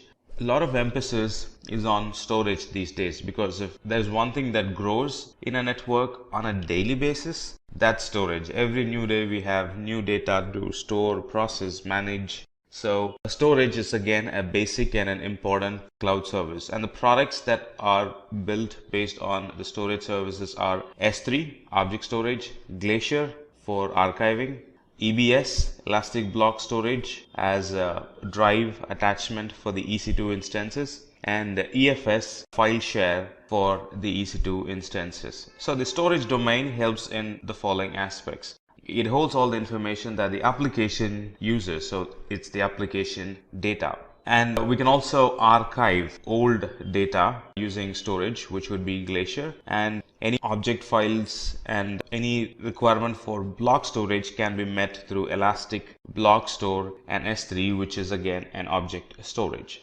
Talking about networks, it's just not important to answer the question with the name of the services and the name of the product. It'll also be good if you could go in depth and explain how they can be used, right? So that actually proves you to be a person knowledgeable enough in that particular service or product. So talking about networking domain, VPC, networking, can't imagine networking without VPC in a cloud environment, especially in AWS cloud environment. And then we have Route 53 for domain resolution or for DNS. And then we have CloudFront, which is an edge caching service that helps customers to read their application with low latency. So networking domain helps with some of the following use cases. It controls and manages the connectivity of the AWS services within our account. And we can also pick an IP address range. If you're a network engineer, or if you are somebody who works in networks or are planning to work in network, you will soon realize the importance of choosing your own IP address for easy remembering. So having an option to have your own IP address in the cloud, own range of IP address in the cloud, it really helps, really helps in cloud networking. The other question that gets asked would be the difference between the availability zone and the region. Actually, the question generally gets asked so to test how well you can actually differentiate and also correlate the availability zone and the region relationship. Right? So a region is a separate geographic area like the US West 1, which represents North California, or the AP South, which represents Mumbai. So regions are a separate geographic area. On the contrary, availability zone resides inside the region. You shouldn't stop there. You should go further and explain about availability zones. And availability zones are isolated from each other, and some of the services will replicate themselves within the availability zone. So availability zone does replication within them, but regions, they don't generally do replication between them. The other question you could be asked is, what is autoscaling? What do we achieve by autoscaling? So in short, autoscaling, it helps us to automatically provision and launch new instances whenever there is an demand. It not only helps us meeting the increasing demand, it also helps in reducing the resource usage when there is low demand. So autoscaling also allows us to decrease the resources or resource capacity as per the need of that particular hour. Now, this helps business in not worrying about putting more effort in managing or continuously monitoring the server to see if they have the needed resource or not, because autoscaling is going to handle it for us. So business does not need to worry about it. And autoscaling is one big reason why people would want to go and pick a cloud service, especially an AWS service. The ability to increase and shrink based on the need of that hour. That's how powerful is autoscaling. The other question you could get asked is, what's geo-targeting in CloudFront? Now we know that CloudFront is caching, and it caches content globally in the Amazon caching service global wide. The whole point is to provide users worldwide access to the data from a very nearest server possible. That's the whole point in using or going for CloudFront. Then what do you mean by geo-targeting? Geo-targeting is showing customer and specific content. Based on language, we can customize the content.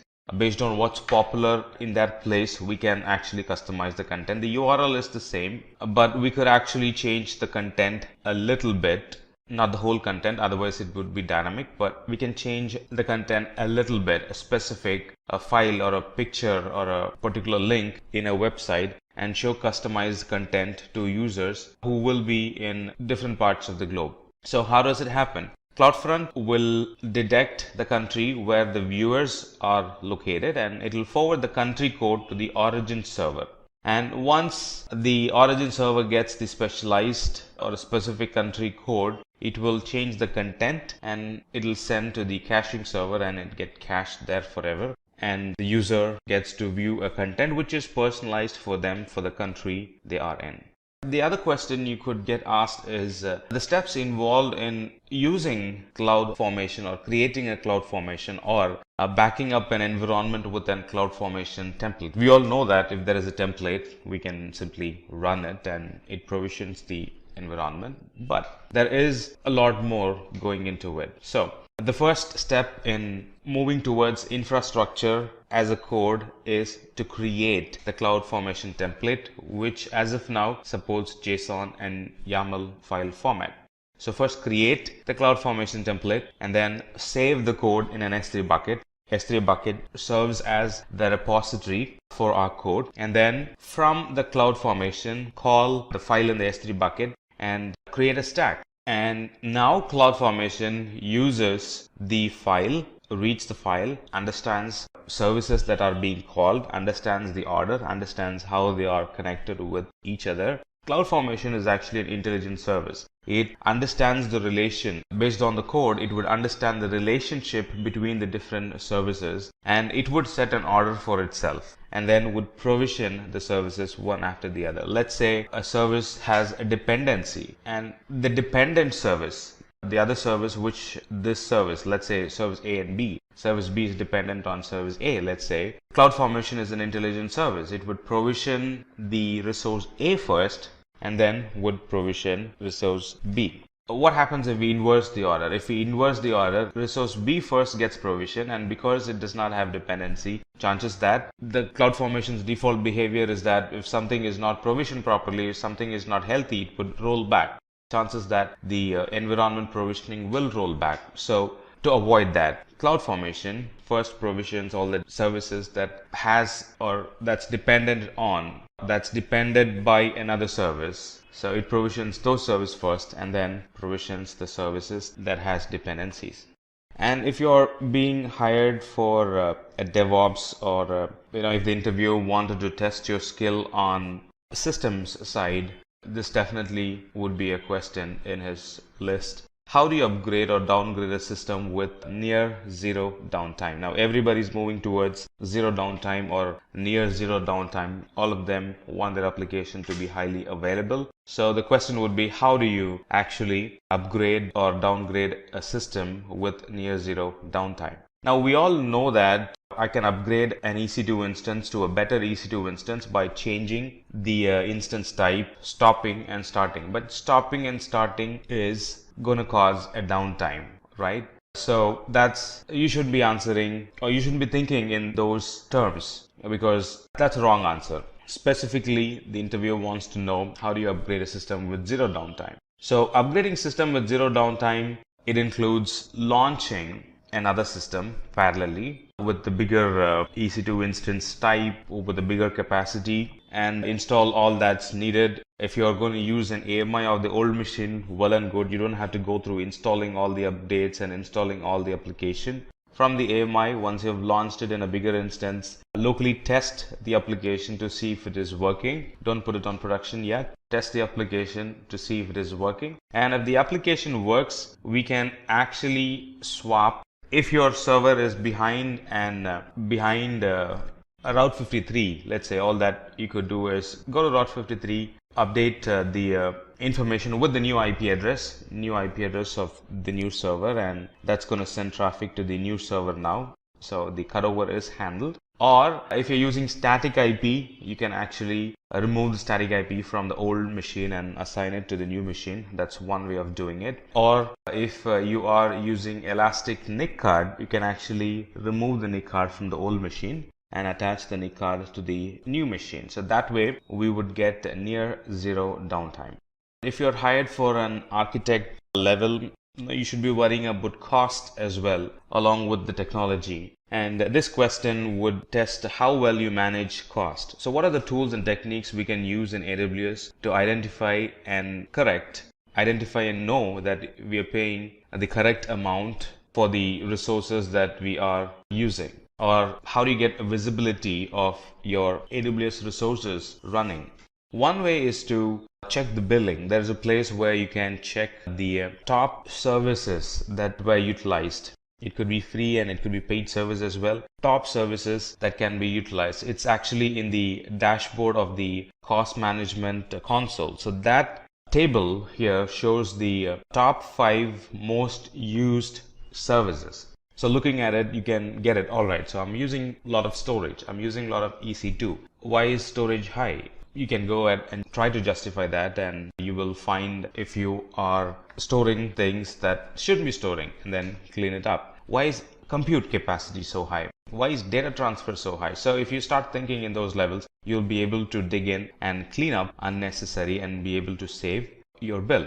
And there are cost explorer services available which will help you to view your usage pattern or view your spending for the past 13 months or so, and it will also forecast for the next 3 months. Now, how much will you be using if your pattern is like this? So that will actually help and will give you a visibility on how much you have spent, how much you will be spending if the trend continues. Budgets are another excellent way to control cost. You can actually set a budget. Alright, this is how much I am willing to spend for this application, for this team, or for this month, for this particular resource. So you can actually put a budget mark, and anytime it exceeds, anytime it's nearing, you would get an alarm saying that, well, we're about to reach the allocated budget amount, stuff like that. That way you can go back and know, and you know that how much the bill is going to be for that month, or you can take steps to control bill amount for that particular month. So AWS budget is another very good tool that you could use. Cost allocation tags helps in identifying which team or which resource has spent more in that particular month. Instead of looking at the bill as one list with no specifications into it and looking at it as an expenditure list, you can actually break it down and tag the expenditure to the teams with cost allocation tags. The dev team has spent so much. The production team has spent so much. The training team has spent more than the dev and the production team. Why is that? Now, you'll be able to think in those levels only if you have cost allocation tags. Now, cost allocation tags are nothing but the tags that you would put when you create a resource. So for production services, you would put as a production tag, you would create a production tag and you would associate that resources to it. And at a later point, when you actually pull up your bill, that's going to show a detailed list of this is the owner, this is the group, and this is how much they have used in the last month. And you can move forward with your investigation and encourage or stop users using more services with the cost allocation tags. The other famous question is, are there any other tools or is there any other way of accessing AWS resource other than the console? Console is GUI, right? So in other words, other than GUI, how would you use the AWS resource and how familiar are you with those tools and technologies? The other tools that are available that we can leverage and access the AWS resource are, of course, PuTTY. You can configure PuTTY to access the AWS resources, like log into an EC2 instance. An EC2 instance does not always have to be logged in through the console. You could use PuTTY to log into an EC2 instance, and like the jump box, like the proxy machine, and like the gateway machine, and from there you can actually access the rest of the resources. So this is an alternative to the console. And of course, we have the AWS CLI in any of the Linux machines or Windows machines. We can install, so that's point 2, 3 and 4. We can install AWS CLI for Linux, Windows, also for Mac. So we can install them, and from there, from your local machine, we can access, run AWS commands and access, provision, monitor the AWS resources. The other ones are, we can access the AWS resource programmatically using AWS SDK and Eclipse. So these are a bunch of options we have to use the AWS resource other than the console.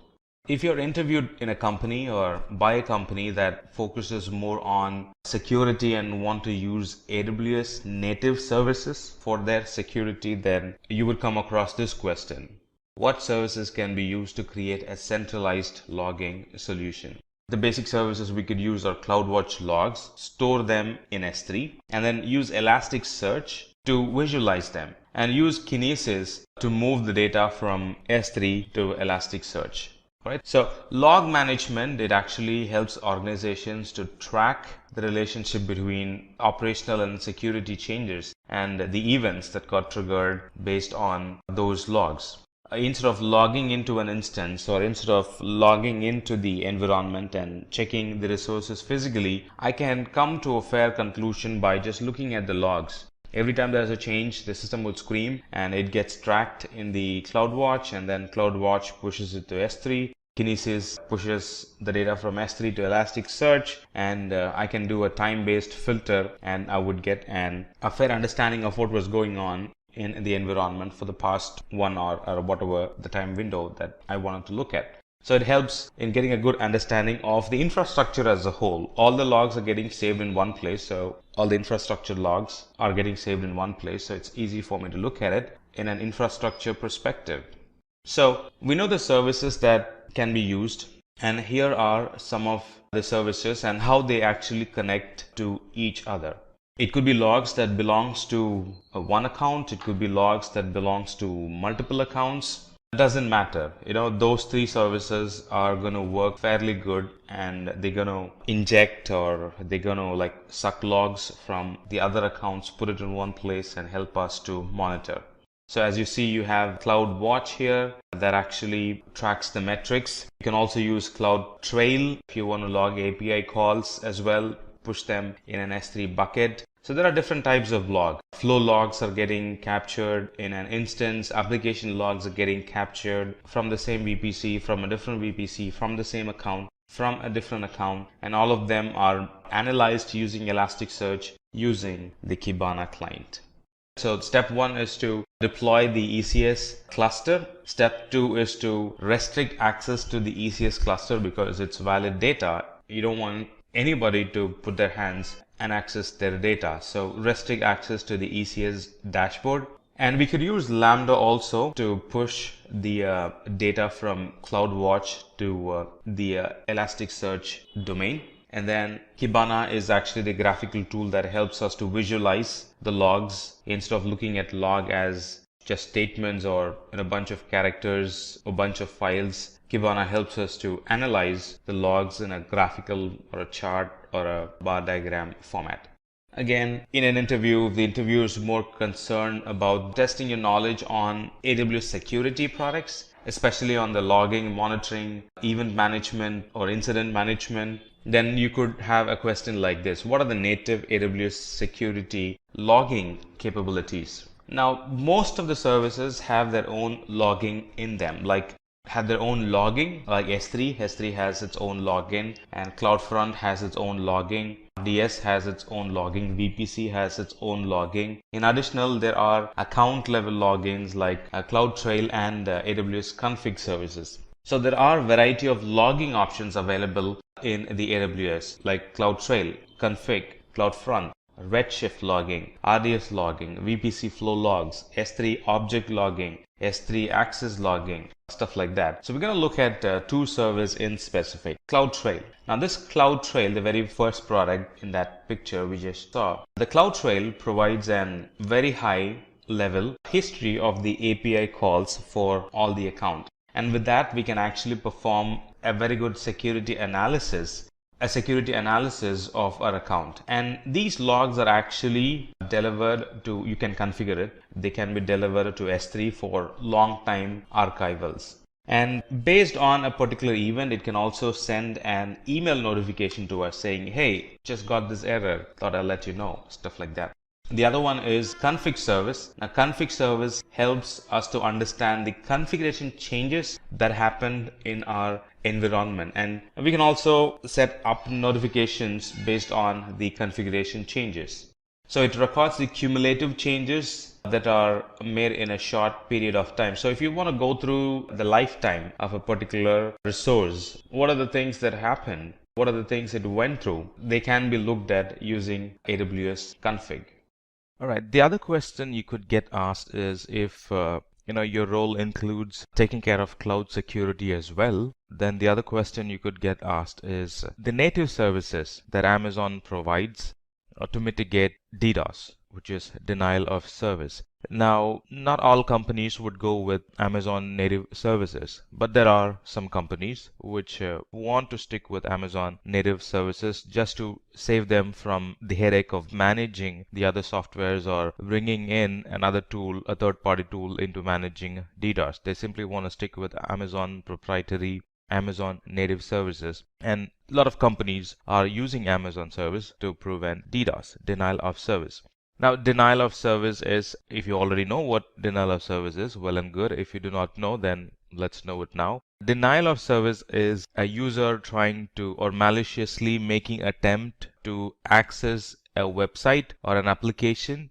The user would actually create multiple sessions and he would occupy all the sessions, and he would not let legitimate users access the service. So he's in turn denying the service for the user. A quick picture review of what denial of service is. Now look at it. these users, instead of making one connection, they are making multiple connections. And there are cheap software programs available that would actually trigger connections from different computers in the internet with different MAC addresses. So everything kind of looks legitimate for the server, and it would accept those connections and it would keep the sessions open. The actual users won't be able to use them. So that's denying the service for the actual users, denial of service.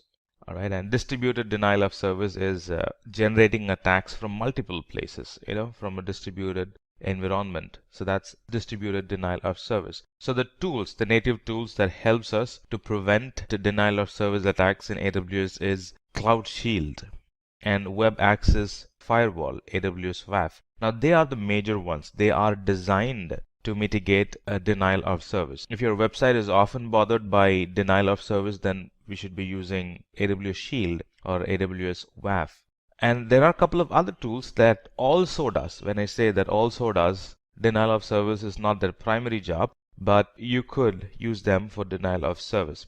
Route 53's purpose is to provide DNS. CloudFront is to provide caching. Elastic Load Balancer, ELB's work is to provide load balancing. VPC is to create and secure a virtual private environment. But they also support mitigating denial of service, but not to the extent you would get in AWS Shield and AWS WAF. So AWS Shield and WAF are the primary ones, but the rest can also be used to mitigate distributed denial of service.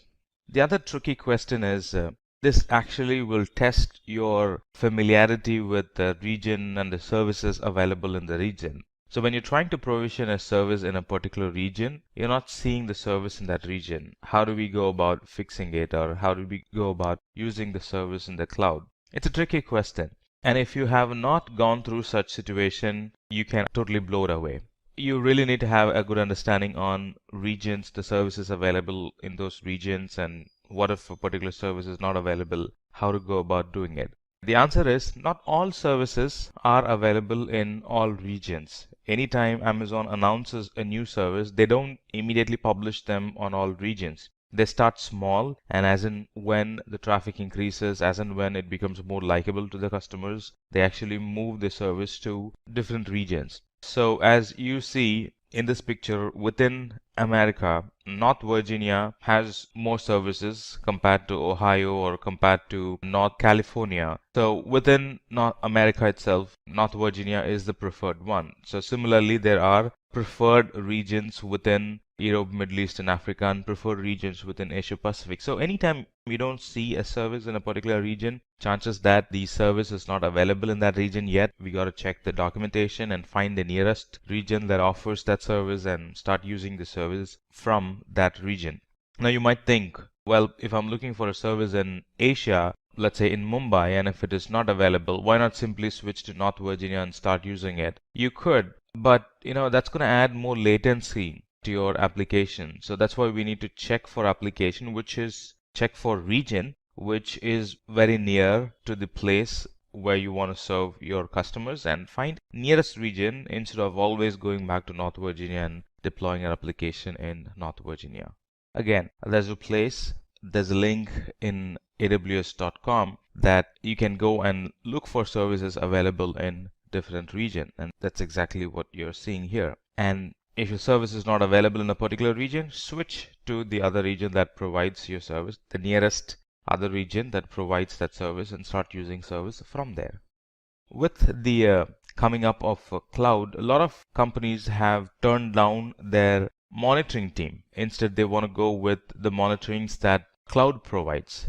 Nobody wants to, or at least many people don't want to go through the hassle of, at least new startups and new companies that are thinking of having a monitoring environment. Now, they don't want to go with traditional NOC monitoring. Instead, they would like to leverage AWS monitorings available, because it monitors a lot of stuff, not just the availability, but it monitors a lot of stuff like failures, errors. It also triggers emails, stuff like that. So how do you actually set up a monitor to website? How do you set up a monitor to monitor the website metrics in real time in AWS? The simple way, anytime you have a question about monitoring, CloudWatch should strike your mind. because CloudWatch is meant for monitoring, is meant for collecting metrics, is meant for providing graphical representation of what's going on in a particular network at a particular point of time. So CloudWatch helps us to monitor applications, and using CloudWatch we can monitor the state changes, not only the state changes, the autoscaling life cycle events. Anytime there are more services added, there is a reduction in the number of servers because of less usage. Very informative messages can be received through CloudWatch. CloudWatch can now support scheduled events. If you want to schedule anything, CloudWatch has an event that would schedule an action, right? Schedule a trigger, time-based, not incident-based. Anything happening and then you get an action happening that's incident-based. On the other hand, you can simply schedule few things on time-based. So that's possible with CloudWatch.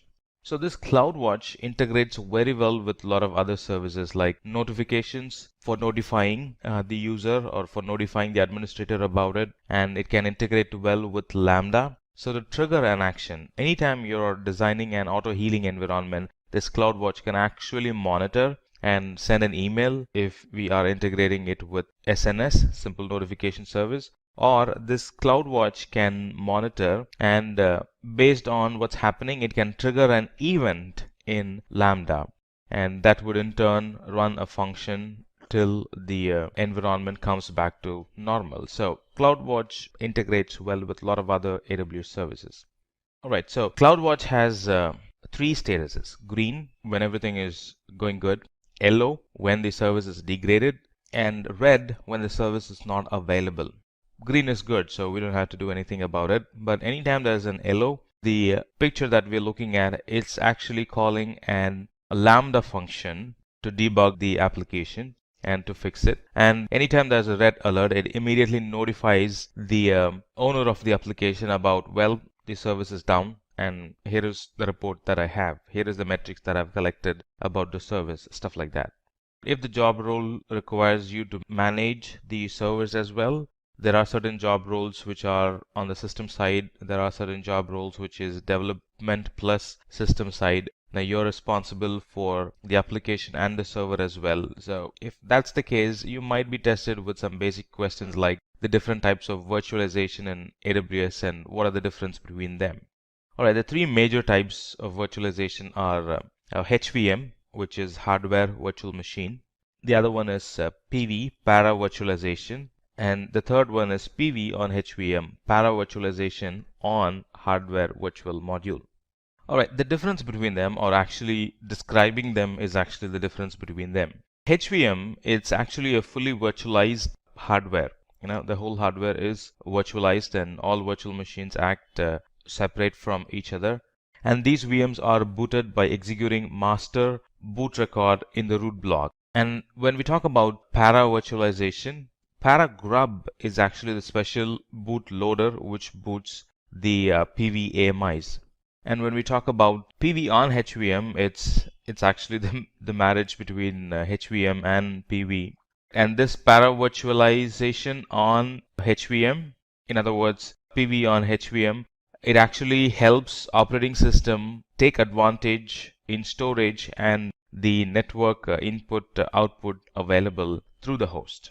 Another good question is, name some of the services that are not region specific. Now, you've been taught that all services are within a region and some services are within an availability zone. For example, EC2 is within an availability zone, EBS is within an availability zone, S3 is region specific, DynamoDB is region specific, stuff like that. VPC is both availability and region specific, meaning subnets are availability zone specific and VPC is region specific, stuff like that. So you might have thought, you might have learned in that combination. But there could be some tricky questions that tests you how well you have understood the region, non-region, and availability, non-availability services.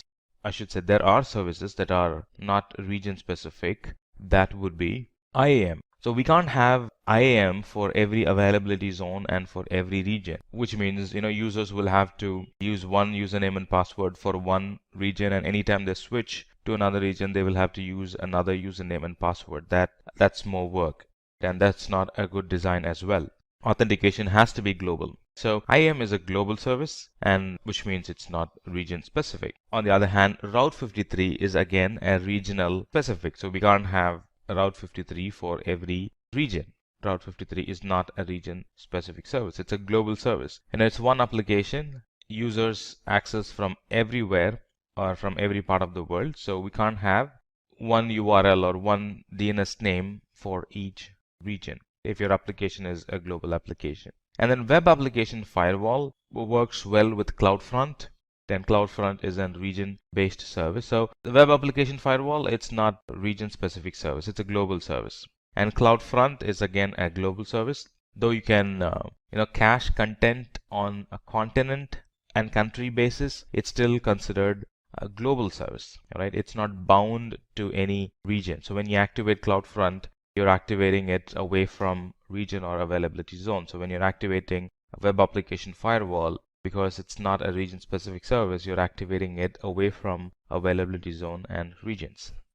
So a quick recap: IAM users, groups, roles, and accounts, they are global services. They can be used globally. Route 53 services are offered at edge locations, and they are global as well. Web Application Firewall, a service that protects our web application from common web exploits. They are global service as well. CloudFront is Global Content Delivery Network, CDN, and they are offered at edge locations, which are a global service. In other words, non-region specific service or beyond region service. All right, this is another good question as well. In the project that you are being interviewed, if they really want to secure their environment using NAT, or if they are already securing their environment using NAT by any of these two methods like NAT gateway or NAT instances, you can expect this question: what are the difference between a NAT gateway and NAT instances? Now, they both serve the same thing, right? So they're not two different services trying to achieve two different things. They both serve the same thing, but still they do have differences in them. Right? On a high level, they both achieve providing NATing for the service behind it, but the difference comes when we talk about the availability of it. NAT gateway is a managed service by Amazon, whereas NAT instance is managed by us. Now I'm talking about the third point, maintenance here. NAT gateway is managed by Amazon. NAT instance is managed by us, and availability of NAT gateway is very high, and availability of NAT instance is less compared to the NAT gateway because it's managed by us. It's on an EC2 instance which could actually fail, and if it fails, we'll have to relaunch it. But if it is NAT gateway, if something happens to that service, Amazon would take care of reprovisioning it. And talking about bandwidth, it can burst up to 75 gigabits. Traffic through the NAT gateway can burst up to 75 gigabits. But for NAT instance, it actually depends on the server that we launch. And if we are launching a T2 micro, it barely gets any bandwidth. So there's a difference there. And the performance, because it's highly available because of the bigger pipe, 75 gigabits, the performance of the NAT gateway is very high, but the performance of the NAT instance is going to be average. Again, it depends on the size of the NAT instance that we pick. And billing. Billing for NAT gateway is the number of gateways that we provision and the duration for which we use the NAT gateway. But billing for NAT instance is number of instance and the type of instance that we use. Of course, number of instance, duration, and the type of instance that we use. Security in NAT gateway cannot be assigned, meaning it already comes with full packed security. But in NAT instance, security is a bit customizable. I can go and change the security because it's a server managed by me or managed by us. I can always change the security. Well, allow this, don't allow this, stuff like that. Size and load of the NAT gateway is uniform, but the size and the load of the NAT instance changes as per a NAT gateway is a fixed product, but NAT instance can be small instance, can be a big instance, so the size and the load through it varies. Right. The other question you could get asked is, what are the difference between stopping and terminating an EC2 instance? Now you will be able to answer only if you have worked on environments where you have your instance stopped and where you have your instance terminated. If you have only used lab and are attending the interview, chances are that you might be always lost when answering this question. It might look like both are the same. Well, stopping and terminating both are the same, but there is a difference in it. So when you stop an instance, it actually performs a normal shutdown on the instance and it simply moves the instance to the stopped state. But when you actually terminate the instance is moved to the stop state. The EBS volumes that are attached to it are deleted and removed, and we'll never be able to recover them again. So that's a big difference between stopping and terminating an instance. If you're thinking of using the instance again along with the data in it, you should only be thinking of stopping the instance, but you should be terminating the instance only if you want to get rid of that instance forever.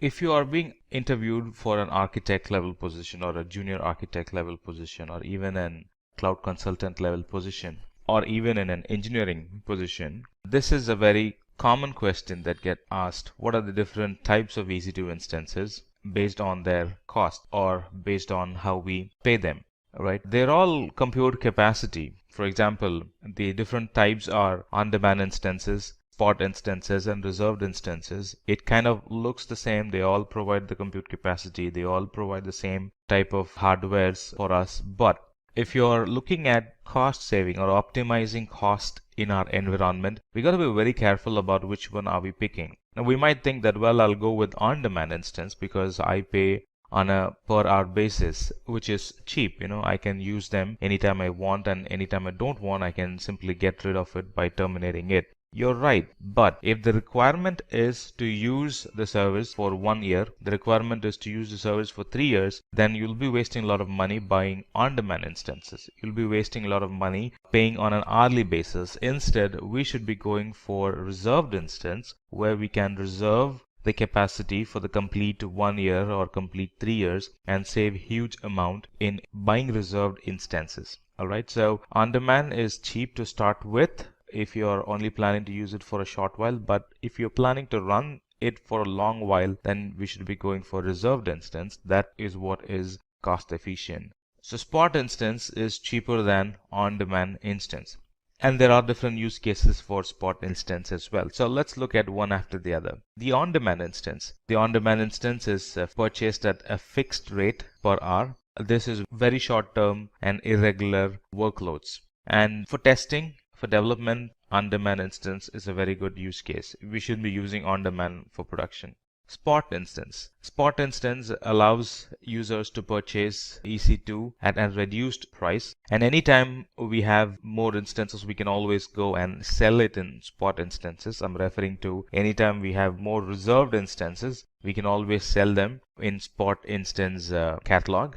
And the way we buy spot instance is we actually put a budget. This is how much I'm willing to pay. All right, would you be able to give service within this cost? So anytime the price comes down and meets the cost that we have put in, we'll be assigned an instance, and anytime the price shoots up, the instance will be taken away from us. But in case of on-demand instances, we have bought that instance for that particular hour and it stays with us. But with spot instances, it varies based on the price.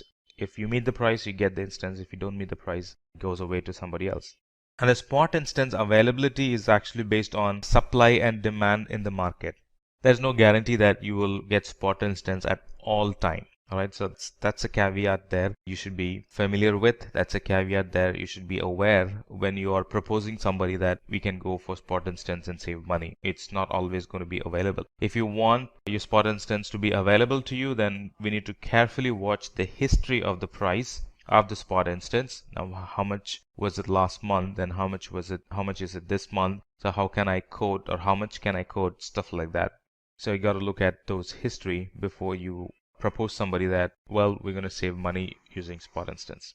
On the other hand, reserved instance provide cost savings for the company. We can opt for reserved instances for 1 year or 3 years. There are actually 3 types of reserved instances: light, medium, and heavy reserved instances. They are based on the amount that we would be paying. And cost benefit also depends with reserved instance. The cost benefit also depends based on are we doing all upfront or no upfront or partial payment, then split the rest as monthly payments. So there are many purchase options available. But overall, if you're looking at using an application for the next 1 year and 3 years, you should not be going for on-demand instance. You should be going for reserved instance, and that's what gives you the cost benefit.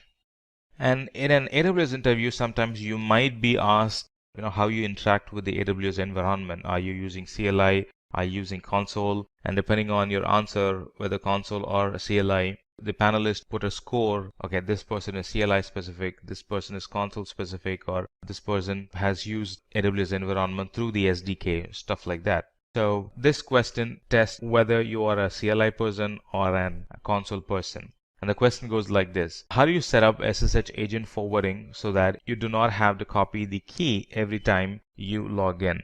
If you have used PuTTY, anytime if you want to log into an EC2 instance, you will have to put the IP and the port number. Along with that, you will have to map, or we will have to map the key in the PuTTY. And this has to be done every time. That's what we would have done in our lab environments, right? But in production environment, using the same key or mapping the same key again and again every time, it's actually an hassle. It's considered as a blocker. So you might want to cache it. You might want to permanently add it in your PuTTY session so you can immediately log in and start using it. So here in the place where you would actually map the private key, there's a quick button that actually fixes or that actually binds your SSH to your PuTTY instance. So we can enable SSH agent forwarding that will actually bind our key to the SSH, and next time when we try to log in, we don't have to always go through mapping the key and trying to log in. Alright, this question, what are Solaris and AX operating systems? Are they available with AWS? That question generally gets asked to test how familiar are you with the AMIs available? How familiar are you with EC2? How familiar are you with the EC2 hardwares available? That basically tests that. Now the first question or the first thought that comes to your mind is, well, everything is available with AWS. I've seen Windows, I've seen Ubuntu, I've seen Red Hat, I've seen Amazon AMIs, and if I don't see my operating system there, I can always go to Marketplace and try them. If I don't find a Marketplace, I can always go to Community and try them. So there are a lot of AMIs available, there are a lot of operating systems available. I will be able to find Solaris and AX, but that's not the case. Solaris and AX are not available with AWS. That's because Solaris uses a different, Solaris does not support, the architecture does not support public cloud currently. The same goes for AX as well. They run on Power CPU and not on Intel, and as of now, Amazon does not provide Power machines. This should not be confused with HPC, which is high performance computing. Should not be confused with that. Now these are different hardwares, different CPU itself that the cloud providers they do not provide yet. Another question you could get asked in organizations that would want to automate their infrastructure using Amazon native services would be, how do you actually recover an EC2 instance or auto recover an EC2 instance when it fails? Well, we know that EC2 instances are considered as immutable, meaning irreparable. We don't spend time fixing bugs in an OS, stuff like that. Once an EC2 instance crashes, like it goes on a OS panic, or there are various reasons why it would fail. So we don't have to really worry about fixing it. We can always relaunch that instance and that would fix it. But what if it happens at 2 o'clock in the night? What if it happens during a weekend when nobody's in office looking or monitoring those instances? So you would want to automate that, not only on a weekend or during midnights, but it's general practice good to automate it. So you could face this question, how do you actually automate an EC2 instance once it fails? And the answer to that question is using CloudWatch, we can recover the instance. So as you see, there is an alarm threshold set in CloudWatch. And once the threshold is met, meaning if there is an error, if there is a failure, if the EC2 instance is not responding for a certain while, we can set an alarm. And once the alarm is met, let's say the CPU utilization stayed high for 5 minutes. Right, it's not taking any new connections, or the instance is not pinging for 5 minutes, or in this case it's 2 minutes. it's not pinging. So it's not going to respond connection. So in those cases, you would want to automatically recover that EC2 instance by rebooting the instance. All right, now look at this, the take this action section under the action. So there we have a bunch of options like recover this instance, meaning reboot the instance. So that's how we would recover. The other two options are beyond the scope of the question, but still you can go ahead and apply, just like I'm going to do it. So the other option is stop the instance. That's very useful when you want to stop instances that are having low utilizations. Nobody's using the system as of now. You don't want them to be running and wasting the cloud expenditure. So you can actually set an alarm that stops the EC2 instance that's having low utilization. So somebody was working in an instance and they left it without, or they forgot to shut down that instance, and it gets, they will only use it again the next day morning. So in between there could be like 12 hours that the system is running idle, nobody's using it, and you're paying for it. So you can identify such instances and actually stop them when the CPU utilization is low, meaning nobody is using it. The other one is to terminate. Let's say you want to give system to somebody temporarily and you don't want them to hand the system back to you. All right, this is actually an idea. In other words, this is actually the scenario. So you hand over a system to somebody, and when they're done, they're done. We can actually terminate the system. So you could instruct the other person to terminate the system when they're done, and they could forget and the instance could be running forever. Or you can monitor the system after the specified time is over and you can terminate the system. Or best part, you can automate the system termination. So you assign a system to somebody and then turn on this CloudWatch action to terminate the instance when the CPU is low for like 2 hours, meaning they've already left, or CPU is low for 30 minutes, meaning they've already left, stuff like that. So that's possible.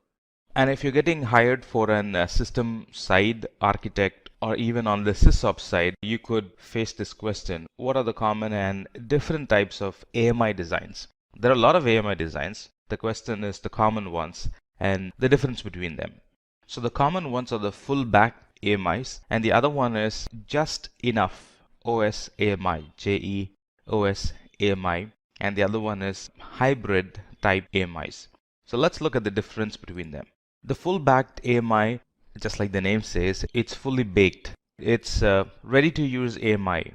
This is the simplest AMI to deploy. Can be a bit expensive, it can be a bit cumbersome because you'll have to do a lot of work beforehand. You could use the AMI, so a lot of planning, a lot of thought process will go into it, and the AMI is ready to use, right? You hand over the AMI to somebody and it's ready to use, or if you want to reuse the AMI, it's already ready for you to use. So that's full baked AMI.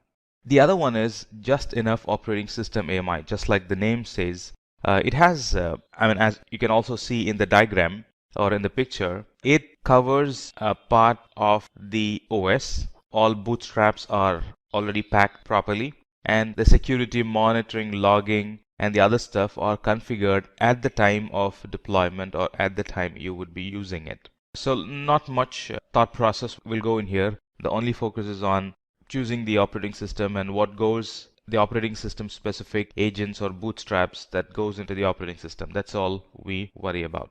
The advantage of this is it's flexible, meaning you can choose to install additional softwares at the time of deploying, but that's going to require an additional expertise on the person who will be using the AMI. So that's another overhead there. But the advantage is that it's kind of flexible. I can change the configurations during the time of deployment. The other one is a hybrid AMI. Now the hybrid AMI actually falls in between the fully baked AMI and just enough operating system options. So these AMIs have some features of the baked type and some features of the just enough OS type. So as you see, the security monitoring, logging are packed in that AMI, and the runtime environments are installed during the time of a deployment. So this is where the strict company policies would go into the AMI. Company policies like you got to log this, you got to monitor this. These are the ports that generally gets open in all the systems, stuff like that. So they strictly go into the AMI and sits in an AMI format. And during deployment, you have the flexibility of choosing the different runtime and the application that sits in an EC2 instance. Another very famous question you would face in an interview is, how can you recover login to an EC2 instance to which you lost the key? Well, we know that if the key is lost, we can't recover it. There are some organizations that integrate their EC2 instances with an AD. That's different. All right, so you can go and reset the password in the AD and you will be able to log in with the new password. But here the specific tricky question is you are using a key to log in, and how do you recover if you have lost the key? Generally, companies would have made a backup of the key so we can pick from the backup. But here the specific question is we have lost the key, literally no backups on the key at all. So how can we log in? And we know that we can't log into the instance without the key present with us. So the steps to recover is that make the instance use another key and use that key to log in. Once the key is lost, it's lost forever. We won't be able to recover it. You can't raise a ticket with Amazon. Not possible. They're not going to help. It's beyond the scope. So make the instance use another key. It's only the key that's the problem. You still have valid data in it. You got to recover the data. It's just the key that's having the problem. So we can actually focus on the key part alone and change the key, and that will allow us to log in. So how do we do it? Step-by-step procedure. So first, verify the EC2 config service is running in that instance. If you want, you can actually beforehand install the EC2 config in that service, or you can actually make the EC2 config run through the console. Just a couple of button clicks and that'll make the EC2 config run in that EC2 instance, and then detach the root volume for that instance. Of course, it's going to require a stop and start. So detach the root volume from the instance, attach the root volume to another instance as a temporary volume, or it could be a temporary instance that you've launched only to fix this issue, and then log in to that instance and to that particular volume and modify the configuration file. Modify it to use the new key, and then move the root volume back to its original position and restart the instance. And now the instance is going to have the new key, and you also have the new key with which you can log in. So that's how we go ahead and fix it. Now let's move on to some product specific or S3 product specific questions. A general perception is S3 and EBS can be used interchangeably, and the interviewer would want to test your knowledge on S3 and EBS. Well, EBS uses S3, that's true, but they can't be interchangeably used. So you might face this question: what are some key differences between AWS S3 and EBS? Well, the differences are S3 is an object store, meaning you can't install anything in it. You can store drive files, but you can't actually install in it. It's not a file system. But EBS is a file system. You can install services, install applications in it, and that's going to run stuff like that. And talking about performance, S3 is much faster and EBS is super faster when accessing from the instance, because from the instance, if you need to access S3, you'll actually have to go out through the internet and access the S3, or S3 is an external service, a very external service. You'll have to go through, or you'll have to go outside of your VPC to access S3. S3 does not come under a VPC, but EBS comes under a VPC. It's on the same VPC, so you would be able to use it kind of locally. Compared to S3, EBS is very local, so that way it's going to be faster. And redundancy, talking about redundancy of S3 and EBS. S3 is replicated. The data in S3 is replicated across the data centers, but EBS is replicated within the data center, meaning S3 is replicated across availability zones. EBS is within an availability zone. So that way redundancy is a bit less in EBS. In other words, redundancy is higher in S3 than EBS.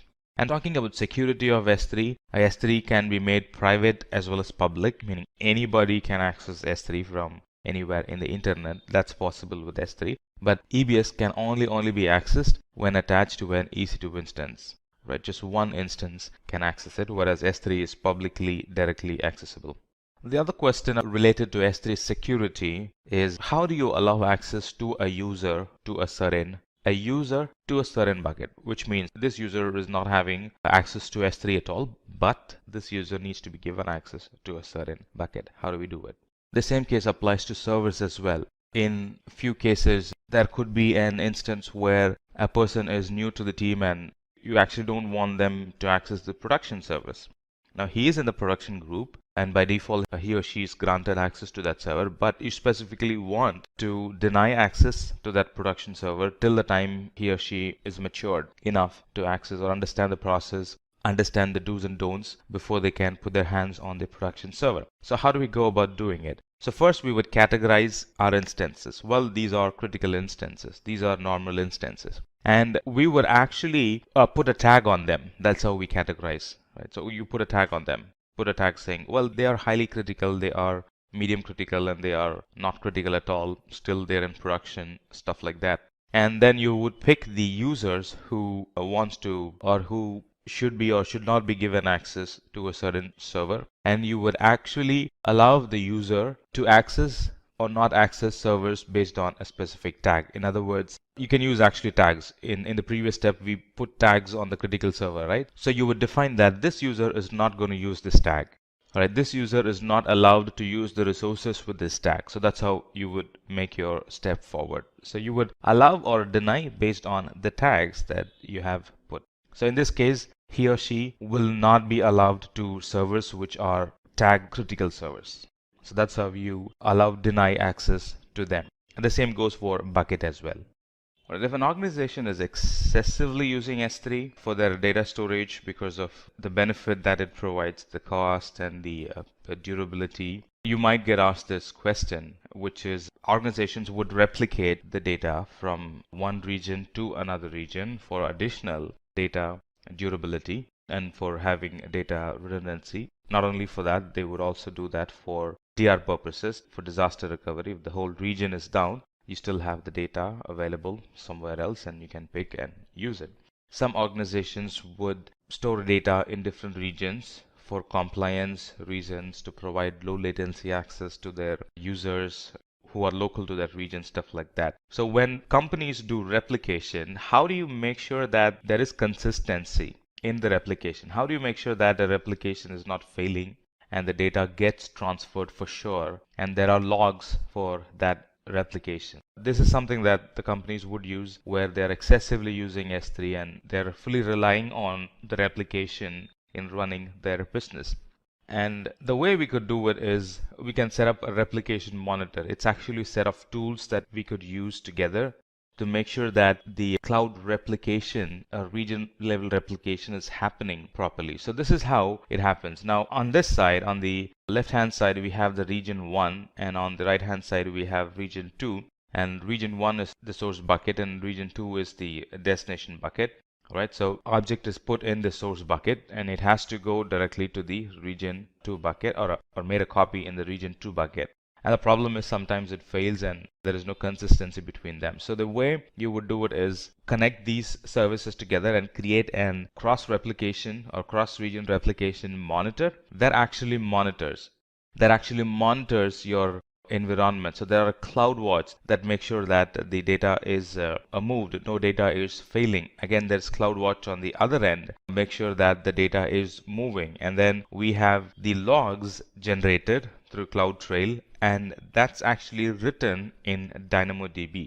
And if there is an error, if something is failing, you get notified through an SMS. Or you get notified through an email using the SNS service. So that's how we could leverage these tools and set up an cross-region replication monitor that actually monitors your data replication.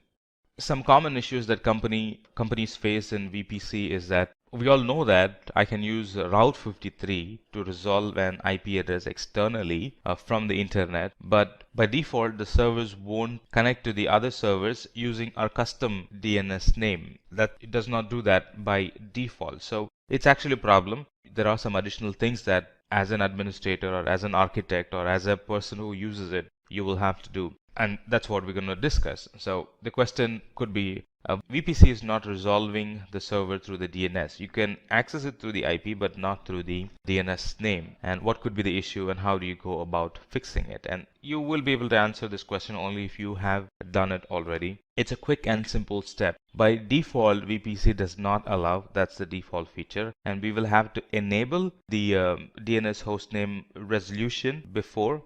Now this is for the custom DNS, not for the default DNS that comes along. This is for the custom DNS. So we will have to enable the DNS hostname resolution. So we'll have to enable the DNS hostname resolution so they actually resolve. Let's say I want to connect to server 1.0 Simplilearn.com. By default, it's not allowed. But if I enable this option, then I will be able to connect to server 1 Simplilearn.com.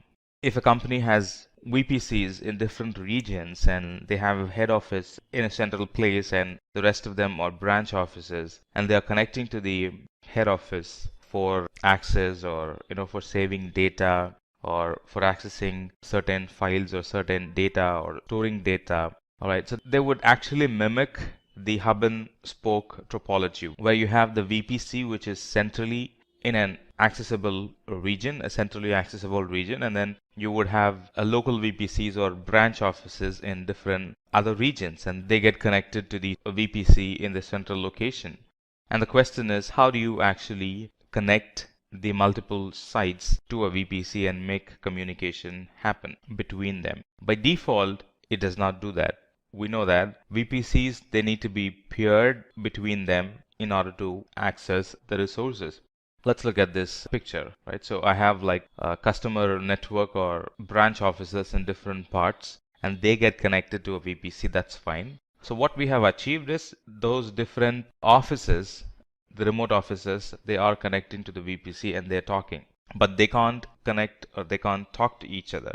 That's what we have built. But the requirement is the traffic needs to, or they should be able to talk to each other, but they should not have a direct connection between them, which means that they will have to come and hit the VPC and then reach the other customer network, which is in Los Angeles or which is in New York. All right, that's the requirement. So that's possible with some architecting in the cloud. So that's using VPN Cloud Hub. You look at these dotted lines, which actually allows customers, or which actually allows the corporate networks to talk to each other through the VPC. Again, by default, it doesn't happen. Cloud Hub is an architecture that we should be using to make this happen. And what's the advantage of it? As a central office or as the headquarters office, which is in the VPC, or headquarters data center, which is in the VPC, you have control, or the VPC has control on who talks to who, and what traffic can talk to, what traffic can be routed to the other head office, stuff like that.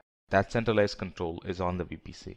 The other question you could get asked is, name and explain some security products and features available in VPC. Well, VPC itself is an security service. It provides a security service to the application, but how do you actually secure the VPC itself? That's the question. And yes, there are products that can actually secure the VPC, or the VPC delivers those products to secure the application.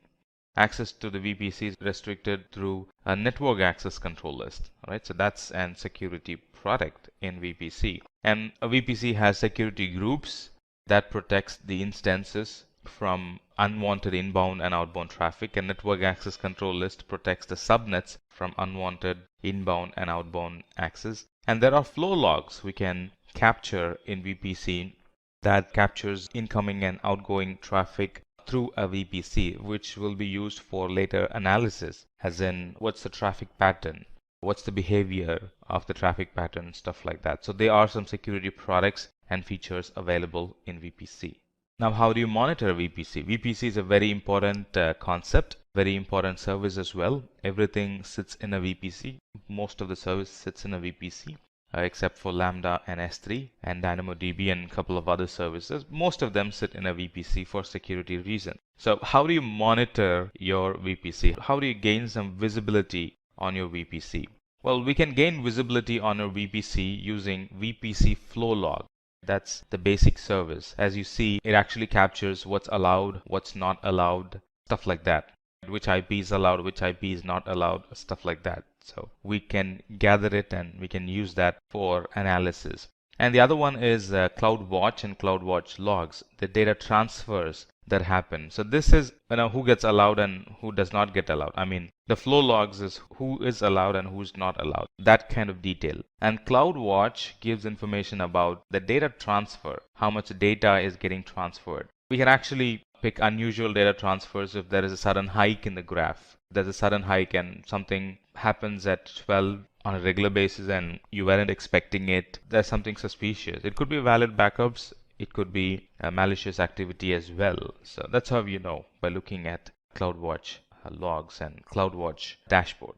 Now let's talk about multiple choice questions. When going for an interview, you might sometimes find yourself that the company is conducting an online test. Based on the score, they can put you to a panelist and then they would take it forward. So we thought we'll also include multiple choice questions to help you better handle such situation if you come across. Alright, when you find yourself in such situation, the key to clear them is to understand the question properly, read between the lines. That's what they say.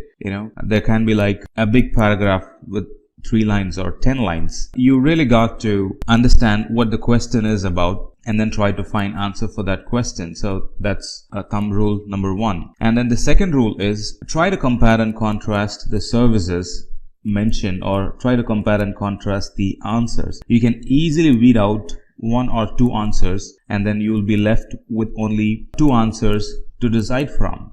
So that also helps you with time, and that also helps you with some precision in your answer. So number 1, read between the lines. Number 2, compare and contrast the services, and you'll be able to easily weed out the wrong ones. So let's try answering this question. Suppose you are a game designer and you want to develop a game with a single digit millisecond latency. Which of the following database services would you choose? So we know that the following are database services. Good enough. All right. And it talks about millisecond latency. That's a key point. And the third thing is it's a game. Could be a mobile game. It's a game that you are trying to design and you need millisecond latency, and it has to be a database. Alright, so let's talk about the options available. RDS. RDS is a database for sure. Is it good for game design? We'll come back to that. Neptune.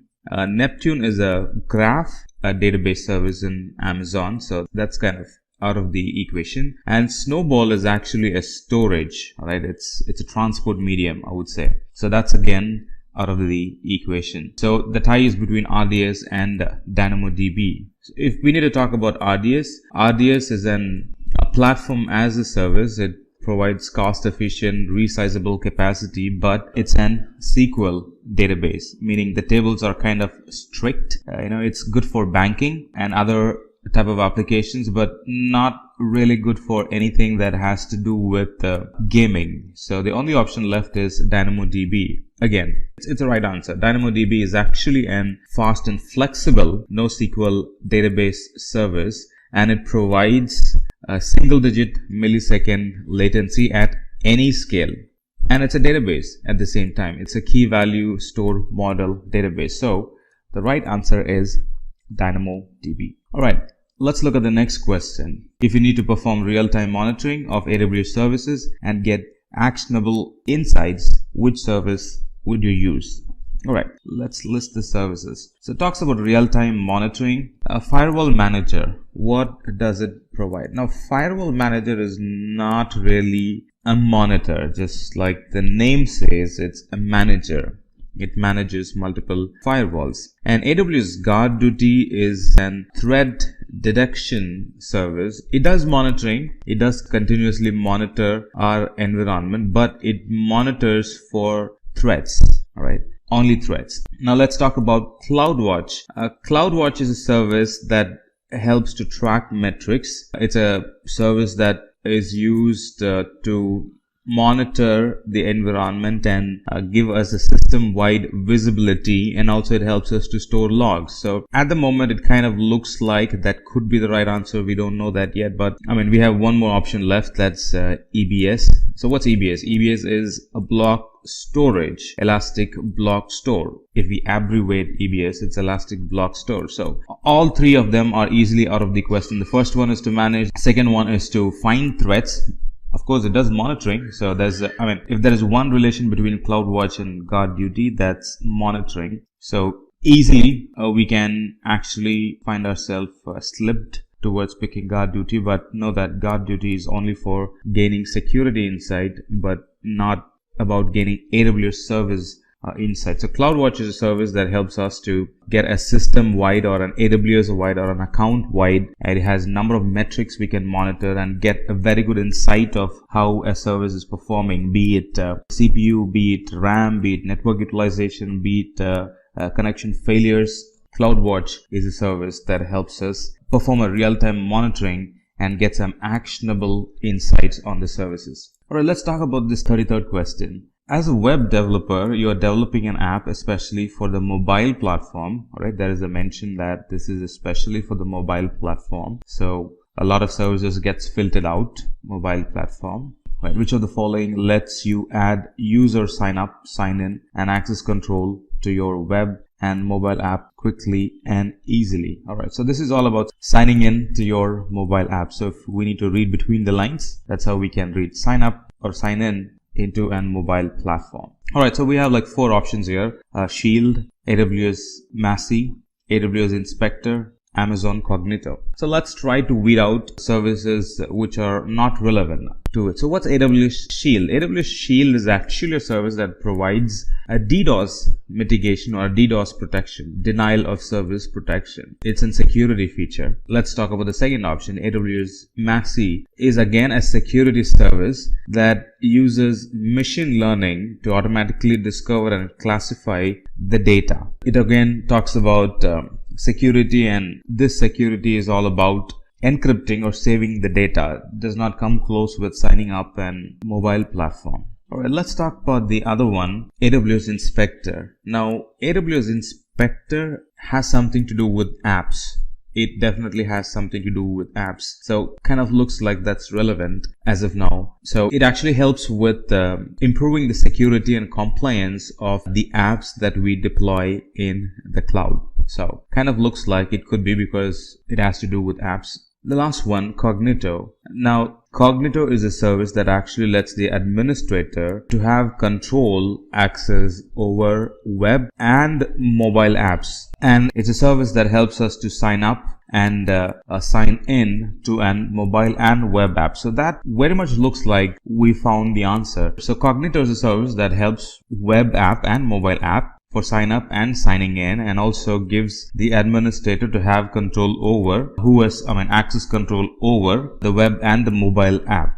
Pretty much we found it. So it's Cognito. Cognito is a service that helps us to set up, sign in, and have access control over the users who would be using our mobile and web app. All right, how about this question? You are an ML engineer or a machine learning engineer who is on the lookout for a solution that will discover sensitive information that your enterprise stores in AWS and then uses NLP to classify that data and provide business related insights. Which among the following services would you choose? So we have a bunch of services that's going to help us achieve, or one of it is going to help us achieve the above requirement. So it's a service that deals with machine learning.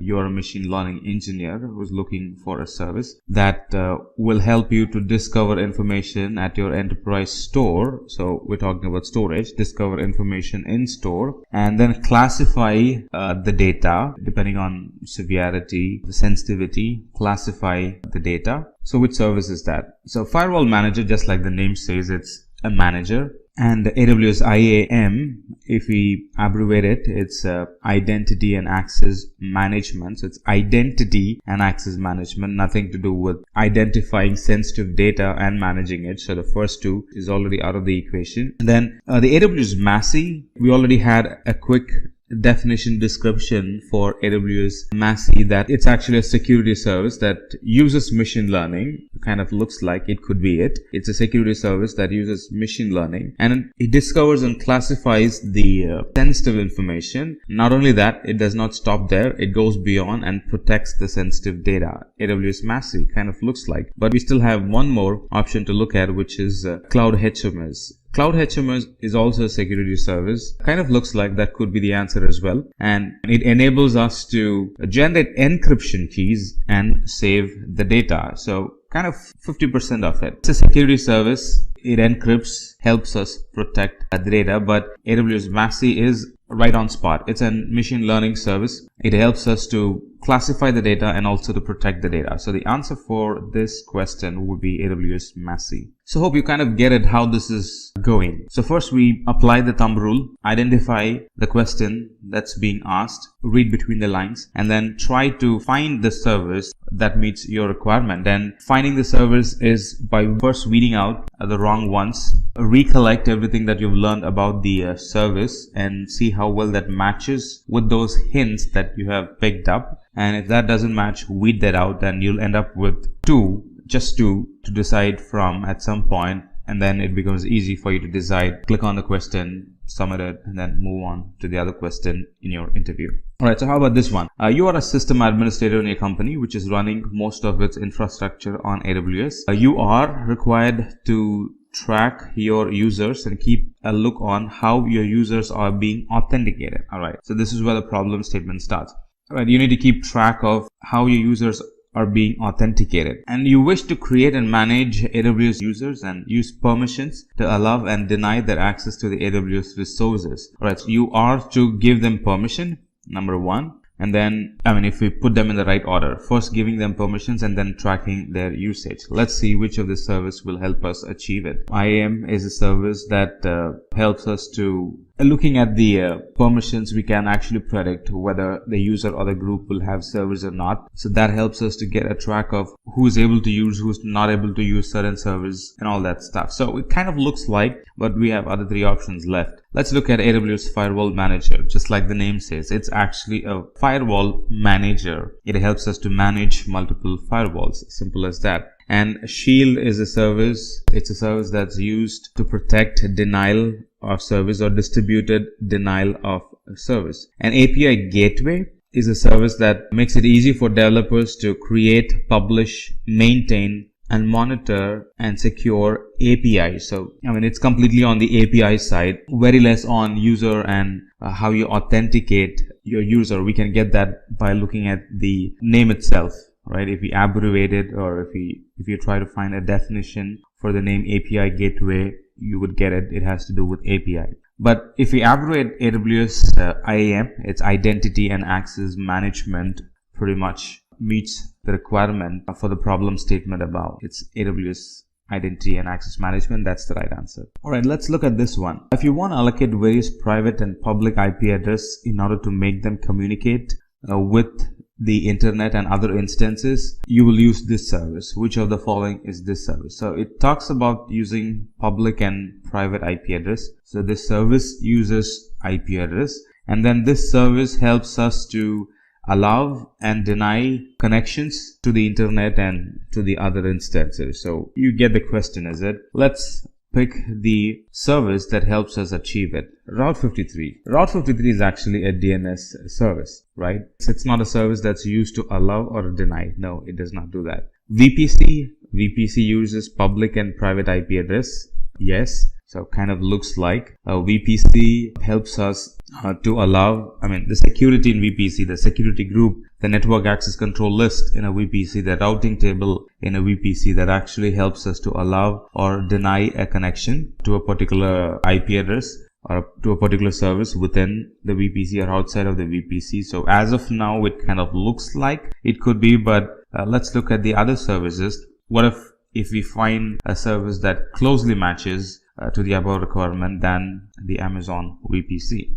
Gateway, API Gateway, we know that it's a managed service that makes it easy for developers to create, publish, maintain, and monitor APIs and secure APIs. So that has completely to do with API, not with IP. CloudFront, we know about CloudFront that it's a content delivery network, and it provides global distribution of servers where our content can be cached. It could be video or bulk media or anything else. They can be cached locally, so users can easily access them and download them easily. All right, so that's CloudFront. Now at this point, after looking at all four, it looks like VPC is the right answer, and in fact VPC is the right answer. VPC has public IP address. VPC can help us with private IP address. VPC can be used to allow, deny connection based on the security group, access control list, and the routing table it has. So that's right answer is VPC.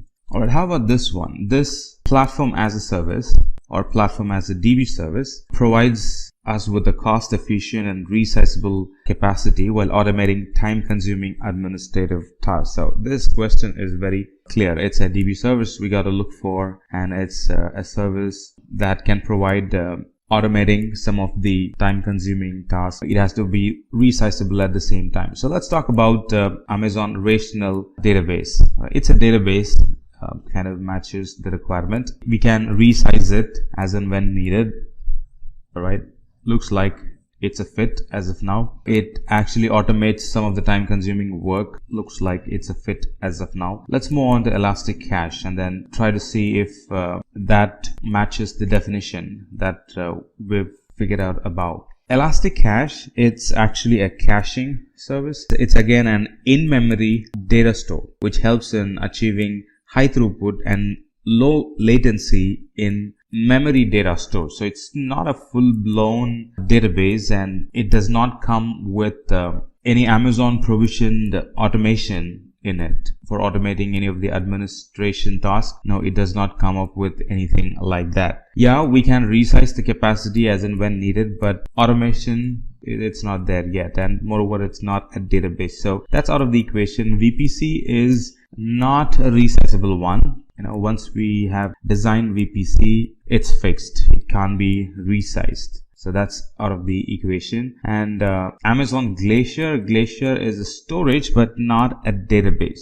Right, so that's again out of the equation. So the tie is kind of between Amazon Relational Database Service and Amazon Elastic Cache, because they both aid the database service, but Elastic Cache is not a full-blown database. It actually helps the database, but it's not a full-blown database. So it's Amazon Relational Database. So that's the one which is a platform as a service. It's the one which can be resized. It's the one which can be used to automate the time-consuming administrative tasks. All right, let's talk about this one. Which of the following is a means for accessing human researchers or consultants to help solve a problem on a contractual or a temporary basis? All right, let's read the question again. Which of the following is a means for accessing human researchers or consultant to help solve problems on a contractual or a temporary basis? It's like assigning tasks or hiring AWS experts for a temporary job. So let's try to find that kind of service in the 4 services that are listed. Amazon Elastic MapReduce. MapReduce is actually an framework service that makes it easy and cost effective to analyze large amount of data, but that has nothing to do with accessing human researchers. All right, let's talk about Mechanical Turk. It's a web service that provides a human workforce. That's the definition for it. For example, automation is good, but not everything can be automated. For something to qualify for automation, it has to be a repetitive task. A one-time task can't be automated, or the time and money that you would be spending in automation is not worth it. Instead, you could have done it manually. So that does not qualify for automation. And anything that requires intelligence, right? Anything that's a special case. Right? Automation can do repetitive tasks. Automation can do precise work, but it has to be repetitive tasks. The scenario, it should have been there already. Only then that can be executed. But if it's a new scenario and it requires appropriate addressing, then it requires human tasks. So we could hire researchers and consultants who can help solve a problem using Amazon Mechanical Turk. The other 2 are already out of the equation. Now, DevPay is actually a payment system through Amazon, and multi-factor authentication, as it says, it's an authentication system. So the right answer is Amazon Mechanical Turk. All right, this sounds interesting. Let's look at this one. This service is used to make it easy to deploy, manage, and scale containerized applications using Kubernetes on AWS. Which of the following is this AWS service? So it's a service to deploy, manage, and scale containerized applications. So it deals with containers. It also should have the ability to use Kubernetes, which is a container orchestration service.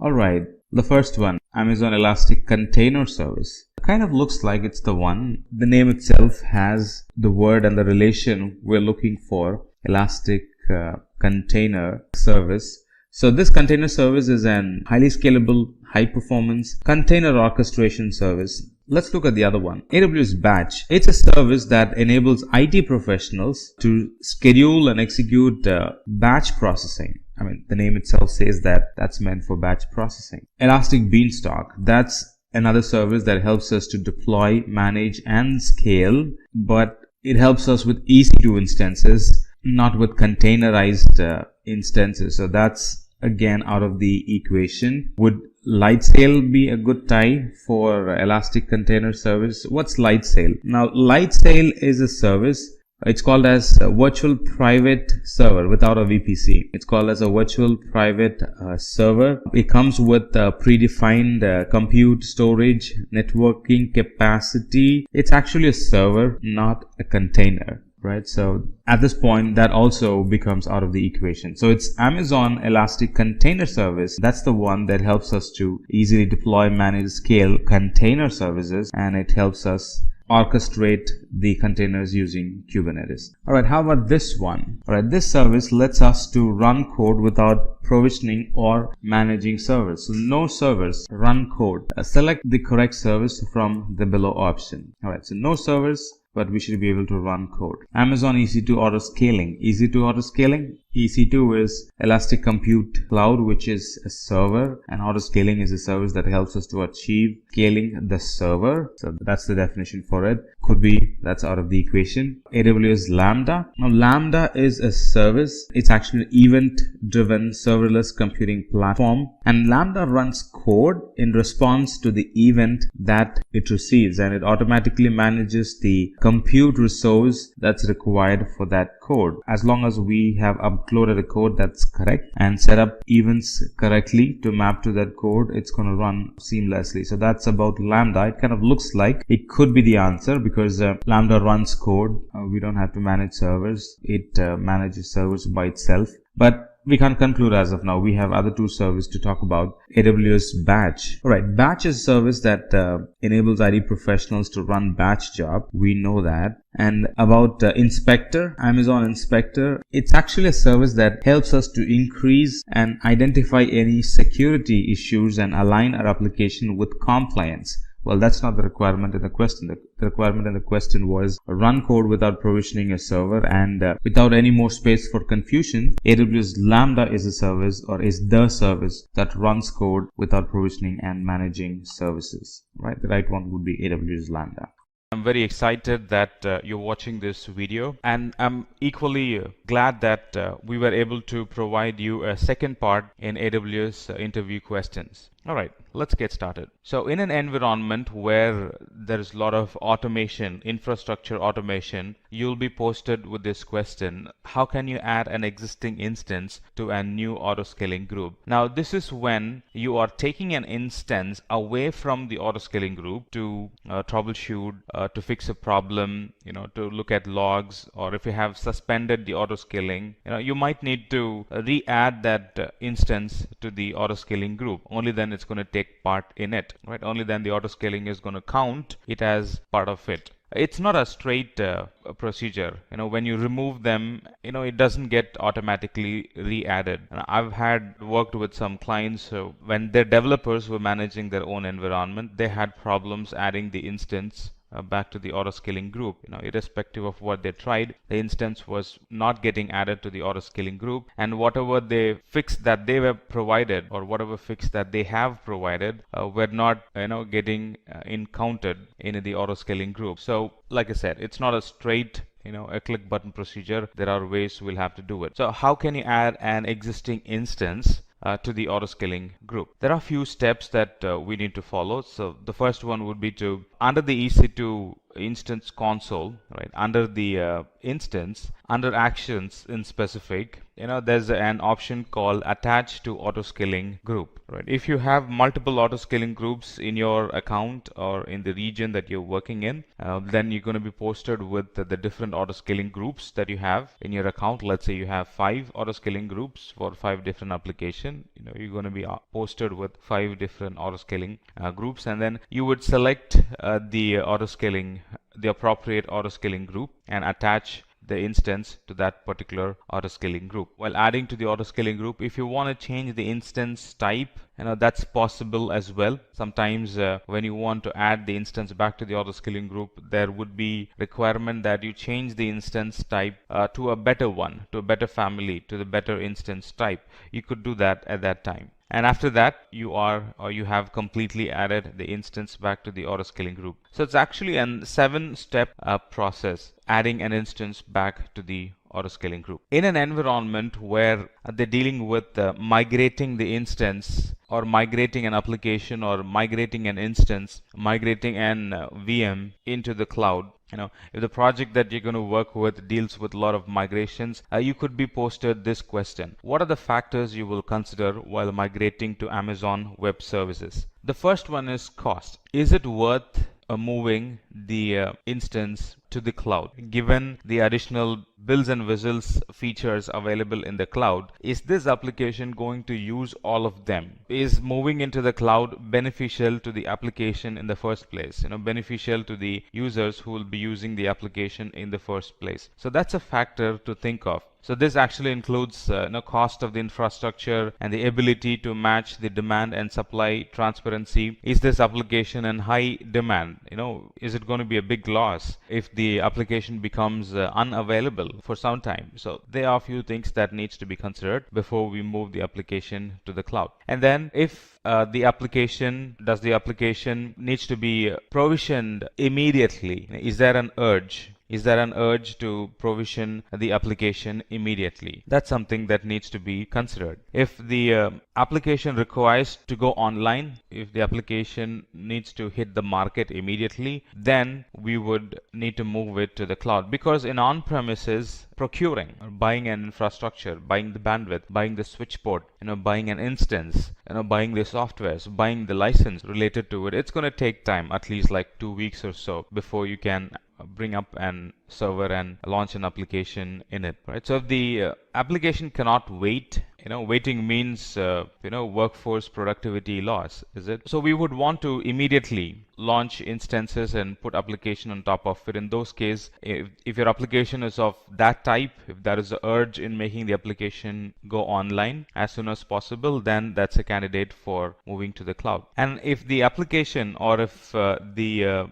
software, or if the product that you're launching, it requires hardware, it requires an updated hardware all the time, that's not going to be possible in on-premises. We try to deal with legacy infrastructure all the time in on-premises, but in the cloud, they're constantly upgrading their hardwares. Only then they can keep themselves up going in the market. So the cloud providers are constantly updating their hardwares. And if you want to be benefited, or if your application wants to be benefited by the constant upgrading of the hardwares, making sure the hardware is as latest as possible, the software version, the licensing is as latest as possible, then that's a candidate to be moved to the cloud. And if the application does not want to go through any risk, if the application is very sensitive to failures, if the application is very much tagged to the revenue of the company, and you don't want to take a chance in seeing the application fail and seeing the revenue drop, then that's a candidate for moving to the cloud. And business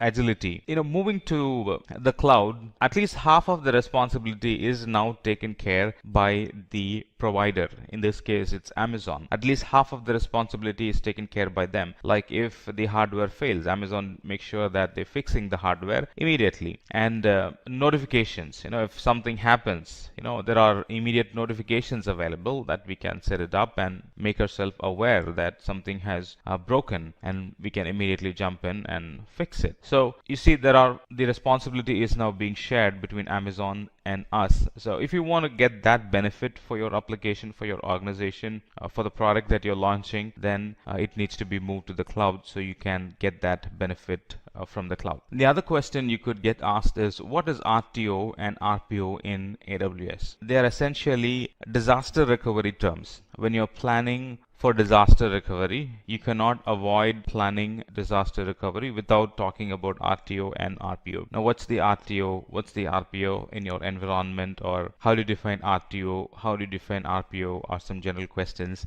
that get asked. RTO is recovery time objective. RTO stands for the maximum time the company is willing to wait for the recovery to happen or for the recovery to finish when a disaster strikes. So RTO is in the future, right? How much time is it going to take to fix and bring everything to normal? So that's RTO. On the other hand, RPO is recovery point objective, which is the maximum amount of data loss your company is willing to accept as measured in time. RPO always refers to the backups, the number of backups, the frequency of the backups, right? Because when an outage happens, you can always go back to the latest backup, right? And if the latest backup was data storage, right? So RPO is the acceptable amount. If the company wants less RPO is 1 hour, then you should be planning on taking backups every 1 hour. If RPO is 12 hours, then you should be planning on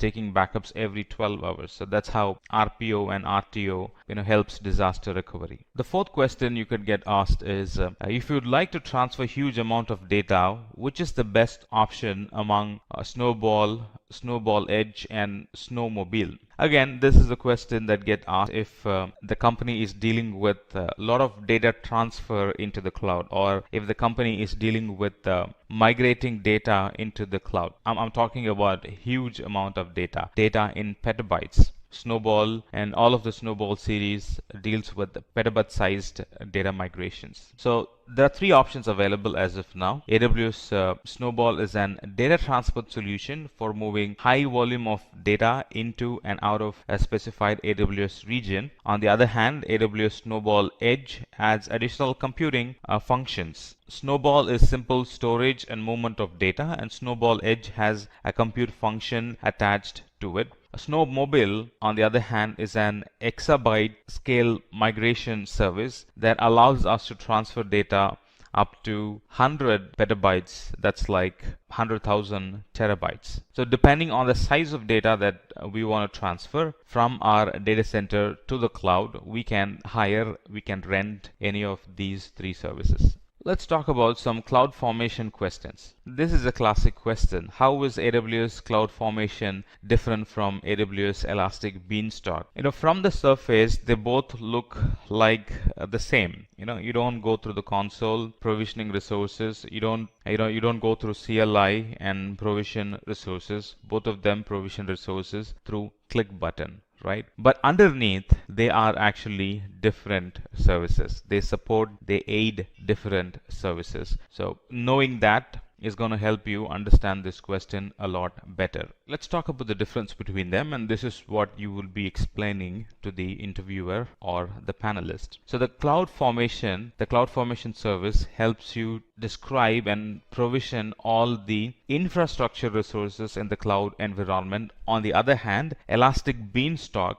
provides an simple environment to which we can deploy and run application. CloudFormation gives us an infrastructure, and Elastic Beanstalk gives us a small contained environment in which we can run our application. And CloudFormation supports the infrastructure needs of many different types of application, like the enterprise application, the legacy applications, and any new modern application that you want to have in the cloud. On the other hand, the Elastic Beanstalk, it's a combination of developer tools. They are tools that helps manage the lifecycle of a single application. So CloudFormation, in short, is managing the infrastructure as a whole, and Elastic Beanstalk, in short, is managing and running an application in the cloud. And if the company that you're getting hired is using CloudFormation to manage their infrastructure, or if they're using infrastructure or any of the infrastructure as a code services, then you would definitely face this question: what are the elements of an AWS CloudFormation template? So it has 4 or 5 basic elements, right? And the template is in the form of JSON or in YAML format. Right, so it has parameters, it has outputs, it has data, it has resources, and then the format or the format version. or the file format version for the CloudFormation template. So parameter is nothing but it actually lets you to specify the type of EC2 instance that you want, the type of RDS that you want, right? So EC2 is an umbrella, RDS is an umbrella, and parameters within that EC2 and parameters within that RDS are the specific details of the EC2 or the specific details of the RDS service. So that's what parameters in a CloudFormation template. And then the element of the CloudFormation template is outputs. For example, if you want to output the name of an S3 bucket that was created, if you want to output the name of the EC2 instance, if you want to output the name of some resources that have been created, instead of looking into the template, instead of navigating through in the console and finding the name of the resource, we can actually have them outputted in the result section. So you can simply go and look at all the resources created through the template in the output section, and that's what output values or output does in the CloudFormation template. And then we have resources. Resources are nothing but what defines what are the cloud components or cloud resources that will be created through this CloudFormation template. Now, EC2 is a resource, RDS is a resource, and S3 bucket is a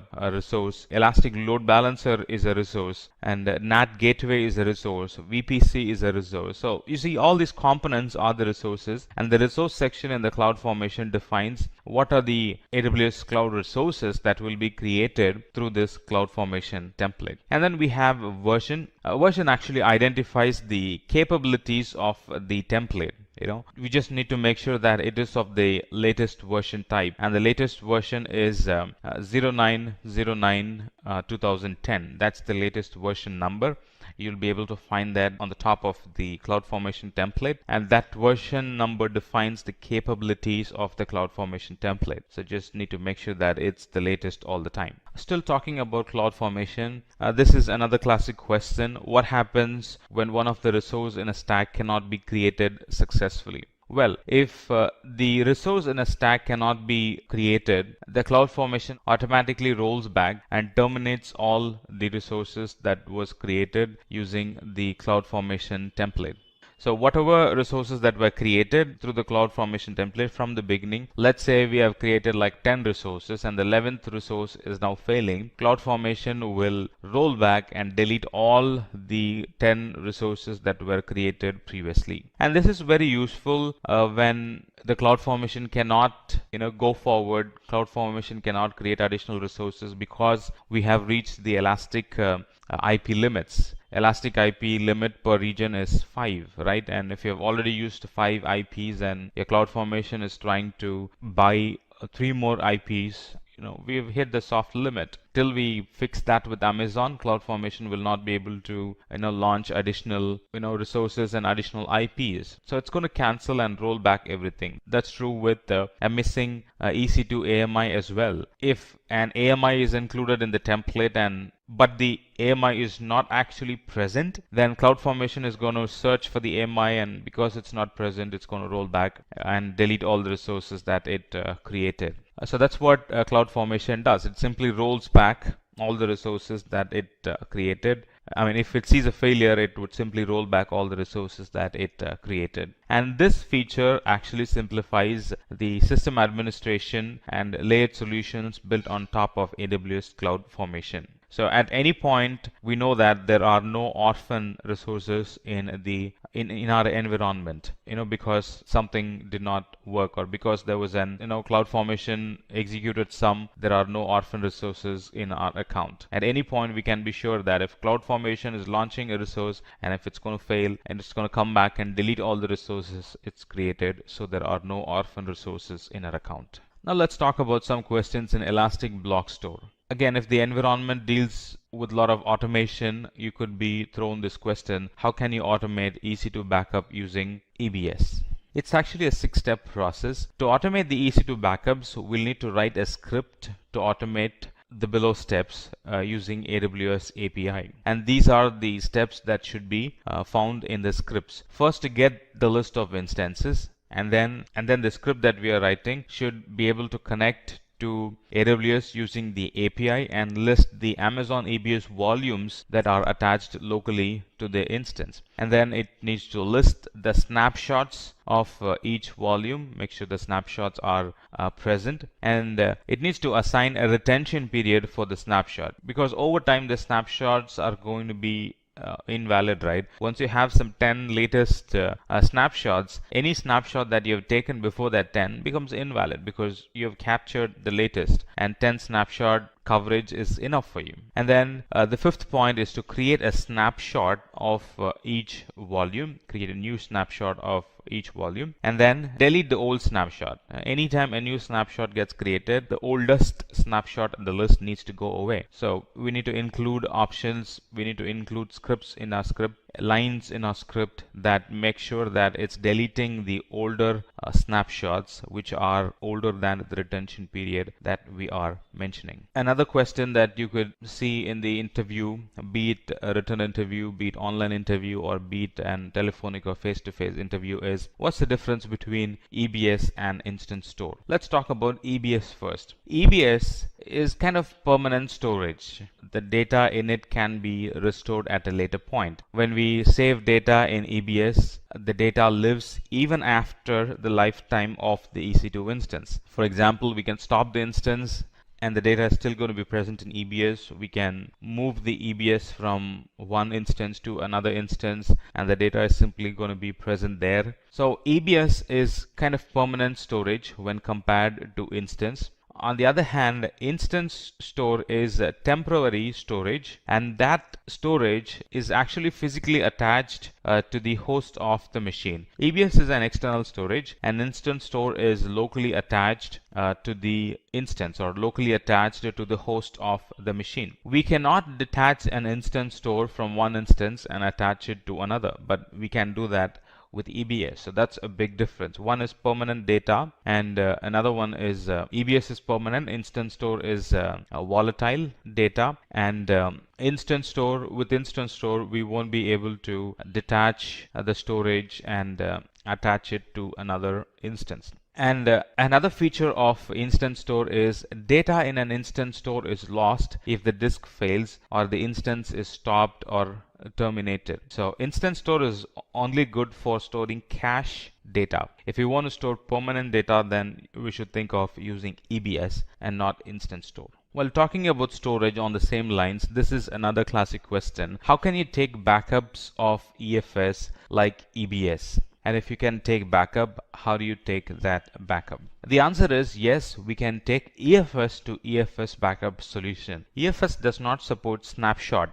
Like EBS, EFS does not support snapshot. Snapshot is not an option for EFS, Elastic File System, right? We can only take backup from one EFS to another EFS, and this backup solution is to recover from unintended changes or deletions of the EFS, and this can be automated. Right? Any data that we store in EFS can be automatically replicated to another EFS, and once this EFS goes down or gets deleted or data gets deleted, or the whole EFS is for some reason interrupted or deleted, we can recover the data from, we can use the other EFS and bring the application to consistency. And to achieve this, it's not an one-step configuration, it's a cycle. There are a series of steps that's involved before we can achieve EFS to EFS backup. The first thing is to sign in to the AWS Management Console, and under EFS, or click on EFS to EFS restore button from the services list, and from there we can use the region selector in the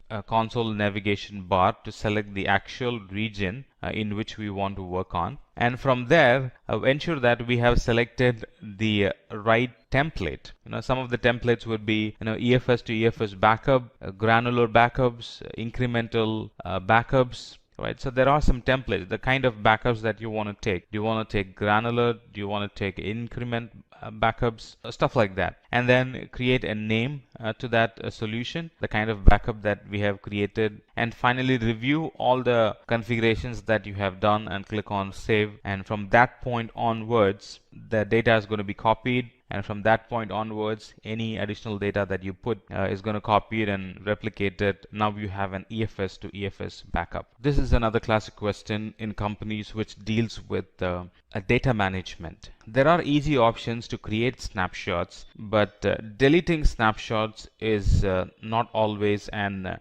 click button or a single step configuration. So you might be facing a question like, how do you auto delete old snapshots? And the procedure is like this. Now, as best practice, we will take snapshots of EBS volume to S3. All snapshots get stored in S3. We know that now. And we can use AWS Ops Automator to automatically handle all snapshots. The Ops Automator service, it allows us to create, copy, delete EBS snapshots. So there are CloudFormation templates available for AWS Ops Automator, and this Automator template will scan the environment and it would take snapshots. It would copy the snapshot from one region to another region if you want, if you're setting up a DR environment. And not only that, based on the retention period that we create, it's going to delete the snapshots which are older than the retention period. So life or managing snapshot is made a lot easier because of this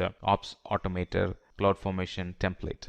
Moving into questions in Elastic Load Balancer, this again could be a question in the interview. What are the different types of load balancers in AWS and what's their use case? What's the difference between them? And as of now, as we speak, there are 3 types of load balancers which are available in AWS. The first one being application load balancer. Just like the name says, the application load balancer works on the application layer and deals with HTTP and HTTPS requests. And it also supports path-based routing. For example, simplilearn.com/some web page, simplilearn.com/another website. So it's going to direct the path based on the / value that you give in the URL. So that's path-based routing. So it supports that. And not only that, it can support port-based :8080, :8081, or :8090.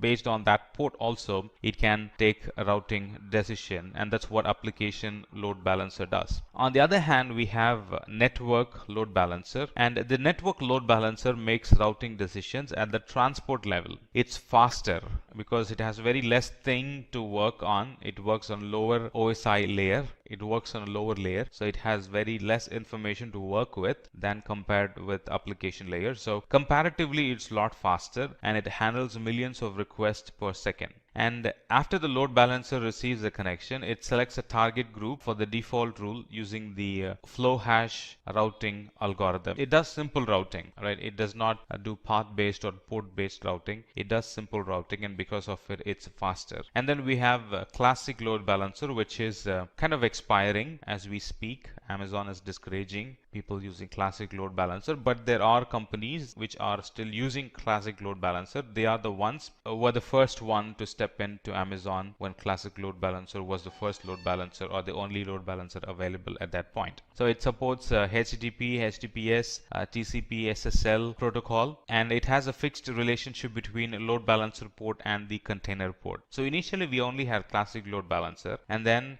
after some point Amazon said, instead of having one load balancer address all type of traffic, we're going to have 2 load balancers called as the child from the classic, 2 load balancer, and one is going to specifically address the application requirement and one is going to specifically address the network requirement, and let's call it as application load balancer and network load balancer. So that's how now we have 2 different load balancers. Talking about load balancer, another classic question could be, what are the different uses of the various load balancer in AWS Elastic load balancing? There are 3 types of load balancer. We just spoke about it. Application load balancer is used if we need flexible application management and TLS termination, and network load balancer if we require extreme performance and the load balancing should happen based on static IPs for the application. And classic load balancer is an old load balancer which is for people who are still running their environment from EC2 classic network. Now this is an older version of VPC, or this is what was present before VPC was created. EC2 classic network is what was present before EC2 was created. So they are the 3 types and they are the use cases of it. Let's talk about some of the security related questions you would face in the interview. When talking about security and firewall in AWS, we cannot avoid discussion talking about WAF,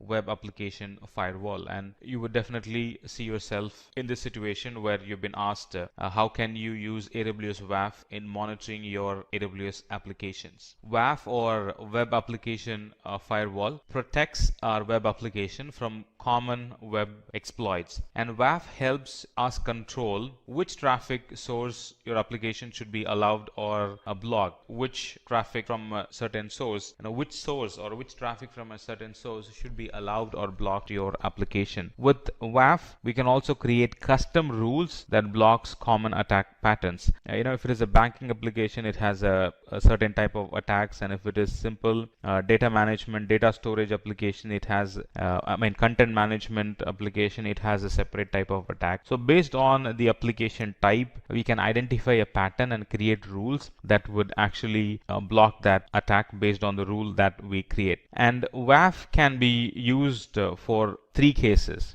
The first one is allow all requests, and then block all requests, and count all requests for a new policy. So it's also an monitoring and management service which actually counts all the policies, or counts all the requests that matches a particular policy that we create. And some of the characteristics we can mention in AWS WAF are the origin IPs and the strings that appear in the request. We can allow block based on origin IP, allow block based on strings that appear in the request. We can allow block or count based on the origin country, length of the request. We can block and count the presence of malicious scripts in an connection. We can count the request headers, or we can allow block a certain request header, and we can count the presence of a malicious SQL code in a connection that we get and that want to reach our application. Still talking about security, what are the different AWS IAM categories we can control? Using AWS IAM, we can do the following. One is create and manage IAM users. And once the user database gets bigger and bigger, we can create and manage them in groups. And in IAM,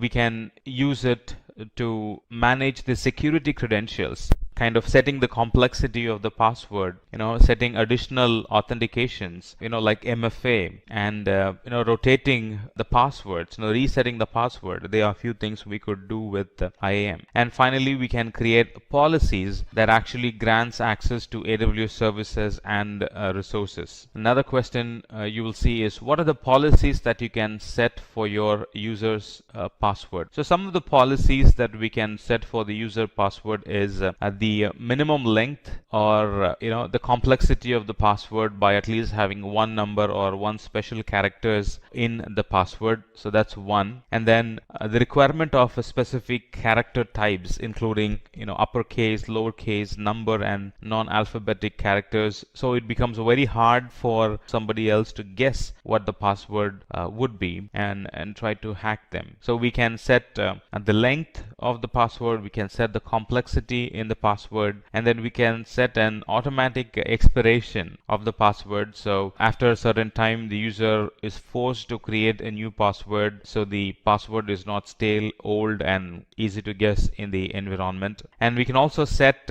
settings like the user should contact the admin when the password is about to expire. So you can get a hold of how the user is setting their password. Is it having good complexity in it? Is it meeting company standards? Or there are a few things that we can control and set for the users when the users are setting or recreating the password. Another question that could be posted in an interview, so to understand your understanding of IAM, is what's the difference between an IAM role and an IAM user? Let's talk about IAM user. Let's start small and then go big, or let's start simple and then talk about the complex one. The IAM user has a permanent long-term credential, and it's used to interact directly with AWS services. And on the other hand, IAM role is an IAM entity that defines a set of permissions for making AWS service requests. So IAM user is an permanent credential and role are temporary credentials. And IAM user has full access to all AWS IAM functionalities. And with role, trusted entities such as IAM users, application, or AWS services assume the role. So when an IAM user is given a permission, it sticks within the IAM user. But with roles, we can give permissions to applications, we can give permissions to users in the same account, in a different account, the corporate ID. We can give permissions to EC2, S3, RDS, VPC, and lot more. Role is wide, and IAM user is not so wide. It's very constrained only for that IAM user. Let's talk about managed policies in AWS. Managed policies, there are two types, customer managed and Amazon managed. So managed policies are IAM resources that express permissions using the IAM policy language. We can create policies, edit them, manage them separately from the IAM user group and roles which they are attached to. So they are something that we can do to managed policies if it is customer managed. And we can now update policy in one place, and the permissions automatically extend to all the attached entries. So I can have like 3 services, 4 services point to a particular policy, and if I edit that particular policy, it's going to reflect on those 3 or 4 services. So anything that I allow is going to be allowed for those 4 services. Anything that I denied is going to be denied for the 4 services. Imagine what would be without the IAM managed policy. We'll have to go and specifically allow deny on those different instances 4 or 5 times depending on the number of instances that we have. So like I said, there are 2 types of managed policies. One is managed by us, which is customer managed policies, and then the other is managed by AWS, which is AWS managed policy. This question, can you give an example of an IAM policy and a policy summary? This is actually to test how well versed are you with the AWS console. The answer to that question is, look at the following policy. This policy is used to grant access to add, update, and delete objects from a specific folder. In this case, name of the folder is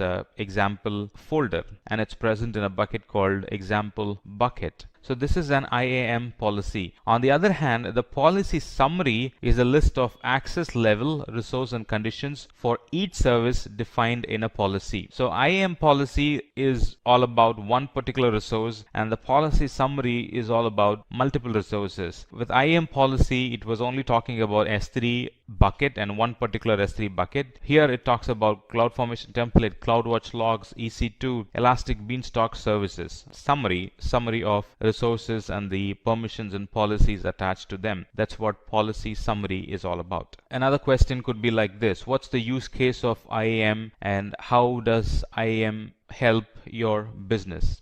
Two important or primary work of IAM is to help us manage IAM users and their access. It provides secure access to multiple users to their appropriate AWS resources. So that's one it does. And the second thing it does is manage access for federated users. Federated users are non-IAM users, and through IAM we can actually allow and provide secure access to resources in our AWS account to our employees without the IAM user. Now, they could be authenticated using the Active Directory, they could be authenticated using the Facebook credential, Google credential, Amazon credential, and a couple of other credentials, third-party identity management, right? So we could actually trust them and we could give them access to our account based on the trust relationship that we have built with the other identity systems. All right, so two things. One is manage users and their access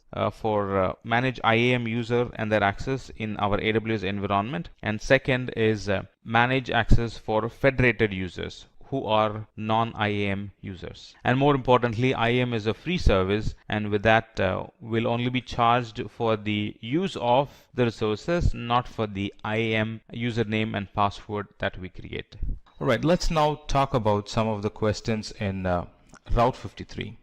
One classic question that could be asked in an interview is, what is the difference between latency-based routing and geo-DNS or geo-based DNS routing? Now, the geo-based DNS routing takes routing decisions on the basis of the geographic location of the request. And on the other hand, the latency-based routing utilizes latency measurements between networks and data centers. Now, latency-based routing is used where you want to give your customers the lowest latency as possible. So that's when we would use latency-based routing. And on the other hand, geo-based routing is when we want to direct customers to different websites based on the country they are browsing from. You could have 2 different or 3 different websites for the same URL.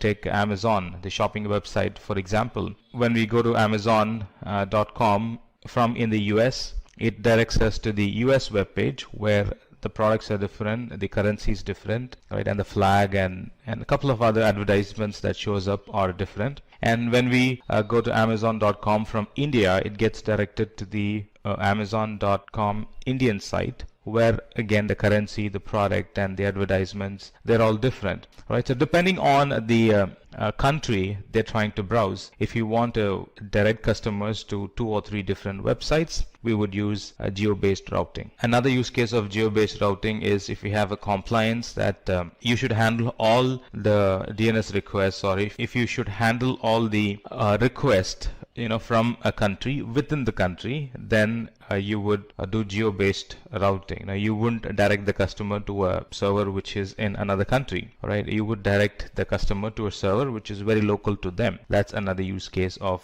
geo-based routing. And like I said, for latency-based routing, the whole goal or aim is to achieve minimum end-user latency. If you are hired for the architect role and if that requires working a lot on the DNS, then you could be posted with this question: what is the difference between domain and a hosted zone? A domain is actually a collection of data describing a self-contained administrative and technical unit on the internet, right? So for example, Simplilearn.com is actually a domain. On the other hand, hosted zone is actually an container that holds information about how you want to route traffic on the internet to a specific domain. For example, lms.simplilearn.com is an hosted zone, whereas simplilearn.com is an domain. So in other words, in hosted zone, you would see the domain name plus a prefix to it. LMS is a prefix here. FTP is a prefix. Mail.simplilearn.com is a prefix. So that's how you would see a prefix in hosted zones. Another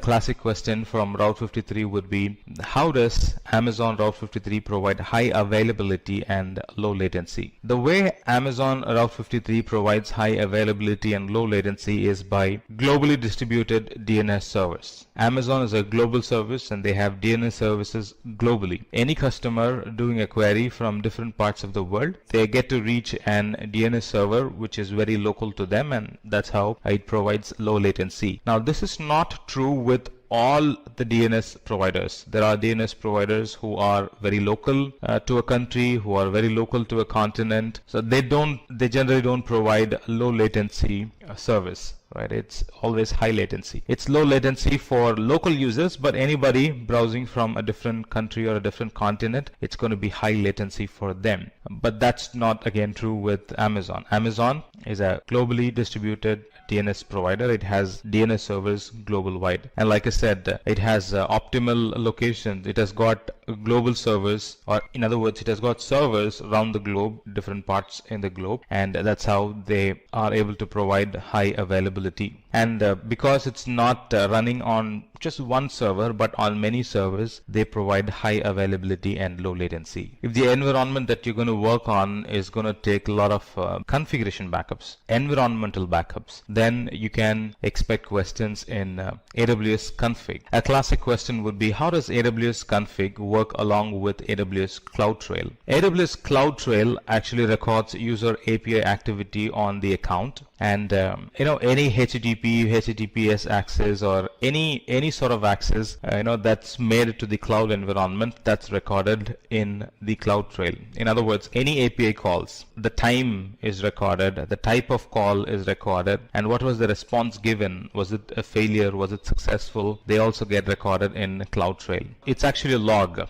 It actually records the activity in your cloud environment. On the other hand, config is a point-in-time configuration details of your resources. For example, at a given point, what are all the resources that were present in my environment? What are all the resources, or what are the configuration in those resources at a given point? They get captured in AWS config. Right. So with that information, you can always answer the question, what did my AWS resource look like at a given point in time? That question gets answered when we use AWS config. On the other hand, with CloudTrail, you can answer the question, by looking at the CloudTrail or with the help of CloudTrail, you can easily answer the question, who made an API call to modify this resource? That's answered by CloudTrail. And with CloudTrail, we can detect if a security group was incorrectly configured and who did that configuration. Let's say there happened to be a downtime and you want to identify.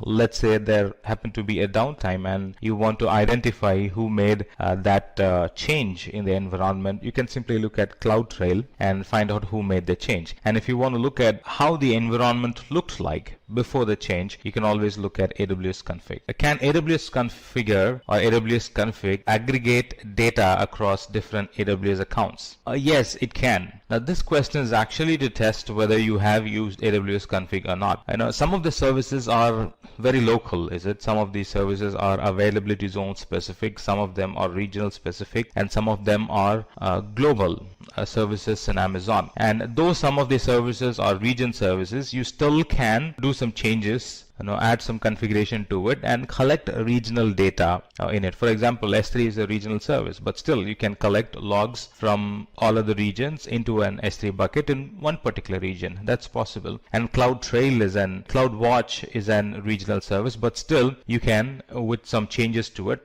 with some adding permissions to it, you can always monitor the CloudWatch that belongs to CloudWatch logs that belongs to other regions. They're not global by default, but you can do some changes and make it global. Similarly, AWS config is a service that's a region-based service, but still you can make it act globally. We can aggregate data across a different region and different accounts in an AWS config and deliver the updates from different accounts to one S3 bucket and can access it from there. AWS config also works or integrates seamlessly with SNS topic. So, anytime there is a change, anytime a new data gets collected, you can always notify yourself or notify a group of people about the new log or the new config or new edit that happened in the environment. Let's look at some of the database questions. Database should be running on reserved instances. So whether you know that fact or not, the interviewer wants to understand how well you know that fact by asking this question. How are reserved instances different from on-demand DB instances? Reserved instances and on-demand instances are exactly the same when it comes to their function, but they only differ based on how they are built. Reserved instances are purchased for 1 year or 3-year reservation, and in return we get a very low per hour pricing because we're paying upfront. It's generally said that reserved instance is 75% cheaper than on-demand instance, and Amazon gives you that benefit because you're committing for 1 year and sometimes you're paying in advance for the whole year. On the other hand, on-demand instances are built on an hourly price. Talking about autoscaling, how will you understand the different types of autoscaling? The interviewer might ask this question: which type of scaling would you recommend for RDS and why? There are two types of scaling, as you would know now, vertical and horizontal. And in vertical scaling, we can vertically scale up the master database with a couple of clicks. Right, so that's vertical scaling. Vertical scaling is keeping the same node and making it bigger and bigger. If previously it was running on T2 micro, now we would like to run it on M3, 2 times large instance. Previously it had 1 virtual CPU, 1 gigabit. Now it's going to have 8 virtual CPU and 30 gigabit of RAM. So that's vertical scaling. On the other hand, horizontal scaling is adding more nodes to it. Previously it was running on 1 VM. Now it's going to run on 2, 3, 10 VMs. Right? That's horizontal scaling. So database can only be scaled vertically, and there are 18 different types of instances we can resize our RDS to. Right, so this is true for RDS MySQL, Postgres SQL, MariaDB, Oracle, Microsoft SQL servers. There are 18 type of instances we can vertically scale up to. On the other hand, horizontal scaling are good for replicas. So they are read-only replicas. We're not going to touch the master database. We're not going to touch the primary database, but I can do horizontal scaling only with Amazon Aurora, and I can add additional read replicas. I can add up to 15 read replicas for Amazon Aurora and up to 5 read replicas for RDS, MySQL, Postgres, SQL, and MariaDB RDS instances. And when we add replica, we are horizontally scaling, adding more nodes, right? Read-only nodes. So that's horizontal scaling. So how do you really decide between vertical and horizontal scaling? If you're looking to increase the storage and the processing capacity, we'll have to do a vertical scaling. If you're looking at increasing the performance or of the read-heavy database, we need to be looking for horizontal scaling, or we need to be implementing horizontal scaling in our environment. Still talking about database, this is another good question you can expect in the interview. What is the maintenance window in Amazon RDS?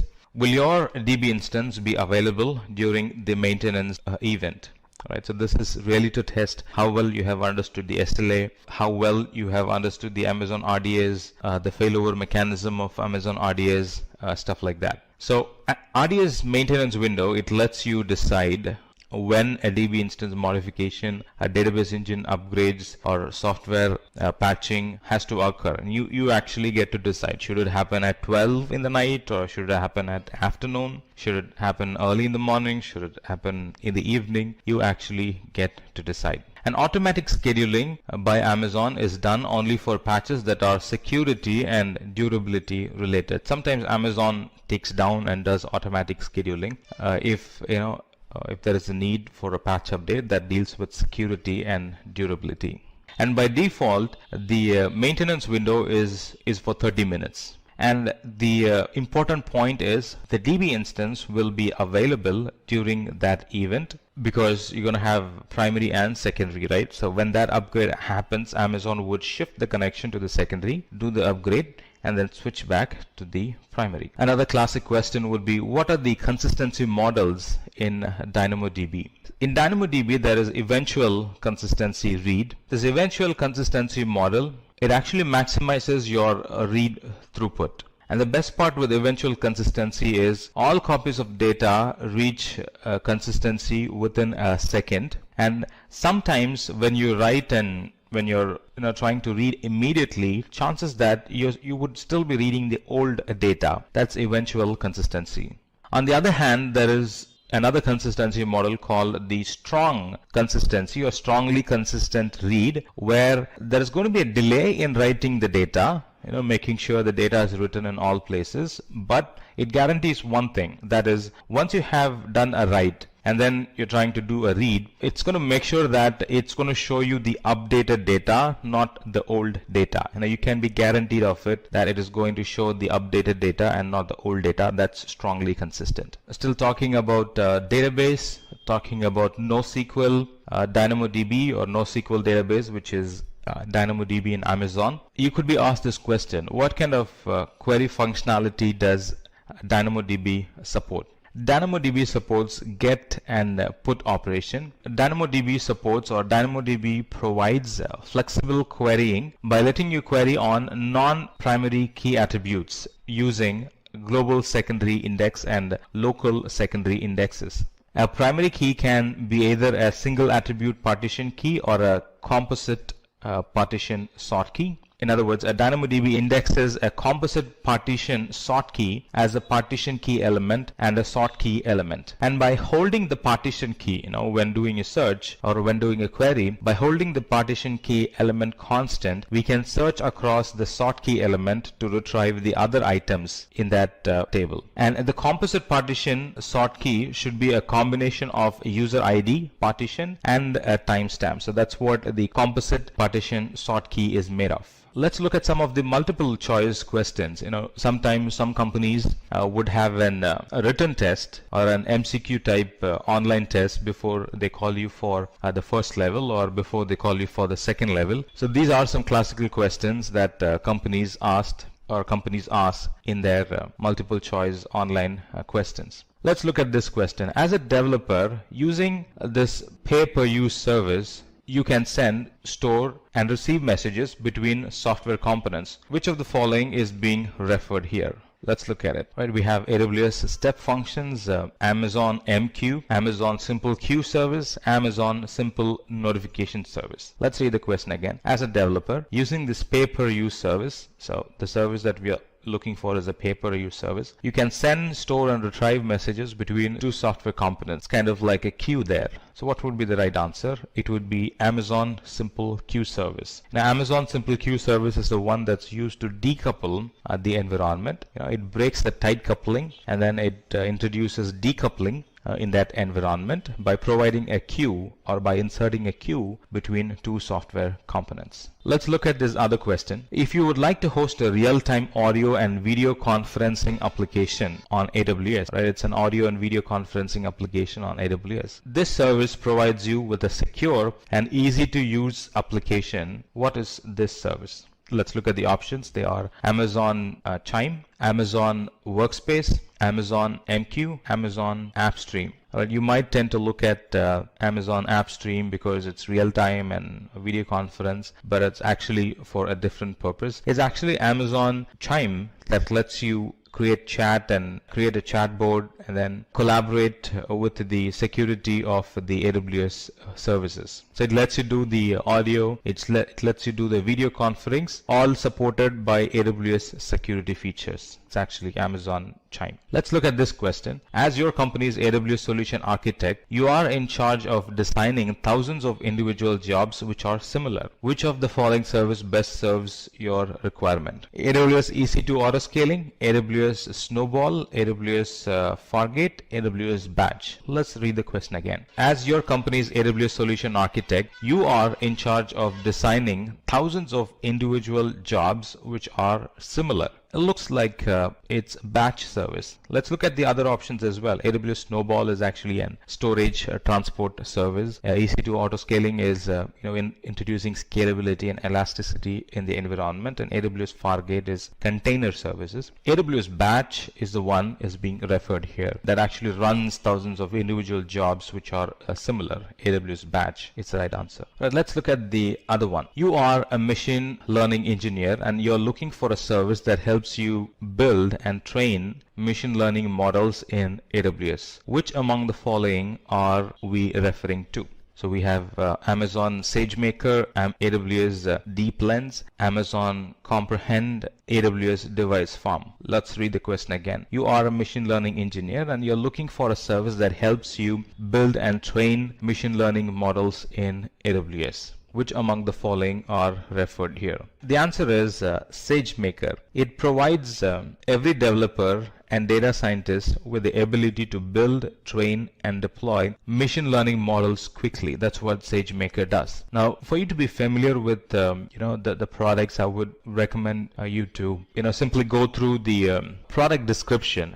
There's one page available on Amazon that explains all the products, quick, neat, and simple. That really helps you to be very familiar with what the product is all about and what it is capable of. Is it a DB service? Is it a machine learning service? Or is it a monitoring service? Is it a developer service? Stuff like that. So get that information, get that details before you attend an interview, and that should really help to answer or face such questions with great confidence. So the answer is Amazon SageMaker, because that's the one that provides developers and data scientists the ability to build, train, and deploy machine learning models quickly as possible. All right, let's look at this one. Let's say that you are working for your company's ID team and you are designated to adjust the capacity of the AWS resource based on the incoming application and network traffic. How do you do it?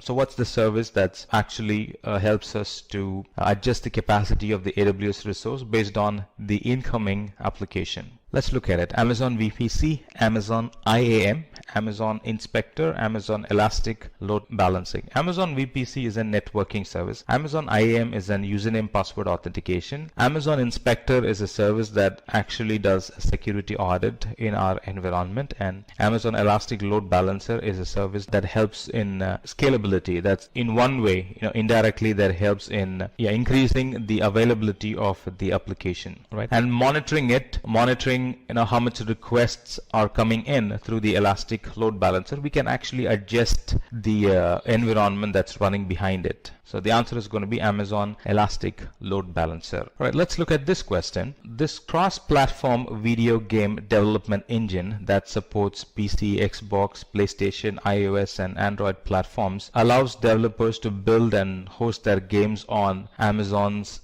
servers. So we have Amazon GameLift, Amazon Greengrass, Amazon Lumberyard, Amazon Sumerian. Let's read the question again. This cross-platform video game development engine that supports PC, Xbox, PlayStation, iOS, and Android platforms allows developers to build and host their games on Amazon servers. The answer is Amazon Lumberyard. This Lumberyard is an free AAA gaming engine deeply integrated with AWS and Twitch with full source. This Lumberyard provides a growing set of tools that helps you create an highest game quality applications, and they connect to a lot of games and vast compute and storage in the cloud. So it's that service they are referring to. Let's look at this question. You are the project manager of your company's cloud architect team. You are required to visualize, understand, and manage your AWS cost and usage over time. Which of the following service will be the best fit for this? We have AWS Budgets, we have AWS Cost Explorer, we have Amazon Workmail, we have Amazon Connect, and the answer is going to be Cost Explorer. Now, Cost Explorer is an option in the Amazon console that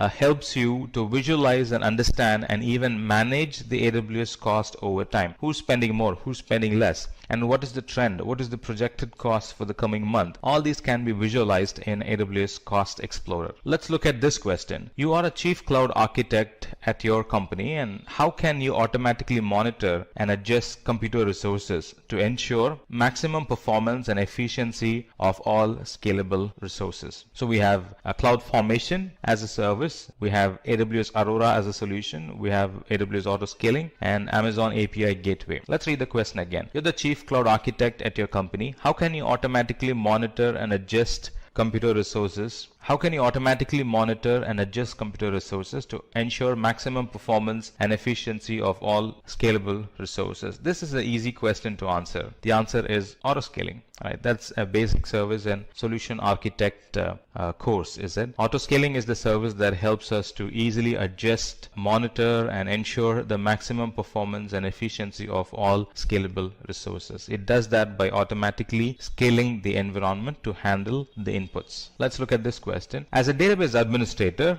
you will use a service that is used to set up and manage databases such as MySQL, MariaDB, and Postgres SQL. Which service are we referring to? Amazon Aurora, Amazon Elastic Cache, AWS RDS, AWS Database Migration Service. Amazon Aurora is Amazon's flavor of the RDS service, and Elastic Cache is the caching service provided by Amazon. They are not full-fledged database. And database migration service, just like the name says, it helps to migrate the database from on-premises to the cloud and from one database flavor to another database flavor. Amazon RDS is the service, is the console, is the service, is the umbrella service that helps us to set up, manage databases like MySQL, MariaDB, and Postgres SQL. It's Amazon RDS. Let's look at this last question. A part of your marketing work requires you to push messages onto Google, Facebook, Windows, and Apple through APIs or AWS Management Console. You will use the following service.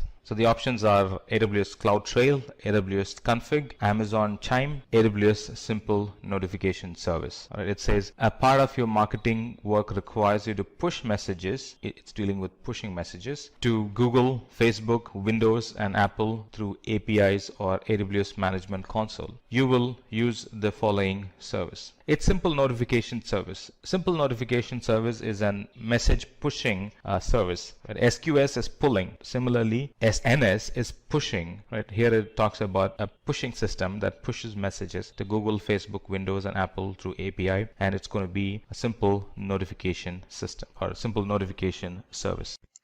And with that, we have come to the end of this video on AWS full course of 2022. I hope you found it useful and entertaining. Please ask any questions you have concerning the topics covered in this video in the comment box below. Our experts will assist you in addressing your problems. Thank you for watching, stay safe and keep learning. Hi there, if you like this video, subscribe to the Simplilearn YouTube channel and click here to watch similar videos. To nerd up and get certified, click here.